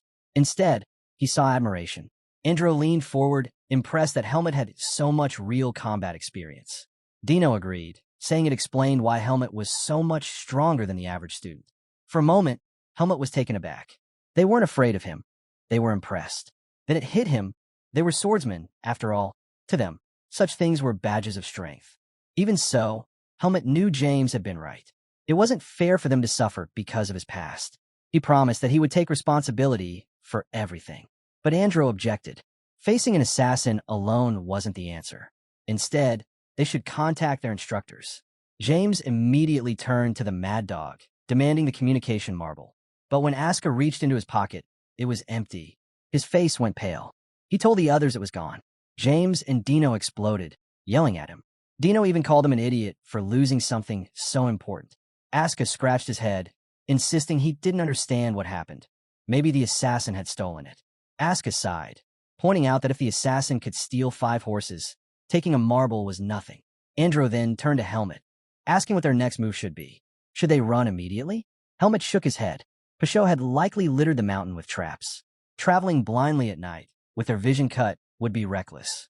After a long pause, Helmet finally made the call. They would leave at dawn. Without horses, the journey to base would take 12 hours, but it was their safest option. He explained that Peugeot was avoiding him on purpose. The assassin knew he couldn't win in a direct fight. That's why Helmet would stay at the rear, watching over his teammates. With steady determination, he told them one last thing. If Pashot dared to appear again, he would take him down. The boys were stunned when Helmet declared he'd face Pashot himself. After laying out the plan, he stood and told everyone to get some rest. Running for 12 hours while staying on guard would be no joke. They also needed to ration their food carefully. Once the meeting ended, the group retreated to the tent, leaving Helmet outside to stand watch. As he kept guard, Dino and James suddenly stepped back out. Helmet raised a brow, asking why they weren't asleep. James explained that they had decided to keep watch in pairs. It would be more efficient than leaving him alone. Helmet dismissed it as foolish, telling them to conserve their strength. But James shook his head. They were swordsmen too, and their pride wouldn't allow them to sit back while someone else shouldered everything. Then he asked Helmet if he planned to stay awake all night. Helmet answered calmly. He could go days without sleep if he had to. James gave a small smile, realizing just how inhuman Helmet really was. He muttered that no wonder Pashot hadn't shown himself. He must be terrified. But Helmet cut in sharply, warning James never to lower his guard. Pashot wasn't the type to abandon his prey. James nodded, but before he could say more, his eyes caught something strange. Helmet quickly signaled for silence. All three of them focused on a rustling bush nearby. Hands went to sword hilts as they crept closer. At Helmet's signal, they readied themselves, only to find a horse standing there. James immediately recognized it as his own, but before they could process it, Helmet's instinct screamed. He spun around and shouted for James and Dino to move. It was too late. From above, Pashot dropped down, landing right over Dino. His hand clamped onto the boy before anyone could react. Helmet and James froze in shock. With his free hand, Pashot hurled several small spheres at them. Smoke bombs burst apart, flooding the area in a thick haze. Choking in the smoke, James shouted Dino's name. The noise carried into the tent, where Aska and Andro jumped to their feet. Rushing outside, they were met with a wall of smoke rolling through the camp. Their eyes widened, realizing something had gone terribly wrong. James began to scream in panic, but Helmet cut him off, telling him to calm down. It was just smoke surrounding them. The real danger hadn't struck yet. He reminded James to stay sharp. Pashot could strike again at any moment. Still trembling, James blurted out that Pashot had taken Dino. Helmet explained that Dino was dragged away alive. If Pashot had intended to kill him, he would have done it on the spot. That meant there was still a chance. He told James to think clearly. He had warned him before, never place your life in someone else's hands. Focus on yourself first. Slowly, James began to steady his breathing. As the smoke thinned, Aska and Andro rushed over, demanding to know what was happening. Helmet could see the fear all over them. Pashot was playing on their nerves, turning their own emotions into weapons. His experience made him a dangerous opponent. Aska, his voice shaky, asked James where the assassin had taken Dino. James muttered that Pashot could still be nearby. He was desperate, insisting they couldn't just leave Dino behind. Andro tried to be the voice of reason, pointing out they didn't even know what move to make. That only set James off. He snapped at Andro, accusing him of wanting to abandon Dino and run. Then he turned on Helmet, demanding to know if he was thinking the same thing. Helmet stood firm. He hadn't given up on Dino, but if they all rushed blindly at Pashot, they'd fall right into his trap. At the same time, leaving camp undefended was just as reckless. The situation was a no-win. Hearing this, James collapsed to the ground, overwhelmed. He clenched his fists, furious, and suddenly grabbed Helmet by the shirt. He shouted that all of this was Helmet's fault, that none of them would be in this nightmare if not for him. Helmet didn't flinch. Andro quickly pulled James back, telling him there was no point blaming Helmet. He urged him to let go and cool his head. With an icy calm, Helmet laid out. He wasn't abandoning Dino, but he couldn't gamble the lives of 3 for the sake of 1. His responsibility was to save as many as possible. James froze, stunned. For the first time, he saw Helmet's resolve for what it truly was. James's rage boiled over. He raised his fist, ready to swing at Helmet. But Andro held him back, gripping tightly and urging him to calm down. He reminded James he was letting his emotions take control. With effort, Andro managed to drag him away into the tent. Once James was gone, Andro turned to Helmet, asking if he was all right.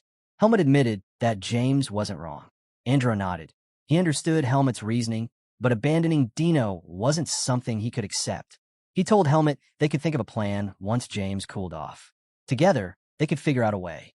Helmet agreed to follow his friend's advice. Later, Helmet sat alone by the fire. The crackling flames lit his face when James slowly approached. This time, his tone was different. He apologized for his earlier outburst, admitting he hadn't been thinking straight. Helmet rose to his feet and addressed all of them. He told the group the harsh truth. They had no way of knowing where Dino was, and if they all fought together, he couldn't guarantee anyone's safety. The odds were stacked against them. Still, leaving Dino behind wasn't an option. James stepped forward, his voice steady. He couldn't abandon Dino. They had been together since childhood. Andro added that it would be a disgrace to leave a comrade in danger. Then Aska, the mad dog, spoke bluntly. He didn't care about loyalty or bonds, but he hated the thought of backing down like cowards. Their words struck deep. Helmet made his choice. From this moment, none of them would sleep. They had to come up with a way to save Dino. Just as he finished speaking, a strange sensation prickled at the edge of his senses. Helmet's sword flashed instantly, intercepting something flying toward him. It clattered to the ground in front of the group. The boys crowded around in shock. It was an arrow. Aska noticed something tied to it, a small bag. Helmet picked it up and opened it. Inside was something that froze them all. A severed finger. Andro recoiled in horror. Helmet's face darkened as he turned to James, asking him to take a closer look. Did it belong to Dino? James's expression fell. He said the finger most likely was Dino's. His voice cracked as he asked Helmet if that meant Dino was already dead. Helmet studied it carefully. The cut was fresh. Blood was still circulating when it was severed. Helmet set the finger down and told James not to lose hope. Dino was still alive. Pashot wasn't planning to kill them. At least, not yet. As he examined the bag further, Andro noticed something tucked inside. He urged Helmet to check again. Pulling it out, Helmet unfolded a map. A red mark stood out. Pashot had chosen a location and left clear instructions. If Helmet wanted Dino back, he had to come alone. Neither Helmet nor Dino recognized the place, but Aska quickly asked to see the map. He remembered passing by that area on their way to camp. When James leaned over, he immediately recognized it too, a rocky hill, not far from here. Aska frowned, noting how distant it was. He asked Helmet how long it would take to reach the spot. Helmet answered without hesitation, 15 minutes at full speed. Aska stared at him in disbelief, thinking he was joking. But Helmet's tone was dead serious. Andro then asked if anyone had an idea what the assassin's real plan was. Aska scoffed at the question, calling it obvious. The goal was simple: isolate Helmet. James protested, saying Helmet didn't need to go alone. They could all go together and finish Pashot off. Andro quickly shot him down. Charging as a group would only risk Dino's life. The assassin wanted control, and right now, the safest path was to play along. Their best option was to let Helmet go while they waited. Helmet didn't object. He was ready to move alone. But he warned them, once he left, Pashot would definitely target the camp. That drew irritation from Aska. He accused Helmet of being too arrogant, then smirked. He and the others could stall Pashot for 30 minutes if needed. The mad dog's eyes lit up with excitement. At last, a chance to clash with the assassin. Grinning, he told the group he had come up with a plan. The others looked at him in surprise. The scene shifted. Helmet was now tearing through the forest, feet pounding the earth as he followed the marked path. Minutes later, he found Dino lying on the ground. Without hesitation, he sprinted to his side. Helmet's eyes swept the area, scanning the shadows. But the assassin was nowhere to be sensed. Exactly as he expected. Pashot wouldn't reveal himself so easily. Helmet knew it. Pashot must have gone after the others the moment he left camp. That meant he had to get Dino back fast. Kneeling down, he pressed a hand against Dino's body, bracing himself for the worst. But to his shock, there were no injuries. He shook Dino lightly, urging him to wake up. They had to return immediately. But as Dino's eyes opened, Helmet froze. The color of his eyes had changed. Veins bulged across Dino's face as he let out a guttural scream. His body convulsed, muscles swelling unnaturally, clothes tearing apart as he grew. Helmet staggered back, stunned at what he was witnessing. Then it clicked. This was demonic energy. Pashot had forced raw demonic power into Dino. Helmet's expression hardened. Demonic energy was pure berserk force. In an ordinary human, it clashed violently with natural energy, devouring each other until nothing remained. The body would inevitably collapse once drained dry. By the time the transformation finished, Dino no longer looked like himself. His body was massive, monstrous, like a hulking beast. Helmet's hand slipped to his sword, his instincts telling him to be ready. Dino's eyes locked onto him, empty and terrifying.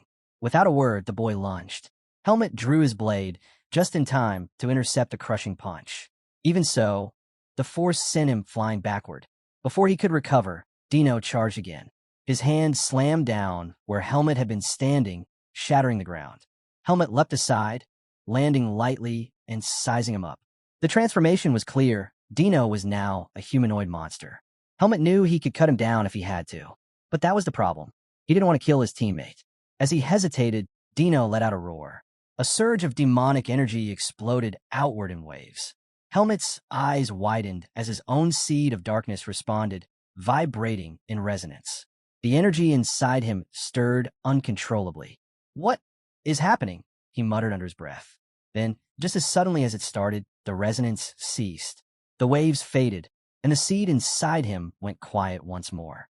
Helmet pressed a hand against his chest, shaken by the realization. His seed of darkness was... Helmet realized it. His seed of darkness was reacting to the pure, demonic energy filling the air. As he steadied himself, his eyes shifted between Dino and his own chest. A thought sparked in his mind, an idea born from that resonance. But Dino didn't give him time to dwell on it. The hulking figure charged, fists swinging like boulders. Helmet braced himself, blocking each strike one after another. Dino's attacks grew wilder, faster, more ferocious, but Helmet matched him blow for blow. Frustrated, Dino roared and tightened his fists, throwing a punch at terrifying speed. The strike cut through the air, inches from Helmet's face. But this was Helmet. With ease, he slipped aside, letting the fist smash into the cliff wall behind him. The cliff split apart under the impact, rocks rumbling above. Dino's eyes flicked upward instinctively, distracted by the shadow of falling stone. That was the opening Helmet needed. His eyes flared, and his sword slashed through Dino's leg. Dino collapsed with a cry of pain. Helmet stood over him, his voice steady. He told Dino to endure, that he would take him out later. For now, he should meditate beneath the weight of the stones. The cliff gave way, crashing down over Dino. The ground shook, dust rising thick in the air. As the rumbling settled, Helmet dropped to his knees and pushed through the rubble. He placed a hand gently on Dino's head, closed his eyes, and summoned the power within. His seed of darkness awakened, reaching into Dino's body. Slowly, it began to draw out the demonic energy. The idea had been clear. If the seed resonated with demonic energy, then it could also absorb it. The energy inside Dino was immense, but nowhere near as terrifying as what Helmet had faced in the Forest of Roots. Relief washed over him. With his eyes burning steadily, he could purify it. Bit by bit, the monstrous frame shrank, muscles easing, the twisted veins fading. Dino's body slowly returned to its normal form. Helmet stayed focused until every trace of the corruption was pulled away. When it was done, Helmet's eyes opened. Dino was back, his teammate, no longer the raging beast. But inside Helmet, a heavy storm of demonic energy still lingered. He immediately set his eyes ablaze, burning through as much as he could. Yet, even after the effort, plenty remained. Still, it was weak, manageable. He could burn away with time. For now, the important part was clear. Dino was safe. Helmet let out a quiet breath of relief. If Basho had shown up during this, the fight would have been near impossible. But with Dino recovered, there was no reason to linger. He had to bring him back to camp. Helmet tugged at the rubble, urging Dino to pull himself together. They had no time to waste. Camp was vulnerable, and they had to return quickly. But before he could get him out, the ground beneath them began to tremble. Cracks split across the surface, spreading fast. Helmet's eyes widened. The battlefield's impact had weakened the terrain. Before he could react, the earth gave way, collapsing beneath them. The scene cut back to the camp. Asuka, Andro, and James stood shoulder to shoulder, weapons drawn. James broke the silence, nervously asking the mad dog how long Helmet had been gone. Asuka cut him off, eyes locked forward. "Forget Helmet," he said. The fight was about to begin. And Asuka was right. From the shadows, Basho stepped out, his figure sliding into view like a predator. James's head snapped toward him. He shouted that this was the man who had kidnapped Dino. But Asuka didn't even glance his way. "Eyes front," he warned sharply. "Stay focused. Don't ruin the plan." Before Helmet had left to rescue Dino, he had drilled them on how to fight Basho. His stealth skills were too refined for human senses to track. Catching him head-on was impossible. The only counter was discipline. Helmet had told them to stand side by side, covering each other's blind spots. Three directions watched at once, ready to strike at the first opening. And if things went south, Asuka was to unleash his own plan. Back in the present, Pashot lifted a hand, pointing at them one by one as though counting prey. A twisted smile tugged at his lips. He noted that even without helmet, there were still 4 left. James stiffened at his words, blurting out if that meant Dino was already dead. Asuka's patience snapped. He barked at him for believing whatever their enemies said. Pashot's eyes glimmered as he watched them closely. The Mad Dog's boldness gave him away. That one was Asuka, which meant the other 2, James and Andro, were the nobles. With a mock bow, the assassin introduced himself, Pashot, the entertainer. He explained that they were his targets only because of their poor choice in friends. He admitted plainly, while killing Helmet was his goal, taking on 2 nobles at once was a risk he didn't like. He preferred clean hunts, not messy gambles. Then, fixing his gaze on James and Andro, Pashot made his proposal. Pashot turned to the 2 boys and urged them to deal with the commoner among them. If they did, he promised to let them go free. His words left the boys stunned.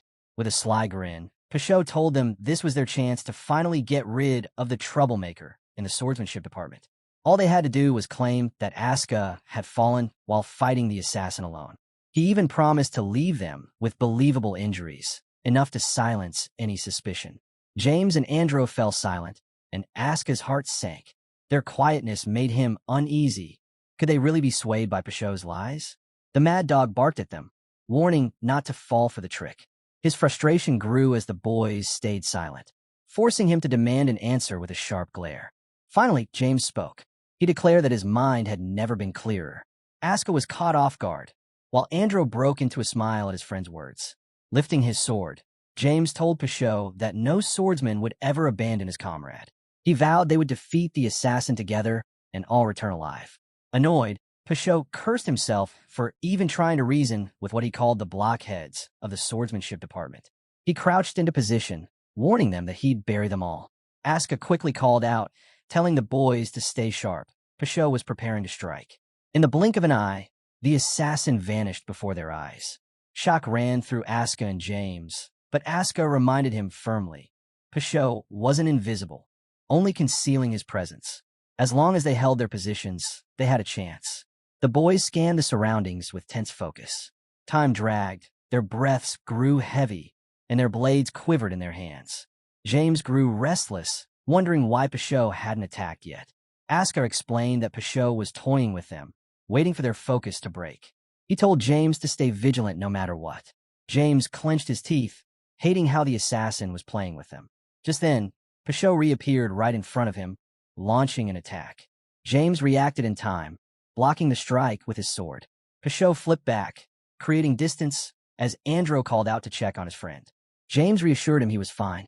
From above, Pashot sneered, calling James the weakest link in the group. Andro spun toward James and urged him to hold fast.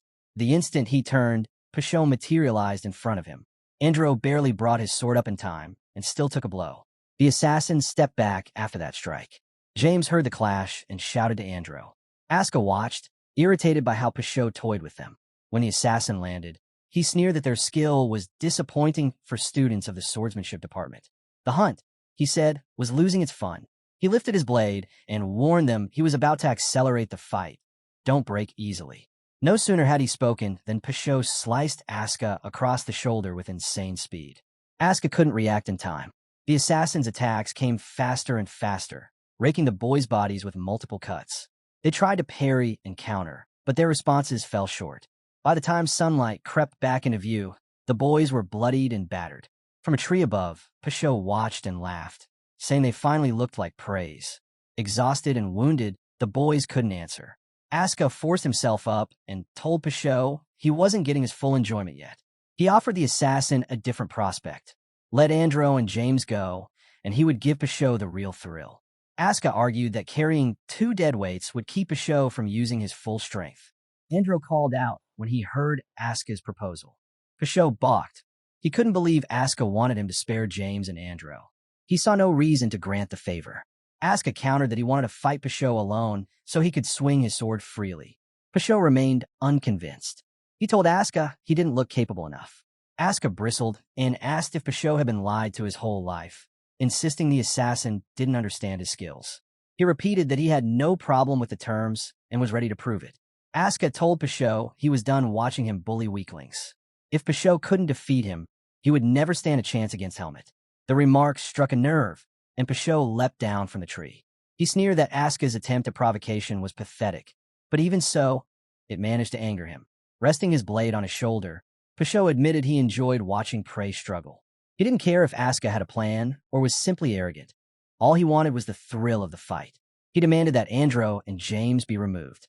Asuka turned to the boys and ordered them to retreat.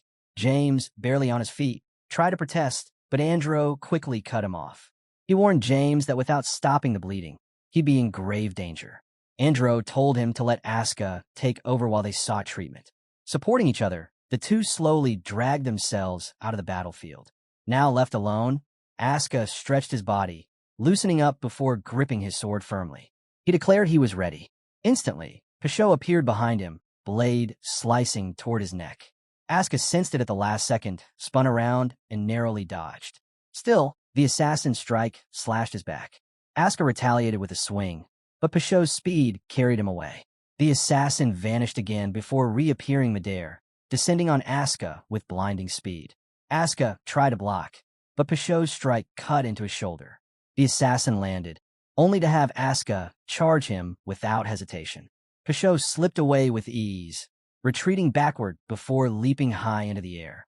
From above, he watched as Asuka shifted into a new stance, hand pressed against his back, sword poised in a style unfamiliar to Pashot.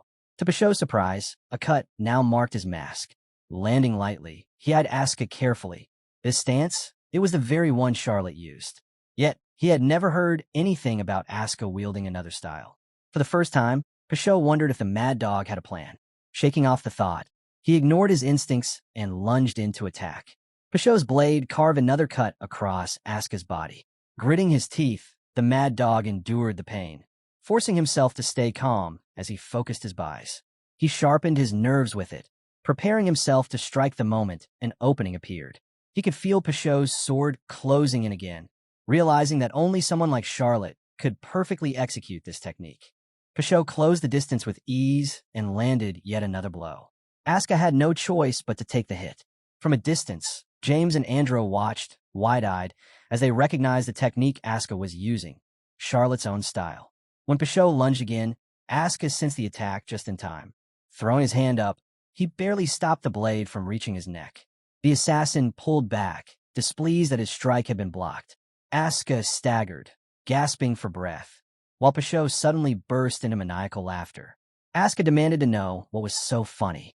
Pashot grinned, declaring that he was thoroughly enjoying the fight. He admitted he was impressed. Cornered as he was, Asuka's senses had sharpened. He praised the mad dog, saying he had risen to the level of prey worthy of Helmet. With a chilling tone, Pashot confessed he wanted to keep fighting. But, since his main dish would soon arrive, he needed to finish things now. The assassin readied himself, saying the fun was over and promising Asuka he'd let him rest in peace. Annoyed, Asuka lifted his sword, retorting that he wouldn't die just because Pashot wished it so. In a flash, Pashot appeared before him, his blade slicing toward Asuka's neck. James and Andro froze, horrified as the strike landed. For a moment, they thought their comrade was finished. But to Pashot's shock, his blade didn't sever Asuka's neck. It stopped. The mad dog had covered his hand in buys and placed it at his throat, trapping the assassin's sword between his reinforced fingers. With a confident smile, Asuka called Pashot a highly esteemed assassin and asked if he was trained in holding his breath. Pashot blinked in surprise at the strange question. The scene then shifted. Asuka had explained his plan to the team earlier. He revealed a vacuum magic scroll he had purchased while shopping, a scroll that would activate the moment it was torn or damaged. Asuka had wrapped the scroll tightly around his arm, fully aware that Pashot would try to finish the fight if he played along. His plan was simple: lure the assassin into striking that arm and let the scroll activate, creating the opening he needed. Back in the present, the scroll tore under Pashot's blade, unleashing a barrier around them. Instantly, the assassin began to struggle for breath inside the confined space. Seizing the chance, Asuka lunged forward and drove his sword at Pashot. The assassin caught the strike with his blade, then braced his hand against it. Asuka's sword pierced through, but Peugeot stopped the full force of the attack by coating his hand in energy.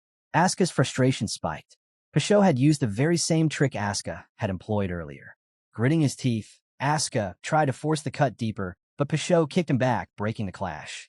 As Asuka was flung across the ground, the barrier collapsed, and he rolled hard into the dirt. Meanwhile, blood poured from Peugeot's hand, his body trembling with rage. "Arrogant monkey," he spat, glaring at Asuka. His eyes suddenly caught something glinting nearby, a marble. Asuka, too, noticed it and froze. The communication marble. Confusion flashed across Peugeot's face. He was certain the boys had lost it. He even recalled Asuka checking his pocket earlier and finding nothing. But then his gaze locked on Asuka's vest, and realization struck. The marble had been hidden in his back pocket. Asuka snatched it up before the assassin could act. Holding the marble, he called out to his instructors, urgently reporting that an assassin was trying to kill his team. Enraged, Peugeot hurled his blade at him, shattering the marble into fragments. But before the assassin could gloat, a voice rang out from the broken marble, an instructor demanding to know what was happening. Asuka laughed through his exhaustion. He taunted Peugeot, saying he didn't have time to rest. Their instructors would soon pinpoint their location with Professor Dwayne's teleportation magic. Peugeot clenched his fist, his fury boiling over. He charged at Asuka, vowing to end him before help arrived. Yet as he sprinted forward, something in the forest stopped him cold. A suffocating, terrifying aura swept over the battlefield. Peugeot instantly recognized it. Helmet had returned from the cliff. Before Peugeot could reach Asuka, a figure crashed down in front of him. He leapt back instantly, avoiding the impact as the ground exploded in dust. When the haze cleared, someone stood glaring at him. It was Helmet, holding Dino in his arms. The sight made Peugeot recoil. At that moment, he judged the mission a failure. Staying any longer meant certain death. Without hesitation, the assassin vanished. Andro gasped in disbelief, unable to comprehend that Peugeot had actually run away. James, on the other hand, lit up at the sight of Dino. Helmet looked over the battered group and remarked that they were in terrible shape. Asuka, irritated, snapped back, reminding him that he'd said he'd only be 30 minutes. The mad dog accused Helmet of nearly getting them killed by showing up late. Helmet apologized, explaining he had been delayed by an unexpected complication. He gently laid Dino on the ground, praising Asuka for managing to hold out until the end. James and Andro laughed faintly at the comment, while Asuka let out a grunt of annoyance. Andro then revealed that they had found the communication marble and successfully contacted their instructors. Help would arrive soon. Helmet rose to his feet, his expression dark. He told them to return to camp and wait, while he went to tie up a loose end. The scene shifted to Peugeot racing through the forest. Bloodied and furious, he cursed that he had only managed to retrieve one of his blades. Still, he knew Helmet wouldn't let him escape. In fact, he was certain the boy was already chasing him. To Peugeot, this was reckless. After all, he had littered the forest with traps. Though bitter about returning to base and failure, the assassin reassured himself that Helmet would be eliminated here.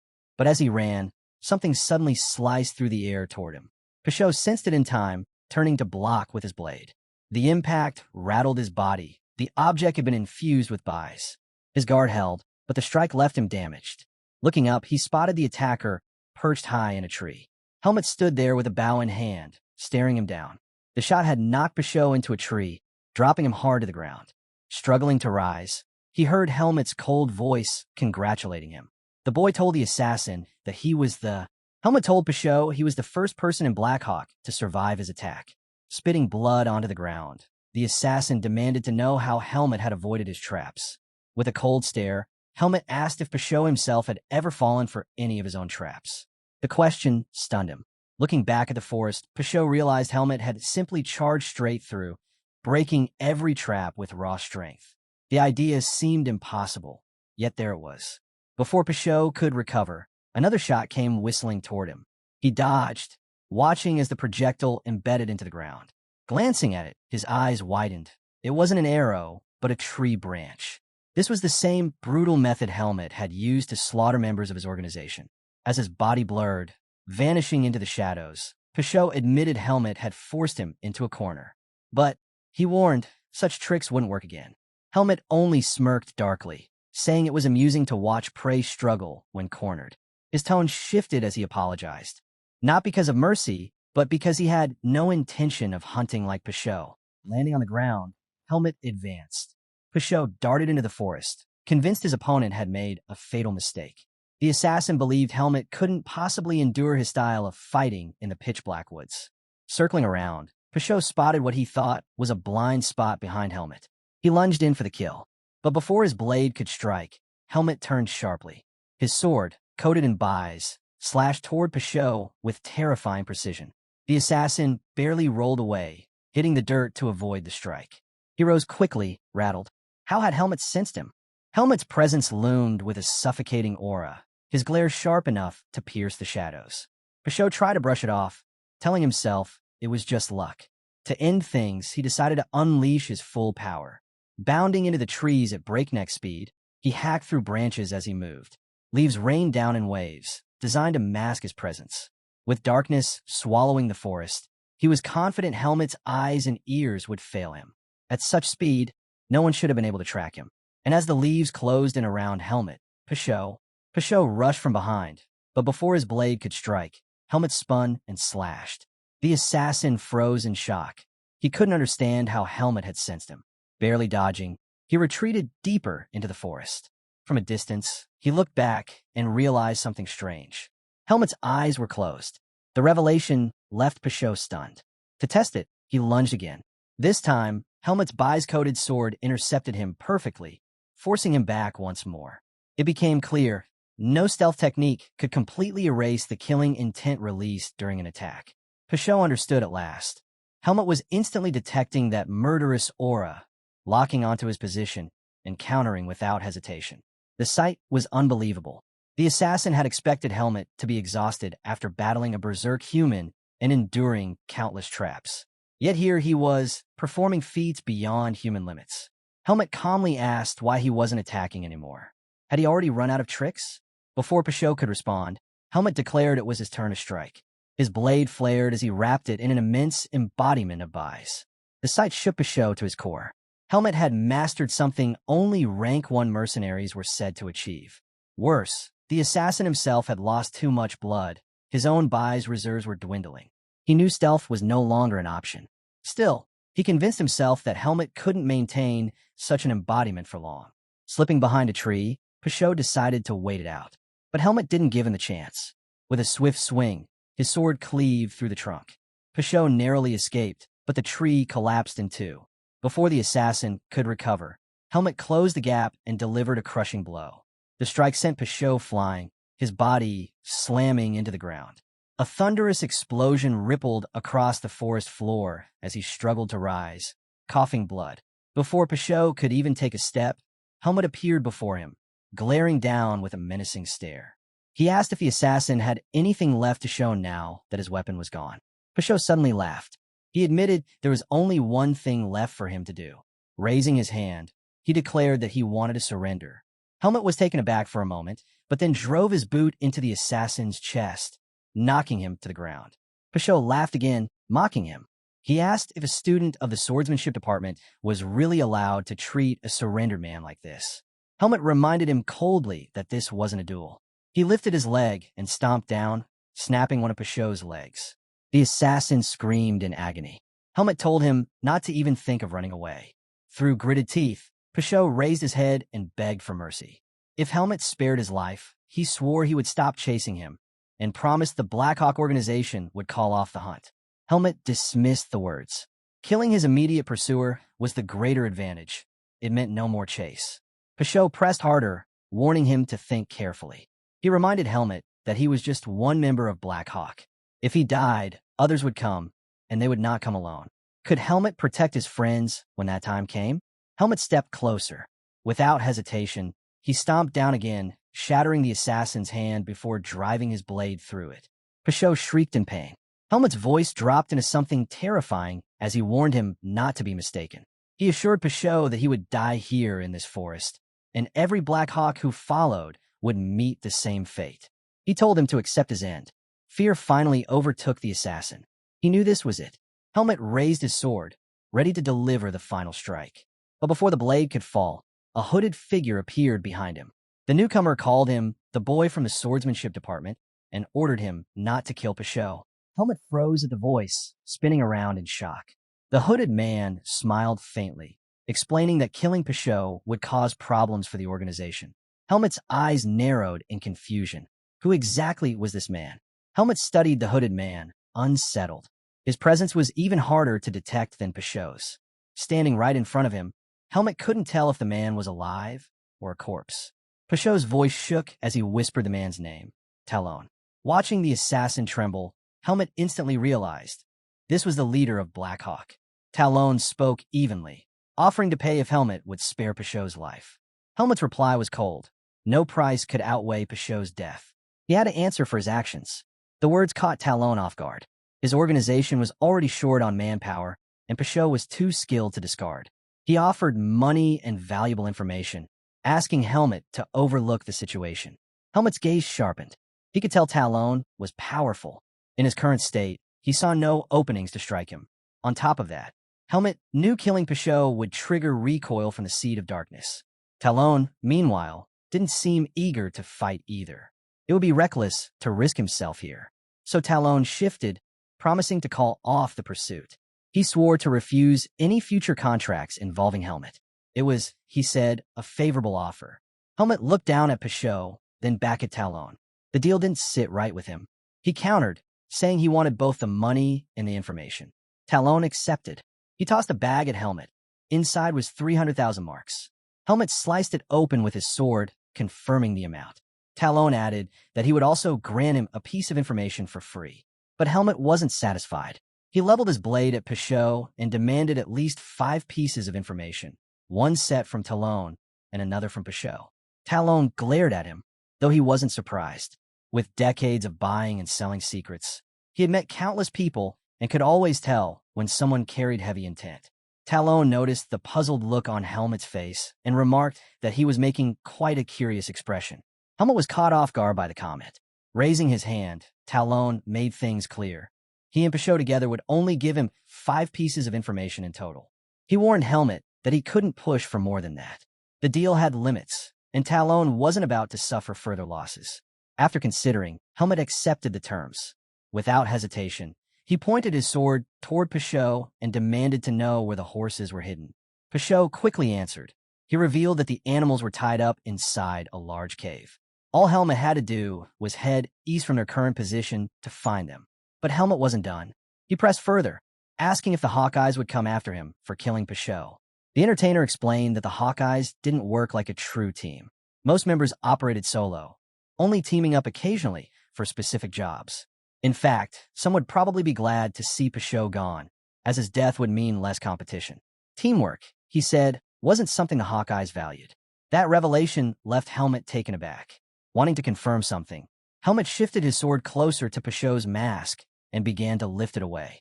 Peugeot pleaded with him not to remove it, but Helmet ignored his words. When the mask finally came off, Helmet was confronted with a shocking sight, a disfigured face scarred on one side, paired with jagged, crooked teeth. The assassin's true face was ugly beyond expectation. Stunned, Helmet quickly told him to put the mask back on. Turning back to Talon, Helmet announced that he didn't want the last piece of information he'd received. He still had 3 questions left, and he wanted to know what Talon could offer. Without hesitation, Talon reached inside his hood and produced a small orb, a communication marble. He explained that it was no ordinary marble. This one granted direct contact with the leader of the Black Hawk. Whenever Helmet was ready, he could use it to request 3 pieces of information. Anything he wanted, even secrets on the level of a nation's top classified intelligence. However, there was a condition. The marble's power would only last for 10 years. After that, it would be useless, and Talon would no longer be bound to provide answers. Noticing both money and the marble emerging from Talon's hood, Helmet realized something surprising. The man's hood itself was embedded with storage magic. Helmet demanded the hood from Talon, pointing out that walking out of the forest with a sack of money and a communication marble would instantly raise suspicion. Without protest, Talon removed the hood and tossed it toward him. As the hood drifted closer, it briefly blocked Helmet's vision. Seizing the chance, Helmet looked up, only to be stunned. The leader of the Black Hawk was an elderly man. Certain he recognized him as the camp manager, Helmet asked how he managed to conceal his energy. Talon placed a hand over his face and replied that disguise was his specialty, though it was not something easily explained. He told Helmet that revealing his true face was his way of earning trust. The moment those words left his mouth, Talon pulled his hand away. What stood before Helmet was no old man. The leader's real face was that of a striking young man with deep red eyes and two cross-shaped markings etched onto his features. Seeing him, Helmet reacted instantly. He lifted Pichot and hurled him straight at Talon. With ease, Talon caught his subordinate, his expression hardening. Helmet warned him that if Pichot ever crossed his path again, he would kill him without hesitation. Talon, however, only smiled and thanked him for sparing the entertainer's life this time. But when he noticed how badly Pichot was injured, his mood shifted. He knew he had to get him treated quickly. Helmet slid his sword back into its sheath and turned to leave. But before he could take another step, Talon called out to him. He told Helmet that he had a question of his own.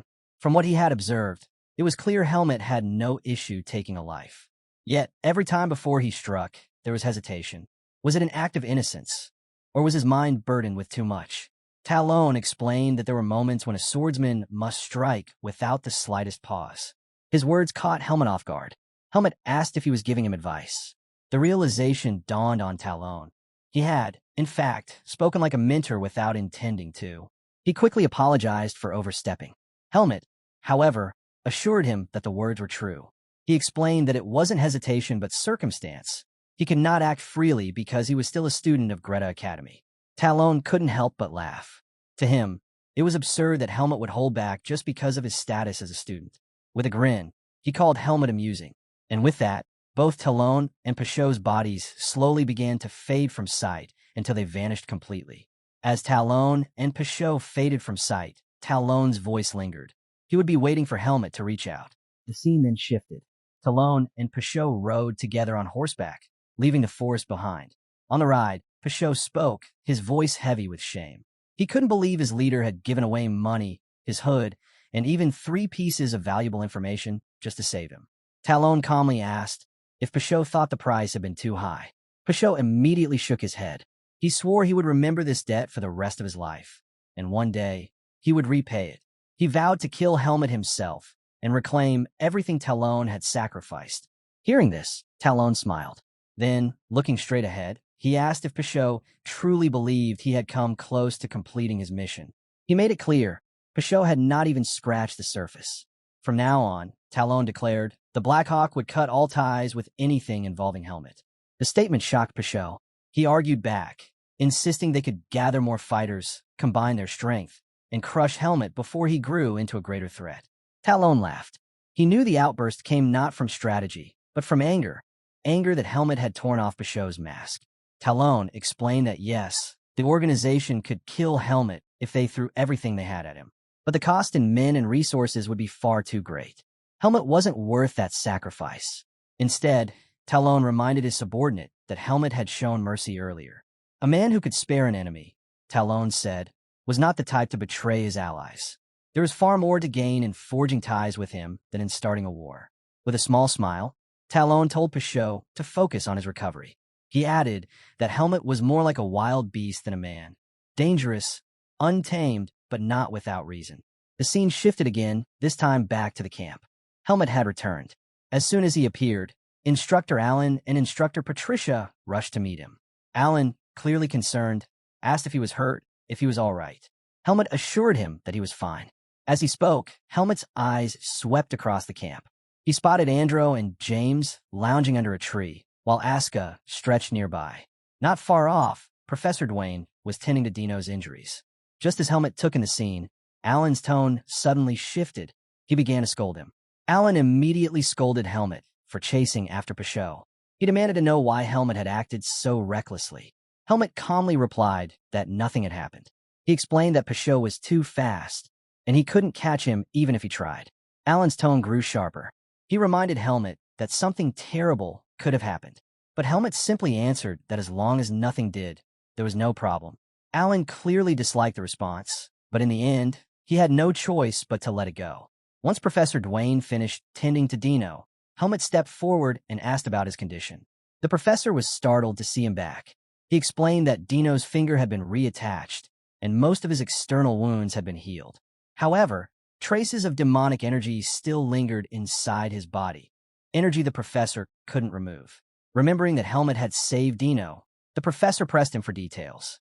Helmut told him that Dino had suddenly transformed into a monster and gone on a rampage before collapsing from exhaustion. The mention of demonic energy shocked Alan. Professor Dwayne was equally stunned. He explained that normally, when demonic energy enters a human body, the veins are destroyed and the host dies. The only explanation was that Dino's body had managed to leak most of it out, leaving only a small amount inside. The professor couldn't believe Dino had been so lucky. He assured Helmut that Dino could make a full recovery if he was sent to the temple for purification. Nearby, Instructor Patricia clenched her head in frustration. She couldn't believe an assassin had managed to slip into the area. She admitted that she should have been guarding the location where the first trap was found. Turning to Helmut, she apologized, blaming herself for becoming complacent. But Helmut knew the truth. The danger was tied to him, and by chasing after it, he had endangered everyone else. At first, he had felt excitement at facing such a strong enemy. But when the blades targeted those around him, that thrill vanished. Seeing his teammates wounded after he saved Dino and returned to camp, Helmut felt something unfamiliar stirring inside him. Anger. He couldn't help but wonder if the academy was slowly changing him. As he wrestled with his thoughts, Professor Dwayne waved toward someone. Helmut turned, curious who he was calling to. His eyes widened when he saw who approached. Araya. Alan also reacted with surprise, recognizing her as a student from the magic department. He immediately asked why she had come to the camp. Araya explained to Instructor Alan that Professor Dwayne had summoned her urgently to the camp. She asked what needed to be done. Alan scanned the area and noticed Helmut standing nearby. He asked Araya to tend to him, since he hadn't received any treatment yet. She walked over and guided Helmut to sit against a tree. Looking at his arm, she told him she needed to examine it. As she began to heal him, she casually asked if things had been chaotic. After all, for someone as skilled as Helmut to end up injured, the situation must have been severe. While she worked, Helmut brought up something from the past. He reminded her of the time she had taught him about ethics, about how saving someone in danger was a virtue. Looking at her, he asked why people would willingly put themselves through hardship to save others. Wouldn't they only be inviting a life of suffering if they failed? The question caught Araya off guard. She glanced at Aska and the other boys nearby, realizing how intense the situation must have been. Softly, she told Helmut that he didn't need to carry such heavy thoughts. His teammates were still alive. But Helmut wasn't convinced. He confessed that they had nearly died because of him. He admitted he wasn't related to any of them, and he doubted whether he could save everyone next time. Staring down at his hand, he whispered that he wasn't strong enough. Araya was startled by his words. She asked if he thought saving others was some kind of charity. She explained that people don't help purely out of virtue. They help because they expect help in return. Humans, she said, survive by relying on one another, since no one can shoulder everything alone. She reminded him that, even if it didn't seem obvious now, his teammates had contributed to their survival. And though Helmut had carried most of the burden today, she assured him that one day, in the future, those same boys would be there to help him.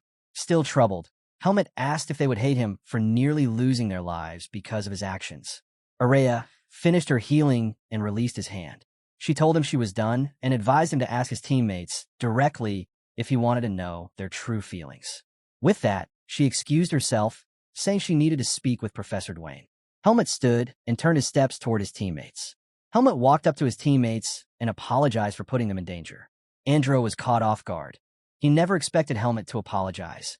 He quickly told him there was no need to blame himself, reminding him that in the end, they had all survived. Andro went on to say that the battle opened his eyes. It made him realize how powerless he and the others truly were in the real world. But as swordsmen, he explained, they would inevitably face such trials again and again. He admitted they were lucky Helmut had been there to save them this time. With newfound determination, Andro told Helmut that his goals had become clearer than ever. Smiling, he thanked Helmut for showing him a new path forward. The words left Helmut stunned. He had never expected such a response. Before he could fully process it, Aska barged in, interrupting the moment. The mad dog bluntly asked whether Helmut had managed to catch Pashot. Helmut calmly told him he hadn't, but assured him that Pashot would never appear before him again. Satisfied, Aska smirked. He added that he only managed to fight Pashot because Helmet had already crippled the man's arm, which had made things easier. Helmet didn't know how to reply. In truth, he didn't really care about what Asuka had done. Then James stepped forward. He stretched out his hand, surprising Helmet. Slowly, Helmet reached out and shook it. James admitted he had heard about Dino losing control. He confessed that during that moment, he genuinely thought he was going to die. He also remembered how Helmet had insisted on saving as many people as possible, while he himself had told Helmet to bring Dino along, which had led them into this mess. James admitted he regretted that decision. Even so, he told Helmet he was amazed. Despite everything, Helmet had managed to save them all. Smiling, James promised he would never forget the debt he owed. If the day ever came when Helmet needed help, he asked him to come to him without hesitation, because he would gladly return the favor. The words unsettled Helmet. He insisted they had survived not because of him alone, but because of what they had done together. Yet as he spoke, memories flooded back. He remembered Wesley thanking him for saving Basil's life.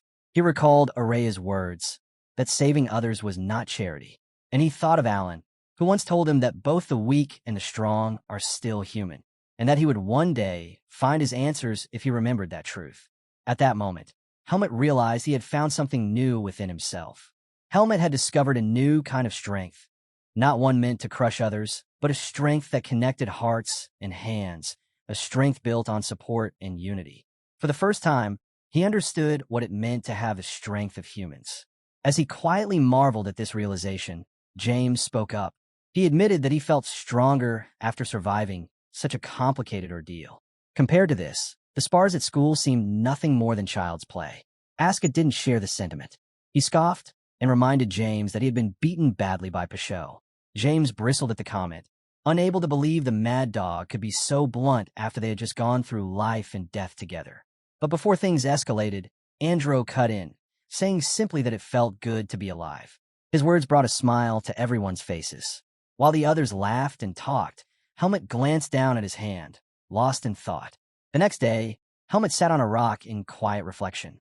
Araya approached him and told him she was leaving the camp with Professor Dwayne, using teleportation magic.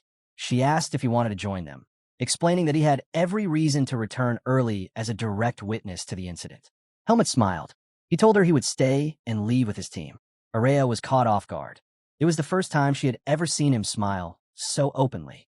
Turning away quickly, she told him she'd see him back at the academy. As she walked off, her face flushed red. When Helmet rejoined his teammates, Asuka immediately pressed him about what Araya wanted. Helmet explained that she had offered him a chance to leave with her. Hearing this, Asuka grew annoyed. He couldn't believe Araya had given Helmet such an offer and accused her of showing him favoritism because they were roommates. Helmet shrugged it off, telling him he had refused. Asuka smirked and told him he had made the right choice.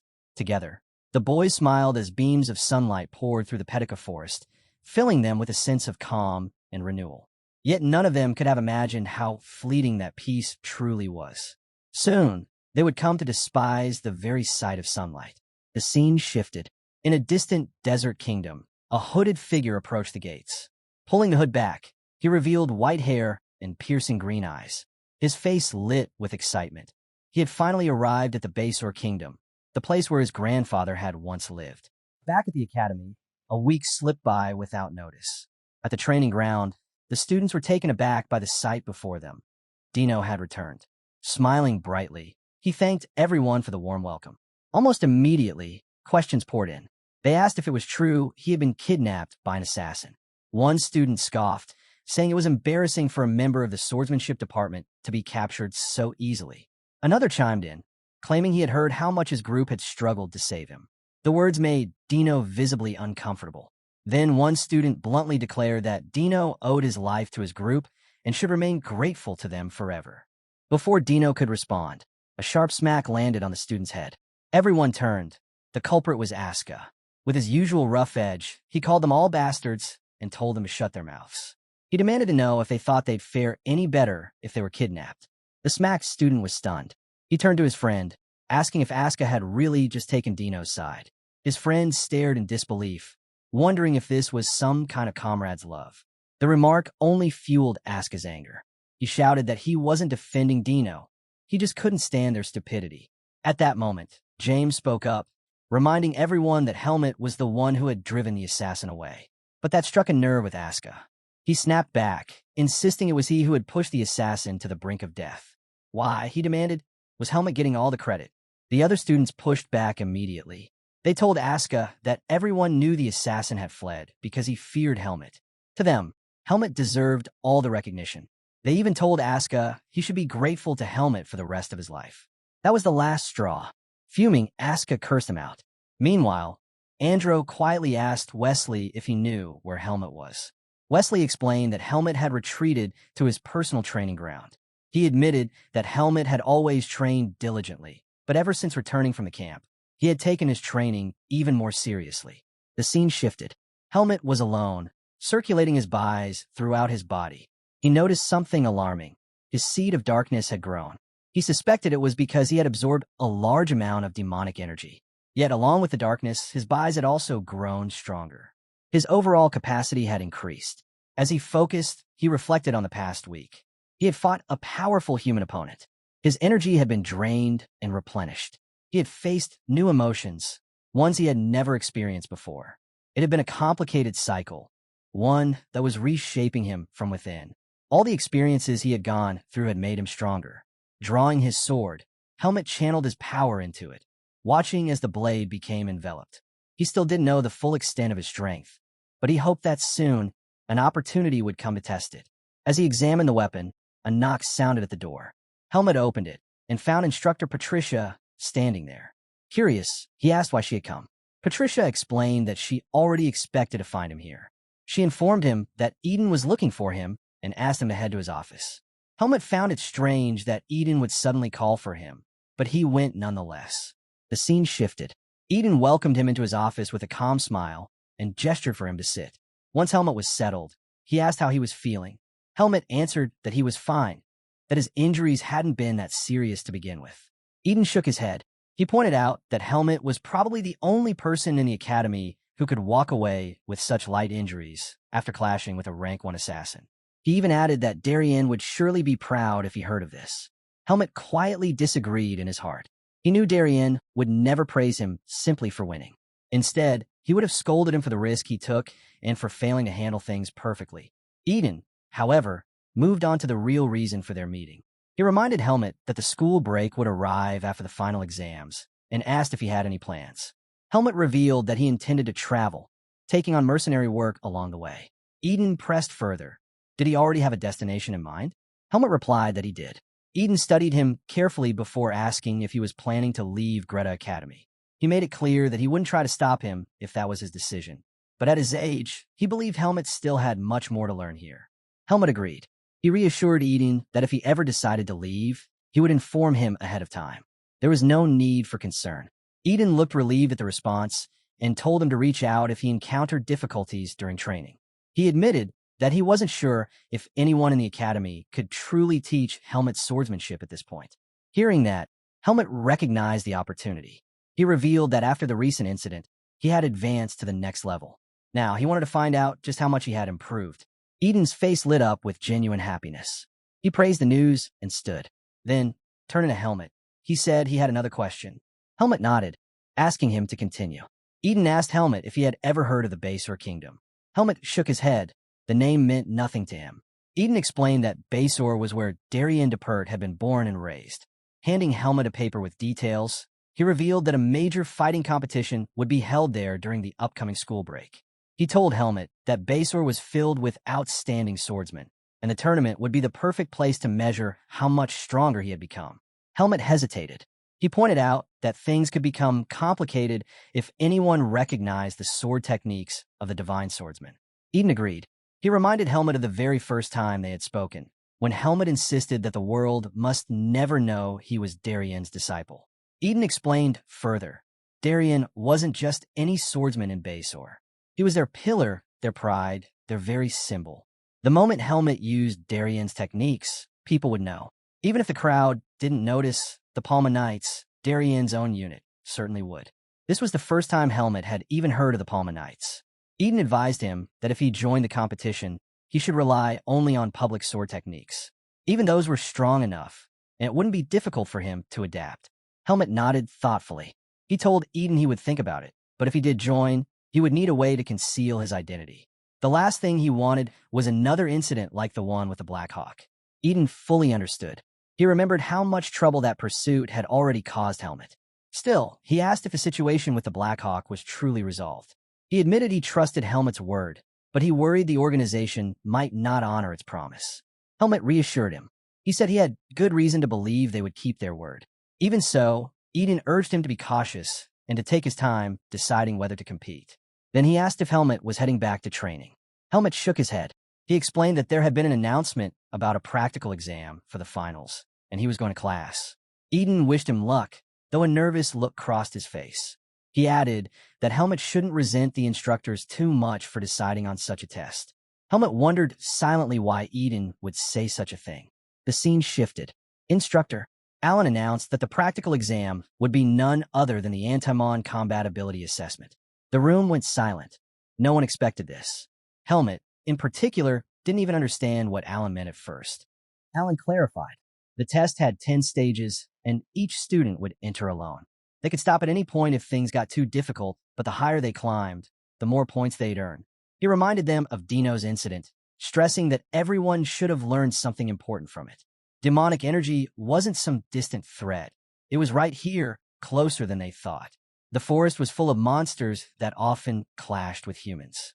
As swordsmen, they would face these creatures sooner or later. Normally, this exam was reserved for senior students. But after what happened during the camp, the instructors agreed that it was better to make everyone aware of the danger earlier. Andro raised his hand, asking if they'd really be fighting monsters.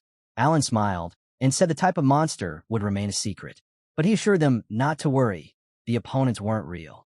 Instead, they'd be facing illusionary monsters conjured with magic, which meant no one would be seriously hurt. Hearing this, Andro let out a breath of relief. For a moment, he thought the academy had brought in actual beasts. Aska, however, grinned. Since they were just illusions, he said they could beat them down without hesitation. Alan chuckled at that confidence. He reminded them that the seniors who had taken the same test once felt the exact same way, overconfident before the fight began. His advice was simple. Don't get cocky, just give it everything you've got. Those words, though, only made the students more nervous. As Helmet thought about monsters, his mind drifted to Alaga and Naho. There was no way the academy would throw something that powerful at them. He was curious, though, about what kind of creatures he'd be up against. After all, he was already used to fighting monsters. Aska turned to him and casually asked how he did on the written test. Helmet replied that he'd probably score about the same as last time. Aska immediately realized what that meant. There was no way he'd beat Helmet there, which meant the practical exam would weigh heavily on their grades. He reminded Helmet that he once told him to go all out during the finals so they could have a proper match. Now, Aska declared he intended to reach the final stage, and he demanded Helmet not to quit halfway. Helmet tilted his head, unsure why Aska was saying this. In fact, those were the exact words he'd planned to tell Aska. When he pointed that out, Aska clicked his tongue in frustration. Aska clicked his tongue and muttered that Helmet was starting to sound more and more like Araya. Still, he grinned, saying he wanted to see just how far they could both go and whether anyone could actually clear stage 10. The scene then shifted. Examinee number 15, Aska the Mad Dog, staggered forward, drenched in sweat and breathing hard. He had pushed himself all the way to stage 7, the farthest anyone had reached. But instead of triumph, there was frustration written all over him. I can't believe this, he growled. Not even stage 10. How can a test be this hard? He shook his head, saying that even priests rarely encountered monsters like the ones he faced. Pointing toward the other examinees, he noted that no one else had even broken past stage 5. Around him, the students were battered, exhausted, and clearly shaken. Turning to Helmet, Aska demanded to know if the exam was even fair. But Helmet calmly reminded him that the point wasn't to clear all 10 stages. It was about facing the challenge head-on. You're fine, he said simply. Aska scowled. That's not the problem, he snapped. Before Helmet could respond, his name was called. It was his turn to enter the test area. Aska leaned in, lowering his voice. Forget what I said earlier. Just go and see for yourself. When you reach stage 8, you'll understand why I ran out. Don't stop before then. Helmet paused, wondering what Aska had encountered that left him so shaken. With that thought lingering in his mind, he stepped into the hall. The moment he entered, a voice called out to him. Helmet looked up and immediately recognized the man standing there. "Long time no see, since the camping incident," the man said. Helmet narrowed his eyes.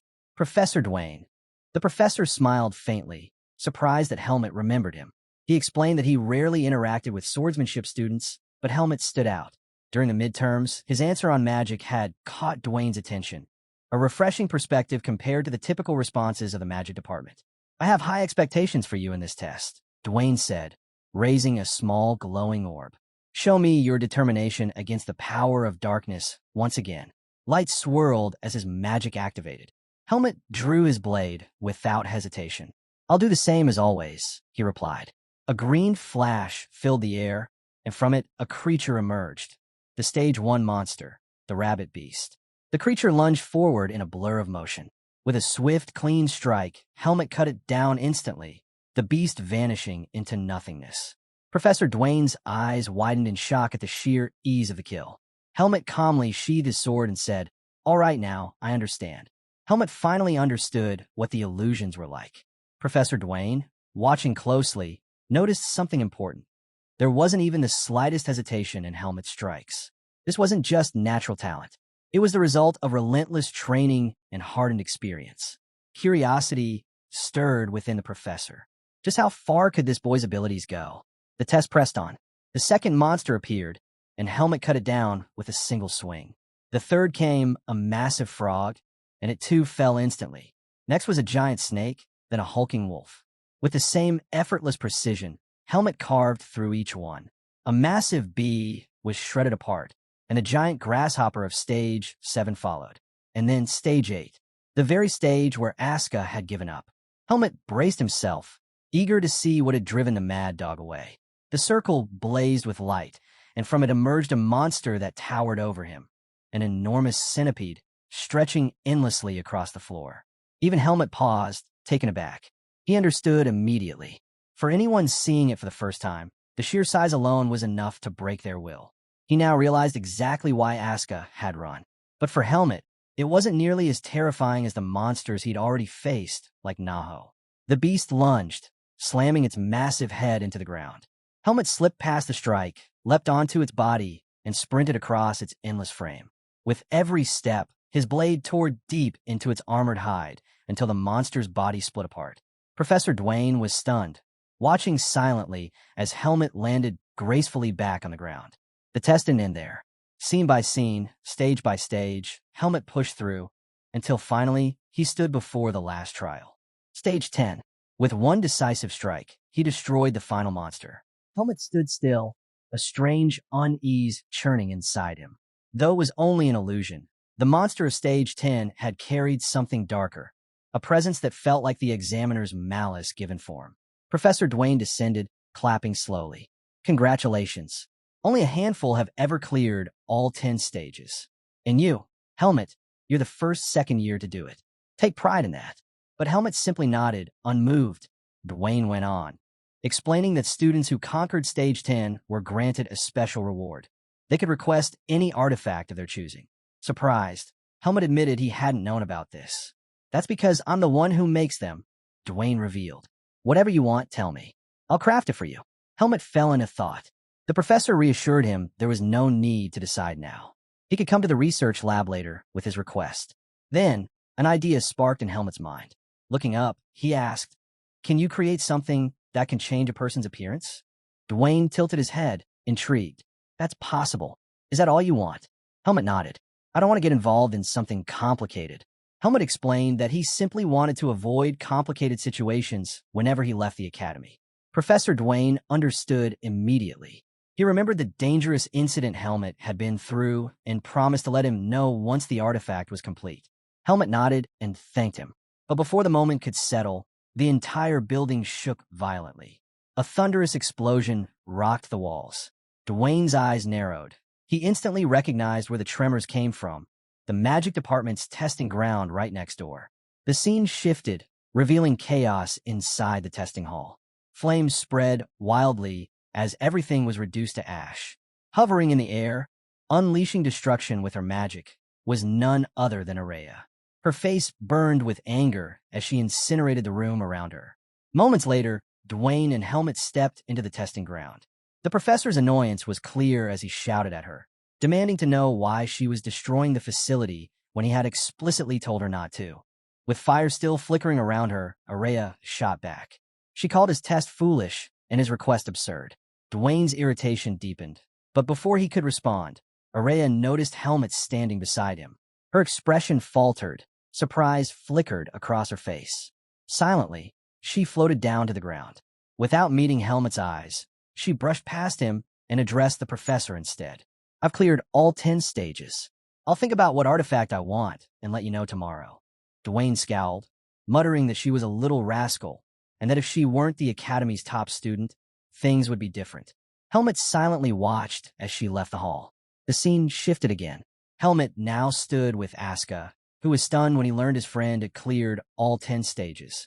Shaking his head, he decided not to dwell on it and instead urged Helmet to claim the top student spot. Curious, Asuka asked about the monster on stage 10. Helmet answered calmly, saying Asuka could probably beat it too. The real point of the test wasn't defeating the monster. It was overcoming fear. That reply caught Asuka off guard. He couldn't help but wonder what kind of nightmare Helmet had faced to speak like that. Helmet revealed it plainly, hundreds of giant cockroaches. Asuka froze, staring at him. Is your mind even okay? He asked. Helmet admitted he only felt a bit queasy, nothing more. Sion, sitting nearby, quietly sipped his drink and set his cup down. For once, he was just glad he hadn't suggested any reckless bet this time. The scene shifted once more. Helmet and Asuka were walking together when Charlotte approached. With a bright tone, she congratulated Helmet for becoming the first second year to ever clear stage 10. Helmet blinked in surprise. News really does spread fast, he muttered. Charlotte smiled knowingly. That's because you're not very self-aware. Charlotte explained that everyone in the swordsmanship department had their eyes on Helmet now. She then turned to Asuka, congratulating him for reaching the 8th stage. The Mad Dog frowned. Are you mocking me? He snapped. But Charlotte shook her head. I'm serious. The average record is only stage 4. Reaching stage 8 is remarkable. Her words did nothing to soothe him. Instead, Asuka remembered the time he had used her technique against Basho, embarrassment flashing across his face. Scowling, he told her that it wasn't thanks to her at all. He was simply a genius at adapting. Charlotte blinked, not understanding what he meant. She only replied with a simple, okay. Annoyed, Asuka stormed off. Charlotte turned back to Helmet and asked what his friend had been talking about. Helmet just shrugged, saying he had no idea. As they walked together, she asked where he was headed. Helmet told her he was on his way back to the dormitory. Then Charlotte asked if he would be going home during the school break. Helmet replied that he would be traveling for a while. Envy filled her voice as she admitted she wanted to travel too. Staying home all the time felt suffocating to her. Helmet glanced at her, remembering that this girl might have some connection to him. He mentioned that she treated him more warmly than the other second years. Charlotte's eyes widened slightly, and she quickly apologized if she had offended him. But Helmet shook his head. I'm not offended. Charlotte softened, explaining that she always felt at ease after talking to him, as if she were experiencing a strange nostalgia. Helmet wasn't sure how to respond. Realizing she had kept him too long, Charlotte apologized again for taking up his time when he should be resting. She turned to leave.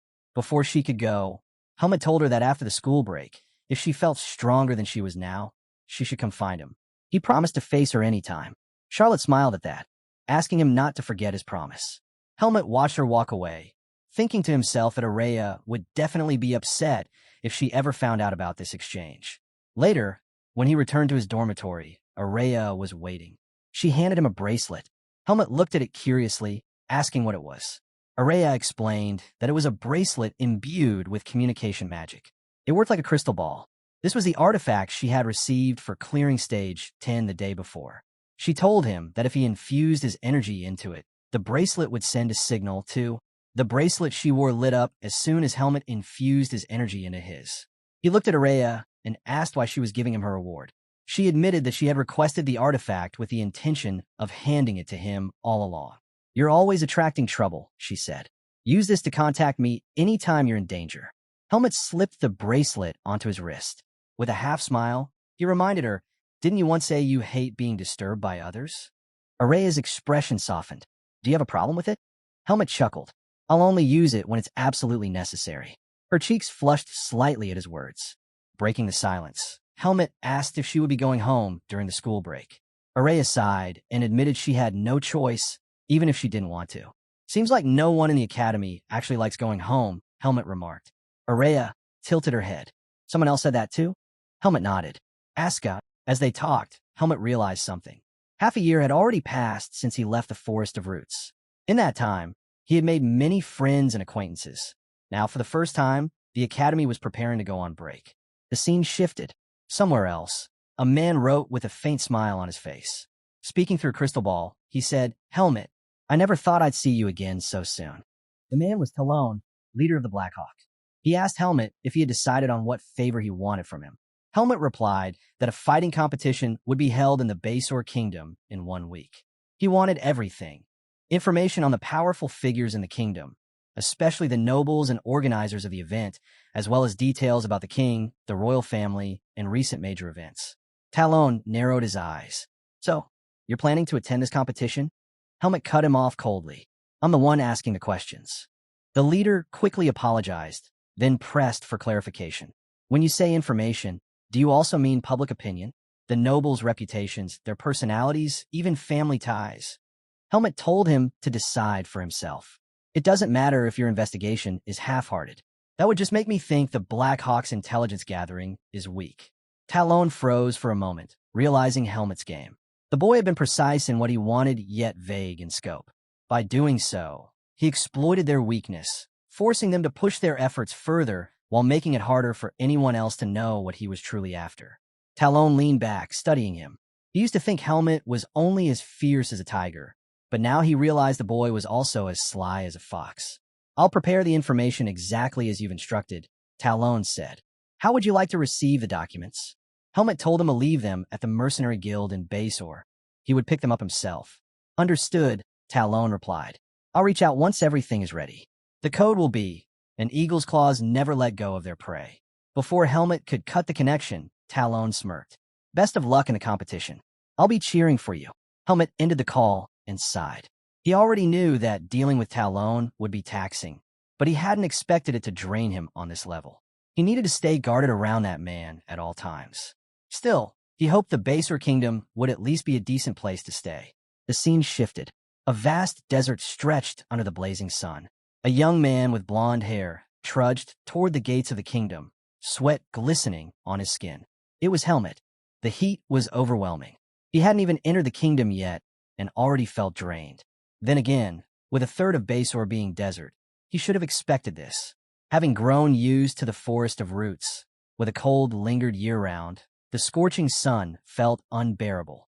At least he was fortunate not to have a weak constitution.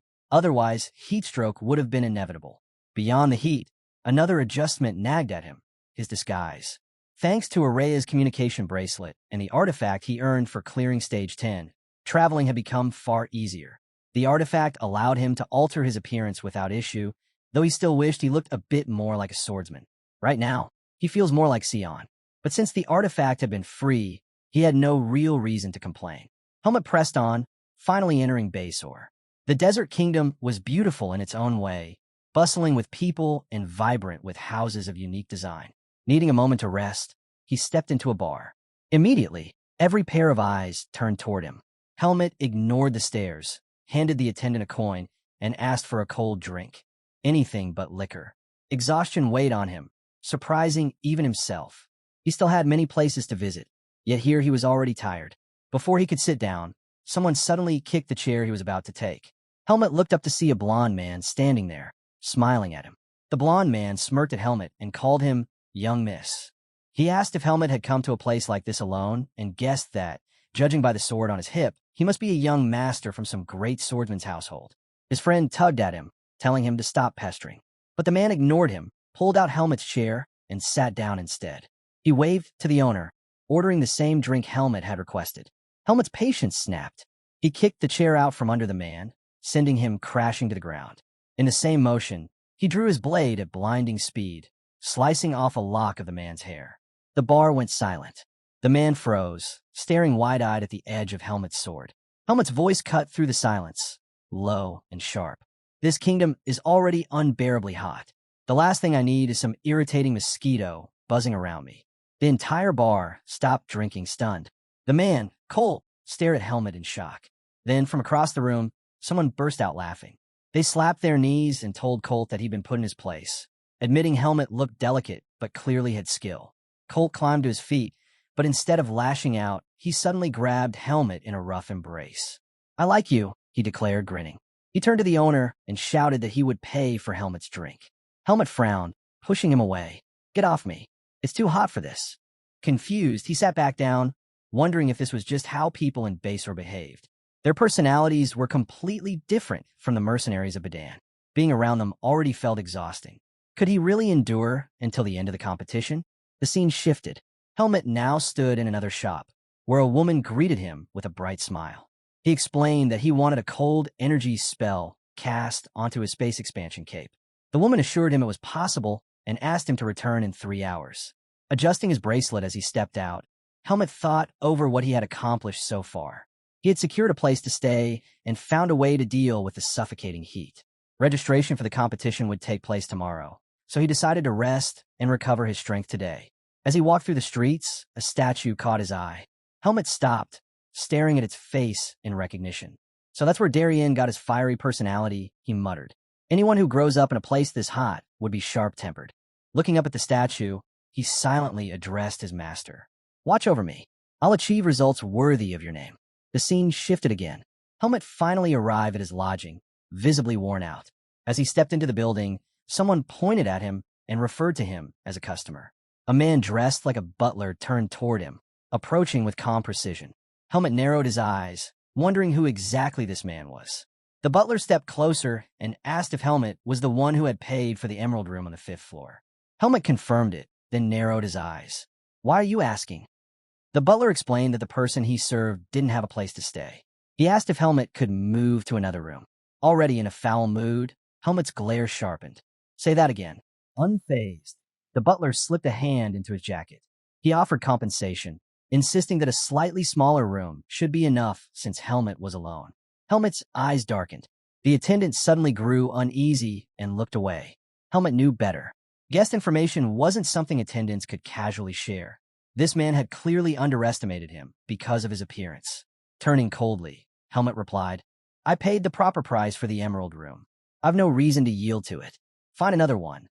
But the butler suddenly grabbed his shoulder, leaning close with a hard expression. "I told you, I'll compensate you." Helmet's hand slid to his sword. His voice dropped like ice. "Remove your hand. If you touch me again, I'll cut off your arm." The man froze, fear creeping into his eyes. At that moment, a voice called from the stairs. "Wait." Helmet looked up to see a blond boy with sharp blue eyes approaching. He ordered the butler, Robert, to stop. The boy smiled politely at Helmet and bowed slightly. "I apologize. My knight was acting like a typical Basarian." Robert lowered his head in shame, greeting his master, Mikhail. Mikhail turned back to Helmet with an apologetic expression. He explained that his health was poor and finding a comfortable room was important. Helmet, still cold, turned away. "Find another room. I need a rest." But Mikhail quickly begged him to wait. He asked Helmet to hear him out, explaining that this was their last option. Looking around the hall, he proposed a solution. "We're in similar circumstances," he said calmly. "So let me make you an offer. I'll cover all expenses during our stay. In return, share the room with me." Robert's head snapped up in shock. "Master, this is unacceptable. Sharing a room with someone of unclear origins is far too dangerous." But Mikhail's expression hardened, a cold edge in his eyes. "Then tell me, Robert, will you take full responsibility for the dangers that come from chasing uncertain possibilities? Or will you accept the certainty of a solution that ensures our survival?" Mikhail's gaze turned cold. "I don't need a dog that acts ahead of its master." Robert stiffened, instantly silenced. He lowered his head, unsure of how to respond. "Don't worry," Mikhail continued smoothly. "Helmet isn't the type to attack without reason. And you know I have a good eye for people." Reluctantly, Robert bowed. "I'll follow your will, master." Helmet noted how quickly Robert had calmed down. It was clear Mikhail was used to giving orders and having them obeyed. He carried himself with the natural authority of someone accustomed to command, something Helmet hadn't expected at first glance. "Is all of this really necessary?" Helmet asked. Mikhail reassured him. I'll do my best not to intrude on your privacy.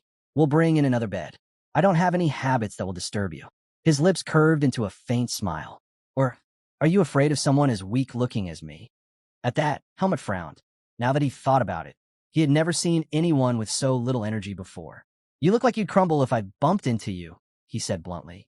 I didn't even know people like you existed. Then you're starting to open up to the idea? Mikhail asked lightly. Helmut crossed his arms.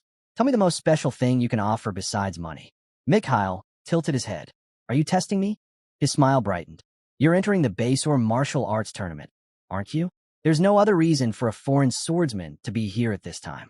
Then, with cheerful certainty, he added, I came here to watch the tournament, and I'll cheer for you. You'll grow stronger with someone rooting for you. Helmut blinked, caught off guard. He hadn't expected that. Are you serious? Isn't that enough? Mikhail replied. My support isn't something just anyone gets. Helmut didn't know how to respond to that. After a pause, he finally muttered, Do as you like. Mikhail smiled in satisfaction and instructed the staff to bring another bed to Helmut's room. But before the attendant could move, Helmut stepped forward and drove a heavy punch into the man's face. The attendant crashed to the ground. Both Mikhail and Robert froze in shock. Helmut stared down at the man, voice hard. Be more careful with what you tell others next time. The attendant, trembling, quickly apologized. Without another word, Helmut turned and walked away. He hadn't enjoyed doing it, but in this country, strength and assertiveness were the only language people understood. The scene shifted. They arrived at Helmut's room on the top floor. Mikhail sat on the bed and turned to him, saying they hadn't even introduced themselves properly yet. He gave his own name first, then asked for Helmut's. Helmut replied, Hyde. Mikhail tilted his head. Hey, no. Helmut corrected quickly, Hyde. It was almost a slip. He still wasn't used to the fake name. Mikhail leaned closer, asking his age, noting that they looked about the same. Helmut answered 16. He added that he had plenty of questions to ask. That caught Mikhail off guard. He admitted he was only 14, surprised that Helmut was older. Then he asked if Helmut came from a noble family. Helmut brushed it off, telling him to think whatever he liked. Still, Mikhail found it strange. What was a noble swordsman doing in Basor? He pressed further, asking if Helmut was a student at Bedan Academy. Helmut's eyes narrowed at the question. Don't be surprised, Mikhail said calmly. He pointed to the object in Helmut's hand, noting how it looked like a magic artifact. And since Bedan Academy was famous for magic, it wasn't unusual for nobles around his age to be studying there. Helmut asked sharply, Are you digging into my past? But Mikhail shook his head. No, I'm just curious about you. Honestly, I feel this strange sense of familiarity with you, though I can't explain why. He studied Helmut's face. Is it because we look alike? No, it's something else. You have what I don't. A body that's strong and sturdy. Helmut ignored the remark and opened the window. He asked if it was fine to use the open space outside. Mikhail nodded, telling him he could use it whenever he wasn't around. He quickly realized Helmut wanted to train there. Go ahead, he said. I won't be using it anyway. But would it be all right if I sometimes watched while you train? He lightly touched Helmut's arm. The way swordsmen move, it gives energy to my frail body. That's why I went to the martial arts tournament. Watching them is a small personal joy of mine. But if it makes you uncomfortable, I won't insist. Helmut simply replied, Do as you like. Mikhail laughed softly at that. You're kinder than you seem. But Helmut could tell, this boy never showed his true heart. He couldn't figure out if Mikhail's words were honest or just another act. One thing was certain, Mikhail was a very peculiar person. That night, Mikhail was fast asleep. Helmut sat quietly and pulled out the crystal ball. Talon's voice came through, informing him that the documents had been delivered. He then asked if Helmut's preparations for the martial arts tournament were going well. Helmut cut him off coldly. That's none of your concern. Talon chuckled. I don't trust you, not one bit. He leaned back in his chair and added, But you might find this interesting. Among this year's participants, one stands out. He entered the Royal Knight Order at the youngest age in history, manifested his aura at just 18. Helmut wasn't impressed. He himself had accomplished that at a much younger age. Talon noticed his lack of reaction and smiled faintly. Then perhaps this will catch your attention. The boy comes from the bloodline of the missing divine swordsman. Helmut froze. What? Yes, Talon confirmed. He's Darian's grandson. Darian's son left Basor years ago and was presumed dead, but he survived elsewhere and left behind a descendant. Helmut's mind raced. He remembered his master once mentioning that he had a son late in life. though he claimed that Sun had died with no heirs. But here Talon was saying otherwise. This information, Talon went on, isn't public. Even in Basor, only high-ranking officials know. They've been hiding the truth. Helmet frowned. Darien's son left Basor long ago. How do they even prove this boy is his grandson? Talon smiled slyly. Are you interested now? Helmet replied firmly. I only want to know what kind of opponent I'll be facing. Very well, Talon said, amusement in his tone. The boy looks exactly like Darien in his youth. He carries his father's ID plate and other items. But most of all, it's his swordsmanship. That's what's truly astonishing. Darien vanished years ago, and his techniques were thought lost forever. Yet somehow, this boy has inherited them perfectly. Helmet's eyes widened slightly. He hadn't known Darien was believed to have disappeared. His master had never told him how he ended up in the Forest of Roots. Why did the human world think he had vanished? It was as if someone had erased every trace of his existence. Suppressing his thoughts, Helmet acted as though he knew nothing. What do you mean, disappeared? Talon raised a brow, surprised by the question. Don't you know? It's common knowledge. Darien disappeared while fighting one of the magical beasts that ruled the Basor Desert, a baby scorpion. Talon explained that this was the official story. Helmet pressed him further. Then what about the unofficial version? Talon's tone grew sharper. There's a rumor the temple intervened and had him eliminated. Honestly, it makes more sense. Basor lies outside the temple's influence, and Darien was practically a god within this kingdom. If the temple wanted to expand their reach, he would have been their greatest obstacle. Helmet hadn't expected to hear that. Talon smirked. So, are you interested? I could dig deeper for you, if you're willing to use another favor. But Helmet shook his head. No, I'm not that curious. I'll check the records myself. Talon sighed, sounding disappointed. Pity. I rather enjoyed this conversation. Just remember, you still have 2 favors left. Use them wisely. With that, he cut the connection. Helmet tucked the crystal ball away, his thoughts heavy. He hadn't known Darien's disappearance was tied to Basor itself. If the temple truly had moved against him, his master would have known. And someone like Darien would never lower his guards so easily. That could only mean one thing. A traitor. Someone from within Basor. Perhaps even among the Palma Knights. The very order Darien had led. Helmet clenched his fists. Should he avenge his master? He thought of all he had inherited. His swordsmanship, his very way of life. Everything he carried now came from Darien. Revenge wasn't just his master's. It was his own. He swore to himself. The impostor would learn how foolish it was to think a coward could live peacefully forever. Still, doubt lingered. Could this boy truly be Darien's grandson? Helmet didn't believe there could be another who inherited that swordsmanship besides himself. Maybe Darien's son had been too weak to endure the brutal training and fled. But perhaps those techniques had been passed down to the grandson instead. Curiosity burned within him. He needed to see for himself how skilled this boy really was. The scene shifted to the grand arena. Long lines of people stretched outside, while inside, thousands of spectators filled the seats. In a special section, Mikhail sat with Robert at his side. The announcer's voice boomed across the stadium, welcoming all to the Royal Martial Arts Tournament of Basor. He greeted both the participants and the crowd before declaring that the preliminaries were about to begin. He instructed the participants to head to their designated tents and wait for their turn. And in that moment, the focus shifted to Helmet's tent. Inside the tent, a bald participant sneered, nudging his friend. Can someone like him even enter a martial arts tournament? This tent's for participants, not spectators. His friend burst out laughing at the remark. But the laughter didn't last long. Moments later, an official stepped into the tent. Mr. Hyde, he called, you're up first. Please head to the arena. As he looked up, the man froze. Helmet stood calmly, surrounded by the unconscious bodies of the 2 mockers. I'll go right away, Helmet said, brushing past him. Then, almost as an afterthought, he added, those 2 signs of heat stroke. Adjust the sequence of their match. The official's eyes widened at the sight of the collapsed men, stunned into silence. Meanwhile, the arena roared with excitement. The announcer welcomed their youngest contestant, Helmet, who stepped into the ring after removing his cloak and donning the armor. His opponent, the undefeated back-alley swordsman of Basor, a thug known as Jackal. In a special section, Robert leaned toward Mikhail. That's Jackal, the captain of the Mola gang. He calls himself undefeated, but in truth, he just bullies the weak. Mikhail scoffed. Hardly impressive. Down in the arena, Jackal sized Helmet up with clear irritation. I joined this tournament to fight real opponents. And they give me this? What a joke. The announcer reminded the crowd of the rules. The match would not end until one surrendered or could no longer fight. Any injuries short of fatal were permitted.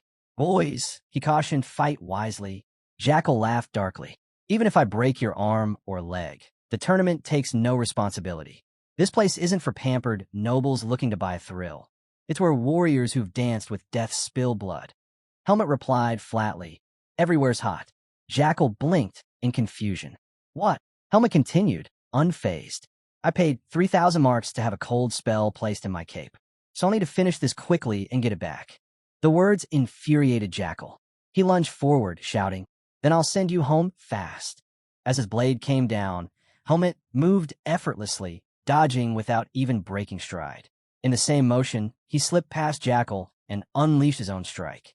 Jackal crashed to the ground. His right hand lay severed beside him as he let out a blood-curdling scream. The arena went silent.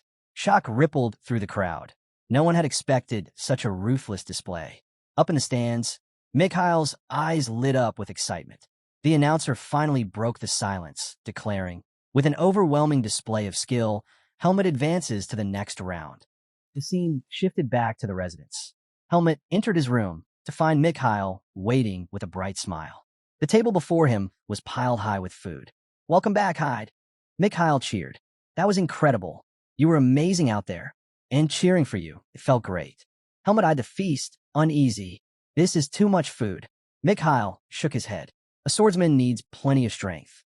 And strength comes from eating well. Don't forget, I promise to cover all your expenses. Eat without worrying. Helmet narrowed his eyes. You're not planning to use this as leverage later, are you? That won't work. Mikhail laughed at the suspicion. Relax. Spending this much barely makes a dent in my wallet. I'm not trying to put you in my debt. Think of it as an investment. An investment? Helmet echoed, puzzled. Mikhail lifted a spoonful of soup. Debt means expecting repayment. Investment assumes you might lose everything, but with the possibility of an even greater return. High risk, high return. Helmet frowned. And if I can't give you anything in return, then I'll just lose my investment. Mikhail sipped his soup calmly, then added, but I feel you'll be of great help to me someday. Helmet grew wary. Sensing it, Mikhail waved it off. Don't worry. I won't ask for anything unreasonable. Helmet removed his coat and sat down. He knew he needed to eat, whether or not he liked Mikhail's reasoning. Later that night, Helmet entered the room again while Mikhail was fast asleep. The boy was so deeply out that he wouldn't even notice if someone carried him away. Helmet quietly placed a stack of documents on the bed and removed his hood. They were the reports he had received from the Black Hawk. He had asked them to dig thoroughly, but even he hadn't expected this much information. He realized he would need to read through all of it while the tournament continued. Helmet picked up the stack of documents and began reading carefully. One name immediately stood out. Ludus Kikuro, captain of the Palma Knights. According to the reports, Ludus had taken over as captain after Darian's disappearance. Despite the crushing weight of succeeding the Divine Swordsman, he had managed to lead annual desert monster subjugations without fail. Because of this, he was now considered the man most suited to command the Palma Knights. Helmet frowned. It was strange. Other than Eden, Ludus seemed to be the only person who had known Darian personally. Yet his master had never once spoken of the Knights. What kind of relationship had Darian truly shared with Ludus? Helmet resolved to meet the man in person if he got the chance. But the thought sparked another question. Why had Darian sent him to Eden instead of Ludus? Back when Darian led the Palma Knights, Ludus had been his vice-captain, surely the closest to him. By all logic, it should have been Ludus, not Eden. Maybe, Helmet wondered, his master wanted him to attend the academy. But no, that couldn't be it. Darian was far too meticulous. If that had been the case, he would have mentioned Ludus outright. He wouldn't have overlooked something so critical. Helmet's mind drifted back to his master's words. Darian had once told him, tragedy always strikes without warning. Even if you're cautious, pain can still find you. Even if you try to avoid it, you might not escape. No matter what happens, never lose yourself. The weight of those words hit him differently now. His master had known. He had been betrayed and abandoned in the forest of roots. Trapping someone like Darian was impossible, even for a high priest. Unless it was done by the one person he trusted completely. Someone close. someone who stood to gain everything from his disappearance? The answer became clear. Ludus was the traitor. Helmet's anger burned at the realization. Of course, it was only speculation, but if it proved true, he swore he would not leave Basor until Ludus paid for his betrayal. As these murderous thoughts ran through his mind, Mikhail stirred in bed. He rolled to the other side, revealing that he had actually been awake all along. The scene shifted to the arena. The match to decide the finalists had begun. Helmet stepped into the ring and, with a single strike, cut down his opponent, earning his place among the finalists. From his special section, Mikhail watched with sharp eyes as Helmet left the stage. Our boy stepped down, realizing just how easy it would be to win the entire tournament if the participants were all at this level. An attendant handed him his hood. The final round will be held in 2 days. At the same time, the man informed him. Helmet nodded, slipped on his coat, and left the stage. Since his fight had been the first of the day, he had plenty of time to himself. He decided to return to his quarters and continue reading through the Blackhawks reports. But before he could leave the arena, someone approached him. The next moment, Robert was leading Helmet toward the special section where his master waited. "Not in a rush, are you?" Mikhail teased. "Why don't you stay? Watch the rest of the matches with me. Your bout ended so quickly, it'd be a shame not to enjoy the show." Helmet asked calmly. "Is it even allowed for participants to spectate?" Mikhail smirked. "There's no rule against it. Though, in Basor, people see it as unmanly, like you're trying to size up your opponents in advance. But someone like you doesn't need to analyze anyone. Still, it'll be fun." Helmet thought for a moment, then agreed to stay. The second round began. A towering man stepped onto the stage, the head of the renowned Basor Kendo Hall, Kyle. The announcer introduced him with pride, and the crowd roared. But then came his opponent. Helmet's eyes narrowed as the announcer declared the name. Luke Jagar, the youngest to ever join the Palma Knights. A genius, a rising star. Helmet was certain he had seen this boy's face before. Kyle himself looked surprised. "A Palma Knight? This is an honor." Luke smiled politely. "The honor is mine. To face someone as respected as the head of Basor Kendo Hall, it's a privilege. Please go easy on me." Helmet studied him carefully. That face, it was exactly how Darien would have looked at that age. He wondered just how skilled this boy truly was. The two squared off, drawing their swords. The audience fell silent, every eye locked on the ring. Kyle gauged the boy's stance. No openings, not a single flaw. He could tell Luke was dead serious. Luke glanced at the restless crowd. "If we keep testing each other, this match will never end." I can already hear the booing. He raised his blade and added, "As your junior, I'll make the first move." With that, he launched forward, charging straight at Kyle. Luke charged low, aiming for a clean strike to end the fight quickly. Kyle smirked. "You're underestimating me." With brute force, he swung his sword down at the boy. But Luke's speed exploded. In an instant, he slipped past the attack, his blade flashing. A cut opened across Kyle's body as Luke appeared behind him. Kyle froze, stunned. Before he could even turn, blood gushed from the wound. Helmet's eyes narrowed. He hadn't expected that. Kyle collapsed, unconscious, and the audience erupted in gasps of disbelief. To them, it looked like Luke had simply vanished and reappeared behind his opponent. No one had even seen the strike. Luke lowered his sword and bowed slightly. "Forgive me, but I must win this tournament, no matter what." The announcer's voice boomed. Luke Jagar advances to the main tournament. In the stands, Mikhail noticed Helmet staring intently at the boy. "What's this? Is Luke bothering you?" Helmet didn't look away. "He's strong, a serious contender for the championship." That surprised Mikhail. He hadn't expected such praise. Helmet added firmly, "If I weren't in this tournament, he'd already be the winner." Mikhail grinned. "So this is your arrival declaration? I like it. The tension. It's exciting." Helmet thought to himself. Darien's son hadn't trained in vain. Luke's skill far exceeded his expectations. And if this boy had truly been taught directly by Darien, how terrifyingly strong would he be? Helmet stood suddenly and turned to Mikhail. "Go back to the quarters without me. I have something to do. I'll be late." Mikhail blinked. "Can I help?" "No." Helmet's reply was curt, colder than usual. Mikhail watched him leave in haste, puzzled by the boy's urgency. Helmet's thoughts raced. Since leaving the Forest of Roots and attending the academy, he built plenty of social connections, but never once felt real kinship. Yet Luke was different. The two of them shared something no one else could: Darien's swordsmanship. They had both inherited it. Helmet knew they would eventually face each other in the arena. But before that, He wanted to see who Luke really was. He pushed through to the participants area and barged straight into Luke's room. Inside, Luke was speaking casually. This tournament isn't that big of a deal. A blue-haired man grabbed Luke's cheek harshly, sneering. Greenhorn, you got a lot of nerve. Don't say things like that. The blue-haired man scolded Luke. Don't ever say things like that out loud, especially not in Basor. Luke quickly apologized. Relax, it's just us here. No one's listening. The man's eyes narrowed. We're not alone. Luke spun around. Helmut was standing in the doorway. Helmut noted silently that Luke hadn't even sensed his presence. Luke studied him for a moment. You look familiar. Then he remembered. Hyde, I saw your match. You're the only one who left an impression on me. His tone shifted, confidence rising. What is it? Did you come to challenge me for the crowd's attention? Or maybe my skills impressed you so much you've come to be my fan? If so, bad news. Only women can be my fans. Helmut cut through the bravado. Are you Darian's grandson? Luke froze. Yeah, he stopped mid-sentence, realizing what he'd just admitted. His eyes went wide. He lunged forward, clapping a hand over Helmut's mouth.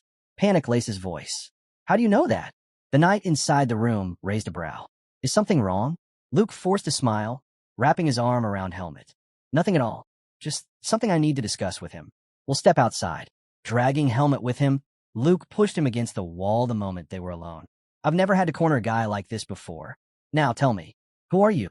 Helmut didn't flinch. Why don't you use Darian's surname? That struck a nerve. Luke scowled. I'm the one asking questions. Stop bringing up the divine swordsman. It's dangerous if anyone hears you. Relax, Helmut replied evenly. No one else knows. I'm just curious after hearing that Darian had a descendant. Luke narrowed his eyes. And how exactly did you find out? Helmut answered calmly. I'm good at gathering information. Then his gaze hardened.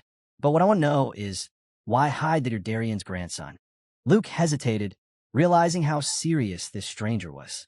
Finally, he answered, because my father cut ties with him. He left the house for good. It'd be ridiculous for me to suddenly claim the Depert name. Helmut's voice cut and sharp. And yet, you inherited the divine swordsman's techniques. That stunned Luke. What did you just say? How do you know that? His voice dropped. My father never even told me those were Darian's techniques. Luke lowered his voice. Yes, I'm his heir. I plan to make it official only after I won this tournament. My swordsmanship might have come from my grandfather, but it was my own strength that allowed me to master it and earn my place in the Knights. He clenched his fist. I want to be acknowledged for my skills, not just my bloodline. Helmut was caught off guard by the conviction in his words. Luke looked away, ashamed. I don't know why I'm even saying this to someone I just met. Just promise me you won't tell anyone. Only the knight captain and vice captain know the truth. Helmut's thoughts darkened. Ludus knows? That didn't add up.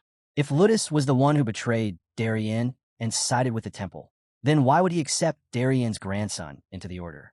His mind raced, until the sound of approaching footsteps cut his thoughts short. Both he and Luke turned. An old man in golden armor stood before them. I was just coming to see you, the man said. Luke straightened immediately, placing his hand over his chest in salute.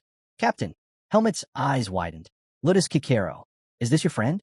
Ludus asked. Yes, Luke replied. This is Hyde, one of the tournament's participants, and one of the finalists. Ludus raised his brows, surprised. A finalist? At your age? Impressive. He inclined his head. Forgive me. I haven't had time to watch the matches. Duties as knight captain leave me little room for leisure. Then he turned his gaze directly on Helmut. Tell me, are you using magic to conceal your identity? The question struck Helmut like a blade.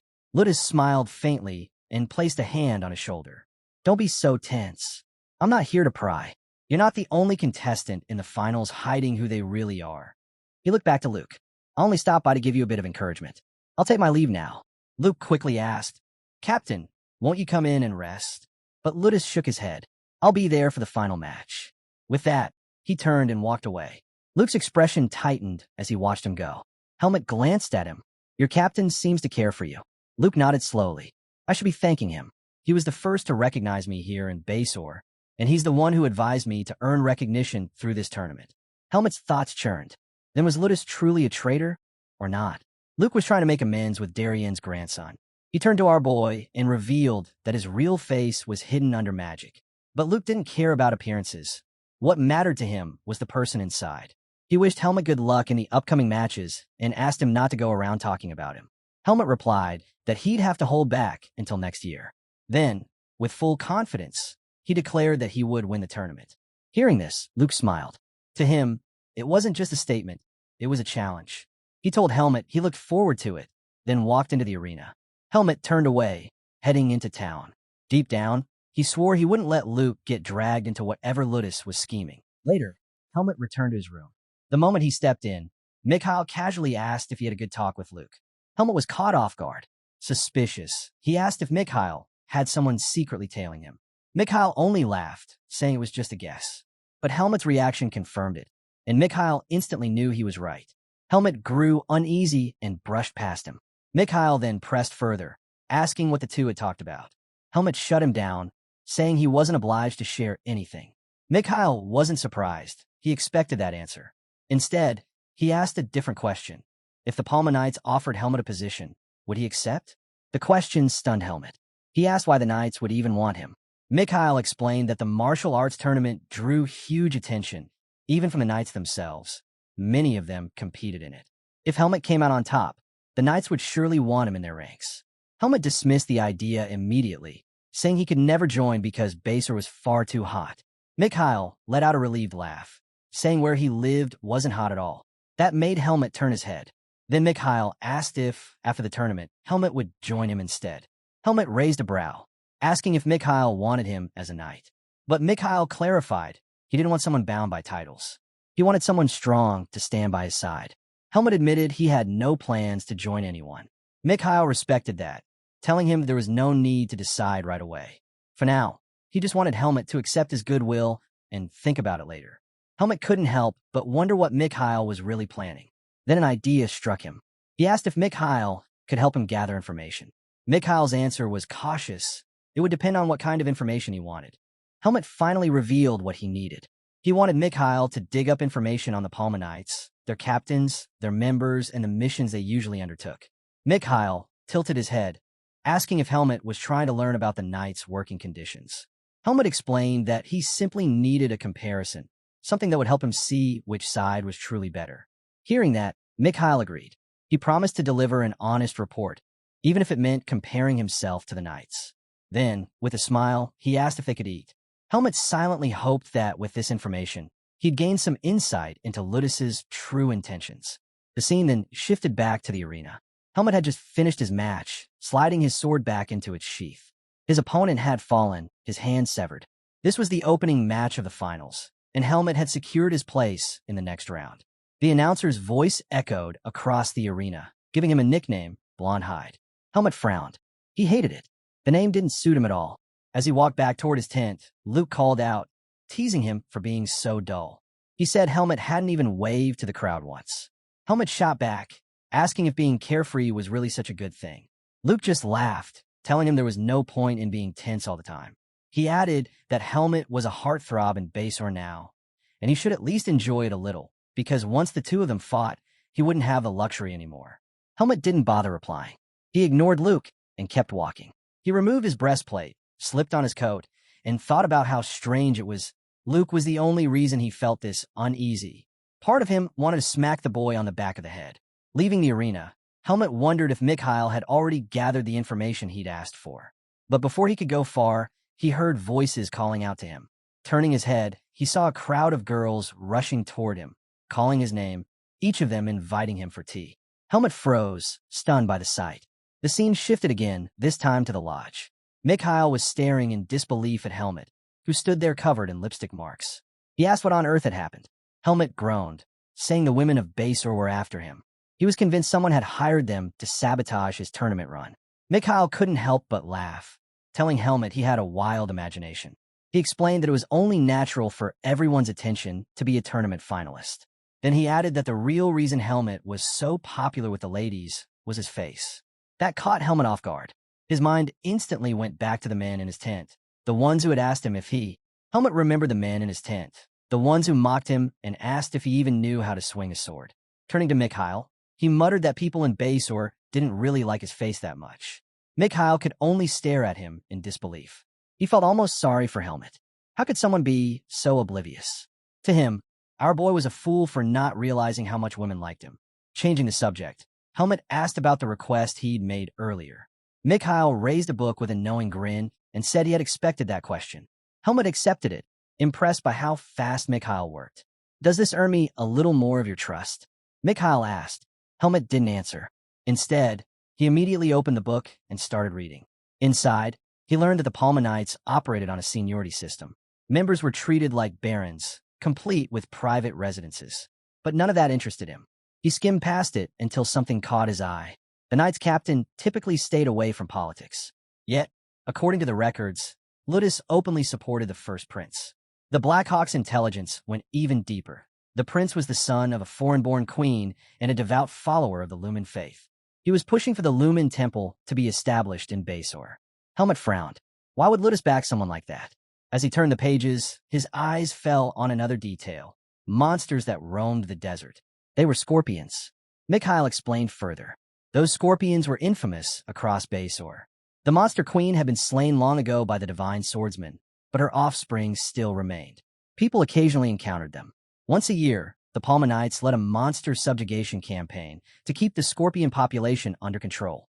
And this year, the campaign would take place right after the tournament.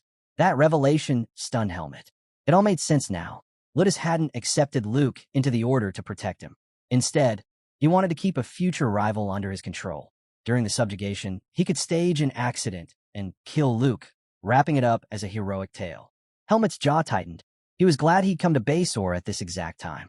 He vowed not to let Darien's grandson suffer such a fate. He swore to crush Ludus's vile plan, no matter what it cost him. But a heavy truth weighed on him. When he had faced Ludus before, he realized just how powerful the man was. Even if Helmut fought with everything he had, victory wasn't certain. That left him with only one option. If things grew dire, he might have to reveal the truth to Luke and ask for his cooperation. As those thoughts swirled in his head, Mikhail silently watched Helmut, carefully studying the decisions he was making. The scene shifted to the arena once again. Helmut stepped onto the stage for his first semifinal match. Across from him stood a man with a massive scar running across his face. Robert leaned over and told Mikhail that this was Hutton, a first-class mercenary. Though ranked lower, Hutton had shocked the crowd by defeating a Palma Knight in an hour-long duel. Mikhail dismissed the concern, reminding his knight that Helmut had already beaten opponents far stronger than the man Hutton faced. But Robert wasn't as quick to brush it off. He warned that battles were unpredictable. Whether it turned into a quick victory or a drawn-out struggle didn't matter. The important thing was that Hutton had made it to the semifinals at all. Helmut placed his hand on his sword and glanced toward the stands. There, he saw Ludus standing beside two seated figures. His eyes narrowed. It was the first prince, the second prince, and the captain of the Knights. He assumed they had only come to make an appearance since the semifinals were beginning. Before he could think further, Hutton's voice cut through his thoughts. Don't lose focus when your opponent is standing right in front of you, the mercenary warned. Overconfidence is the fastest way to lose. Helmut drew his sword and shook his head. I wasn't distracted. My mistake if it seemed that way. As he sized the man up, Helmut guessed that Hutton was on par with Peugeot's level. For a first-class mercenary, his energy didn't feel particularly strong. Still, Helmut was curious about his fighting style. He decided to test him. In a flash, he charged forward. The moment Helmut closed the distance, Hutton angled his blade toward the sunlight, catching it in just the right way to blind him. Seizing the opening, Hutton slipped into Helmut's blind spot and swung. But Helmut's instincts kicked in. He sensed the attack and blocked it just in time. Both men leapt back, resetting their stances. Helmut didn't hesitate. He rushed in again. This time, Hutton dragged his sword across the stage floor, splintering the stone. Shards of rock shot up into the air, which he flung toward Helmut like projectiles. Helmut cut through them with ease, but as he raised his head, Hutton was already upon him. Steel clashed as the mercenary swung, his strikes coming faster and faster. Helmut blocked each blow, his blade moving effortlessly in defense. With one forceful push, he shoved Hutton back, forcing the man to skid across the stage. The audience gasped at the display, clearly impressed. Even Mikhail leaned forward with interest, watching the duel unfold. Helmut wiped the sweat from his forehead. This wasn't as simple as he thought. Hutton was trickier than expected. Then he noticed it Hutton was deliberately delaying his attacks, holding back half a beat in ways that threw off his timing. Helmet pierced through an opening with a sharp, precise counter. At once, he understood. Hutton hadn't neglected his fundamentals. This wasn't a man relying on luck. Hutton exhaled heavily. He admitted that he had trained hard for his swordsmanship, but against Helmet's reflexes, it wasn't enough. Even if they were the same age, he said, he could never match that kind of speed. Then Hutton's energy flared. He declared that if this were a mercenary mission, he would have waited for the perfect moment to strike.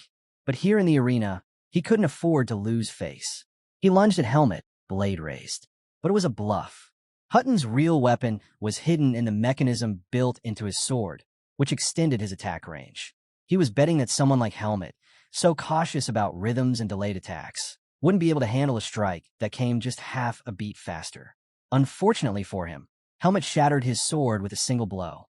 Stunned, Hutton froze. In that instant, Helmet's blade was already at his neck. "I'm sorry," Helmet told him. "I was ordered not to kill you." Relieved, Hutton smiled. The announcer quickly declared the fight over. With Hutton's weapon destroyed, Helmet was named the victor and advanced to the finals. Helmet offered his hand, pulling Hutton up. He told him he had ended the fight quickly because he hated the heat. Hutton laughed at that. He confessed that his final strike had been aimed at cutting off Helmet's wrist. Helmet shrugged. It would have been fine. The rules allow anything short of killing. Hutton shook his head. Ruthless. He stared at the remains of his broken sword. Geniuses really do exist. I can't believe someone this young is already at your level. You'll go down in history, Helmet replied calmly, telling him he could have grown stronger if he'd put more effort into training instead of relying on tricks. Hutton burst out laughing. He explained that as a mercenary, versatility was everything. In real battles, having extra cards to play was often the difference between life and death. For someone like him, with only average talent, strategy was the weapon that let him stand toe-to-toe with stronger opponents. But after crossing swords with Helmet, he realized something painful. When faced with overwhelming skill, all of his clever tactics crumbled. As the two spoke, the first and second princes silently watched from their seats, their eyes fixed on the battlefield. The first prince's gaze followed Helmet as he stepped down from the stage. He turned to Ludus, remarking on how skilled the young fighter was for his age, and asked for his opinion. Ludus replied that ever since his first encounter with Helmet, he had sensed something unusual about him. He admitted that it would be ideal if they could recruit him into the Night Order. The second prince also kept his eyes on Helmet, his interest clear as he watched him leave. Meanwhile, Mikhail sat deep in thought. He couldn't shake the feeling that Helmet's true purpose had nothing to do with something as small as winning the martial arts tournament. He remembered how Helmet often wandered at night, scanning his surroundings, always searching for something unseen. What was it that he was really after? As Mikhail pondered, his attention was drawn to a commotion nearby. Someone was being stopped from entering his section. Curious, Mikhail asked an attendant to explain. The attendant reported that a man was insisting on meeting him, but the guards wouldn't allow it. The man turned out to be bald, with a fiery red beard. He struggled against the attendants, calling out to Mikhail and begging for an audience. One of the guards scoffed, calling him a disrespectful thug. Mikhail silenced them and addressed the man directly. "Who are you, and where do you come from?" The man quickly apologized for his behavior. He introduced himself as a blacksmith from Basor, revealing that all the swords supplied to the Palmanites were forged in his workshop. Intrigued, Mikhail asked why he had come. The blacksmith explained that he had heard rumors of Mikhail being close to Helmet. He asked if he could meet the young fighter, insisting that he only wanted to confirm a suspicion. Mikhail narrowed his eyes and asked what suspicion he meant. The blacksmith lowered his voice and said it was about Helmet's sword, its origin, to be precise. Before anything more could unfold, the second round of the semifinals began. Luke stepped into the arena and secured an easy victory, ensuring the tournament finals would be between him and Helmet. The scene then shifted to Helmet's room. He was startled when Luke walked in, his expression heavy with concern. Luke revealed that the second prince was coming. Officially, it was to encourage the tournament finalists, but Luke was certain he was the true target. Helmet asked why the second prince would want to see him specifically. Luke explained that the prince must already know his identity. He was the grandson of the divine swordsman. By recruiting him, the second prince would gain the Palma Knights' backing, and in Basor, their support was as good as a direct claim to royal succession. Helmet now understood the gravity of the situation. Right now, The captain of the Palma Knights stood firmly in support of the first prince. If the second prince tried to recruit Luke, it would directly challenge that position. Helmut pointed this out, and Luke admitted he was right. That was exactly why the meeting felt so awkward. He owed the captain a great deal. But then Luke froze. A thought struck him. He turned to Helmut and asked how he knew so much about the political situation. Helmut reminded him that he'd once said he was good at gathering information. Luke sighed, realizing he couldn't dodge the meeting. He asked Helmut if he could think of some excuse to get him out of it. Before Helmut could answer, a voice came from behind. The second prince had arrived. He told Luke that if he was busy, he could always return later. Luke stiffened, instantly realizing he'd made a mistake. Spinning around, he tried to cover it up, insisting it was just a misunderstanding. The prince waved it off with a smile, saying he understood completely. He simply enjoyed teasing him. He commented that Darien, the man he remembered, had always been stern and unshakable. At times, it was hard to believe Luke was his descendant. That caught Helmut's attention. He asked the prince what kind of man the divine swordsman truly was. The prince looked at him curiously, then praised his performance in the tournament, calling his swordsmanship remarkable. He admitted he'd only met Darien a handful of times in his youth, but the impression remained vivid. Darien had been loyal, dependable, and the strength in his eyes reflected the very spirit of Basor. Helmut was surprised to hear this perspective. The prince then asked if Helmut's interest in Darien's grandson came from the same curiosity. Luke immediately cut in, demanding to know how much of their conversation the prince had overheard. The prince chuckled, assuring him he hadn't meant to interrupt. He said he only stayed quiet because their discussion seemed important. Turning to Helmut, he asked if there was anything else he was curious about. Luke grew defensive, warning the prince not to reveal too much to Helmut. He claimed that Helmut was practically a divine swordsman stalker. The prince laughed again, but shook his head. He said Helmut didn't give off the impression of someone with malicious intent. A swordsman's heart, he explained, is reflected in their blade. Helmut's sword pursued nothing but pure strength. That alone made his fascination with Darien unsurprising. Helmut, without hesitation, told the prince that he was better than Luke. The prince burst out laughing, amused by the bluntness. Then he asked if Helmut would consider working with him. But Helmut rejected the offer immediately. The second prince hadn't expected Helmut to be so blunt toward royalty. Still, he smiled, shook Helmut's hand, and wished him a great match in the finals. He encouraged him to learn more about the divine swordsman's character, saying it would serve him well. Then he turned to Luke, shaking his hand too. He told him that after the finals, he would summon him for a proper discussion. Luke froze. His face tightened with worry as he asked if the prince truly intended to call for him. "Is that a problem?" the prince asked calmly. Luke hesitated, caught off guard. He reminded the prince that he had said he understood his situation. If he appeared alongside the prince in public, both he and the captain would be placed in an awkward position. But the prince's expression turned serious. He told Luke that this matter concerned his safety. That surprised both Luke and Helmut. The prince turned to leave, telling Luke that this was all he needed to know for now. He promised to send for him discreetly and urged him not to worry about prying eyes. Before walking out, he told Luke to take care. As the door closed, Luke let out a deep sigh. Helmut looked at him and remarked that, despite all his worries, he and the prince seemed rather close. Luke admitted that the prince was far more approachable than one might expect from someone of his rank. He respected him as a great man, but the circumstances made it impossible to get too close. Helmut advised him to accept the second prince's invitation. Luke blinked, surprised. "Did you not hear what I just said?" Helmut told him plainly that no one else would take responsibility for his life. If he kept letting the situation drag him along, he would eventually lose himself once the situation abandoned him. As Helmut spoke, Luke felt something stir inside him, the faint presence of his grandfather's aura. A sharp unease struck him. He asked Helmut if he knew what was happening. He demanded to know what this life-threatening danger was. Helmut didn't give him the answer he wanted. Instead, he told him to simply do what he could. As for himself, he would do the same. Still anxious, Luke couldn't shake the heaviness pressing on him. Helmut headed for the door, throwing one last remark over his shoulder.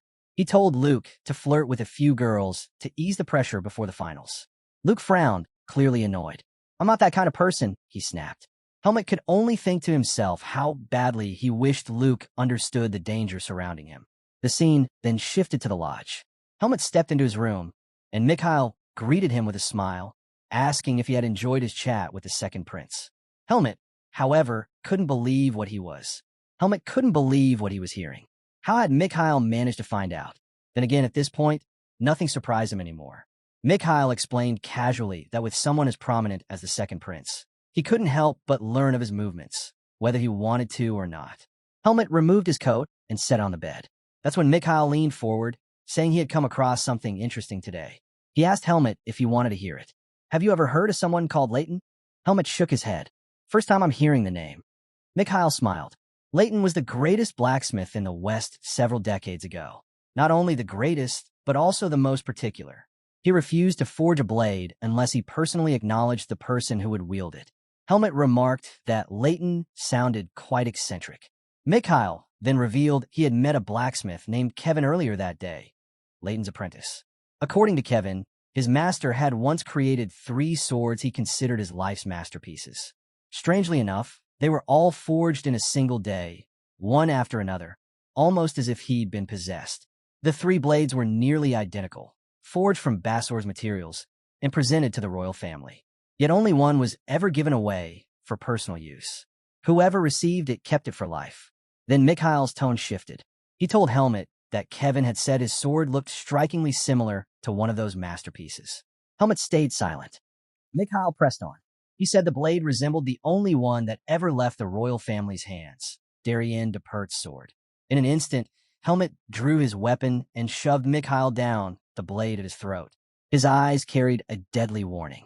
He told Mikhail to choose his next words very carefully. Fear gripped Mikhail.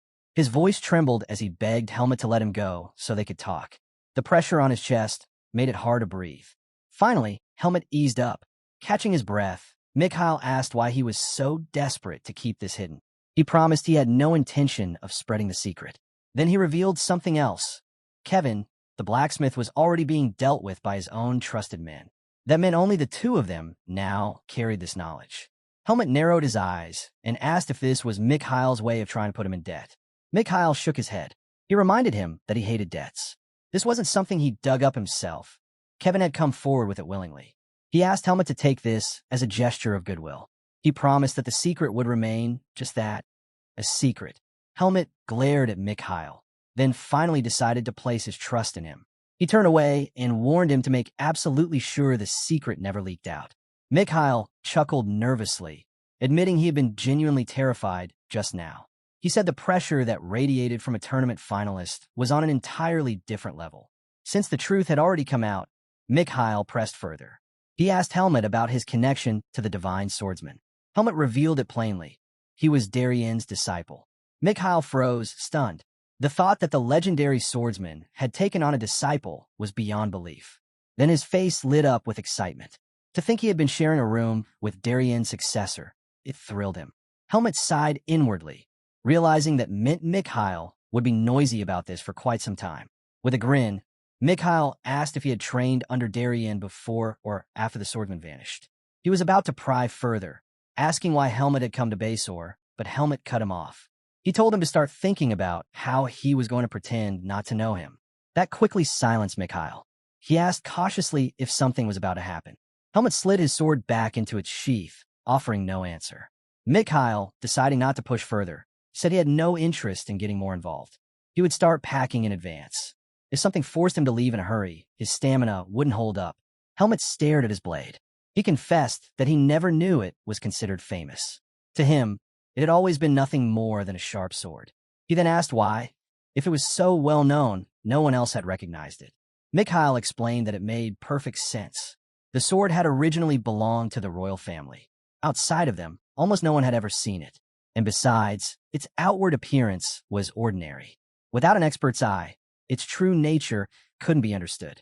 That was why he warned Helmet not to flaunt it before the king or any of the princes. He then shifted the topic, asking how Helmet was preparing for the finals. From his perspective, Helmet seemed unusually cautious when it came to Luke. Helmet shook his head. He told him that he wasn't wary of Luke at all.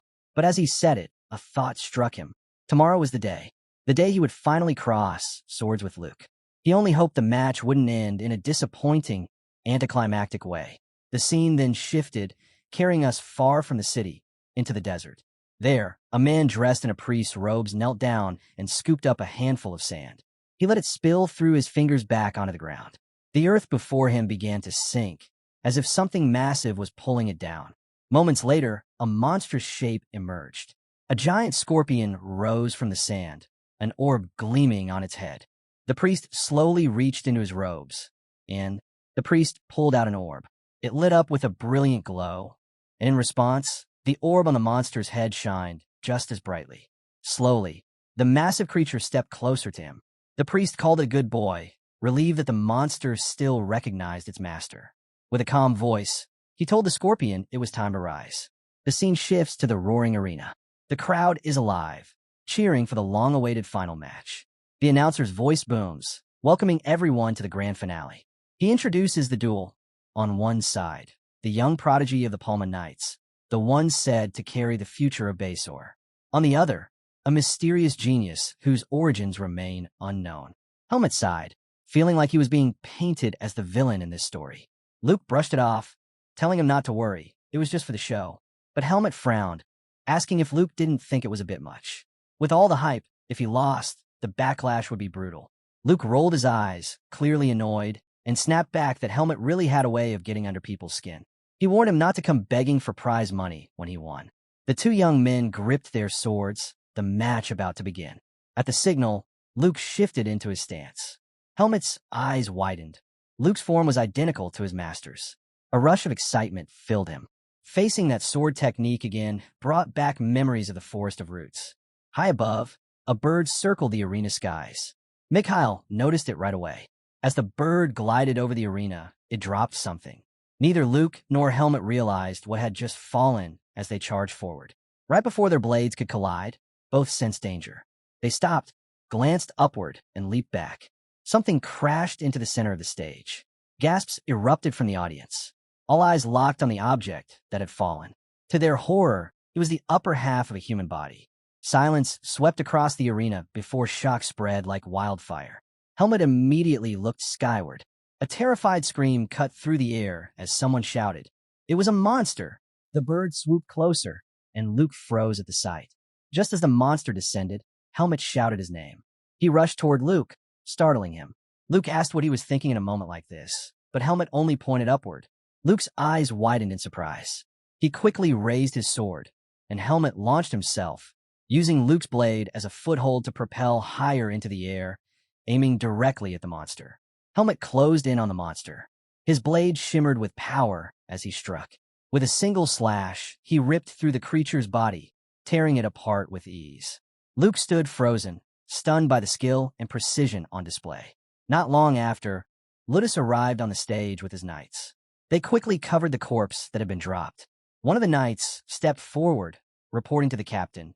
The identification tag on the body belonged to a resident of the southern oasis village. Ludus's expression hardened. He ordered the knight to summon the emergency squad at once. The expedition schedule would need to be moved forward immediately. What baffled him most was why a monster would carry a corpse all the way into the kingdom. A knight beside him muttered that it felt like a declaration of war. Luke glanced at Helmet after hearing those words, then lowered his gaze to the monster's severed head lying on the ground. His thoughts swirled. Was this truly a monster? Was this really what he'd be forced to face as a knight? He turned to Helmet, asking if he had ever fought a monster before. To Luke, it seemed like Helmet had adapted far too quickly, almost unnaturally so. Helmet replied calmly that he had fought more monsters than Luke ever had. Luke wasn't expecting that answer. He scowled, asking if Helmet was really trying to start a fight in the middle of all this. The more time he spent with him, the less his actions seemed to fit the image he gave off. Luke then asked if all monsters looked like this. Helmet raised an eyebrow. Was Luke seriously saying he'd never seen a monster before? Luke reminded him sharply that until recently, he was just an ordinary civilian. Most people never got the chance to encounter one. Helmet explained that monsters were nothing more than savage beasts without reason, and because of that, they were easier to deal with than humans. He assured Luke that there was nothing to be afraid of. Luke frowned at that. He snapped that he wasn't scared. Still, Helmet's words didn't sit right with him. Deep down, Luke knew things wouldn't be so simple if they were up against an intelligent monster like Alaga. The announcer's voice echoed across the arena, apologizing to the crowd for the shocking incident. The grand finale would be temporarily suspended due to the unforeseen events. The participants were asked to gather in the waiting room. Luke couldn't understand why they were being sent there. When he and Helmet entered, they found Ludus and his subordinate already waiting. The captain welcomed them, stating that everyone had now arrived. Luke, confused, asked why he was there. Ludus's tone turned serious. There was no time to waste. He revealed to the boys that the remains brought by the monster belonged to a resident of the southern. The remains were confirmed to belong to a resident of the southern border region. Clear proof that monsters had attacked the area. Because of this sudden crisis, the Palmade Order had no choice but to move the monster subjugation expedition ahead of schedule. Ludus turned to Luke first, reminding him of his duty as a knight. He ordered him to prepare and stand by for deployment. Luke placed a hand over his chest and accepted without hesitation. Then Ludus faced Helmet. He admitted it was unfortunate that such an incident had interrupted the final match. For now, the duel would be suspended until the expedition was complete. He asked Helmet if he could wait patiently until then. Helmet instantly understood. This was a negotiation. Calmly, he asked what would happen if he refused. Ludus explained that in that case, the tournament would be declared a draw, and the prize money would have to be split between him and Luke. It wasn't the outcome anyone wanted, but under the circumstances, there was no other option. After a moment of thought, Helmet offered another path. He suggested joining Luke on the monster subjugation expedition. Whoever defeated more monsters would be declared the champion of the tournament. Both Ludus and Luke were caught off guard by the proposal. Ludus frowned, warning that monster subjugation was not a sightseeing trip. But Helmet stood firm. He reminded the captain of how he had already proven himself by striking down the flying monster that had disrupted the stage earlier. Ludus paused. He couldn't deny the truth. Helmet was not only a tournament finalist, but also a proven warrior. Regretting his earlier tone, he admitted he had not shown Helmet enough respect. Finally, he agreed and ordered both of them to finish their preparations by 3 o'clock sharp and assemble at the plaza. Luke responded with another salute, acknowledging the order. As the two walked out of the arena, Luke turned to Helmet, frowning. Was he really serious about joining the expedition? It irritated him that Helmet wanted to decide the tournament by counting how many monsters they killed. To Luke, it felt like Helmet was steering things into his own area of expertise. Helmet disagreed. He explained that encounters with monsters came down to chance. Luck, nothing more. He wasn't doing this just to win. He revealed his true reason, concern for Luke's safety. Luke still didn't understand why Helmet was so worried. He asked bluntly if Helmet thought he'd be killed by a monster. Helmet's reply was simple. It was better to assume that possibility. Luke scoffed, saying he was only joking. Then his expression hardened. This was about something else, something the second prince had mentioned. Luke admitted that he had been thinking about it as well. In fact, it had been keeping him awake at night. Late into the night, Luke finally voiced the question weighing on his mind. He asked Helmet if he could tell him who was after his life. Helmet studied him carefully. He knew that if he revealed his suspicions, Luke might start doubting even his own captain, and that could create serious problems. Choosing his words carefully, Helmet told him he wasn't sure yet, but he warned him not to place his trust in anyone from his squad, not even his captain. Luke's eyes widened in surprise. Just then, someone called out to them. Helmet turned and saw Mikhail approaching with his knight, Robert, who was holding a red umbrella above him. Mikhail greeted Luke warmly. Luke immediately glanced at Helmet, asking if Mikhail was his brother. Helmet calmly replied that he was simply someone he knew. Mikhail offered an apology for the interruption. He explained that he wanted to borrow Helmet for a moment. Luke shrugged, saying Helmet wasn't his to control, and if Mikhail wanted something, he should ask him directly. Before leaving, Luke reminded Helmet to meet him at the plaza with his gear. Helmet nodded in acknowledgement. Once Luke was gone, Mikhail turned to Helmet. With a curious look, he asked if he'd gotten closer to the boy. Helmet ignored the question and asked directly what he wanted to talk about. Mikhail revealed that he was leaving Basor tonight. This would be their final conversation, at least for now. With a smile, he added that they would meet again someday. Then, almost casually, he asked if Helmet was planning to accompany Luke on the monster subjugation expedition. He admitted he knew because he had been watching Luke closely. He pressed further, asking if Helmet's reason for coming to Basor was tied to Luke, and what kind of person Luke really was. Helmet cut him off, asking if that was really the point of this meeting. Mikhail smiled again. He then shared something startling. A figure dressed as a priest of Lumen had been spotted in the southern desert of Basor. Helmet was taken aback by this information. Mikhail explained he only wanted him to be aware, then turned away, saying he'd remember this moment. The scene shifted. Knights in full armor marched out of Bassor's base. Luke took a deep breath. The reality of his first expedition settling in, nerves weighed on him. He hadn't expected it to begin so suddenly. As he stood in thought, someone tapped his armor. Looking down, Luke saw a man cloaked in a heavy hood that hid his face. Without a word, the stranger pressed something into Luke's hand. By the time Luke tried to speak, the man had already slipped back into the crowd and disappeared. Luke glanced at his hand and saw a tightly wrapped piece of paper. Helmet, walking nearby, also noticed it. At that moment, Ludus gave the order. The knights set out at once, their horses charging beyond the kingdom's borders. Under the relentless desert sun, an expedition began, one that would forever alter the fate of Basor. As night fell, the squad set up camp amidst the dunes. Inside one of the tents, Ludus gathered his men. He explained that the place attacked by monsters was an oasis village called Older, further south than Desert. He told them they had already received a full damage report through the communication orb. According to the report, the knights stationed in Desert had detected the threat early and rushed to help the villagers. But the enemy's numbers were overwhelming.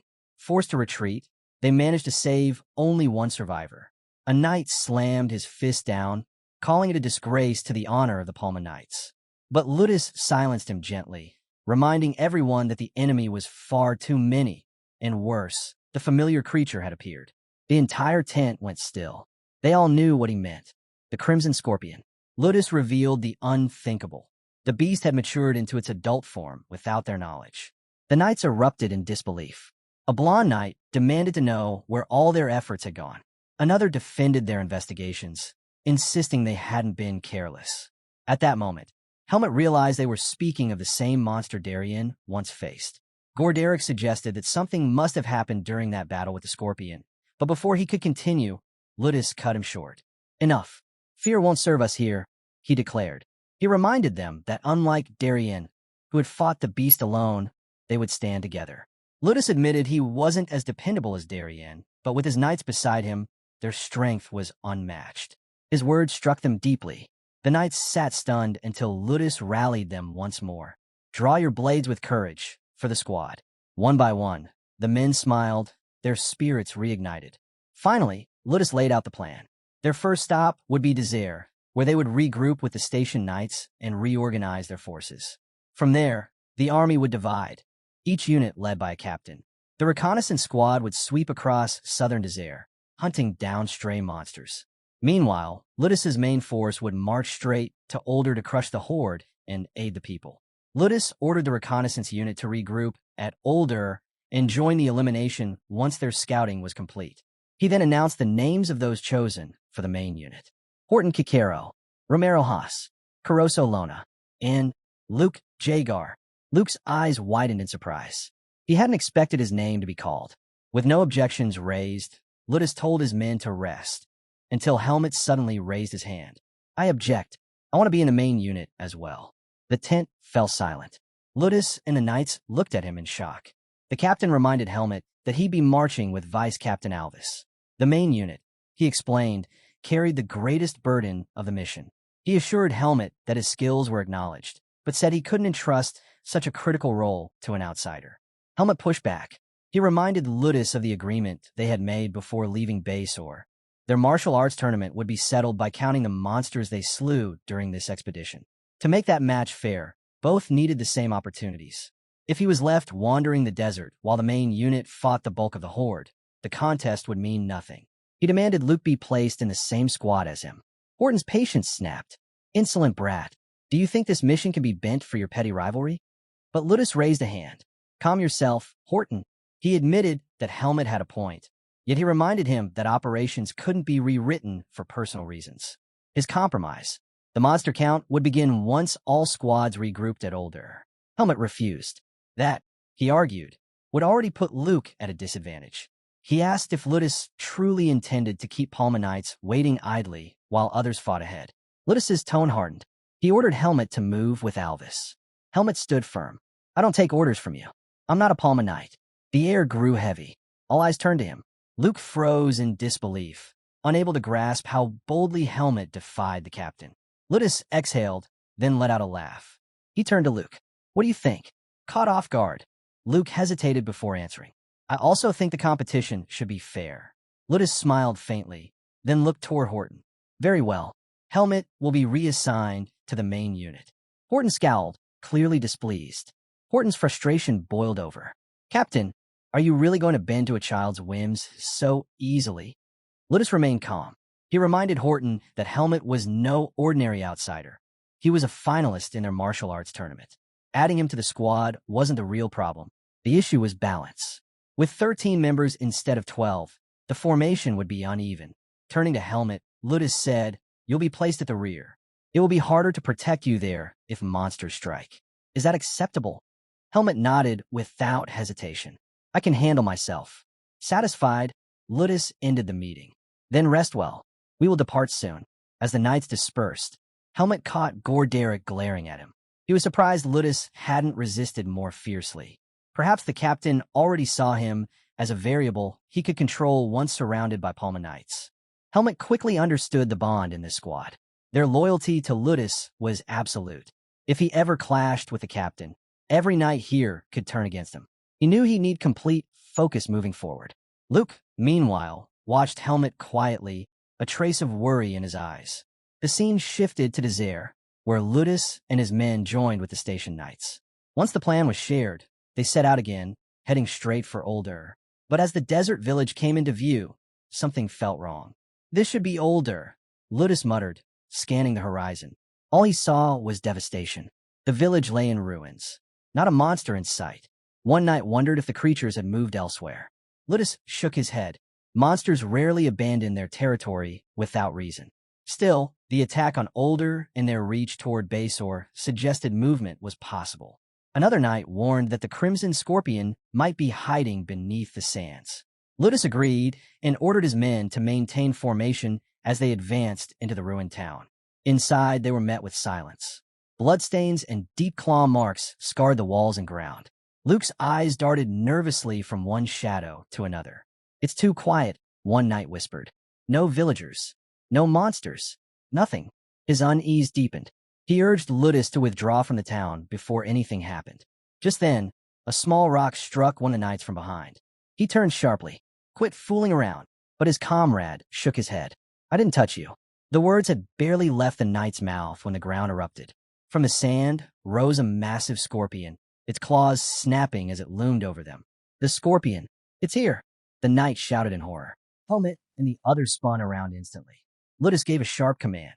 "Down!" In one motion, he unsheathed his blade, channeling energy into its edge. With a swift slash, he unleashed a wave of force that tore the creature apart. "Get yourselves together," he barked. "We're pulling out." But before they could escape, more monsters burst from hiding, surrounding them on all sides. The knights charged forward, fighting through the chaos. Then, without warning, the ground caved in. A pit opened, swallowing one of the knights and his horse. A scorpion closed in fast. Ludus's eyes widened when he realized it was Horton in danger. "Horton!" he shouted. Helmet turned sharply, calculating his chances. If he leapt in now, he could save him, but hesitation froze him in place. Before he could act, Luke wheeled his horse around and dove into the pit. "Get down, Horton!" he shouted. His sword flared with energy as he struck, piercing the scorpion's head. But the beast didn't fall. Its armored body was far tougher than expected. Luke's eyes widened in disbelief. His attack hadn't been enough. Without wasting another second, he ordered Horton onto his horse. "We'll follow the vanguard." Horton obeyed, and together they rode out of the pit. Helmet watched silently as Luke led Horton to safety, conflicted by the choice he hadn't made. Once the knights regrouped outside the ruins, Luke called out, "Everyone's out." Ludus raised his blade high. "Form ranks. We purge this place." The battalion wheeled around and charged back in, clashing with massive snakes and scorpions that had taken over the town. Helmet's thoughts drifted as he fought. Horton, he knew, was loyal to Ludus, his henchman through and through. That made him a potential enemy, one he might have to face in the future. His hesitation had come from that very thought. But Luke had hesitated at nothing. Even knowing there was a traitor in their midst, he'd acted without fear. Was he too naive, or was he simply that kind-hearted? When the dust settled, the ground was littered with the corpses of slain monsters. Ludus surveyed the battlefield. "It's over, but I didn't expect them to be lying in wait." A knight at his side frowned, "And there were too many scorpions." Far too many. This could be bigger than we imagined. Meanwhile, Helmet and Luke rested against a large rock, catching their breath. Luke sighed heavily, exhaustion in his voice. Helmet handed him his water skin. Luke accepted the bottle and took a long drink. Helmet remarked that he looked exhausted, but Luke shook his head. Not tired, just disappointed. It was too easy. Helmet frowned. Then why save them? Luke looked puzzled. What do you mean? You pulled Horton out of danger. Him and the others you saved, they might one day raise their blades against me. Luke's gaze shifted toward Horton and the knights. Then, calmly, he said, I didn't take up a sword to stand by and watch when people are in need. Helmet had no reply. With a faint smile, Luke added, Besides, Horton isn't really a threat to you. Elsewhere, Ludus studied the bright sky overhead. We still have some time before regrouping, he noted. The knight beside him asked, Should we contact the other squad? Ludus shook his head. If nothing's coming through, it means they're fine. A unit led by Dasim and Romero can handle stray monsters easily. Just then, another knight rushed over, holding out a communication orb. Captain, you need to take this call. Ludus accepted it. Is this from Dasim? The knight shook his head. No, sir. Bringing the orb close, Ludus announced, This is the knight captain. A voice responded. This is Heinz, garrison knight of Desert. I have a report. First, is everything under control on your end? Ludus narrowed his eyes. Did something happen? Heinz looked down from the fortress wall as he spoke. Below him stretched a horde of monsters, gathering in numbers too great to count. The enemy is massing beneath Desert's walls. Most of our forces are out on expeditions. Defending the city will be difficult. The revelation struck Ludus. The ambush they just faced hadn't been the only threat. More monsters were on the move. Is there a crimson scorpion among them? He demanded. No, Heinz answered firmly. Nothing like that here. Understood, Ludus replied. Hold your ground. I'll send reinforcements. Gorderic, hearing the exchange, stepped forward. Captain, what's happening? The Crimson Scorpion isn't a Desert, Ludus explained. This may be a tactic to force us to withdraw or divide our strength. Gorderic frowned. Can monsters really plan that far ahead? Ludus glanced back at him. They just ambushed us, didn't they? It's not impossible. Ludus made his stance clear. If the monsters think diversion tactics will break us, they're wrong. We won't back down that easily. He ordered a small force to remain behind for scouting, while the rest would ride to Desert as reinforcements. Helmet froze. This move meant Ludus could send nearly everyone back, except for his closest henchmen. If that happened, he and Luke would be completely isolated. A chill ran through him. Had the captain planned this all along? But Helmet wasn't about to let things unfold so easily. Ludus laid out his orders. Only he and 5 knights would stay. The rest would march back to Desert. Then he turned to Luke and Helmet. You two are going with them. The boys were stunned. Helmet could hardly believe what he'd heard. Luke opened his mouth to argue, but Ludus cut him short. Follow my command, he said firmly, placing a hand on Luke's shoulder. I'm not sending you back because I doubt your strength. I'm sending you because I trust you. His tone softened. Once the work here is done, we'll regroup.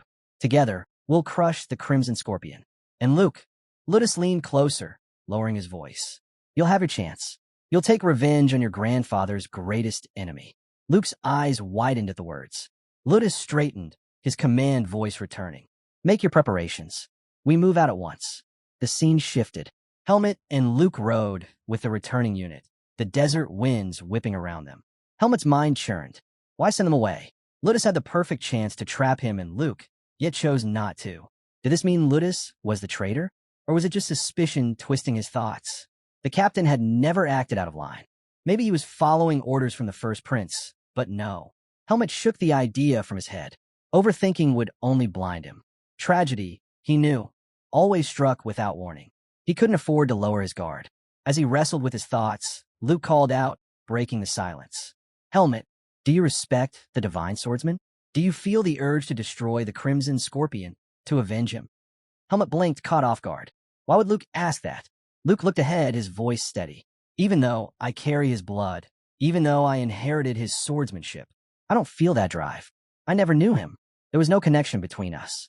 Luke admitted he'd been disappointed when Ludus spoke of avenging the Divine Swordsman. To him, it felt like his captain still saw only the legacy of his ancestor, not Luke himself, the same man who had once told him to prove his strength on his own. Does that sound strange to you? Luke asked quietly. Helmet shrugged. Sounds a little spoiled. You inherited everything from the divine swordsman. Complaining about it makes you sound ungrateful. Luke blinked, taken aback. Then he laughed softly. Whenever I talk to you, my worries seem so small. Helmet cut him off bluntly. Forget about that for now. Focus on how you'll survive. Don't forget, someone gave you something before we left Basor. Luke's eyes widened as he remembered. That's right. I never even checked it. He opened his pack and pulled out a folded paper. Helmet leaned closer, surprised. A note. Luke nodded. I already know who it's from. Unfolding it, he saw the signature. The second prince. Helmet urged him, read it. The letter began with the prince hoping Luke wasn't too late in finding it. He wanted to give Luke instructions, should he find himself in desert. But before Luke could finish, a knight's voice cut through the moment. Stay in formation. Helmet stiffened. Darkness stirred within him, spreading like a whisper across his body. His instinct screamed. Something was coming. In one motion, he drew his sword. Stop! Everyone halt! The knights reined in, but it was too late. The earth split open as a massive snake erupted, clamping down on a knight in its jaws. All around them, monsters burst from the sand, closing in from every side. Prepare for battle, Gorderic roared. Then the ground trembled, and a massive shadow swallowed the desert light. From beneath the sand, it emerged, the crimson scorpion itself. Luke's breath caught. He could hardly believe his eyes. As the other monsters rushed them, Gorderic shouted, Signal the captain. But the knight beside him shook his head frantically. No good. The signal won't go through. While panic spread, Helmet and Luke surged forward past Gorderic, blades flashing. Together, they cut a scorpion clean apart. That one's mine, Helmet declared. First strike counts. Luke stared at him shocked. You're keeping score now? Helmet smirked. Relax. I'm keeping score for you too. Luke groaned. Thanks, I guess. No sooner had he spoken than another giant snake lunged straight at them. The two split instantly, each charging in opposite directions. Helmet locked onto the beast. It was coming straight for him. The snake slammed Helmet into the ground, finning him beneath its weight. Helmet, Luke shouted, panic in his voice. But our boy didn't hesitate. His blade flashed, ripping through the serpent's skull. He cut it apart without a flinch. Luke exhaled in disbelief. You're reckless. Gorderic, watching both of them, muttered, Reckless, both of you. The knights regrouped quickly, rallying against the wave of monsters. Helmet hauled himself out of the pit, scanning the battlefield. The Crimson Scorpion hadn't moved once. It wasn't fighting, it was watching. Something else was wrong. The monsters weren't charging with their usual fury. Their movements felt searching. That's when Helmet saw it. The glowing orb embedded in one of the beast's heads. His memory sparked. Mikhail had once mentioned a report. A man dressed like a Lumen priest spotted in the southern desert, just before the final match. The scene shifted. Luda stood apart, gazing at the sky. Captain, Alvis asked, did you forget something? Ludus's lips curled into a strange smile. No, it's just about time for something to arrive. Back on the battlefield, Helmet spun suddenly. Luke, he shouted. Luke turned, startled, just as a massive snake burst from the sand, coiling its tail around him. He cried out as it tightened and dragged him downward. Helmet rushed forward, sword drawn, slashing at the creature. But the monster slipped aside, pulling Luke into the earth. No! Helmet's voice rang out in disbelief. Then a figure appeared, his voice cold. Target secured. Kill the rest. The monster's ferocity doubled, surging with violence. The sky darkened, shifting into a blood-red haze. From the shadows stepped a man robed like a Lumen priest. He stood beside the towering Crimson Scorpion, his presence chilling. You're the last one, he sneered. The unlucky lamb who somehow survived. Helmet stood alone, surrounded by corpses, fallen knights, and shattered beasts. His eyes burned with fury as he fixed them on the priest. At first, he thought the sickening energy stabbing into his heart was demonic. Perhaps his seed of darkness reacting to something. But no, the crystal embedded in the scorpion's forehead pulsed with the same power radiating from the priest. It wasn't demonic. It was divine. The priest studied him with interest. You possess strength beyond reason. To cut down almost all of my summon monsters and still have energy to spare. For one so young, your power is far greater than I imagined. The priest studied Helmet closely. I can sense it. A faint, ominous energy clinging to you. Tell me, boy, what are you? Helmet ignored the question. His voice was sharp, demanding only one thing. What did you take, Luke? The priest sighed. Pointless questions. There's no need for you to know. No need for me to answer. All that matters is this. The Desire reinforcements must meet a tragic end today. Every last one of them will be erased. Helmet's eyes widened. He hadn't expected such callousness. To sacrifice so many knights, mere pawns, just to capture Luke Jagar? His words cut like steel. So that's it. Ludus is terrified of the divine swordsman's heir. The priest narrowed his gaze, startled by the accusation. Are you truly an outsider? Helmet shifted into his stance, his blade steady. Things won't unfold the way they did against the divine swordsman. I'll carve the truth out of you, and I'll find Luke. I'll stop Ludus. For a moment, silence. Then the priest broke into laughter, sharp and unhinged. Are you certain about that? Perhaps you should rethink your place in the chain of command. He pulled back his hood, revealing his face. Did the second prince not warn you? Ludus is nothing more than another piece on the chessboard. This entire mission was ordained by High Priest Nardalos himself. The goal, bury the divine swordsman's legacy and eliminate his grandson. Helmet's grip on his sword tightened. The priest's words struck him like lightning. Talon's rumor resurfaced in his mind. The temple itself had once moved to eliminate the divine swordsman. Their hunger for influence saw Bassor's champion as a thorn to be plucked. Rage burned within him. I've changed my mind, Helmet growled. In a blink, he appeared before the priest, blade slashing. The priest raised a shield of energy, catching the strike with a flash. His eyes glared with menace. Helmet pressed forward, his words like a vow. One way or another, I'll break you apart. I'll find Luke, even if I have to tear you to pieces. The priest sneered, laughter spilling again. Reckless bastard. The second prince clearly misjudged you. The scene shifted. Elsewhere in the desert, the serpent that had dragged Luke suddenly rose, its massive tail thrusting above the sand. With brutal force, it hurled him down. Luke slammed hard against the earth, coughing violently as pain surged through his body. Luke slowly raised his head. Standing before him was Ludus, his eyes cold and unreadable. "Welcome, Luke," the captain said. Luke froze. "Captain, where are the others?" Instead of answering, Ludus asked calmly, "Can you stand? Walk with me." Luke forced himself to his feet. Without a word, he followed. The silence between them grew heavy, each step pulling him deeper into unease. Before Luke could speak, Ludus broke the silence. "Your grandfather, Darien, he was the man I respected more than anyone. For over 10 years, I worked, climbed ranks, became vice captain, all to earn his recognition." His voice hardened. "And yet, Luke, I once told you, strength alone is not enough. Only a fool believes he can reach his ideal self with effort alone." Luke's chest tightened. "Captain, I need to ask you something. I don't want to believe it, but someone once warned me, told me never to be alone with you. Please, tell me that it's not true. Tell me all the trust one placed in you wasn't a lie." Ludus stopped at the entrance of a dark cave. He turned to Luke, his expression sharp. "This is where your grandfather was last seen before he vanished." Luke's breath caught. Drawing his sword, Ludus revealed the truth. "I lured Darien here, stripped him of everything, buried him deep within the forest of roots. And you, Luke, you will share his fate." His blade rose high. That's where we'll leave it for now. If you want to catch the next part, make sure to like the video and subscribe so you don't miss it.